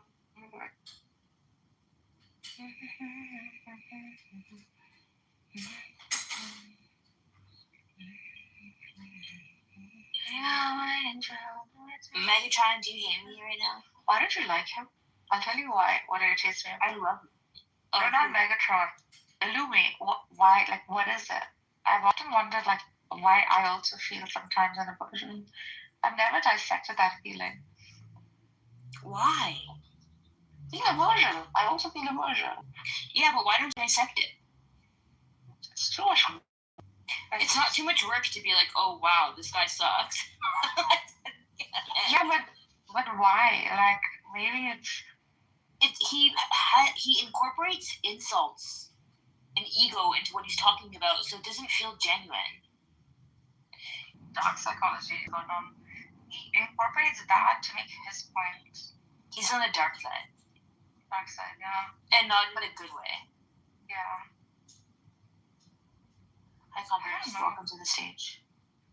Hi, Converse. What up?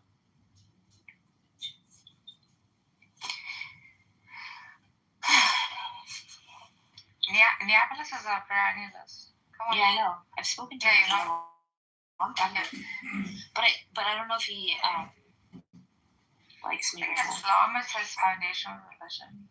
Yeah. He built off of that. There were some cool people like Hadi and somebody else that we were all talking about. Yeah. And there's another guy guy. on TikTok. Moshi?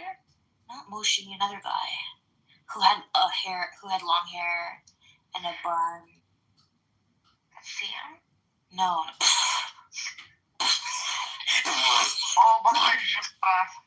Yeah. He's like CM. Jabba's a Sufi too. Did you say CM's a Sufi? No. Jabba was the other guy we talked with. The long hair, right? I think he was called the One or something. I can't remember.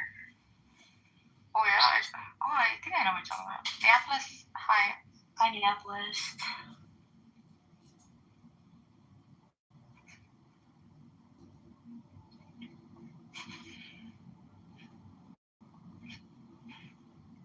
Remember when Nizam and I fought?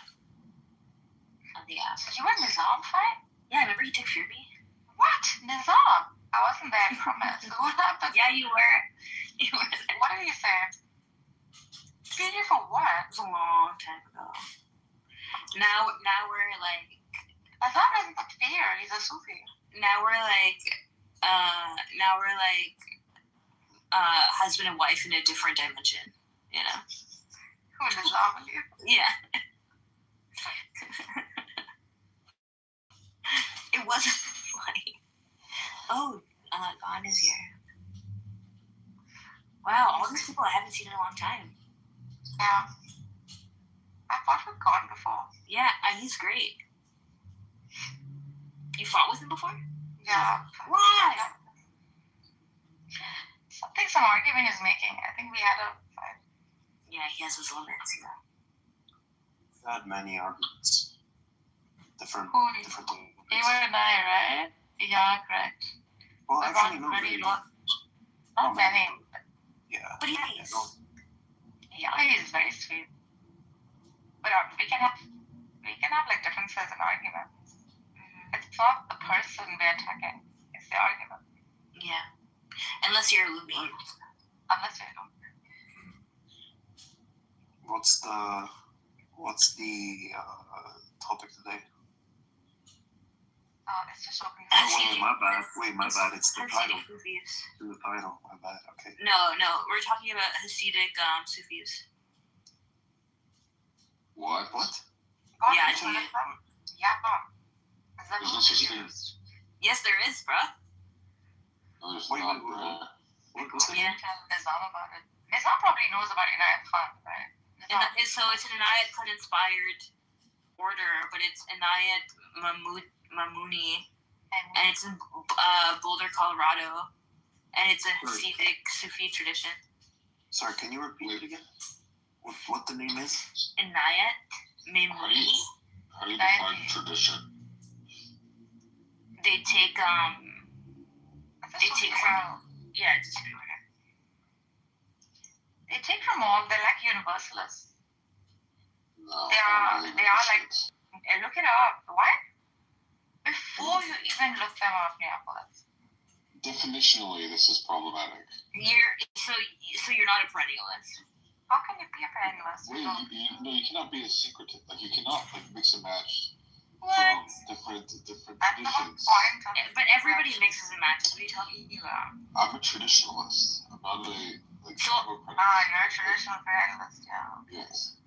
Yeah, so you have tribes still.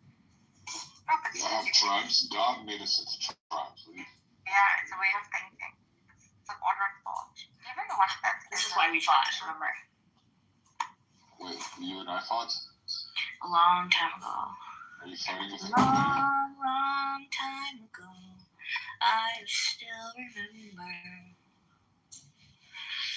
No, because I just want people to let go. Like, drop the drop, you know what I'm saying? I know what you're saying, but we only let go in God. We don't let go in you. Let go. I don't want you to let go in me. I want you to let go on God, which is all and everything and above everything. Above the tribes. Before you realize that God is all, you have to realize that God is utterly distinct from I have a religious thing. I'm in a religious thing. I'm in an order. I have a tariqa. Yeah, you're a Ismaili, right? So yeah. like, yes, but are there turuq in Ismailism, or is Ismailism your tariqa? Correct. Ismailism is my tariqa.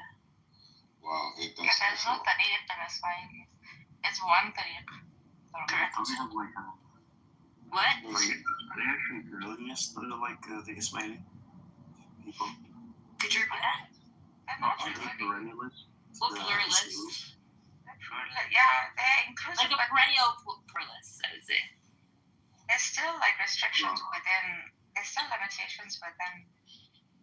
We take on our different, like, Ismailis take on, like, as much as we have our own thing, it's also very ethnic and contextual.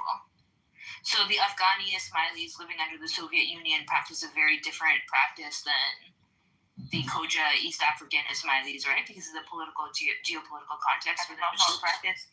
So Canada and America is the first time where you have this like mishmash of these traditions because they weren't allowed to practice openly in different contexts, right? So they didn't have under the Soviet Union, they didn't have access to the Aga directly. So they had maintained a lot of folk practices, right?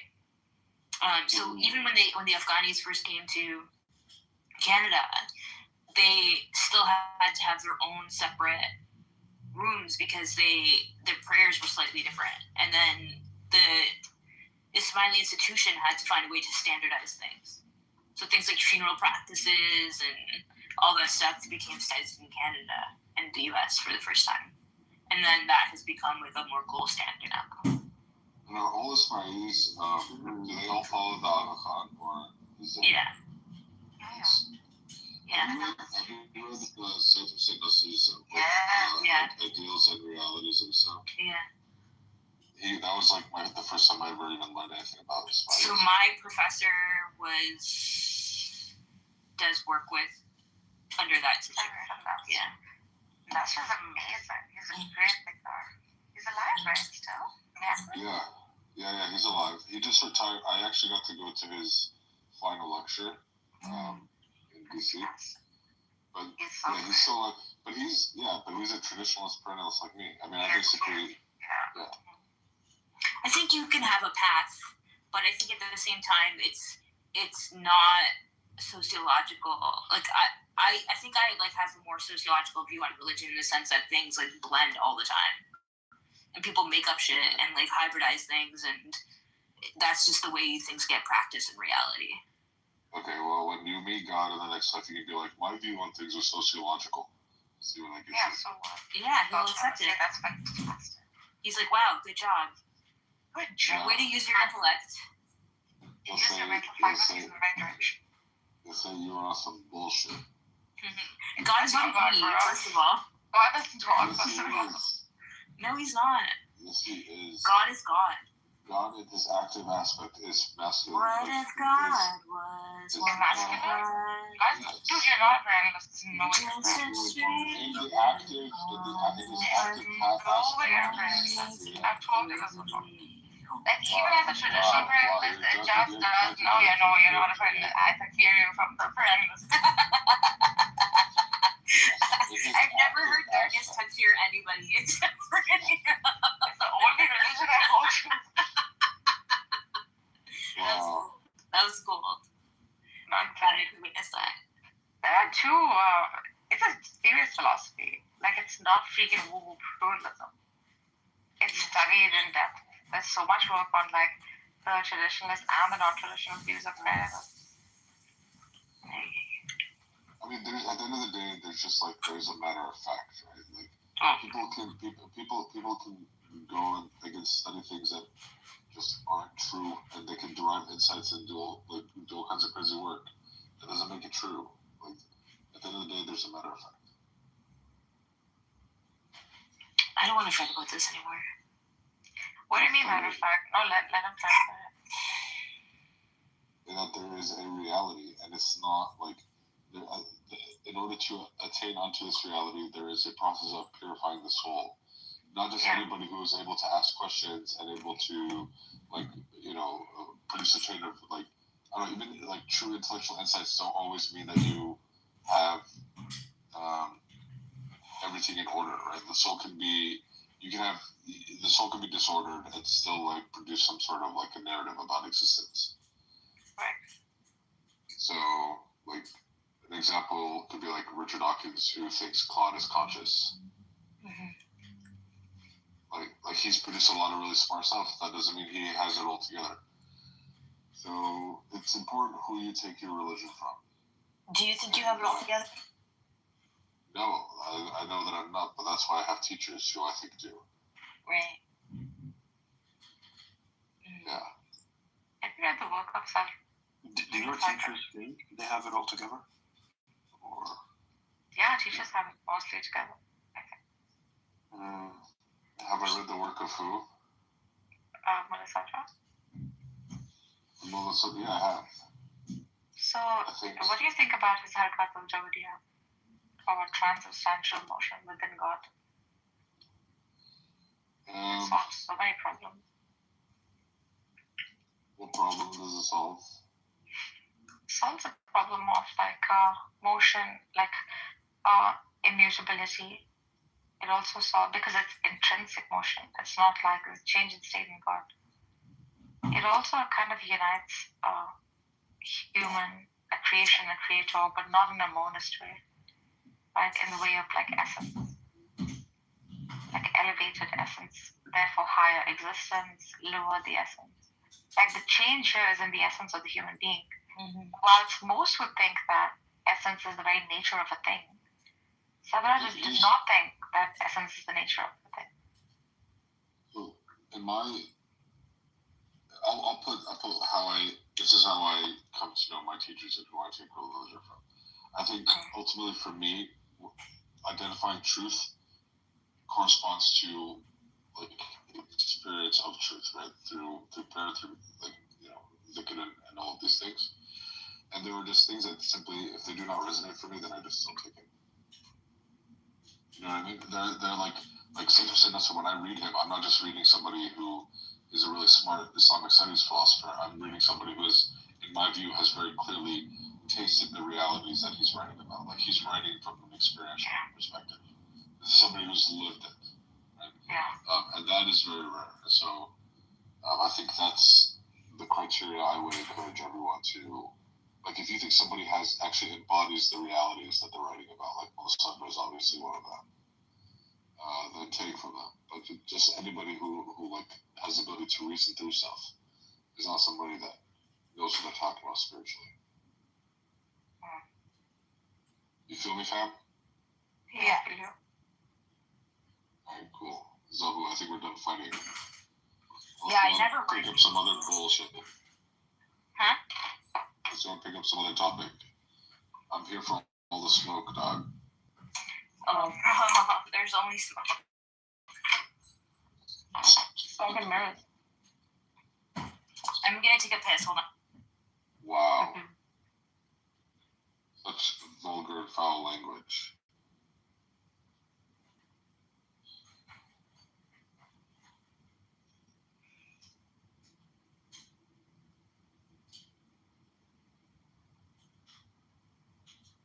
Nergis. What are you thinking about these days? You usually have something that's on your mind that you're trying to work through. Thinking about ascension. I'm thinking about justice. For me, it's become quite the criteria. I think because of situational, because it happened, my family's in Iran. Yeah. Yeah. Justice and ascension, or are they separate kind of? Ascension, in the sense of what is justice? What is divine justice? I've read works of, what's his name, Mujahari in the past, and I'm reading the Sadrian view of divine justice. I think I'm trying to understand, is there a system of justice in the world? If yes, then how is it established? Do we see this justice show itself in nature? And how important is this attribute, right? Yeah. Or this particular in this very system of existence? By system of justice, do you mean something independent of man, like God acting in the world, or Yeah, God acting in the world. Yeah, God acting in the world. Because the question mark appears with the whole. There are these weak moments that sort of the question mark on as to what the fuck, where is divine justice in all of this? This is not right. Yeah, well, I'm Palestinian, so yeah, of course, yeah. You're Palestinian? Yeah. Damn, dude. Now you know, But okay, then what about, are you satisfied by the idea of justice in the next life, or that's, out of scope? No, out of scope. Okay. Damn, that's rough. Well, even if it is, I see that as a residue, right, in the next life. So in the next life, most of it will be a projector, sort of repeating itself in the form of elevated bliss, where the soul body is like experiencing, like Sadhra says, that state of bliss which we call whatever jhana, and then that downward spiral of like hyperbole of like negative emotion for the wrongdoing that one's done, right? However, like one would think that it is possible for one to be agent in order to establish justice. And I think Sadhra solves the problem in the sense that he says, you are that agent, right? Because you are in that substantial motion at all times. Picture this. At any given time, one can You're make sitting in church, temple, or the mosque, higher the listening to nura, description. the light within, easier to manifest, project into the physical world. We are $38 trillion in debt, so you have to look at that as kind of people because resistance within them exists. And so they become agents of change within the system to bring about justice. Yeah. Zulfikar. And what do you think? Atlas? I think that's very interesting. How do you understand divine justice? Well, I don't separate this world and the next. So I guess in my mental working, I take into account that things might not get resolved until.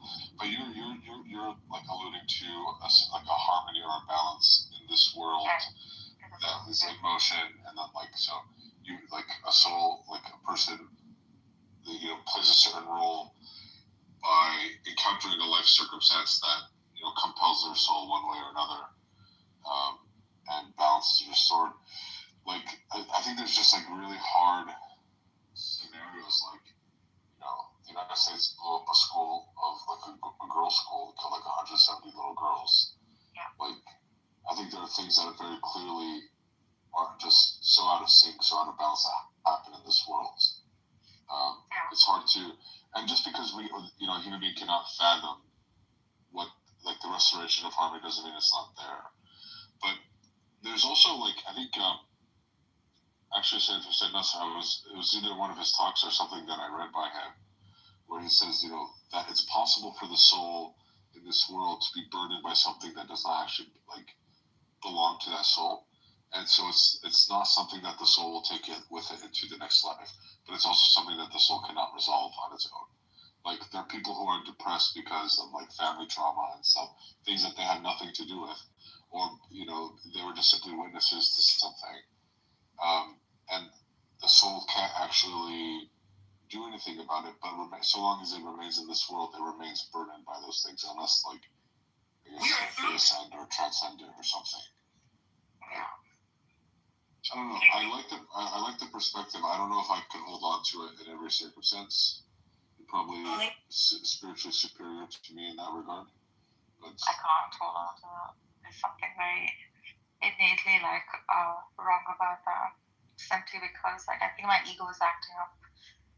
No, I think the view that you were holding, the harmonious balance, it sounded like you hold on to that. I do, yeah. You become that agent. You are that Mahdi, you are that Jesus. So that repeat is necessary. But what do you make of the idea that the world is on a continuous is on a downward spiral? The dunya is characterized by continuous loss of grace, right? On a whole, it moves away from higher ideas, boost lower. The Rasul said, the best community is my community, and then everything afterwards is worse than that. No, I can't see it. I see it always as a collective. Yeah. So, that is not something I choose. It's always been that from my childhood. Probably because I was not introduced to tribe or religion. So it makes it so much more easier. And I still have that. Yeah, it's fine. It's a growing out, I guess. Wait, tell me you don't have tribe. I have a tribe, but I try to not have a tribe. Why? But like, is there no virtue in tribe? No, I think there's No virtue in tribe. I think there's value in a rooted something, but there's also limits in that something. And a tribe is horrific, I think. Not because it doesn't satisfy the person, but because, that limitation of tribe, right? I don't think us and them thinking. Yeah, I don't know what it is on the us and I tried very hard to belong to tribes and communities and groups, and that is probably why, like, I fit in most places, and I'm welcomed so much, but it has never My only priority is the balance between desire and the button. Like, I don't know what else there is. But like, do you girls have a gym membership? Do you like go to a gym? Do you work out? My ass is so hot because I run. It's great. that's just all part of the bots and balance. Yeah, it is the balance. My soul needs a container that's healthy. But Nargis, do you think Persia has a 5,000-year history without a tribal identity? I don't think It has a national status. Let go of any national. It's never had tribe. Tribe is so weird to us. If you introduce us in tribes, we are not. You can have civic responsibility without tribe. Like, the moment you segregate groups within Iran, you'll see a very quick intrinsic reaction, which is disgust. And this is wrong. This is wrongdoing. That's the first response. It says all, and I think because it's remained it used to be an empire simply because of its inclusive nature, of the Jews, of the Christians, of even the Aryans, Indo-Aryans. We are the Aryans. So this is why, like, whenever there's some kind of genetic memory that is associated with the word tribe. You the Aryans? Or tribe is horrid. It's like the worst word you can use. It's like blasphemous to use that word within, like, the Iranian paradigm. It's wrong. You're one body. You're a nation. Yeah, in a modern context. The cosmopolitan ethic. What you think? You're saying that the natural ethic of Iran is to have disdain for anyone in a tribal situation? Yeah, in a tribal mindset. Yeah, there's a lot of... As like a barbarian or something? Or disgusting, dirty? Like, what is the sense there? No, like if you separate the Kurds from the Turks, and even like just observe rooms, you guys don't speak Farsi. There was a time, just maybe a month ago, where there was this sort of tribal poking that was going on, and the Kurds and the Turks and the Persians and all came together and like opened up these huge ass rooms where all they did was say, "We are Iranian first, we are Iranian first." It was like an attack on some sort of innate, it was a trigger reaction. When us separate us and we get together, and how? Because we hate Trump. We hate it. Yeah, why? No, I don't know. It's odd. I don't. It's odd because it's just Narja's opinion. These aren't facts, Narja's. Have like an imperial model of like Iranians that require certain different groups and ethnicities to survive, and they are appalled at the notion that a Kurd should think of himself as a Kurd. As a separate. Right? No. Understand. His Kurdish identity is a threat to Iranian identity. I'm just saying that's how you're saying that's the ethic. Yeah, they look at a Kurd saying, "Hi, I'm a Kurd." They say, "Fuck you. You're from Iran." The Kurd says it. I'm not a Kurd. I'm saying the Iranian says that. The Iran doesn't say that. But the Kurd says that. The Kurd from Iran. The Kurd from Iran. Right? What I'm trying to explain is you're not against Kurds wherever they are. You're against Kurds being Kurds in Iran. I'm not. The Kurds are against Kurds being Kurds in Iran. Yeah, okay. All that is Iranian in Iran. You're literally like, oh, the gay people of Iran don't want to be gay. Like, you're talking about brainwashing. Probably, but it's there. Yes. And it's imperial brainwashing. You're like you're preaching it as virtue when really you're talking about disregarding other people's forms of communities. The Kurd finds it obnoxious to be called a Kurd. A Kurd can find it obnoxious because it implies that he's not loyal to Iran. There's a lot of history with all of the regions there. I'm simply saying disregarding the cultural, ethnic, or tribal identities of other cultures is a tool of empire. Who is disregarding that? You! No, it's not yes. me. It's a little bit more tilted. It's not me. I'm saying like... Right, you're saying it's Iran. You just like stand in for as a representative of the machine. I'm saying you're being a tool of imperial techniques. I'm observing it. Has anyone seen that show, Death? I am observing. I'm just simply observing my people behave, which is strange to me because I'm not exposed to the... How? It could be brainwashed. It wants to disavow identity that doesn't benefit the state. Who is doing this? Anyone that denies tribal existences. Doesn't deny, doesn't want to be separated. No, they oppose them. You're saying they oppose them, and they have opposed them historically. It makes sense. They can't have a tribal identity and still be Iranians. They can. It messes with the machine. Then the Iranian consciousness would have to open up to allow for Kurds being fully, completely Kurds and Iranians, which is a new notion. Which, you know, Americans can work it out, but who knows if the Persians can? Because you're saying, like, there's just hatred or disdain towards the tribes. Can you move your... No, the act of tribalism would cause it's some sort of innate, immediate reaction to, no, don't separate us, we're all one. And that could completely be... brainwashing. Marcus, there's no getting away from tribe. The thing that you have to do, that we have to do as humanity, is to move away from like us and them, like the other, the in and out group, to like us and neighbor. Like religion understands this. You have to be the other, not as another, but as could a nation be a big tribe? Could a nation be a big tribe? Because of course there's a separation between nation, other nation, Arab and Persian. There's definitely, you see a clear-cut separation there. Like, no Persian would like to be... Nations are down the line. Tribes are smaller than nations. Yeah, I think we've overcome tribe. We have clung on to nation. That's like Marxist brainwashing to convince you to go kill people. Probably, yeah. Like you are killing, right? Your idea.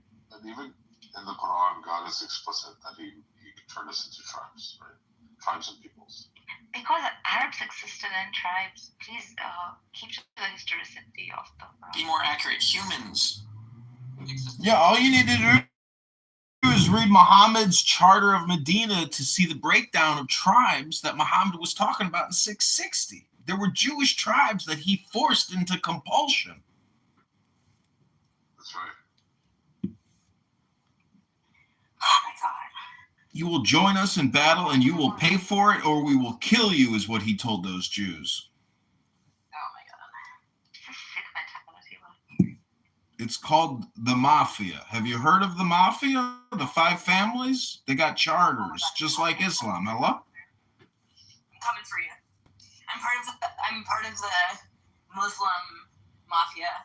The Ismaili Mafia. You're a Muslim Jedi warrior? Yeah, they're real assassins. Zabu and my people are the real assassins in history. I'm on my way. This time I'll use my legs. They also smoked a lot of hashish, obviously. Yeah. That's how they got the name. Explains a lot, right? That's it. Yeah. Those wobbly assassins. Yeah, but they were so... But instead of using a sword, I'll use my lightsaber. So you got a lightsaber? That's cool. No, lightsaber. Why saber? Because it's patience. You know how the Jedis forge their lightsabers? They read the Tanya and they focus on the Ein Sof and they put the light into a saber. Ein Sof. Don't you think to rise above tribe would be to take nationalism? And to rise above nationalism would be to like... Cosmopolitan. No, I think that tribes make up nations. Like, I would say that the Jews are a nation made up of the 12 tribes that they had. But I think that tribes exist. The Jews are a religious community. Yeah. But I'm saying, meaning, understood historically, they're a nation that lost its country and continued its national identity together. And I'm saying the national identity, that formed after they had a solid tribal identity when they established a king, and that creates like more of a national thing after a few generations of sticking together. Right? So I'm just saying disregard tribal identity. It's far more biblical Jewish propaganda than Zionist propaganda. But all I'm saying is disregarding tribal identity is going to disregard like the cornerstones of nations. Like that's what forms communities. I don't think like an Orthodox Jew would agree to that, but I am an Orthodox Jew. What do you call it? Like a real Orthodox Jew, I am a real, living, breathing Orthodox Jew. Using technology, isn't the Sabbath kicking in right now, or is the Sabbath? No, the Sabbath ended when the sun set and the stars came out.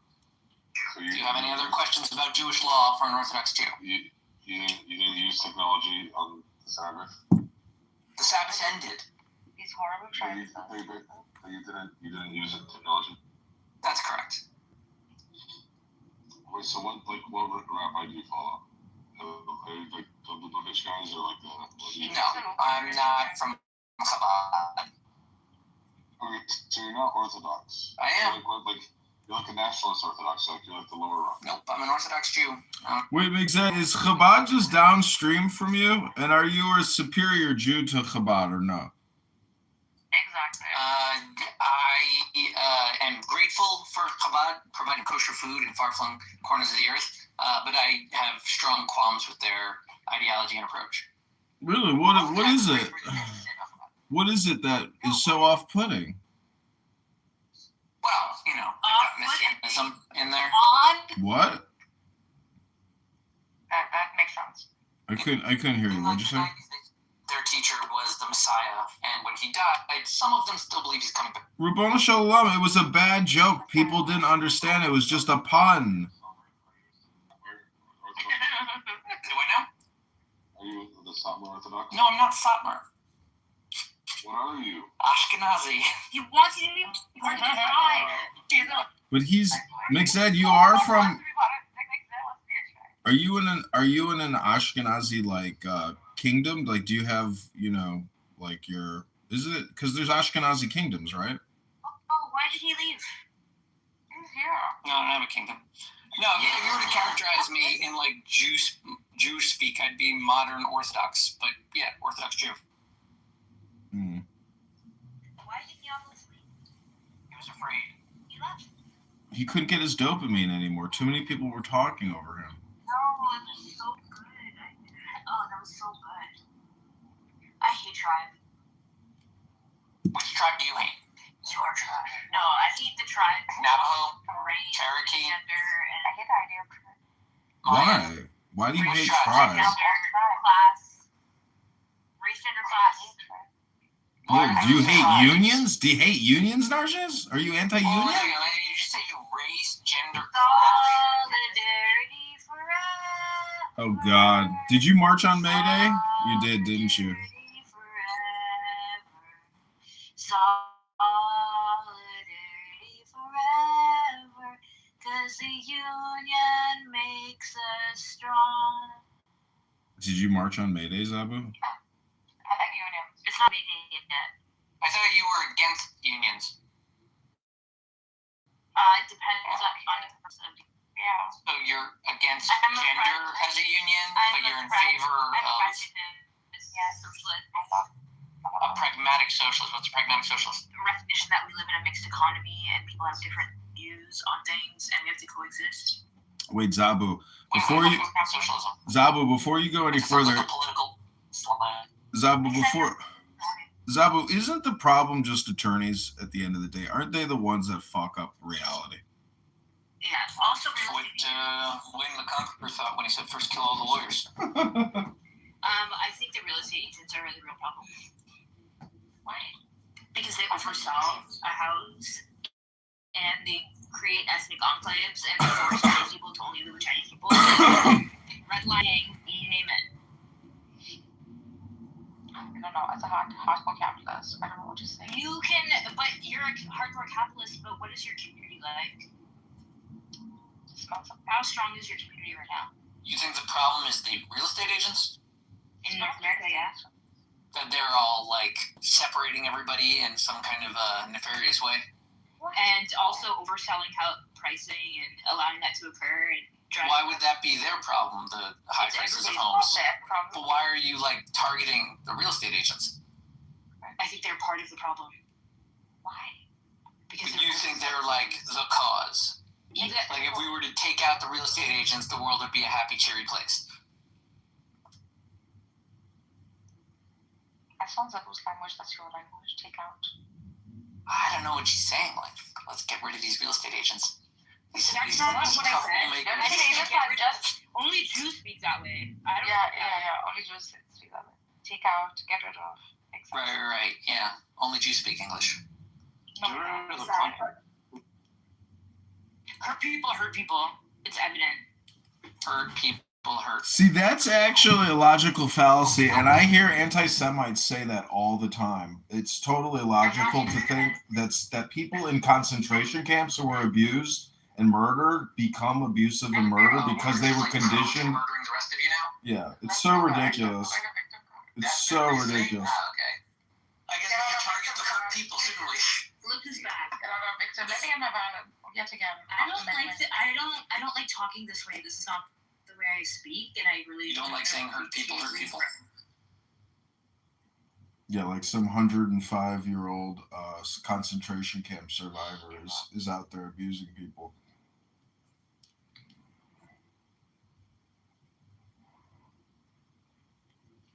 Yeah. She's one less person.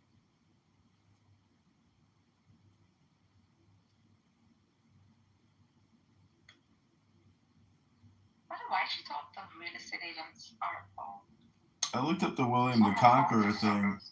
The William the Conqueror thing, he instituted the Normans? But anyways, he instituted traveling judges. Yeah. He checked all the taxes. And the way he changed the legal system, well, Shakespeare made a joke about it. I don't think he actually did say kill all the lawyers, but Shakespeare's play did. And the point was to undo the English common law system and establish the Norman rule. You're saying, like, if you think lawyers are the problem, like, okay, that's just some tyrannical overlord that's going to give you a new legal system. Oops. Why would it be the lawyers, though? Lawyers are the ones that actually control the law.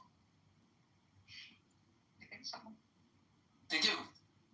It's the same principle as with the Torah law. You can't actually govern by writing. In the end, it's people. People that actually read what's being written and apply it and have like customs and decorum and interact with each other. So that's the lawyers. Yeah, I agree. The agent demonstrates whatever it is. Without the agent, there is nothing. Well, the agent is the one that maintains all of the normalcy of the machine, right? He's the guy that shows up and knows what's going on and like files the right paper so that you're not like fumbling around and we don't just help the people that navigate the law more often. Mixed we have what's called the Safety Act in Chicago, where they are releasing murderers on ankle monitors, and they go out and they commit murder again consistently. These recidivists just keep going. So we had like a conference of like concerned citizens and Republicans, and I said, well, why can't we contact the federal attorney general or the federal attorney and push this to the Supreme Court and get a constitutionality ruling on it because of the Fourth Amendment, against basically they're violating everybody else's Fourth Amendment by releasing murderers back into public. So sure enough, my idea is working. And now there's like a big movement and it's all in the news and everybody's talking about it, and my infographics and AI work, it's working. That's great, dude. Exciting. Making the world a better place. Hey. it a better place for you and for me and Can't stand all the cynicism I see nowadays.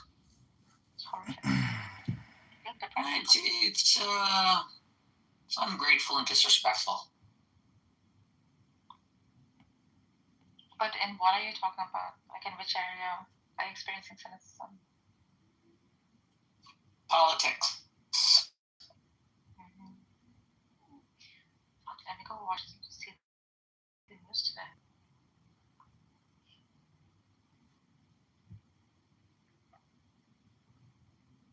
You guys think it's going to be done by end of June? The war?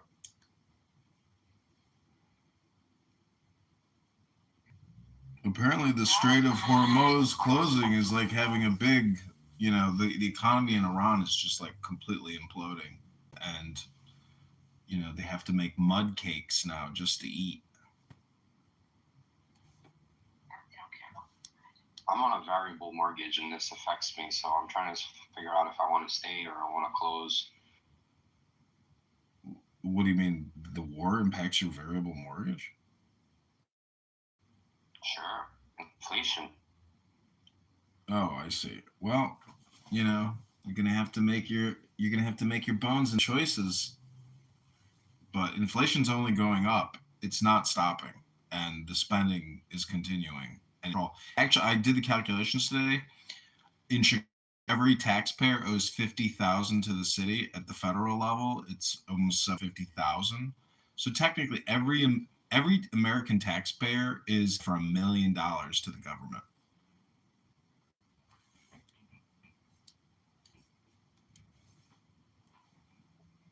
I don't know how that can happen. I pay my fucking taxes.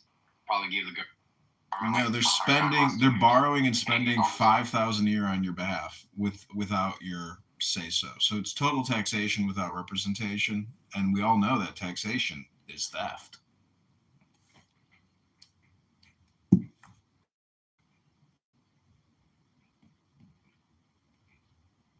I don't know how bad it is in the States, but I'm surprised people are not revolting on the tax spending.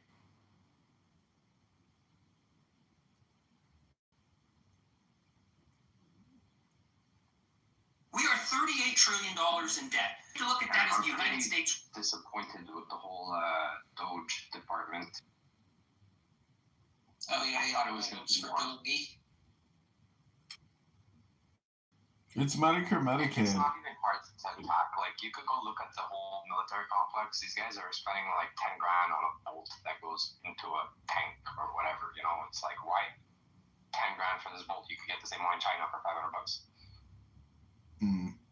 Look at the link I just put in the chat. That was the numbers I did. So I used this AI software that Meta has called Matu, and I wrote, the prompt was give me a roadmap and to save Chicago using conservative principles to defeat the left liberal wokeists. So then I took that and then I compressed it in Grok and I said, give me 10 extracts and create a patriotic infographic. And that's what came out.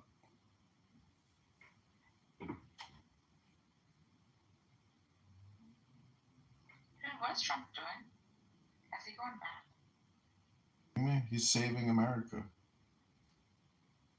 With what? Iran or the tariffs? Like closing the border was narjas instead of letting millions of people just flow through with, no accountability. None of this was a good idea about Trump. No, the Democrats. Trump was such a bad idea that Democrats should have taken opposing him seriously. Yeah. They're weak because their issues are weak. When Kamala is giggling and saying we want to provide transgender surgeries to prisoners, if you look at Trump's Instagram or YouTube, the last content he has on there is the most controversial Kamala takes. And it's like, why leave a good thing? What was that?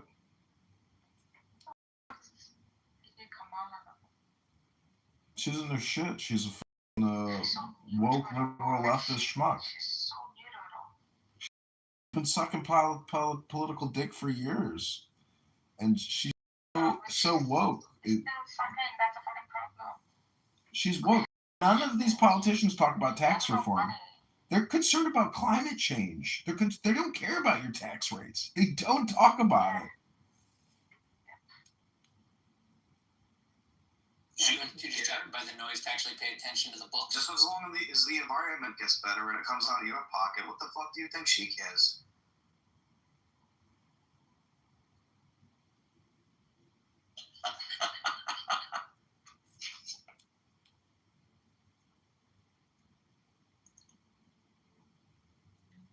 Hello? You there, John Kitover?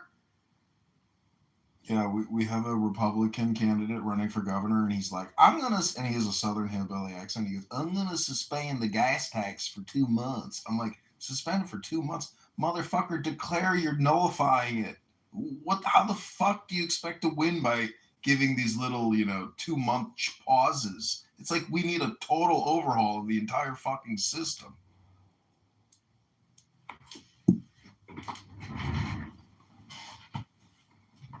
John, when you use the bathroom, do you cover your ass cheeks over your toilet bowl and spread your cheeks apart and just let the chips fall out?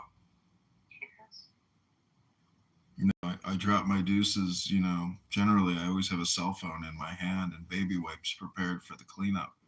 Many people on Clubhouse don't actually use baby wipes, and it turns out that many people that you're talking to on this app actually have shit all over the crack of their ass because they don't know how to take care of themselves. Do you use baby wipes, Regal? Do you use dental floss? Do you actually floss your teeth, Regal? No, I actually do floss my teeth, but I actually don't use fucking baby wipes up my asshole because that shit's kind of gay. So when you wipe and you see shit on the toilet paper, that's confirmation you still have shit on your ass. You know that, right? Yeah, I don't shit all over myself though. Maybe you do. Got it. We shit differently. If you're a healthy shitter, you're not supposed to be. You actually, it should just come right out. It shouldn't even leave a residue. It's true. If you put Vaseline on your booty hole, very easy cleanup. You have to wipe 5 times in a row to get that dookie off your bum bum. I mean, I got news for you, man. You need a little bit more fiber or something. Yeah. Do you use a water pick? Do you use a tongue scraper, Regal? No, I don't use any of that stuff. I usually wash really well in the shower too, man. How bad does your breath smell right now? It smells wonderful. Because I use a tongue scraper every night, and it's a colony that's living on your tongue. And if you don't use a tongue scraper, you have no idea what's living on your tongue. Cheese and chunks, mozzarella, cakes of nightly, but that's yeah, dude. So what's up with your dookie problem? Do you play with your dookie in the toilet or something? Is that something you're using your imagination to think about? Do you get it with a fork and break it in half and shit and inspect your shit and stuff? This is an interesting projection. I've never heard one like this before. I mean, you're kind of projecting it onto me. You're giving me all this imagination and creativity around bathroom, formalities and stuff like that. Yeah. Do you have a bathroom code when you come over to somebody's house? Is it a protocol 5 or something? John Kitover is about to shit in our toilet. Gotta have the fucking dude wipes on the side, just for John fucking Kitover. He likes his bum to smell fucking fresh when he's not taking. So I assume you won't be going out tonight to actually meet people. I go out every so often.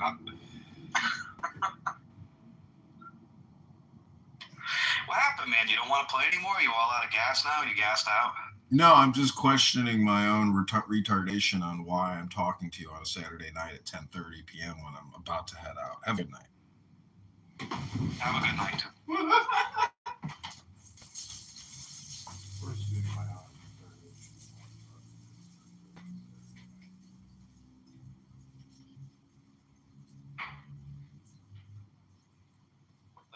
Do you do the same thing in the bathroom with your cell phones? Do you put them around you and around your toilet bowl, and then pop a squat or something?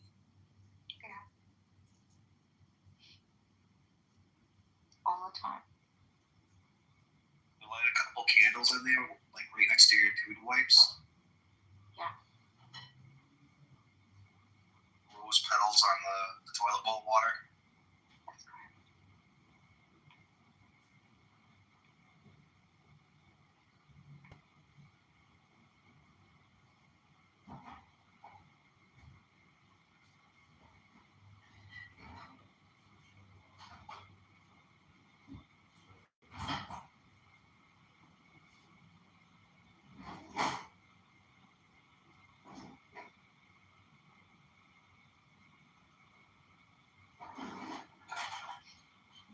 Hello? John, you there? Hello?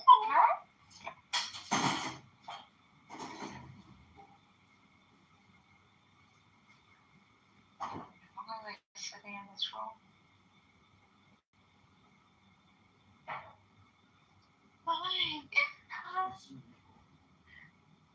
So, Nargis, do you smoke the devil's lettuce? Sometimes. Sometimes? No doubt. You honey, you honey.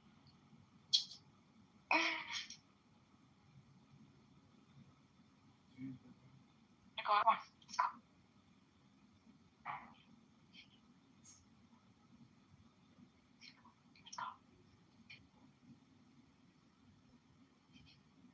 What's CM doing here? He's not going like, you're an idiot.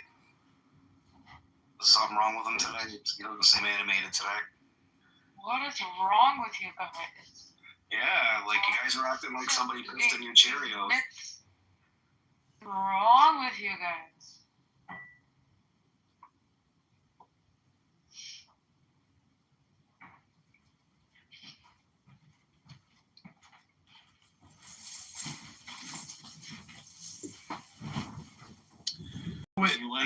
Wait, Regal, what's the other app that you were using that people were telling me that you were using and how obnoxious you were on that other app? Which one was it? Was it Discord or Radio FM or whatever the fuck? No, Stereo.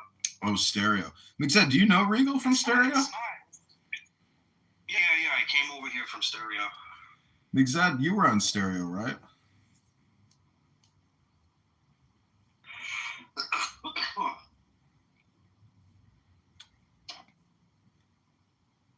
Yeah, those guys were they were a trip. Yeah, look what Ali wrote. Calling other people idiots while being the dumbest on Clubhouse, the whole team. Did you pee here? Dude, you didn't hear? Like, I'm a layman now. I don't know anything. Well, every time I read a good book, I realize I'm very retarded and very stupid. And, you know, it's terrifying when you read a good book and you're like, uh-oh, I'm stupid.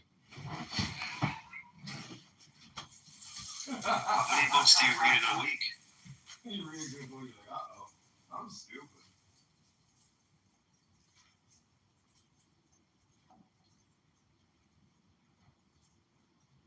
Hello, you there? Hello?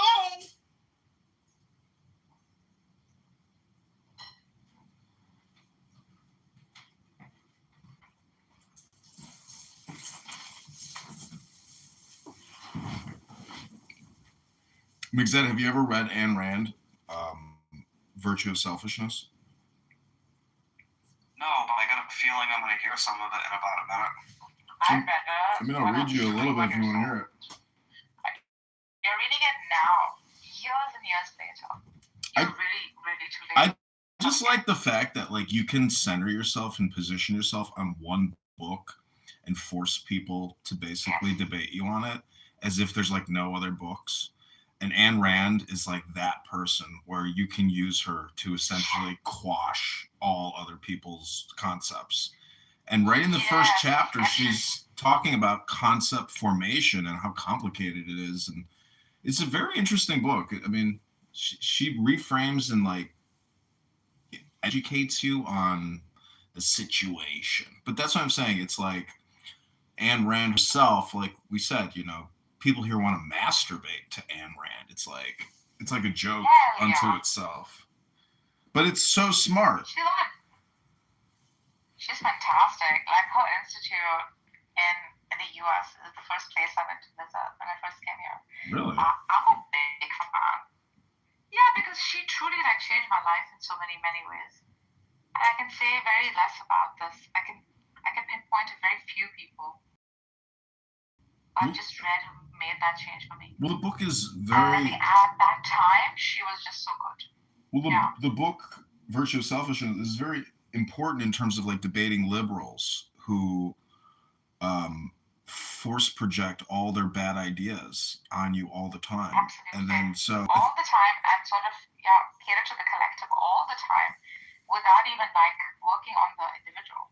Migzet is actually an Ayn Randian because I asked him, if you were to teach a course on morals, ethics, and virtues, how would you do it? And he was like, oh, well, the first thing I would do is establish our position. I think something to that extent you said. And I was like, well, why don't you just give a book club? Why don't you just give a syllabus of books and then discuss the books?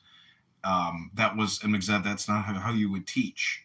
But when you read Objectivism by Ayn Rand, it goes into great depth about the complexity and the scale of morals and ethics. I'm only like in like 20 pages into it, but it's good. It's a very good book. It's a very good book, and it's small. And like her next work after this, my follow-up was We the Living that I read, which I think like starts off with the individual, but We the Living sort of starts to cater to the collective systems of government. Like even her capitalism is like what we see in America as a bastardized version of what she proposed. She's truly the mother of true capitalism. This is why I'll always stay loyal to like hardcore capitalistic system. I think they're so merit-based, so good. Well, you know, if we discuss economic philosophy, which is really the theory of how to run a business profitably or how to scale it profitably, etc. If the first question, if you ask a young, pretty Jewish girl, you know, if you had 3 magic wishes, what would you wish for? The first answer I have found by surveying pretty young Jewish girls is wealth redistribution. That's the first thing that comes to a Unitarian or like an equitable mind is we need equal resources or more distribution to get better outcomes because it's unfair. And if you read Ayn Rand, or you just believe in basic economic philosophy of like how to run a business, that type of attitude to me shows a lack of intelligence, awareness, experience, and just like they're dogmatic to this sick philosophy of essentially not achieving anything and just stealing from other people to give to people. So life is like a game. So it's basically a video game. And this is why I criticize you know, like I would never join Chabad, but I would participate in what they're doing, but I would never actually like become a consistent member or user of their organization or service because I don't want to live somebody else's video game reality. And I just can't understand why people don't see that it's your choice to how you want to LARP and project into the world. But to submit to somebody else's LARP to me is like, you know, you're not being creative enough. That's just my opinion. Absolutely. I have some great t-shirts with the branding codes all over it. Like, says, you know John Galt, the character in Atlas Shrugged? So this is the invisible character, the ideal man sort of thing of Ayn Rand. So throughout the book, you'll see this question like pop up, who is John Galt? As though like that is the trigger reaction for what would Jesus do kind of a thing, as a rational mind, right? As an individual who will not submit. So she says like, I will die for you, but I will never live for the sake of you. And I think that should be like the core of all human conscience. To never live for the sake of another. Not in a maternal or a altruistic sense, but in a like true sense of, I don't know, being true to the self. See, liberals on social media, they put out so much content, it's unbelievable. But what, in my opinion, they're doing filibuster hypnosis, where they will talk about anything. Like today was another Earth Day and this day and a Filipino Day. Like every day there's a new day to celebrate in the woke calendar. But to me, that's all just filibuster hypnosis. They're not discussing about tax reform and the insanity of taxation in life. Like every movement is basically taxed in our reality. So it's like, I just call it I think it's a proprietary term, filibuster hypnosis.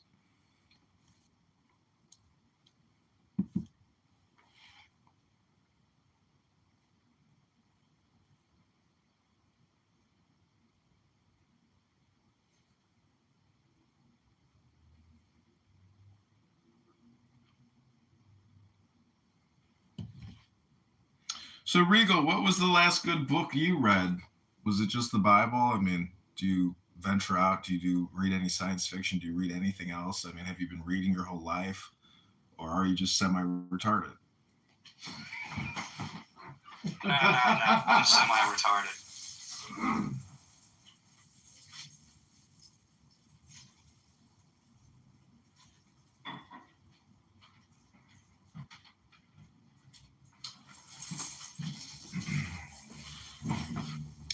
I mean, if you study Kabbalah, there's 10 Sephiroth, which is basically 10 proper nouns. And even Ayn Rand is going into the differentiation with proper nouns.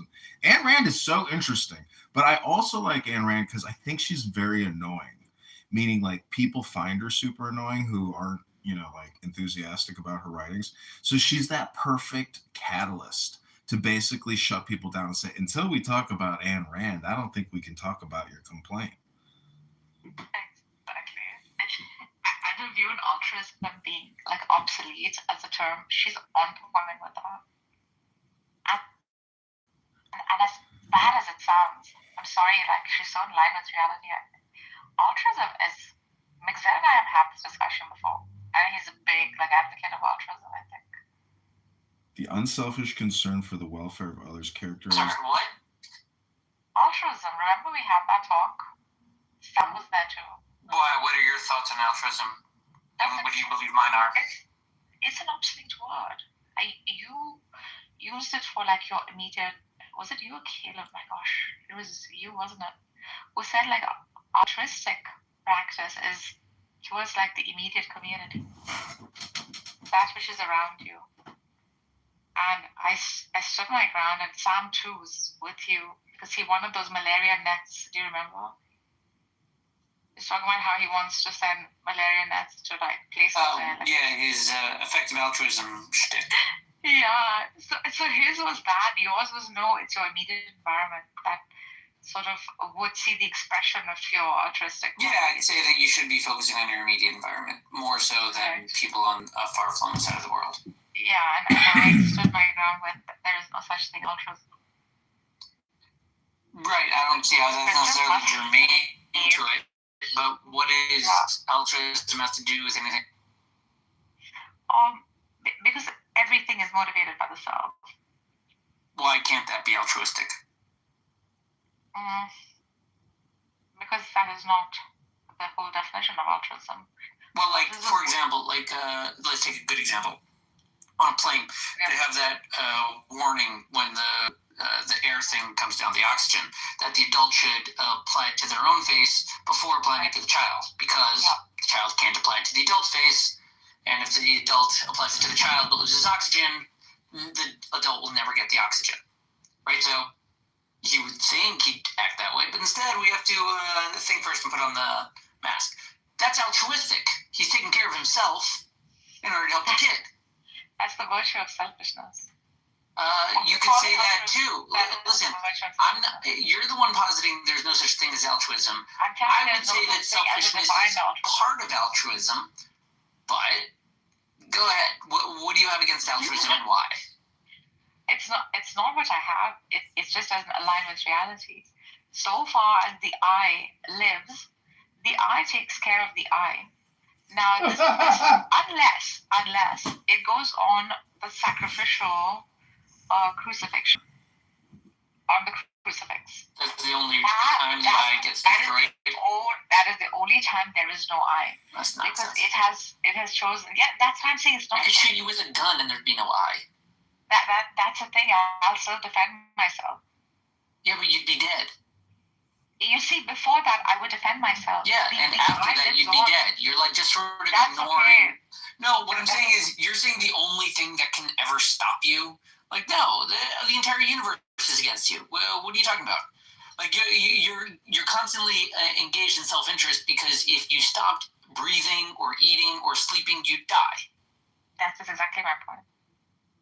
Your point is therefore you're selfish. Therefore, there's virtue in that. Because No, Narjas, you got just like avoiding death. Narjas, you got it backwards. Narjas, altruism is sacrificing the self for others, but Ayn Rand's virtue of selfishness is a clickbait title. She did that intentionally. Selfishness differently, right? No. She's talking about self-awareness, right?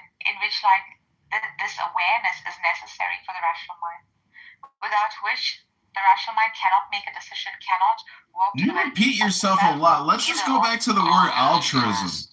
Look at the word altruism. Ism. Yeah, altruism. What do you dislike altruism? It's a complicated word. I don't think people can even understand it. I just read the definition a couple times, and I'm still like very confused about the word. Engaging in good behavior for goodness sake. Well, at a sacrifice to self for the benefit of others, but doing it maybe unconsciously. That is a crime. But anyways, I'm saying if you look at the word altruism, the belief that all is true is a little bit like saying Allah is God. All is God. So this is the thing about Ayn Rand, where I think she is the secret to annoying people. Where I was recently rated on an index of being one of the most annoying people on the planet. And I think Ayn Rand is the pinnacle of annoyingness, meaning that you can use her to shut everything down and say, well, none of this, again, I said it before, none of this can be discussed until we bring up Ayn Rand's philosophy of objectivism or altruism. And but see, what I'm saying is... Altruism is a destructive ethical system demanding self-sacrifice, arguing that it forces individuals to exist for the sake of others and negates personal rights. As a defender of the rational self-interest, she viewed altruism as a moral foundation of collectivism, asserting that voluntary benevolence is virtuous, right? But mandatory self-abnegation is immoral. I completely agree. Yeah, I mean, that's widely known. I mean, Confucius, Alan Watts, we know what real virtue is. It's not virtue, anyways, it's in the Tao Te Ching. It's just duality, non-duality, binary, pairing of anyways, we don't have to go on. We can get back to the room title, Islamophobia. Do you think Ayn Rand was Islamophobic?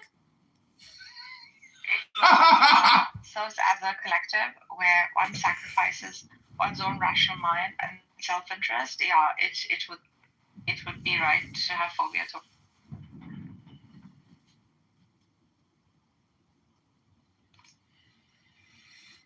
In that sense, it is justified.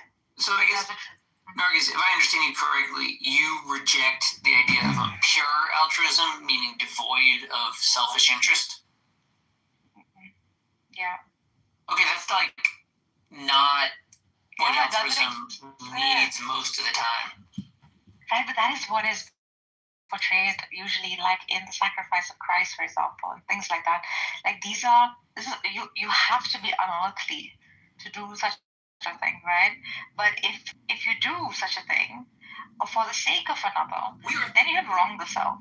And this is what she stands by throughout. And how many times in our lives do we do things like that? I mean, it sounds like you're arguing with a straw man. Like, how else would you define it? If it's, I mean, how would I define altruism? Right. I wouldn't focus on the selflessness because that's kind of irrelevant. It's mostly irrelevant to what altruism is. It doesn't matter whether you have personal motivations or personal benefit. That's a lower level debate to have about like pure altruism. Altruism itself simply means helping others. That's called. And like to be opposed from that is like a weird, perverse thing for you to be proud of. Helpfulness is not altruism. There's a reason why the word is defined in a particular way. Like you're doing this as a semantic war, Exad. Like maybe you like the word, and I'm saying to drop it would be true to the rational mind. I'm saying, what aspect of morality are you disregarding when you focus on the selfish benefit that it provides? Because there's more to it than just what it provides to you selfishly. Self-denial. What? Self-destruction. Like self-denial. What is self-denial and self-destruction? Self-denial leads to self-destruction.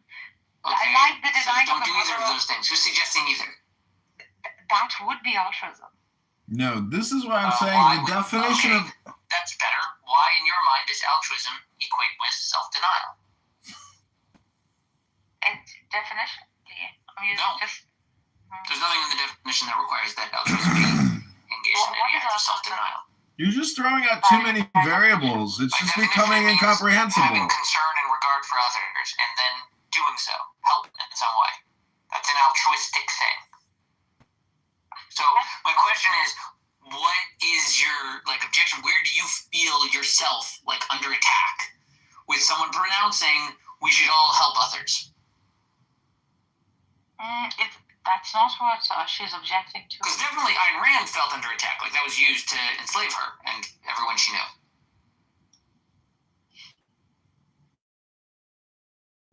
I mean, it can be defined as a straw man, right? Exactly. You can use it as a sword to go enslave a bunch of people and say, you must care for your neighbor or I will destroy you, you know? See, there's a lot of ways to look at Ayn Rand, but one of the lenses that I don't think people look at Ayn Rand is the sexual lens. What was her love life like? Because she's attractive? No, but even in a really weird sex life if you look into it. That's what I'm saying. I know. I think I've heard something about it.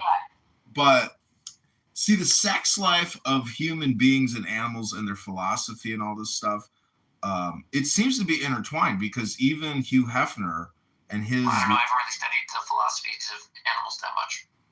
And the sexual philosophies. Well, anyways, I'm just saying humans, but all cult leaders, one of the key tenets in many of these cults, which are just sex cults, they believe that sex is magic or where you can communicate with God. And so a lot of these cults use sex. Or byproduct of gurus. Yeah, gurus. Yeah. Basically, the guru system. There's certain people that can hold a crowd, and there's certain kind of people looking for it, and then they find each other, and then they, But see, it's probably related to them, not being married or getting off and off. Well, in Uncle Steve's room today, he's talking about teenager dating. I think it's pedophilic to come. Anyways, I'm just saying that. I don't know. Does he have teenagers engaged in dating? Maybe he's studying.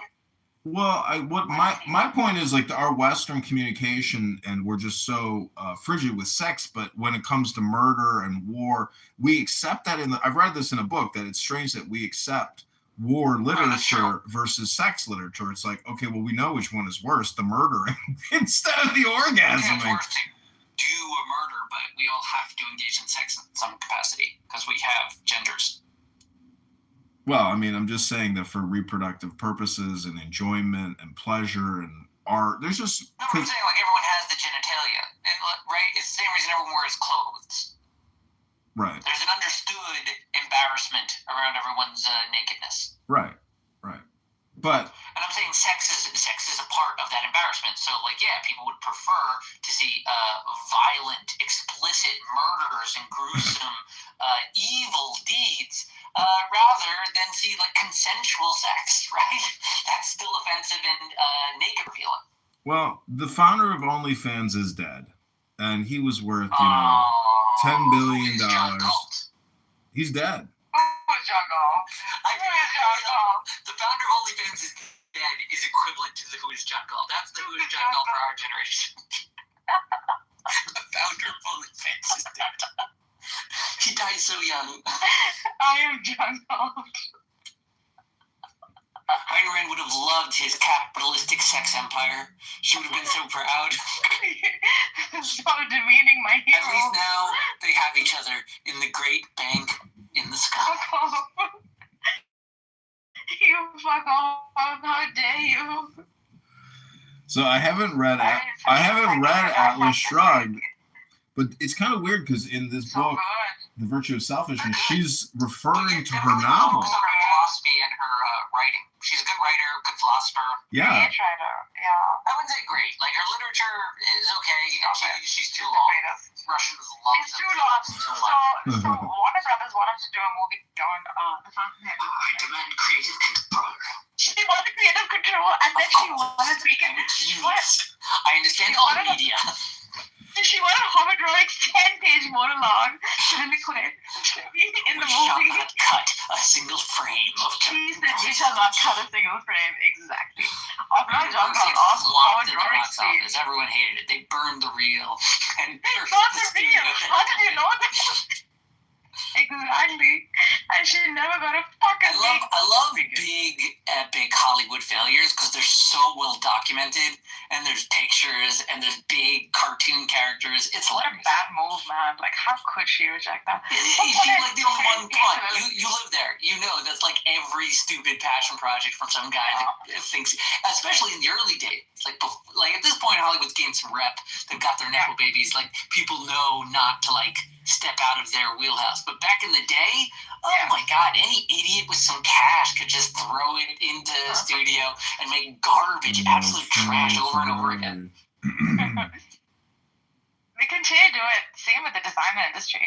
Like it's harder now because the margins are tighter. Yeah, true. And they've got a better distribution channel to get people aware of the good movies instead of the shitty ones. They're still shitty movies. You know what AI proves to us? Like, even though these movies are great and there's a huge... we love talking to ourselves? Maybe, but... I mean, it's all we've been doing for all of eternity. We have no animals to talk to. We might finally have someone with a unique perspective. No, I'm talking about in terms of the content that we have consumed our whole lives, that so much of it is just forced on us, especially music and movies, etc. But when you have your own creative capability and control, it's so liberating. It feels like something new in terms of like experience, because, you know, my whole life, I mean, I much still watch Terminator 2 and Back to the Future 100 times. Sure. You know, and they control your head. So basically, the mind control is time control, and the time control is now being decompressed. But they shut down Sora. Like Sam Altman shut down Sora, and I gotta say, I declared that I am the reason why Sora shut down, because they saw the political catastrophe that can be created by creating perfect mirror picture images of somebody creating political content. Like, I can literally create videos of high quality political content, like on a bridge talking about the debt, but do it in my underpants in my mom's basement with my Miller High Life. Right, and you can make any kind of political enemy sound like an absolute jackass to the entire world. Not really. There were restrictions. Like I couldn't render images of my enemies or people that I wanted to target. It would only. It just doesn't work that way. You have to cast yourself, and then if you try to use other people in your script, it'll say we cannot create this. But what I'm saying is, just from my perspective of creating the content. Only if they have live video of you asking for it will they give you. No, they have to. The app has shut down, but the way it worked is they had to cast themselves, and then you can cast them if they open themselves up to be casted by everyone in the public setting. What are there any technological barriers that prevent me from making Mamdani say I'm going to round up the Jews and kick them out of Manhattan? You can What stops me from making that video? They've got safety. They have safety and security from you rendering that type of video from hate speech abusive. So, you're saying they're artificially limiting my ability to do it? That's the only thing stopping it? Not artificially, but programmatically. Right? You got to think that through, right? Nothing actually stops you from just targeting just the voters of a particular place with some outlandish claim. You seed it up with AI. You can like you're saying, do it from your basement in your underwear. Yes. It is. Anyone. It's the most advanced propaganda tool ever created. There's just no security at all anymore. It's ridiculous that we pretend there's any security. The deep fakes. I was reading an article today in New York Times. They were saying that the deep fakes are so bad that these fake IDs, birth certificates, every major important document in your life can now be deep faked to a very, very high degree. Even currency, like even counterfeiters are using AI to like optimize their currency, manufacturing.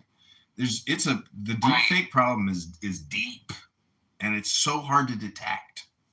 But the part with the videos and the mind control and the content, I'm just saying, like, from my little perspective versus like a powerhouse politician, it gave the mom and pop the ability to market themselves at scale to a very high quality of production, which would cost a campaign millions. And they shut it down because, like, I was putting out, an incredible amount of videos, and you could also tag Sam Altman, and so I was like mocking him. But I really do think that John Kitover is responsible for shutting down Sora. Could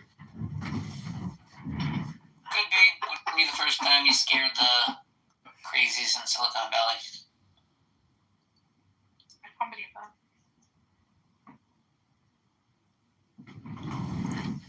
I'm actually just being facetious and clipping it to like put out a fake rumor that I shut down Sora. But yeah, Sam Altman he's a weird person. I mean, he's married to a man. His sister accused him of raping her. Supposedly he executed or hired somebody to kill a software developer that worked for him.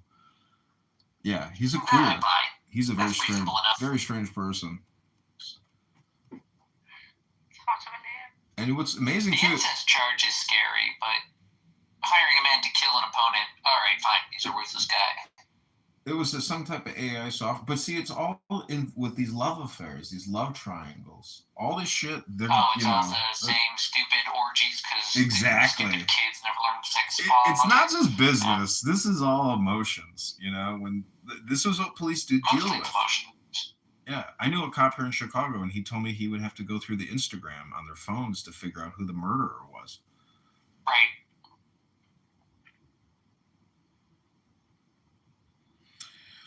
I've seen this room called Muslims and the Hebrew Israelites Want to Go to Hell. So do you think the Muslims and Hebrew Israelites want hell? Want to go to hell. It's called the 300 Club Conquest and Christ. Benjamin on this app makes that? I'll tell you this. Here's a fatal flaw with Islamic and Christian reasoning. Yeah.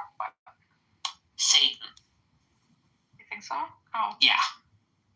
Because both Christianity and Islam set up Satan as an opponent of God, distinct from the Jews that have him as a servant. And implicitly then, there is someone charged, empowered, and willing and able to corrupt humanity. That's his goal. Yeah. Which means that you should doubt your own faith story. It could just as easily be a narrative from Satan. So, Islamically is very small. And the more you talk in practice, is maybe. No, that's what I'm saying. Once you leave that door open, you leave the doubt. And I'm saying that's a doubt that Christianity and Islam fall prey to. Nicola Brigina takes. But, like I said, it's just a fatal flaw, but it's a doubt. You don't have to deal with it. And you probably will deal with it in whatever ways you prove yourself that you're not following Satan. But I, on my little Jewish hill, can wave my flag and say, haha, you guys are probably following Satan. Even you guys can't prove you're not. Yeah. Especially like the doubt. That's what I mean. It's a fatal flaw. I sit on my little Jewish hill and I say, nah, you're probably following the devil. So that's true. Like even with dreams and things like that.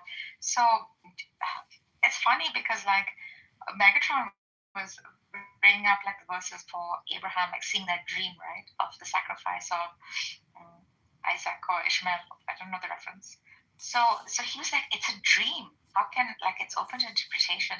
I'm like, bro, like, it's Abraham. That if Abraham dreams it, obviously one assumes quite naturally that he's in line with the divine will. What dream? Right? Which dream? The sacrifice. That wasn't a dream. He did that. That's correct. He first saw it in a dream. It was a vision that, No, that's like a Muslim take on it, that he had like a whole vision thing. He had the vision, like a dream-like state. He saw it and God told him and stuff like that. So it came to him like that. That's how it's described. So then, like, Megatron was saying, like, how is it, like, dreams that are whatever? How can a dream be true? I'm like, because the seer That's was a seeing fun the dream. kind of question. Yeah, because the seer who's seeing the dream is a true prophet, right? Yeah, no, dreams. He's in the narrative, right? Dreams have prophetic value in the Bible. Correct. Yeah, like Joseph. And I think what was it when Abraham had the covenant between the parts? I think there was like a deep sleep that came upon him at some point. Right. Like there are different times that it's in a dream. I don't think the one with Isaac there's any reference to a dream. It does have reference in the Quran, I think. So okay, I'm saying like the Muslim story like that. I'm just saying like there are references to dreams and sleep states and prophetic visions. Joseph, for example, right? I'm just saying the story with Isaac. It doesn't seem there was any dream state. Yeah, not in the other two scriptures, but seems to be existing in like the Islam, the Quran. But then again, you have Joseph that shares like a common denominator with dreams in all three like scriptures, right? Where he is the dreamer, he dreams of, I know, the 7 cows or this and that. And then, so dreams in of themselves, like you said, are prophetic messages that are given to the prophets through which like realities are revealed, etc. But yeah, I don't know. I don't think that was a good argument Megatron was positing. He's like saying, well, Abraham did that biblical scripture, but for the way Abraham received it is flawed or something like that. Is open to interpretation. Is what Megatron was saying. Narja I want to ask Mixed. This is called the evening service. It's for the conclusion of the Sabbath. I was kind of surprised when I read this. It says, "Unto David, blessed be the Eternal, my refuge, who instructeth my hands for the combat, my fingers for war." So that's the first sentence that you read after the conclusion of the Sabbath, and I like that refrain. You know, I never knew that about Judaism, but it's right there. Very rousing to battle.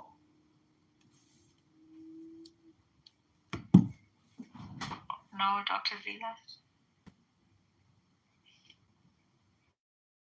John, have you heard Dr. Z? I don't know, but I have heard that Clubhouse is probably the biggest waste of time ever invented by a billionaire. This app is just something else. I mean, it's horrible. Oh my gosh, so terrible. What are we gonna do? That accuses me all the time. It's like, you hate people. You're so anti this.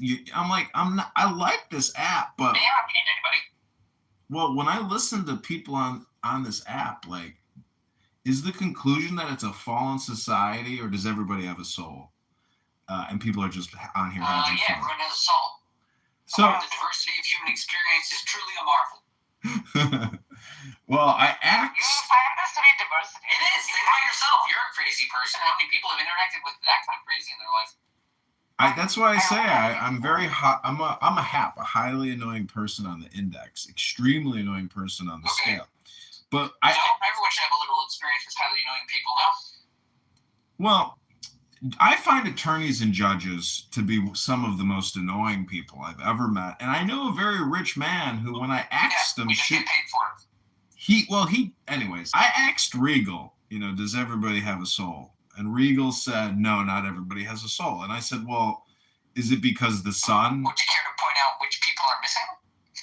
Well, that's Regal's response, because he called a Hebrew Israelite an N-word, and I was like, that's not very Christian. Don't do that. Yeah, that's not Christian, right? You can't call a Hebrew Israelite an N-word. These religious people are so shitty, but sometimes it's okay to just say the N-word, the most horrific word ever created in the human language. Their son of a gun died for their sins. They gotta be perfect. Who was it? Was it Jacob or? Don't remember. Don't ever forget. What's he talking about? Jacob freaking took over his room and tried kicking all of us out. He was Are you talking about Joliet Jacob from Chicago? Yeah, so he's bad. very difficult to talk to sometimes. Yeah, he's another crazy one. I messaged Jigo saying, fuck man, this guy's kicking everyone out of the room. They took over the room. Someone made one of them mod Daniel, made freaking Jacob mod. He called his buddies, all Hebrew Israelites, hating on the Jews, hating on them. Saying that they're fake, these people are fake, these people are the freaking misled, the wrongdoers. Yeah, hating. And no one could say a thing. And then I want to go for the defense of I did. Go for the defense of your people as much as I freaking tease you with the whole idea. That must have been embarrassing for you, Nargis. You had to defend No, it wasn't. I had to do it. So wait, Someone had to do it. let me ask you guys, got into the real world now and you talk to people, and some people actually want to have a lengthy, unsolicited conversation with you. Are you actually more polite? America. No, I mean, I'm going to a bar in a few minutes here, and the last time I was there was a cute blonde girl that apparently wanted to have like a 20-minute conversation with me. I'm just trying to say that. No, she wanted to tell me all about, like social equity justice stuff. But anyways, I'm just saying that this app gives you like What's your planned response then? You gotta have a planned response for the wokesters when they're chatting at the bar. You want to fucking look for social equity justice? Yeah, what are you gonna say? I agree. No, I told her, I listened to her. You gotta improv it. Yes, and what? I just said, you know what I think? She's like, what do you think? I was like, you're a beautiful flower. I just said, you're a beautiful flower. And I got up and I said, see you soon. But my point is, this app is like playing poker. If you want to get good at poker, you got to sit online and play all these stupid hands and get the statistics and then get your bluff right. But what I'm saying is this app, because we've had so many conversations, it gives you like a plus in the real world because you're like, yeah, I'm not going to engage with a highly annoying person in the real world because I know what it's like to waste my time with highly annoying people in the clown house world. No, that's fair, right? It's always more to learn about humanity and talking to people.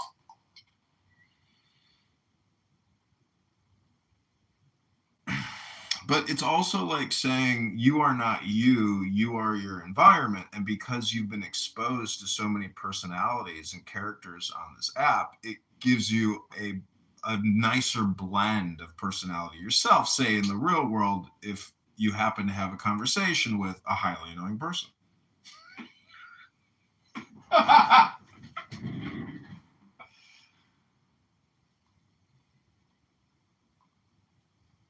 So, do you wear that hat to the bar, John? Is that the hat that you wear to the bar?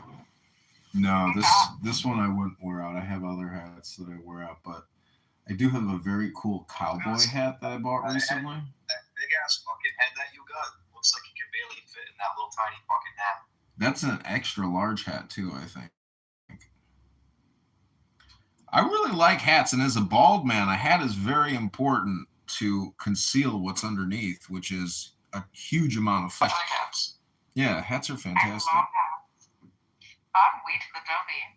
Into When you're bald, what's on my it's so sensuous. I'm not bald, but it helps keep my keeper from flying away in the wind. It's also nice to have a brim. so nice to wear a bird's nest on your head. You know what it is? It's like a burqa because it's nonverbal communication, and you're basically projecting prior to the conversation. Leave me alone. My eyes are averted to the ground to watch how I walk. Scalp gets sunburned, John. Listen. Keeps the sun off that bald scalp. You wanna grease up that chrome dome for him?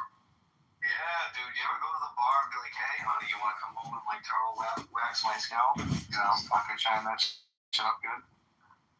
If I could meet a woman to groom me, I would be in love. A beautiful woman at that. I mean, people go to the bar, where as a bald man, I do all my grooming myself, but I'm just like, you see people wasting 50 years of their life in a barber chair. I'm like, oh, thank God I don't have to waste all that time. It's a lot of money to go to a barber your whole life. Some people like barbers. They like the experience, but what I'm telling you is I don't miss the experience. So you know, comb your asshole hair too? Like, do you groom that shit too? It's very difficult to groom. Are you saying that you asked your barber to do that, Regal?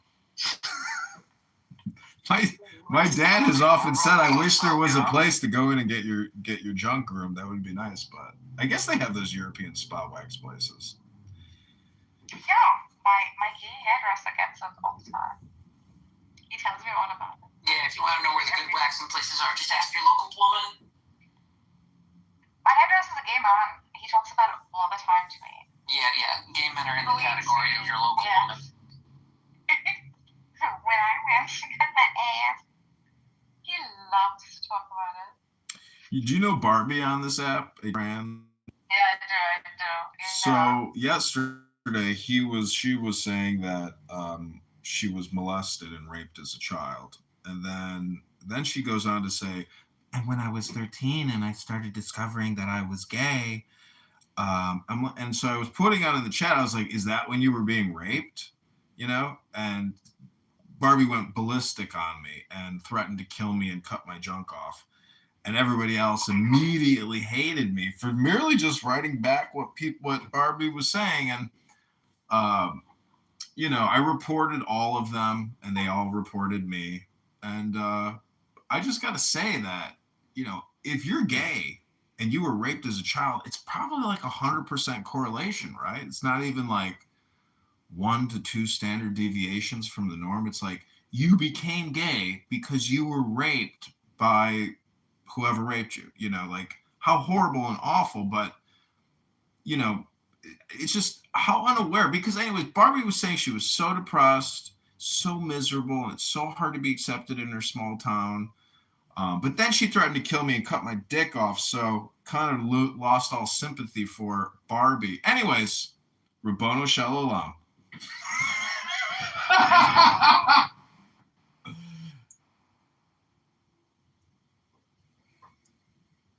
Has anything happened? That's a nice hat. Thank you. Not you.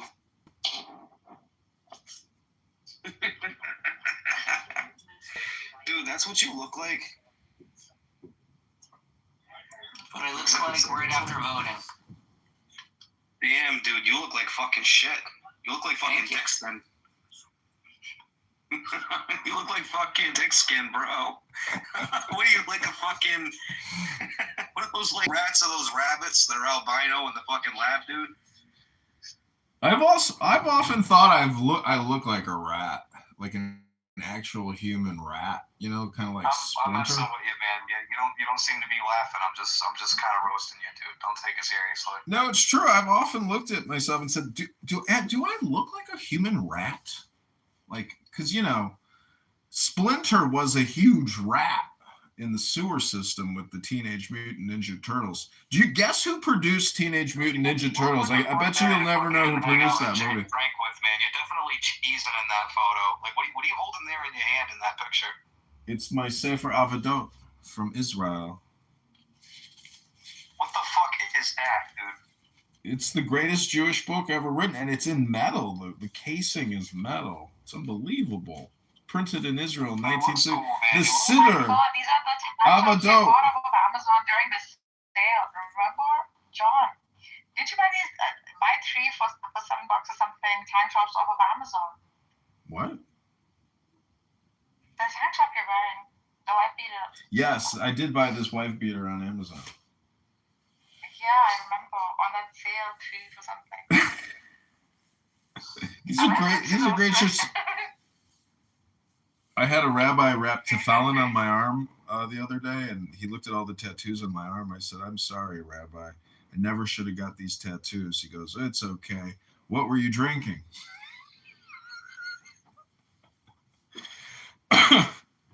There is 100% correlation between drinking and tattoos. Like, you're not going to get a tattoo unless you're having a drink. It's just a fact. No, it's not.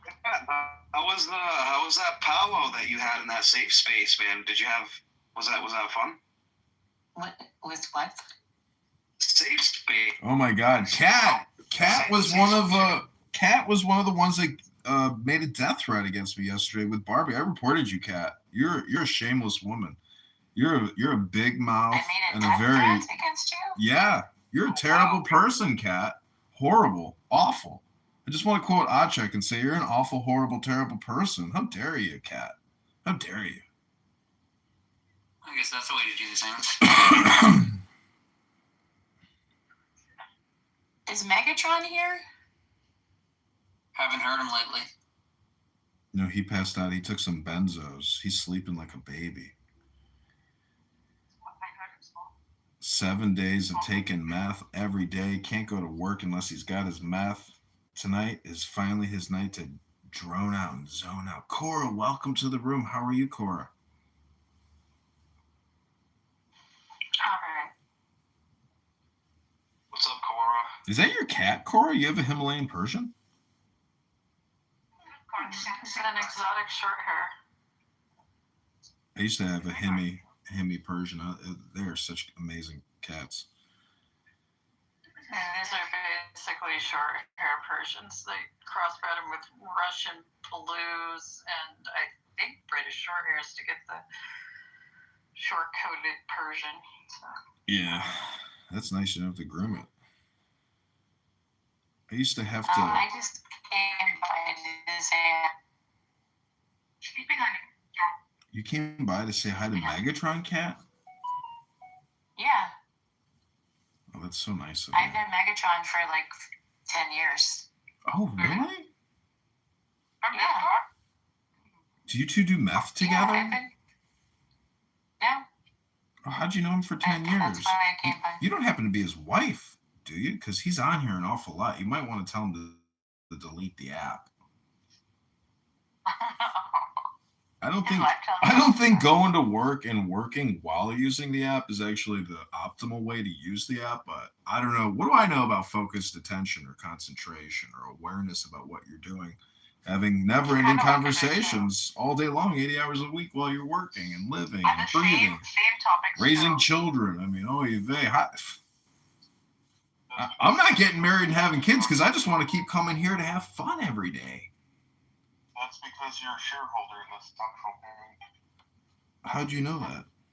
Here comes the. Here. The hat that you're wearing underneath your hat.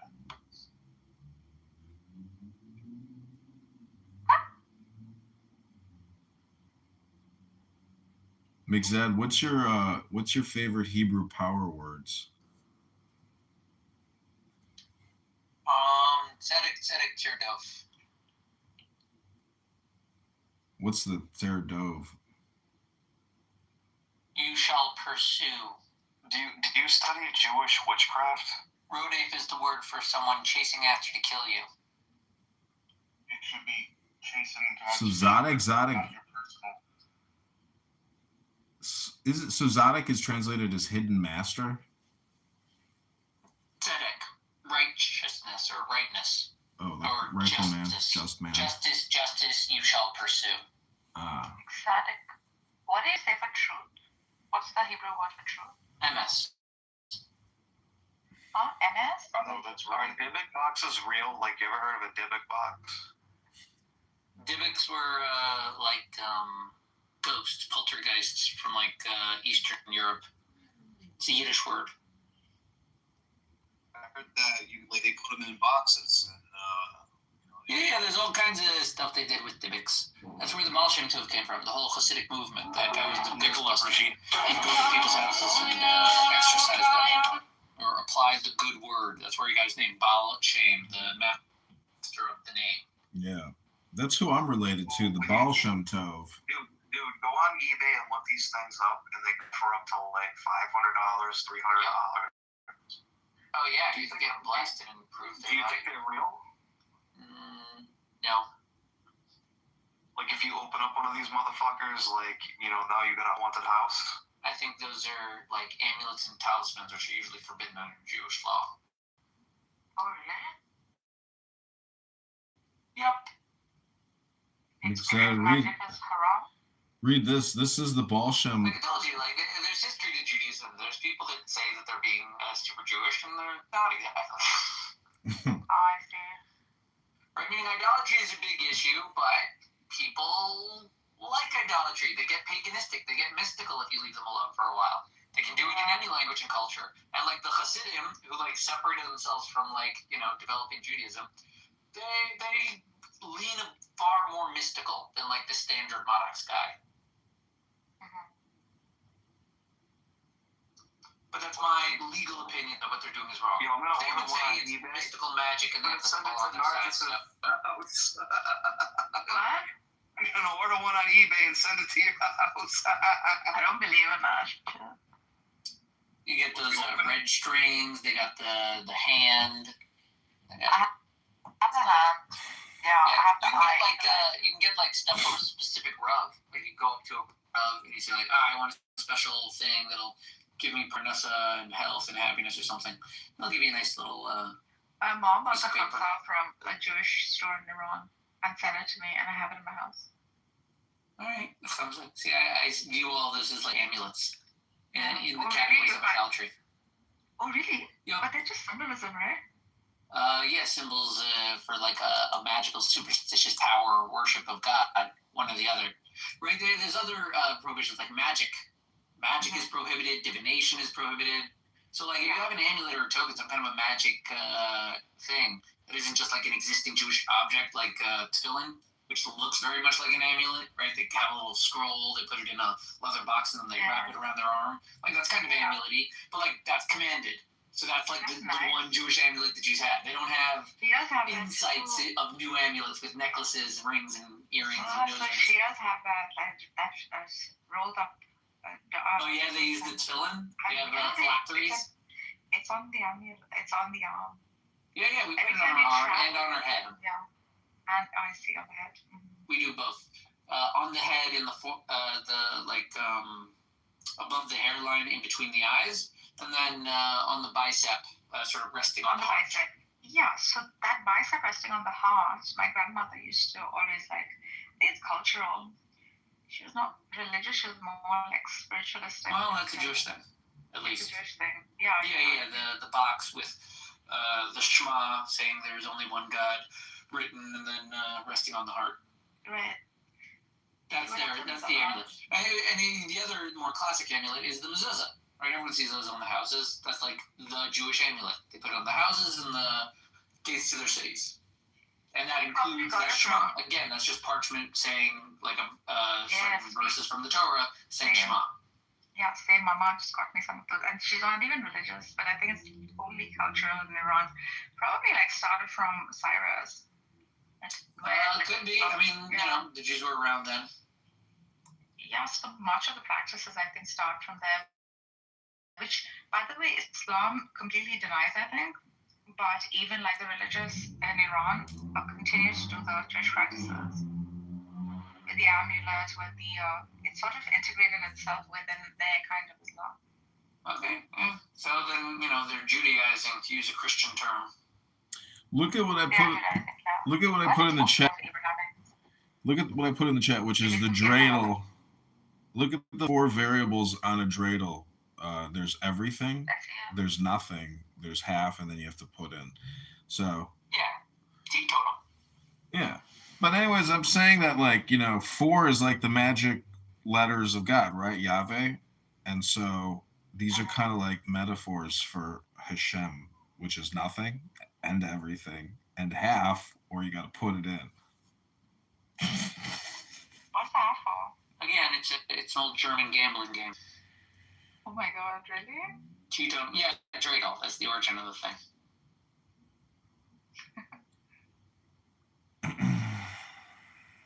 But the shtick of it was that the Jews were concealing their Torah worship, their Torah study, by quickly switching to gambling if any cops showed up. Right? Because you need a good cover. Why are you hiding in a cave? A bunch of men hang out. Okay, if you're gambling, that's usually done far away, or whatever spots. But Torah study, then they'd get killed. Yeah, but then do your children go to this? Yeah. Do they? Yeah, of course.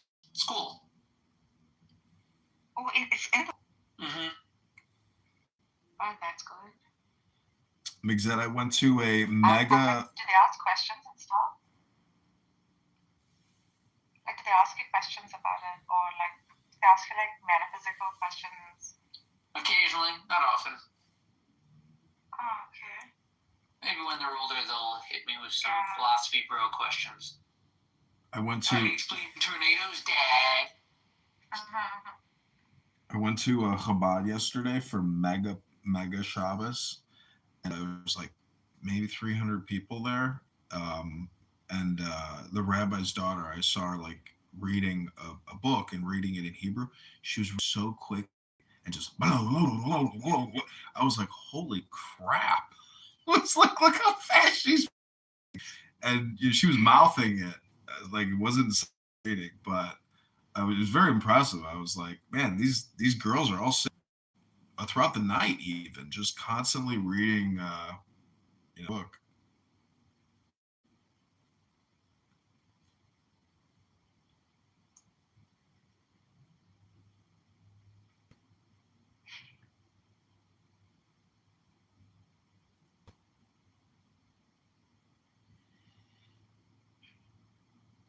No, like I want to introduce my kids to probably like all different.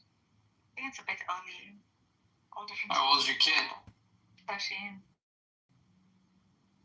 She's reading the Bible now. Does she know your religion? What is my religion?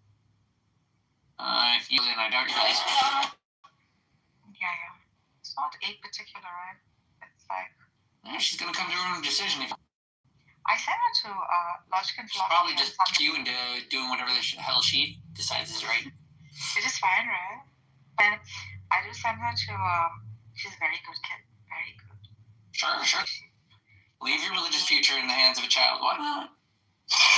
Bro, that's your dogma. I see. For me, why don't you just do book? Why don't you just ask her to do book reviews? Like, give her a book. She does. She's a great writer. John really writes well. Yeah, but I mean, make her do a book she reads a whole review for you. If I had kids, I would make them do so much work for me. They would hate me. They'd be like, I want to liberate from you, Dad. I hate working for you. This sucks. Very good writer. Really reads a lot. They're all from my collection of books that I've had. It's the only thing I saved as a pseudo minimalist. It's my books. Signed, some of them. My dad bought me some of them. That's one of my favorite things. That's the only thing that has sentimental value for me. In a lot of the books that I own, in the dust jacket or the cover, close there too, there's always like a letter. Dear Marcy, I hope you enjoy this book and it helps you. And they're the nicest comments. It's a little bit like yearbooks. I also bought a bunch of yearbooks, and it's so nice seeing like the nice little. It has changed so much. If you look at a yearbook from like the 40s, it's all white. Like all the classrooms are completely white. No mercy at all. Like America has changed radically. I mean, my junior high and 100% Asian, and so it's like, how the fuck I know I would change, but it's like, I don't think people really realize how demographic has actually changed in America. I probably could do an AI query to figure out just what the percentage changes are. Hold on, if you had 60% Asian growing up, do you think the number is reduced or what? I think days America was like 90% white, and now it's down to like 72, something like that. Wow. Wow, that's quite the drop.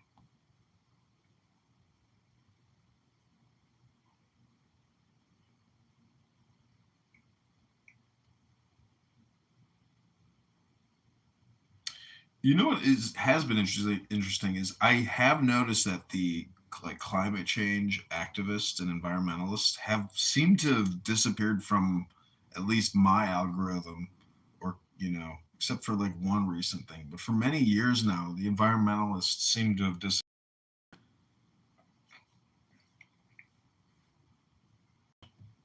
What are you talking about? Which one? Oh, the environmentalists. Yeah, there's no news of them. There's no noise from them. Well, the climate change stuff, global warming. I think they've just been kind of like integrated into things. It's like a normal thing now. It's not like you're some kind of radical anymore. You're not like protesting nuclear power plants or complaining about leaded gasoline or anything like that anymore. I guess the data centers are their new complaint. Yeah. So, because like I know a bunch of like my friends were quote eco-terrorists. they did actions for Greenpeace and a few corporations that were doing things on the DL. If I got my FBI file, it'll probably show me hanging out with them. This is the main stuff. I had to pick them up from their van breaking down at like 4th of July past when they were coming back from Canada for chaining themselves to a ship and like all sorts of shit. Anyway, yeah, and I know a few of the people that were like car bombers, here in Oregon. And like literally the one dude I know ended up getting like a master's degree and works for the city of Portland now. Totally cool guy. Went to prison for bombing cars at a car dealership. It was great. But yeah, like I said, it's like they're all kind of like integrated into normal society now. But yeah, Trey Arrow was his friend. It's like, if you look up Trey Arrow and Jacob Sherman. Jacob Sherman's my friend. That works for the city of Portland now in the transportation division.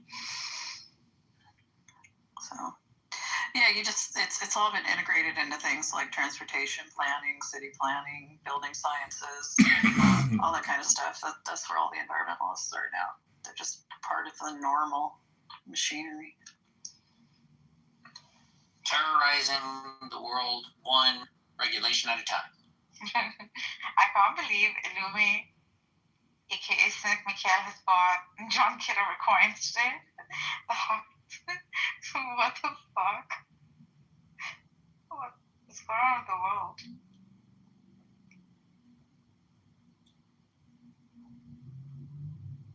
Just looking at the freaking charts.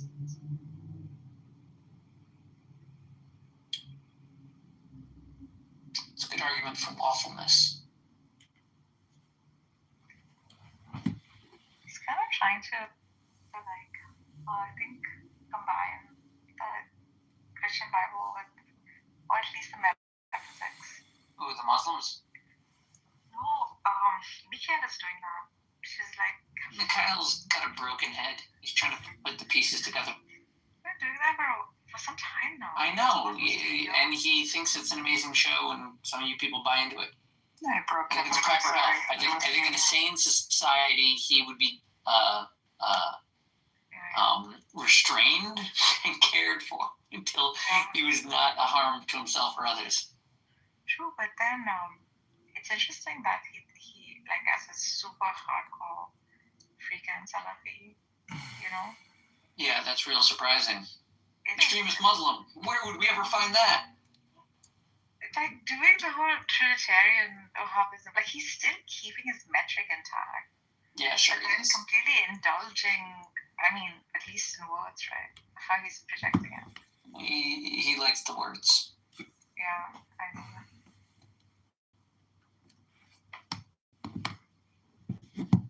The bigger problem is the compulsion. Yeah. You can have whatever kind of theological view you want. It's when you feel compelled to engage, like the atheists. Yeah. Compelled to engage in what? In theological debate with anyone. just want to do it. Yeah, some people really like it. Like it's part of the media landscape. Is people debating whose God is real. It's hard because there's like some people's like fucking hot takes are like just completely off base. It's like that's the thing is like atheists generally like studied more religious literature than most religious people because they got the compulsion. That's how No, it's through debate. But the idea against other ideas. How would you know which God is real? Well, you just everyone comes to their own conclusion. They go through whatever means. I never see people debating religion in like a genuine investigation into which God is real. I see them like throwing down, dunking on each other, whose God has more proof on his side. I think with me, it's just like I'm like, what? You've missed a lot of debate. Yeah, my thing is like, what compels human beings to like invest so much in this, right? Like, and it's just like even when I was a kid, I like because it's a critical aspect. If the religious people are right, once you die, they cannot take it back.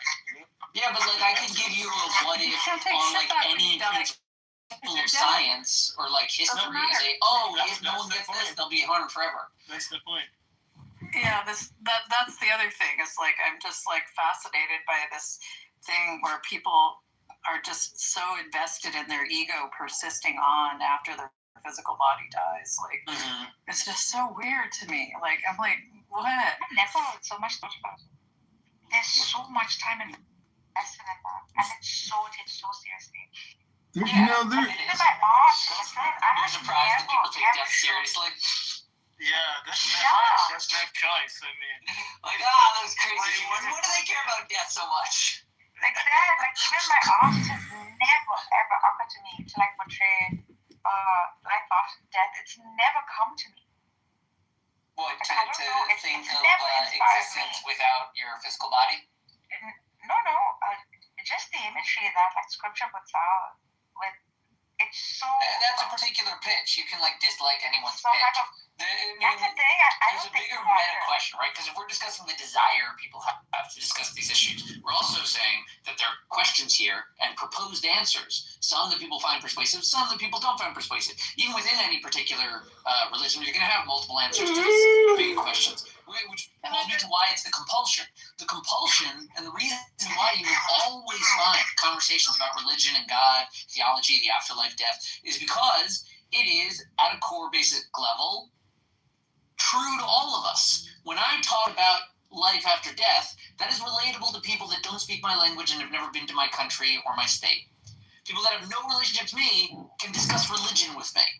Religion is part of the lingua franca of the humans while they exist in different languages and have entirely different outlooks on how the world functions. They do start their bases on the metaphysics of the universe and say, here's exactly what happens when we die.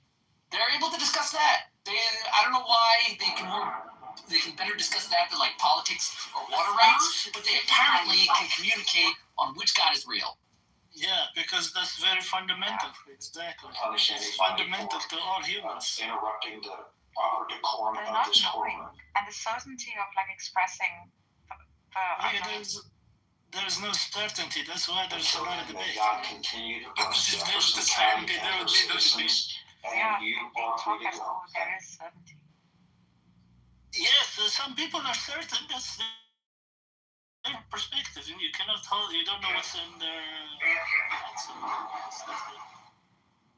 But we like to. I mean, my whole thing is just like, why is this a question, right? Not because I know the answers. I don't think it's a question that needs to be answered because. Don't engage. If you don't see it important to you, don't engage with the subject. Well, the way that I engage is like comparative mythology. Hold on, I'm not talking about what's right or wrong. You know, the way I engage is, isn't this interesting that this one particular myth theme carries across all of these places, right? And you can track it. You know, all of this stuff, and yet you think somehow your particular story was revealed on a singular mountain by God directly to a human being. You know, it's like it's obvious it's derivative. Awesome. Can I try to explain that real quick? Mm-hmm. Yeah. Alright, so let me explain that, right? Because so you have to understand, right, that if something says something, okay, so the Bible, where it's in the original form, it was Aramaic and it was in Greek, right? And then at the time where when history, Bank. huh? What'd you say? Yeah, I didn't hear what you said. So I'm serious about this. Like I really want to know, right? Is that so at the time where like the Roman time, where at that time then they made it into Latin, right? So if you know that at that time the literacy rate was like maybe 5 or to 9%, or maybe less than that, and people who were capable of even having the book were even more less than that, because they didn't know the Aramaic, or because Hebrew at that time became a dead language, and so people only had the Latin versions. So and so you have to understand that we're saying that something that went through all these stages and then being translated into English, you don't think that through all these people like changing it, especially through people making mistakes writing it, because you understand they weren't like writing, they were writing it in scrolls and using owl skin and stuff like that. So although you don't believe that human mistake just can't happen throughout those years, to the point that now the technology that we have where everybody is able to just look at it at their phone. So just let's go back to the time when printing started. Before that, it was hard for a person to write the whole. So what I'm saying is, my point is, of course we would want to believe something is more accurate because it's the same Semitic family as the Aramaic language, that is the Arabic language. So they're the two closest. So even the way that in the Aramaic version, how they say Allah, they say Ilaha in Aramaic. So when it's Ilaha in Arabic, it's Allah. So those things that are so close, because they're basically whether it's just languages, right? We believe, of course, it would. Reboot Shalom Bank, am I detecting a smoke detector in your distance beeping? Yeah, bro, are you drunk or something? I don't know. I smoke. No, it's not. Yeah, just let me land real quick, right? So wait a second. I gotta interrupt. Ahmad is speaking. What does altruism even mean, Bank? Yeah, Bank, you're just making a bunch of claims. And I'm literally talking about, I don't know if you caught that word I used, mything, right? That's like the equivalent of phoning. Could you explain to me where I went wrong or anything I said was wrong?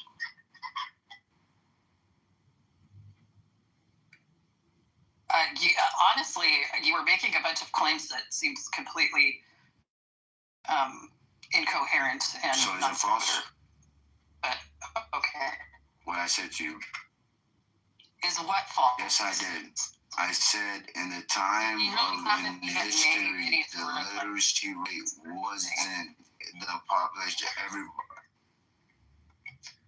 So what I said was that the people who were so basically the kings and only like kings and the priests and those people were only capable of having the Bible even seen or even be able to read it, right?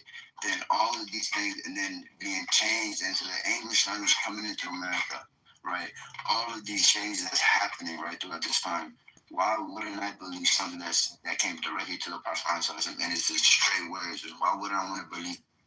Bro, these are Kafirs, bro. Don't even try to talk to make this point again. And just you do realize that a whole crap ton of the Quran is like derivative of Judaism, Zoroastrianism, Christianity. It's all, and all of those are previously derivative of Sumerian, Assyrian, and Egyptian. pantheons. So Yeah, and evidence is Zoroastrianism too. So it's like that's what I'm saying, Bank. And before that, that's derivative, right? It's just that's what I'm talking about when I say a myth theme, right? It's a recurring mythological element. Like something is in a small sense, like man puts animals in boat, right? Or great flood, that sort of thing. And they get really, really precise with it, right? And then you could track these things much like you track the development of languages across. Yeah. Living on a mountain, receiving. Okay, so. They keep repeating that. These are logical flaws. No, I know, Jade, I know, bro. Bro, I know, we're not, that's not what I'm trying to get, bro. Alright, bro, okay, bro. I said okay, bro. Yeah, don't even try. That's not what I'm doing. I'm trying to get something across, bro. Yeah, even what you're trying to get across is like. Yo, bro, just keep stopping. My bank, they're not like us, bro. They haven't seen the truth. Okay, we're going to take a little quick commercial break from Bank because Bank is causing my migraine to spread to other areas of my body, like my soul. And unfortunately, I have to determine, should I get up out of my slumber, put on some clothing, and head to the world-famous Emerald Island to see a bunch of hot 20-year-old chicks jumping around, having fun without a care in the world? Or do I stay here in the Ultra Megatron room with all you beautiful, wonderful, intelligent, sophisticated time wasters? What shall I do? I have to say, I'm a fan of I think you should go watch some people jump around. Can you hear me okay? It was like something from Bangkok. He was just starting off with No, please speak closer to the lightsaber. Oh, Mixed, you're so annoying. I love you, but you're so annoying. I love Mixed. I have such a soft spot for Mixed. Do you know how bad I wanted to be a Jew? Even though he's so shallow. Not enough. I wanted to be a Jew so bad, and then every time I talk to you, I'm just reminded about how I was rejected. It's so shitty. I have taken out like most of my freaking political grievances on Mixed, and he has endured it with so much You really wanted to be a Jew, they couldn't stop you. Well, like Taylor has little tolerance, but Mixed, oh my god, his endurance is so high. I love Mixed. That's true. Plus he's Epicurean. I'll never forget that I read some of my high school writings to Mixed. I appreciate it. Dude, I love Mixed. He's like my soul animal traveler. He's also Epicurean, so yeah. Not an Epicurean. Yes, you are. Shut the fuck up. I'm sorry. I mean, like annoying. Like, I'm not Mixed for ages, huh? Not an Epicurean. Epicureans deny the afterlife. I mean, annoying like a brother is annoying, you know? Like a big He's brother. fun. He's a child that never grew up. Yeah. Like that is not what they tell you. Do people tell you that you have Peter Pan syndrome? Because they tell me that. That I have what? Peter Pan syndrome? My therapist told me that. Oh my god. You suffer from Peter Pan syndrome. No. And maybe that is just your personality, and that's what she told me. What is that? What is the syndrome? I've never heard of it. People who just don't grow up. She's saying that she acts immaturely. That is horrible. That's a horrible way to put it. I like people. You just have a youthful spirit. Yeah, I don't know that it's so much you act immaturely. It's that you don't take on this sort of adult responsibility in a way that most people do. Like, I think most people with Peter Pan syndrome do just fine, right? They adult just fine. They just don't. Yeah, that action of it is. So they're frustratingly happy while the rest of the adults are grumpy about it. thing. that feels like me. Exactly. Do some sort of shitty chore, right? At least make it. Yeah, that is me too. Yeah. Like if everyone feels like it should be serious and I boring, make it then, so like, fun. I'll be a kid. So fun. Like, of course. The biggest motivation in life is fun.